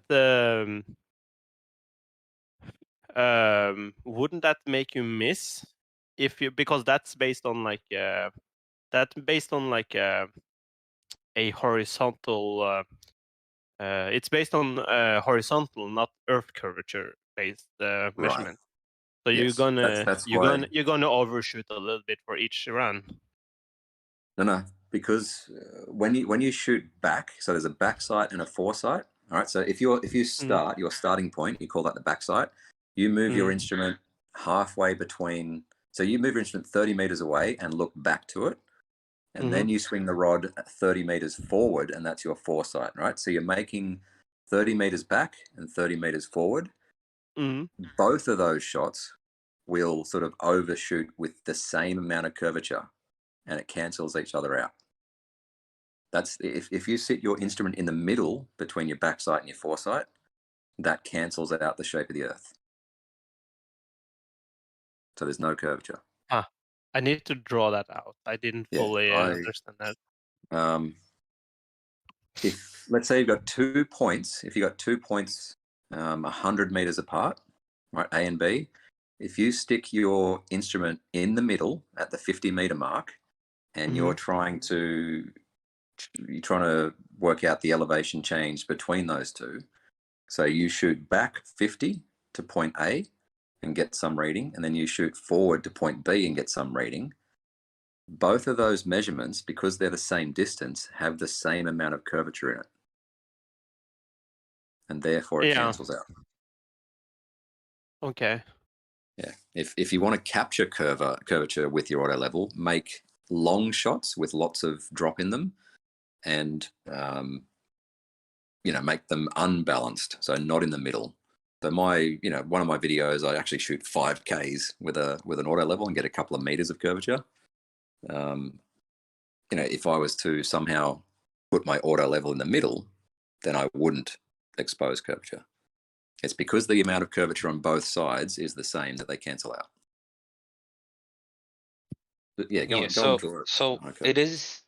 So you might have already said this because I joined a bit late, but isn't there the two methods of like having the both the curvature and refraction cancel out, which would be one which is leveling the backside and foresight, like you just explained, and the other would be reciprocal leveling, where you level from both sides of, or like from both directions. Yeah, both backside and foresight Yes. equal. Yeah. Well, no, what I mean with reciprocal is, of course, that you have A and B, so you measure from A to B, and then you switch, so you measure from B to A, and that'll also cancel it out. No, because then you're capturing double the curvature. Because when I looked this stuff up, that's what they said, is that reciprocal leveling, which is what that's supposed to be called, will also cancel it out. That doesn't sound right. If I shoot 5 kilometers and then 5 kilometers back, I won't get to the same point.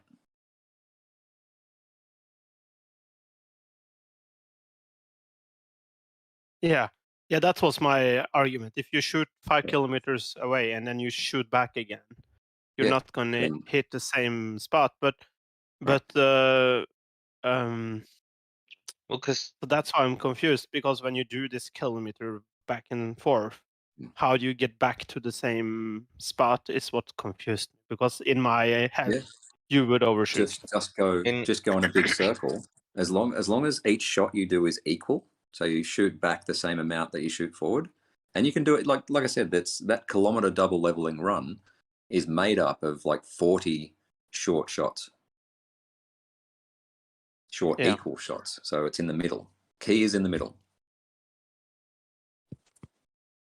Okay, so when I look here at the definition of reciprocal leveling, it says here, leveling between two widely separated points in which observations are made in both directions to eliminate the effect of atmospheric refraction and the curvature of the Earth. Yeah, that just sounds like normal leveling. Differential leveling. That just sounds normal. I'm not sure what that name reciprocal leveling means then. Well, the fact that you go from both sides, so measure both from A to B and then B to A. Reciprocal leveling. Yeah. Unless I'm not interpreting it correctly. It doesn't sound right, I gotta say. It doesn't sound right. Okay, so in this article, I'll just post it in chat. Engineeringnotes.com. It says the combined correction can be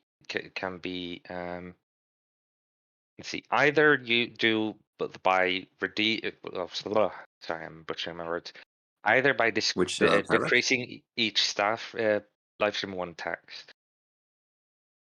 So it says either decreasing each staff reading by the amount of 0.0673 and blah, blah, blah, essentially using a formula, or by equalizing back and side force, and also by the method of reciprocal leveling. Hang on, I'm trying to at the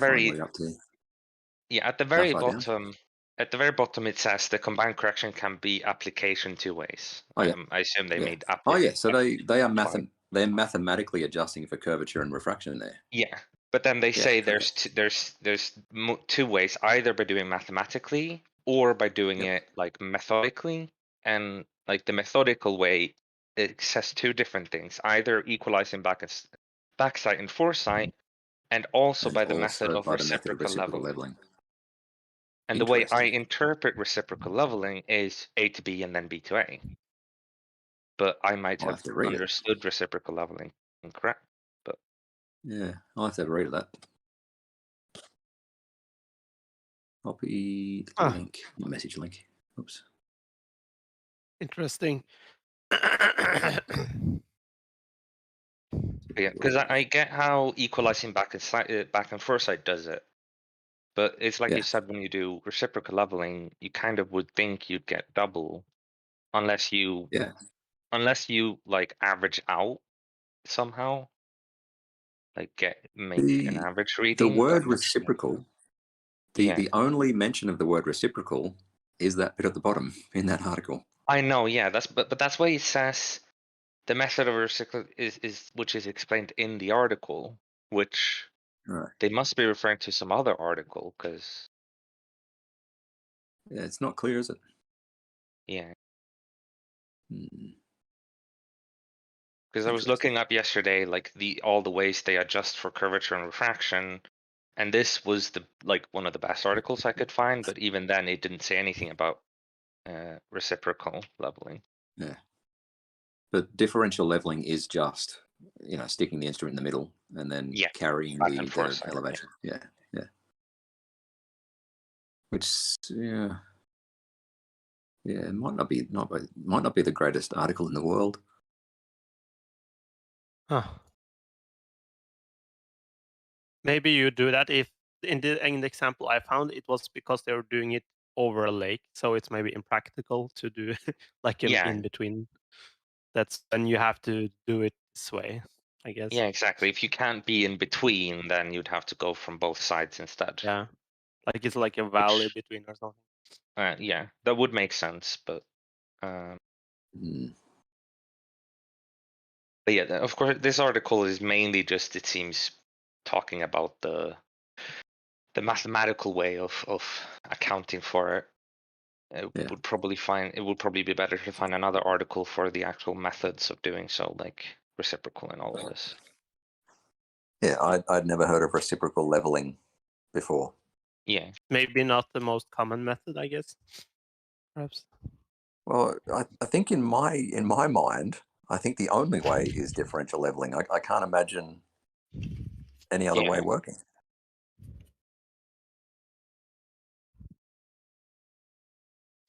Reciprocal leveling.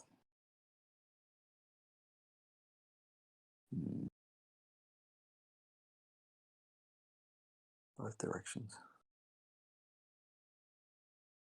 Well, there's a video about it, so yeah. So it's important on the differential leveling that you have the instrumentation in the like you have equal distance to each rod on each side. Yeah, either you do it really short. Eliminate.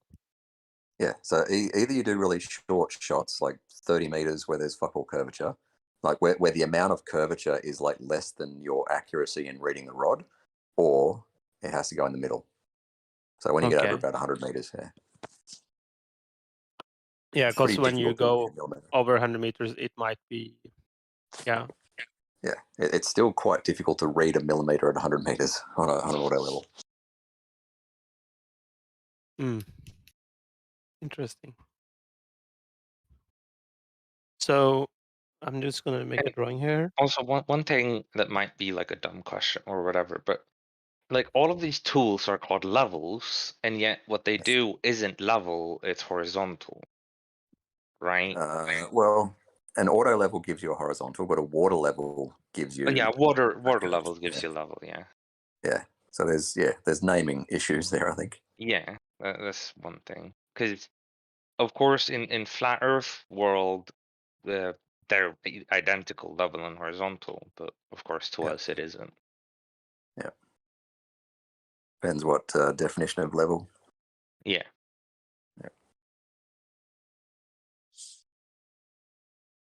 Hang on, I've got to figure out what page has been saying in the last 10 minutes.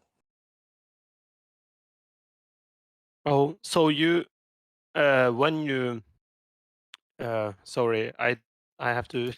It's probably a dumb question. I'm just trying to understand.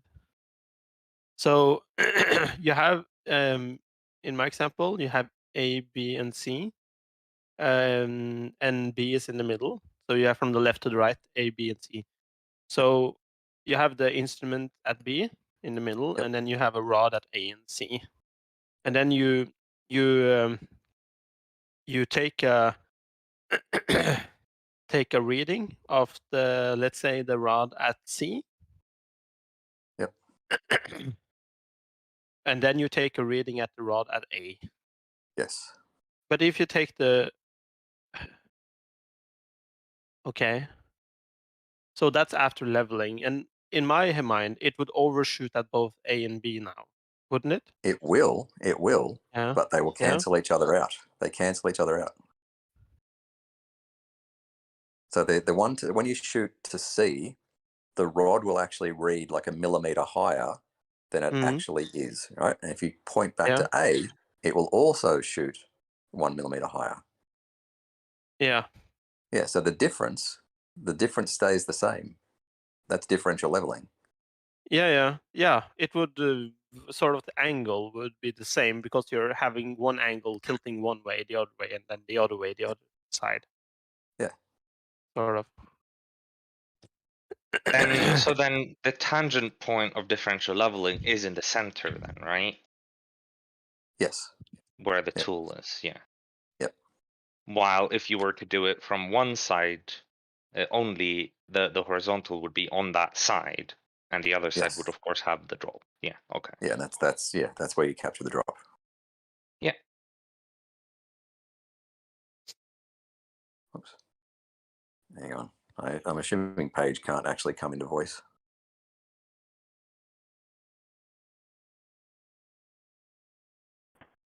No, I'm here. Oh, you are. Yeah, so navigating with a sextant, you just assert and assume that from the observer to the GP of the star is a straight flat line base of a triangle. Yeah, they're equal elevation circles. Yeah, I know it's a circle. I agree with the circle, but it's not a straight flat line between the observer and the GP of the star.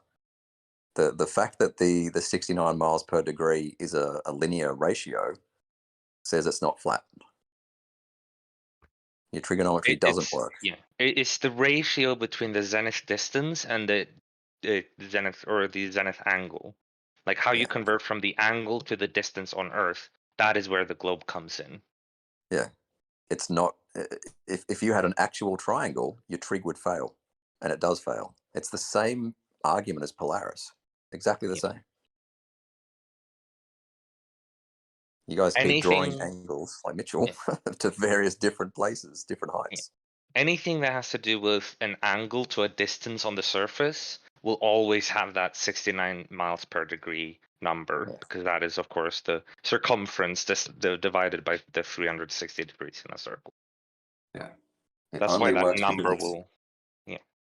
Yeah. The fact that it's a linear relationship means it's not flat. Yeah.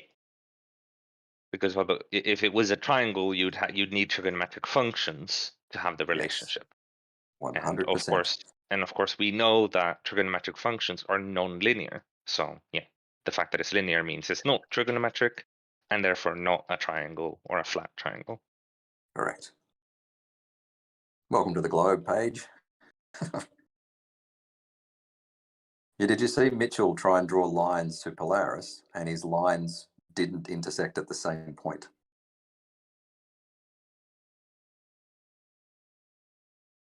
I have no clue who That's Mitchell why it is. fails.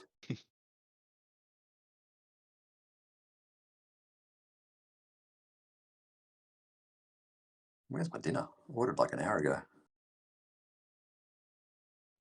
And to back all that up, the star charts that are used to get the GP, they all derive from a globe. You can watch just about any YouTube video that talks about it, how to do it, and you'll find that they're saying, oh, on a globe it works like this, on a sphere.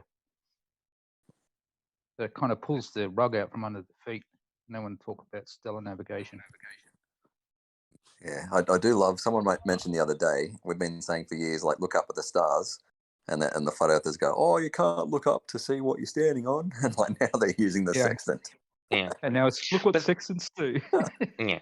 But the whole thing as well is that another argument is that you can't have angles when the ground is curved that they make. Which is it's just like you're not measuring, like your sight isn't along the ground, it's still a line from your eyes to the horizon. Like it's an angle. Yeah. And also, of course, Jerry's argument is that they're imaginary lines, so you can't have angles to imaginary lines, which again is also false. The last few minutes. All right. Oh, Paige has asked me to watch Nathan Oakley. I do my best not to give him views. How long is it? How many on the last 20 minutes? Last few minutes? What is that? Like 2 minutes or how many? Say again? Oh, No, it's a I'm 20-minute asking. thing. Yeah, That's your but she page, said yeah. last few minutes. So I'm just wondering how many are the few? Is it like 2 or 3, 4? Okay. Okay. I'll watch the whole thing when my dinner arrives, Paige. I mean, I know what he's going to say. He's Seeing going to as say you've that there's got a the straight server line at between the the observer moment, and the GP. seeing as you've got the server to yourselves at the moment, Hang on, you're roboting. ladies and gentlemen, why don't you, for the interest of the listeners, no one's going to interrupt you, because you're talking about silly things that don't make any sense to them. They're watching. Let's have your proof of how you know the Earth is a spinning ball in space. Go. All right, let's All right, discuss the word proof, Jim, as we've been discussing the last few weeks. your evidence for Proof. your globe. All right.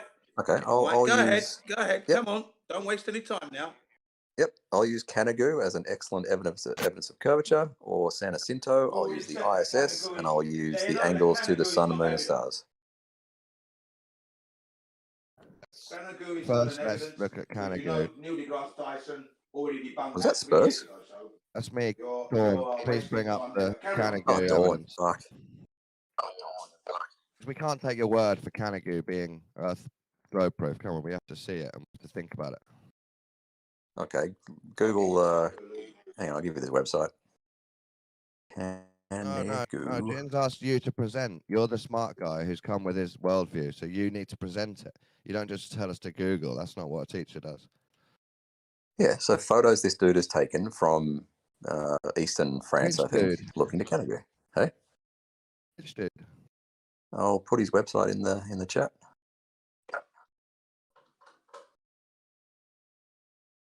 And if you don't believe his photos, then we're done. There you go. His website's in the chat. Photos. So the listeners now got to look at photos, have they? Why is it no Okay, so just let's throw the black swan out, Jin. Let's throw the black swan out. Any photos of oil rigs dismissed. Oh my God! Hang on, if I'm looking at the website, it's very ugly for the first impression. I don't care. It It's got reminds me of photos. Bev's. Reminds me of Bev's artwork. For the benefit, Terrible work. for the benefit for those who are listening, can you help them prove that the Earth is a globe? You see, because that's what you're supposed to do. So how do these What photos? experiments can we do? How can we actually find out? What do we measure? I mean, how do we know? Well, what do you expect on a globe? What do you expect to see if the Earth is a globe? Verify that. Well, again, you're asking for proof, and I'm giving you evidence, right? I have to satisfy your subjective level of proof, right? What will compel you to believe? You've given us Guess who sets photographs. that standard, The last Jim? time you did that, they weren't credible, yeah? The last set of photographs you gave us last week. Last week, you gave us some photographs. They weren't credible. I told you I'd have to go to the location to verify this. So, Yeah, okay, and I fair think enough. that's an Now, unreasonable are you going to do expectation. some more photographs? Is there any other way we can actually measure? How can people actually physically Jin. measure this globe and know that it is a globe? Please. Jin, if you would like to, you can join the Golden Globe Yacht Race, which will be leaving this summer. Okay, now we've got to join the Golden Yacht. That's not within people's means and money to do that. So No, some of your they listeners on the YouTube now may not be able to join in that race because it's They not actually- cheap. They need sponsorship, boats, and so you're talking silly money. So let's get realistic. How can people, the layman and the little boy and the little girls, can they know that they're on a spinning ball? What proof do you have? Yeah, I just gave you Canagoo, and if you dispute those photos, that's up to you, right? I can't even navigate this website, sir. It's terrible. Oh, It's there's in French, Spanish or something. on the left there should be Le Canagoo photos animations, and How do that'll I have a change it shitload into of photos. English? That's a good idea as well. Yeah. I don't want pictures of mountains with red lines on it, yeah? Don't give me those Okay. mountains with the red Yeah, lines. Yeah. That's going to do a song Jin, and dance and get excited about that. Yeah? my evidence to you is what would I expect to see on a globe and what would I expect to see on a flat Earth, and then what does reality look like? No. More tangible than that. How can we measure Well, what is Earth tangible be to a you, globe? Jen? What is tangible to you? It's the standard that any human being would want to know. Okay, they want Well, they to be you able to guys go out have an there, unreasonable standard. That's the whole problem. do this test, and say, yeah, the Earth is a globe. Not only that, they need to be able to detect the actual rotation at 1,036 miles an hour. How can they do that when Einstein said there is no optical experiment that can be conducted to detect Earth rotation, quote unquote? Maybe that's true. Maybe we measured the centrifugal force. Maybe objects weigh less at the equator. Why is that? The key word there, the key word, Jen, is optical way. We don't use optical ways of measuring rotation. To see, so we need that. Our eyes No, see, yeah? we measure the weight of objects relative to their latitude, and we see an extremely good correlation that matches our expectation for centrifugal force. Okay, so for the listeners, can you take us through the steps of your measurements with the heavy objects, what the objects are?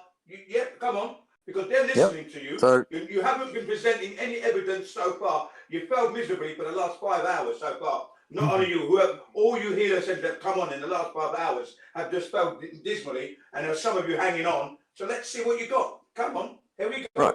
Let's So go for it. you get a known mass. You get a known mass and a set of scales. You calibrate it wherever you are, and then that's your calibration point.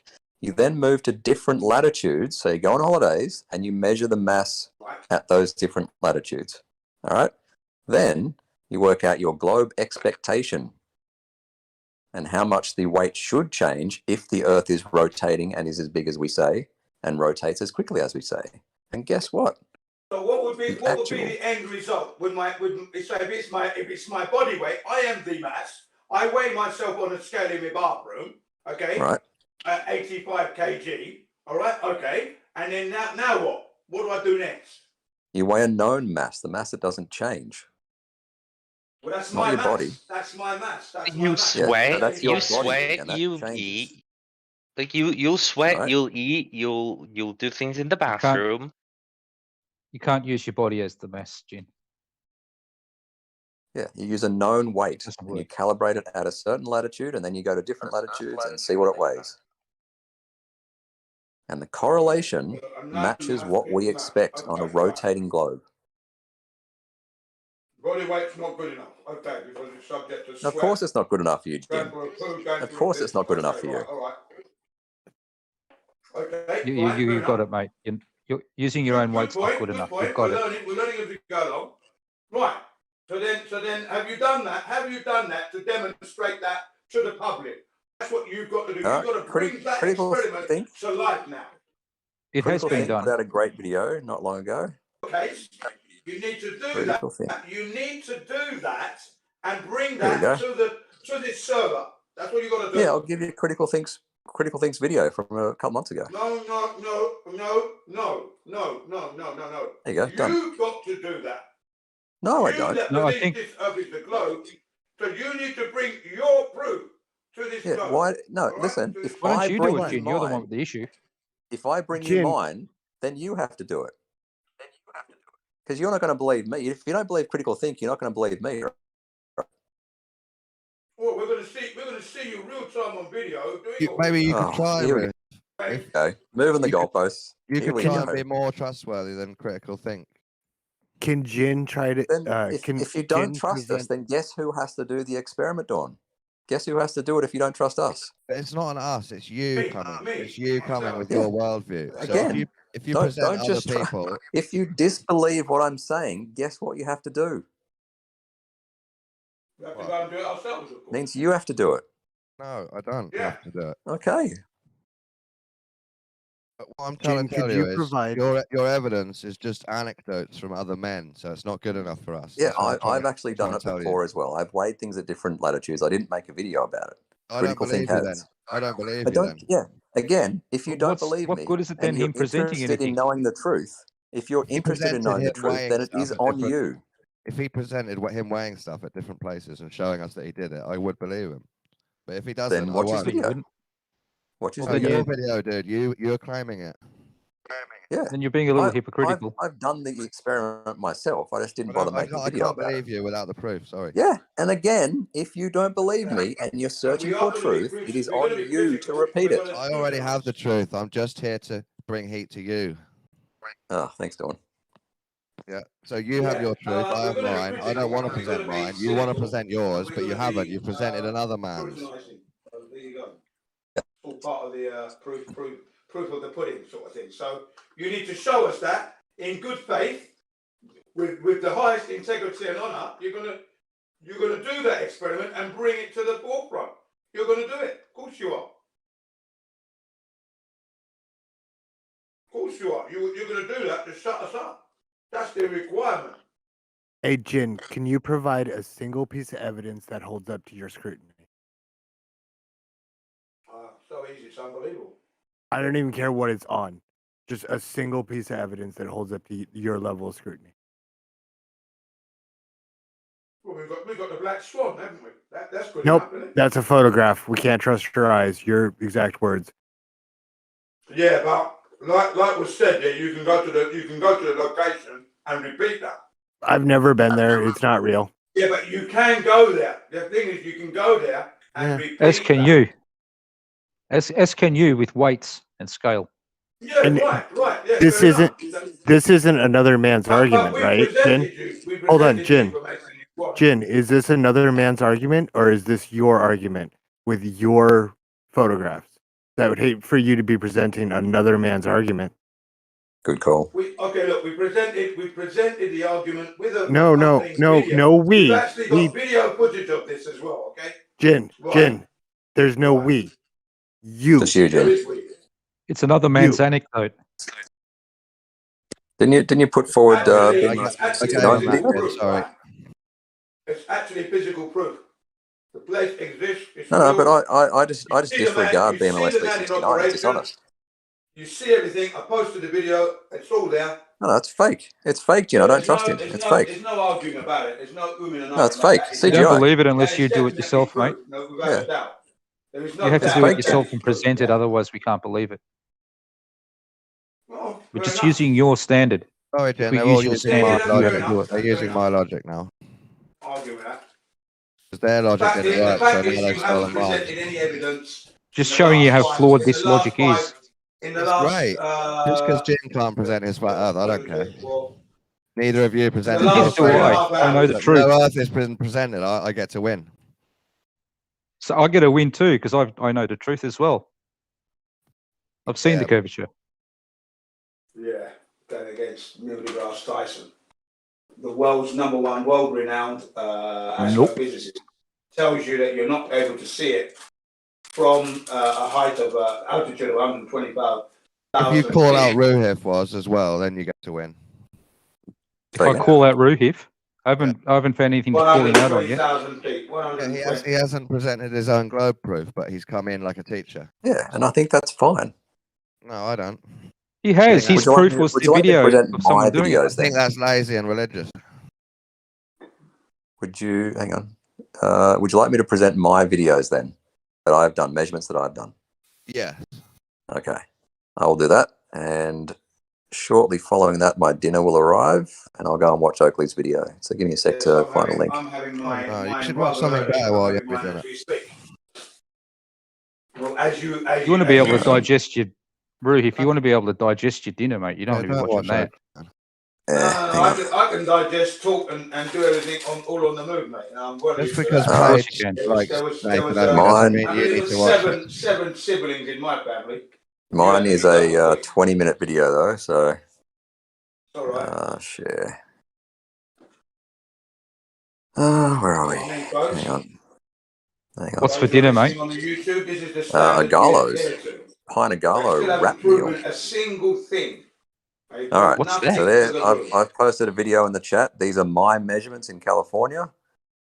So measuring the angles to mountains, working out what the expectation is on a globe and on a flat Earth. Guess what matches? Yeah. Still not proving their globe. You see, the question was prove the globe. Yeah, to whose standard, So they're Jen? not We have the really same proving conversation their every globe, day. yeah? Prove just did. the globe. That's what Sorry, we want. Ruhif. I've How just can the watched it, people and all prove there that is they're a on a picture of you with a skateboard? tripod, and the rest is just maths and diagrams. So I don't believe you did right. it.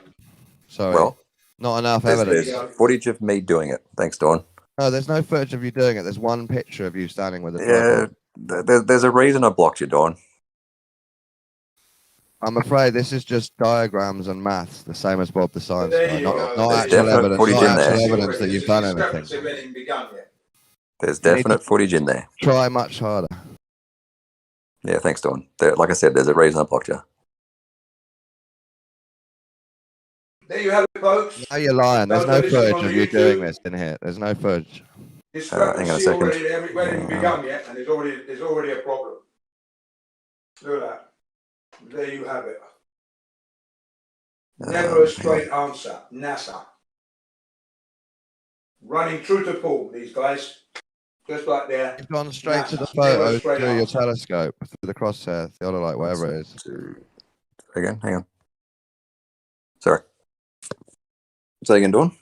You've jumped straight from your diagrams of your hypothesis straight to a picture through your theodolite or telescope or whatever you're using. Yeah, it was a theodolite.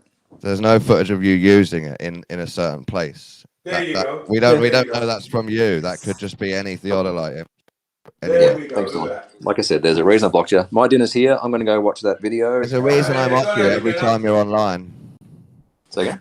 There's a reason I mock you every time you're online. Sure, champ. All right. Catch you later. And goodbye.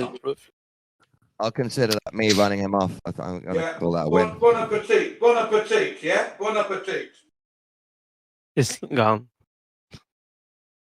He might be right, but he doesn't present it well. That's the whole point. Yeah. So we wish him a bon appetit in Japanese. Tanoshi tabete kudasai. There you go. Bon appetit. Enjoy your meal. In Japanese. Right now. It was the issue that he had. You wanted more images, or Yeah, because all he's done is one photo of him next to a tripod in a random area. And then he's Okay. gone straight to his experiment about a mountain observation. But he hasn't shown himself in the mountain range looking at the mountain, shown what the theodolite is, how it works. He hasn't stood next to the camera, explained anything. It's straight to the theory with no evidence that he did anything. oh, but normally, even if he did use some more videos, he could still fake the number. So the only way to really believe that it was to test but the number is correct. I like to pull people up before they get to the made up numbers on the fact that they haven't shown they even did an experiment. No, but even if they did it, Globers Well, no, the realize we problem- need more evidence to trust them. That's what they need to realize. He's right. He's right. Children's books needs more pictures. Okay, this is not up for debate. Children's book needs more pictures. If you don't show people the reality of it, it's just a story. There are pictures, measurements, and everything you need in reality in that video. What you're asking for is someone to stand next to the camera in person, explaining to you with words. Yes. Yes, To that is make it literally seem like real, asking to for make it more seem pictures in real, a pic. That's to like prove it's asking not for more mathematics, to prove pictures. he was there. That's like asking for more pictures in a children's book that already has pictures. Yes. That is literally what you're doing. Yes. If you explain what a dog looks like, and I don't know Can I all ask- the words, I'd rather see a picture, thanks. Hey, Don, can I ask you a question? Yes. Why does it matter if he was there? I'm putting aside Because- whether he was or not. Who cares? I'll tell you now, because if he wasn't, he's a lying shill and doesn't know the truth. Someone took that image, right? Right. So Were they pointing up? Were they pointing down? Were they on a tower? How Is that- zoomed in were they? Isn't all that information available with the imagery Yes, from the but I don't know satellite? if any of it's true, do I? Because I can't trust the Oh. guy presenting it. That's right. So even though all the and- information is there, comes back and you All the could- information is there, but they could be literally any digits, couldn't they? right? Except then the math wouldn't work, right? So have you checked the math? Or you're just No. trusting his anecdote on the math without looking? Uh, I have checked the math, and yes, I I'm- agree with the math. Okay. So now it's just a matter of Gummy Bear trusts that he was there. It's just a matter of me not trusting that he was there.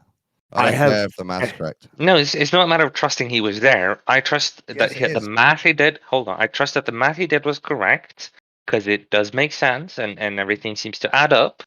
Second of all, I do see the measurements on the picture. It doesn't. I don't care if he did the measurements or if someone else did. Well, but I the do. measurements are I there do. in the picture.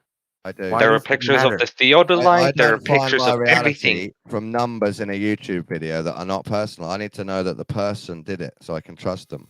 Isn't that Yeah, just in a this genetic? Photoshop, So in this weird. That's good. Photoshop CGI Just a genetic composite fallacy. photographs, there's a problem. Oh, this okay? is discernment of an adult. It's If you don't literally understand it, you will it's be lied to literally in the a future. genetic. It's literally a genetic If fallacy. you don't understand this, you will be lied to in the future. Yeah, yeah.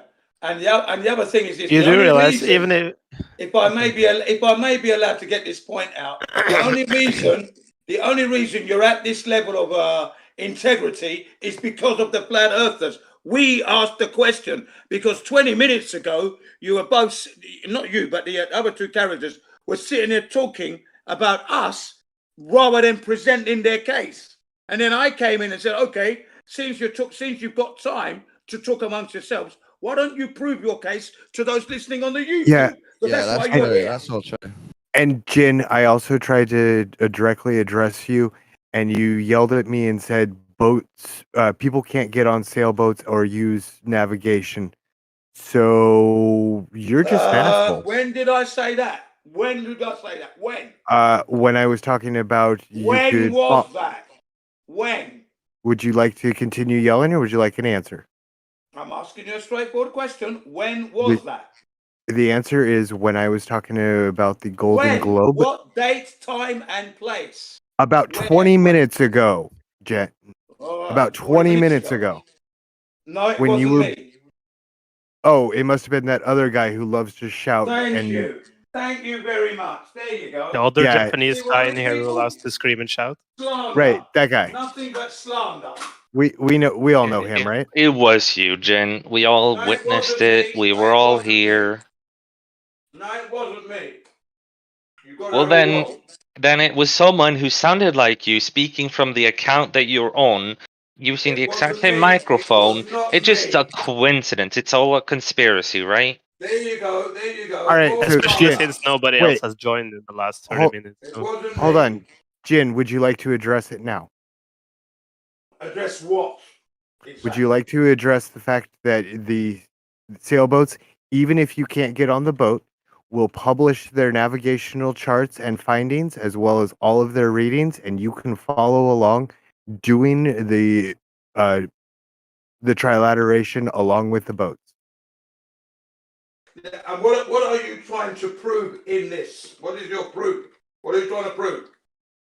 Well, they're actually trying to prove that how fast they can get around the Earth. It's a race, but I would bring it forward as evidence of the known size, shape, and distances between landmarks, all as we circumnavigate the globe. Are you aware that, we flat earthers have shown you on the map how to circumnavigate the Earth? Yeah, Jin. Yeah, but not and there's not no at the COVID to distances. There will be distances 40,000. What you're saying is this. What you're saying is this. Yeah. If they're going to do this race, when you're in the southern hemisphere, so those who are at the top of the Earth, you're underneath us. You're upside down to us. That's what you're saying. You're sailing upside down. Yeah. Hang on. Don't argue. Right. And remember this. Yeah. You haven't proven that the Earth is a globe. Gravity is a theory that is unproven. Everybody knows that. It's an unproven theory. So how can Jin, you explain yourself? stop. You're literally just trying to hump things together and throw shit at the wall to see what's there. You're Let's talk adding about. red herrings to the argument, Jen. Come Let's on. talk about. Let's not a talk red herring. about the In sailboat. order for you to have a race on a globe, you need to establish the globe. So don't talk about a race on Yeah, a globe that so- you haven't proven. And the Would you question was, how do you prove your globe? Not by having a fucking race. Thank you. Thank you very much. The fact that the race lasts the time it does shows that it's not 4 times as wide around Antarctica, which is what you claim it is. Your distance around Antarctica is not bearing out in reality. That is the problem. What's up, So, Dennis? I'm also talking about the Golden Globe race, which is a reproduction of a race that happened many years ago. What they're trying to do is they're trying to recreate it, including the technology from the time, which is why the only GPS receivers on board will be locked away and inaccessible by the crew, except in points of emergency. Guys, I was lurking for a while. I was away for like 20 minutes. I came back. Did Jen make a claim about the distance in the southern hemisphere? Yes. I made no claim to any distances. Thank you. So don't jump the gun. Well, he says something about By nature of you claiming it's flat, it does change the distances around Antarctica. That doesn't What? mean So- diddly, because that does follow. Captain Scott, who was commissioned to find the gap in Antarctica, spent 3 years and he found nothing.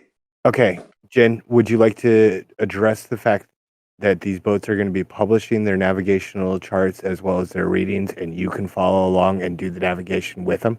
Well, let's see it, please. All in video, non-stop, full No, video, everything. You want to see it all?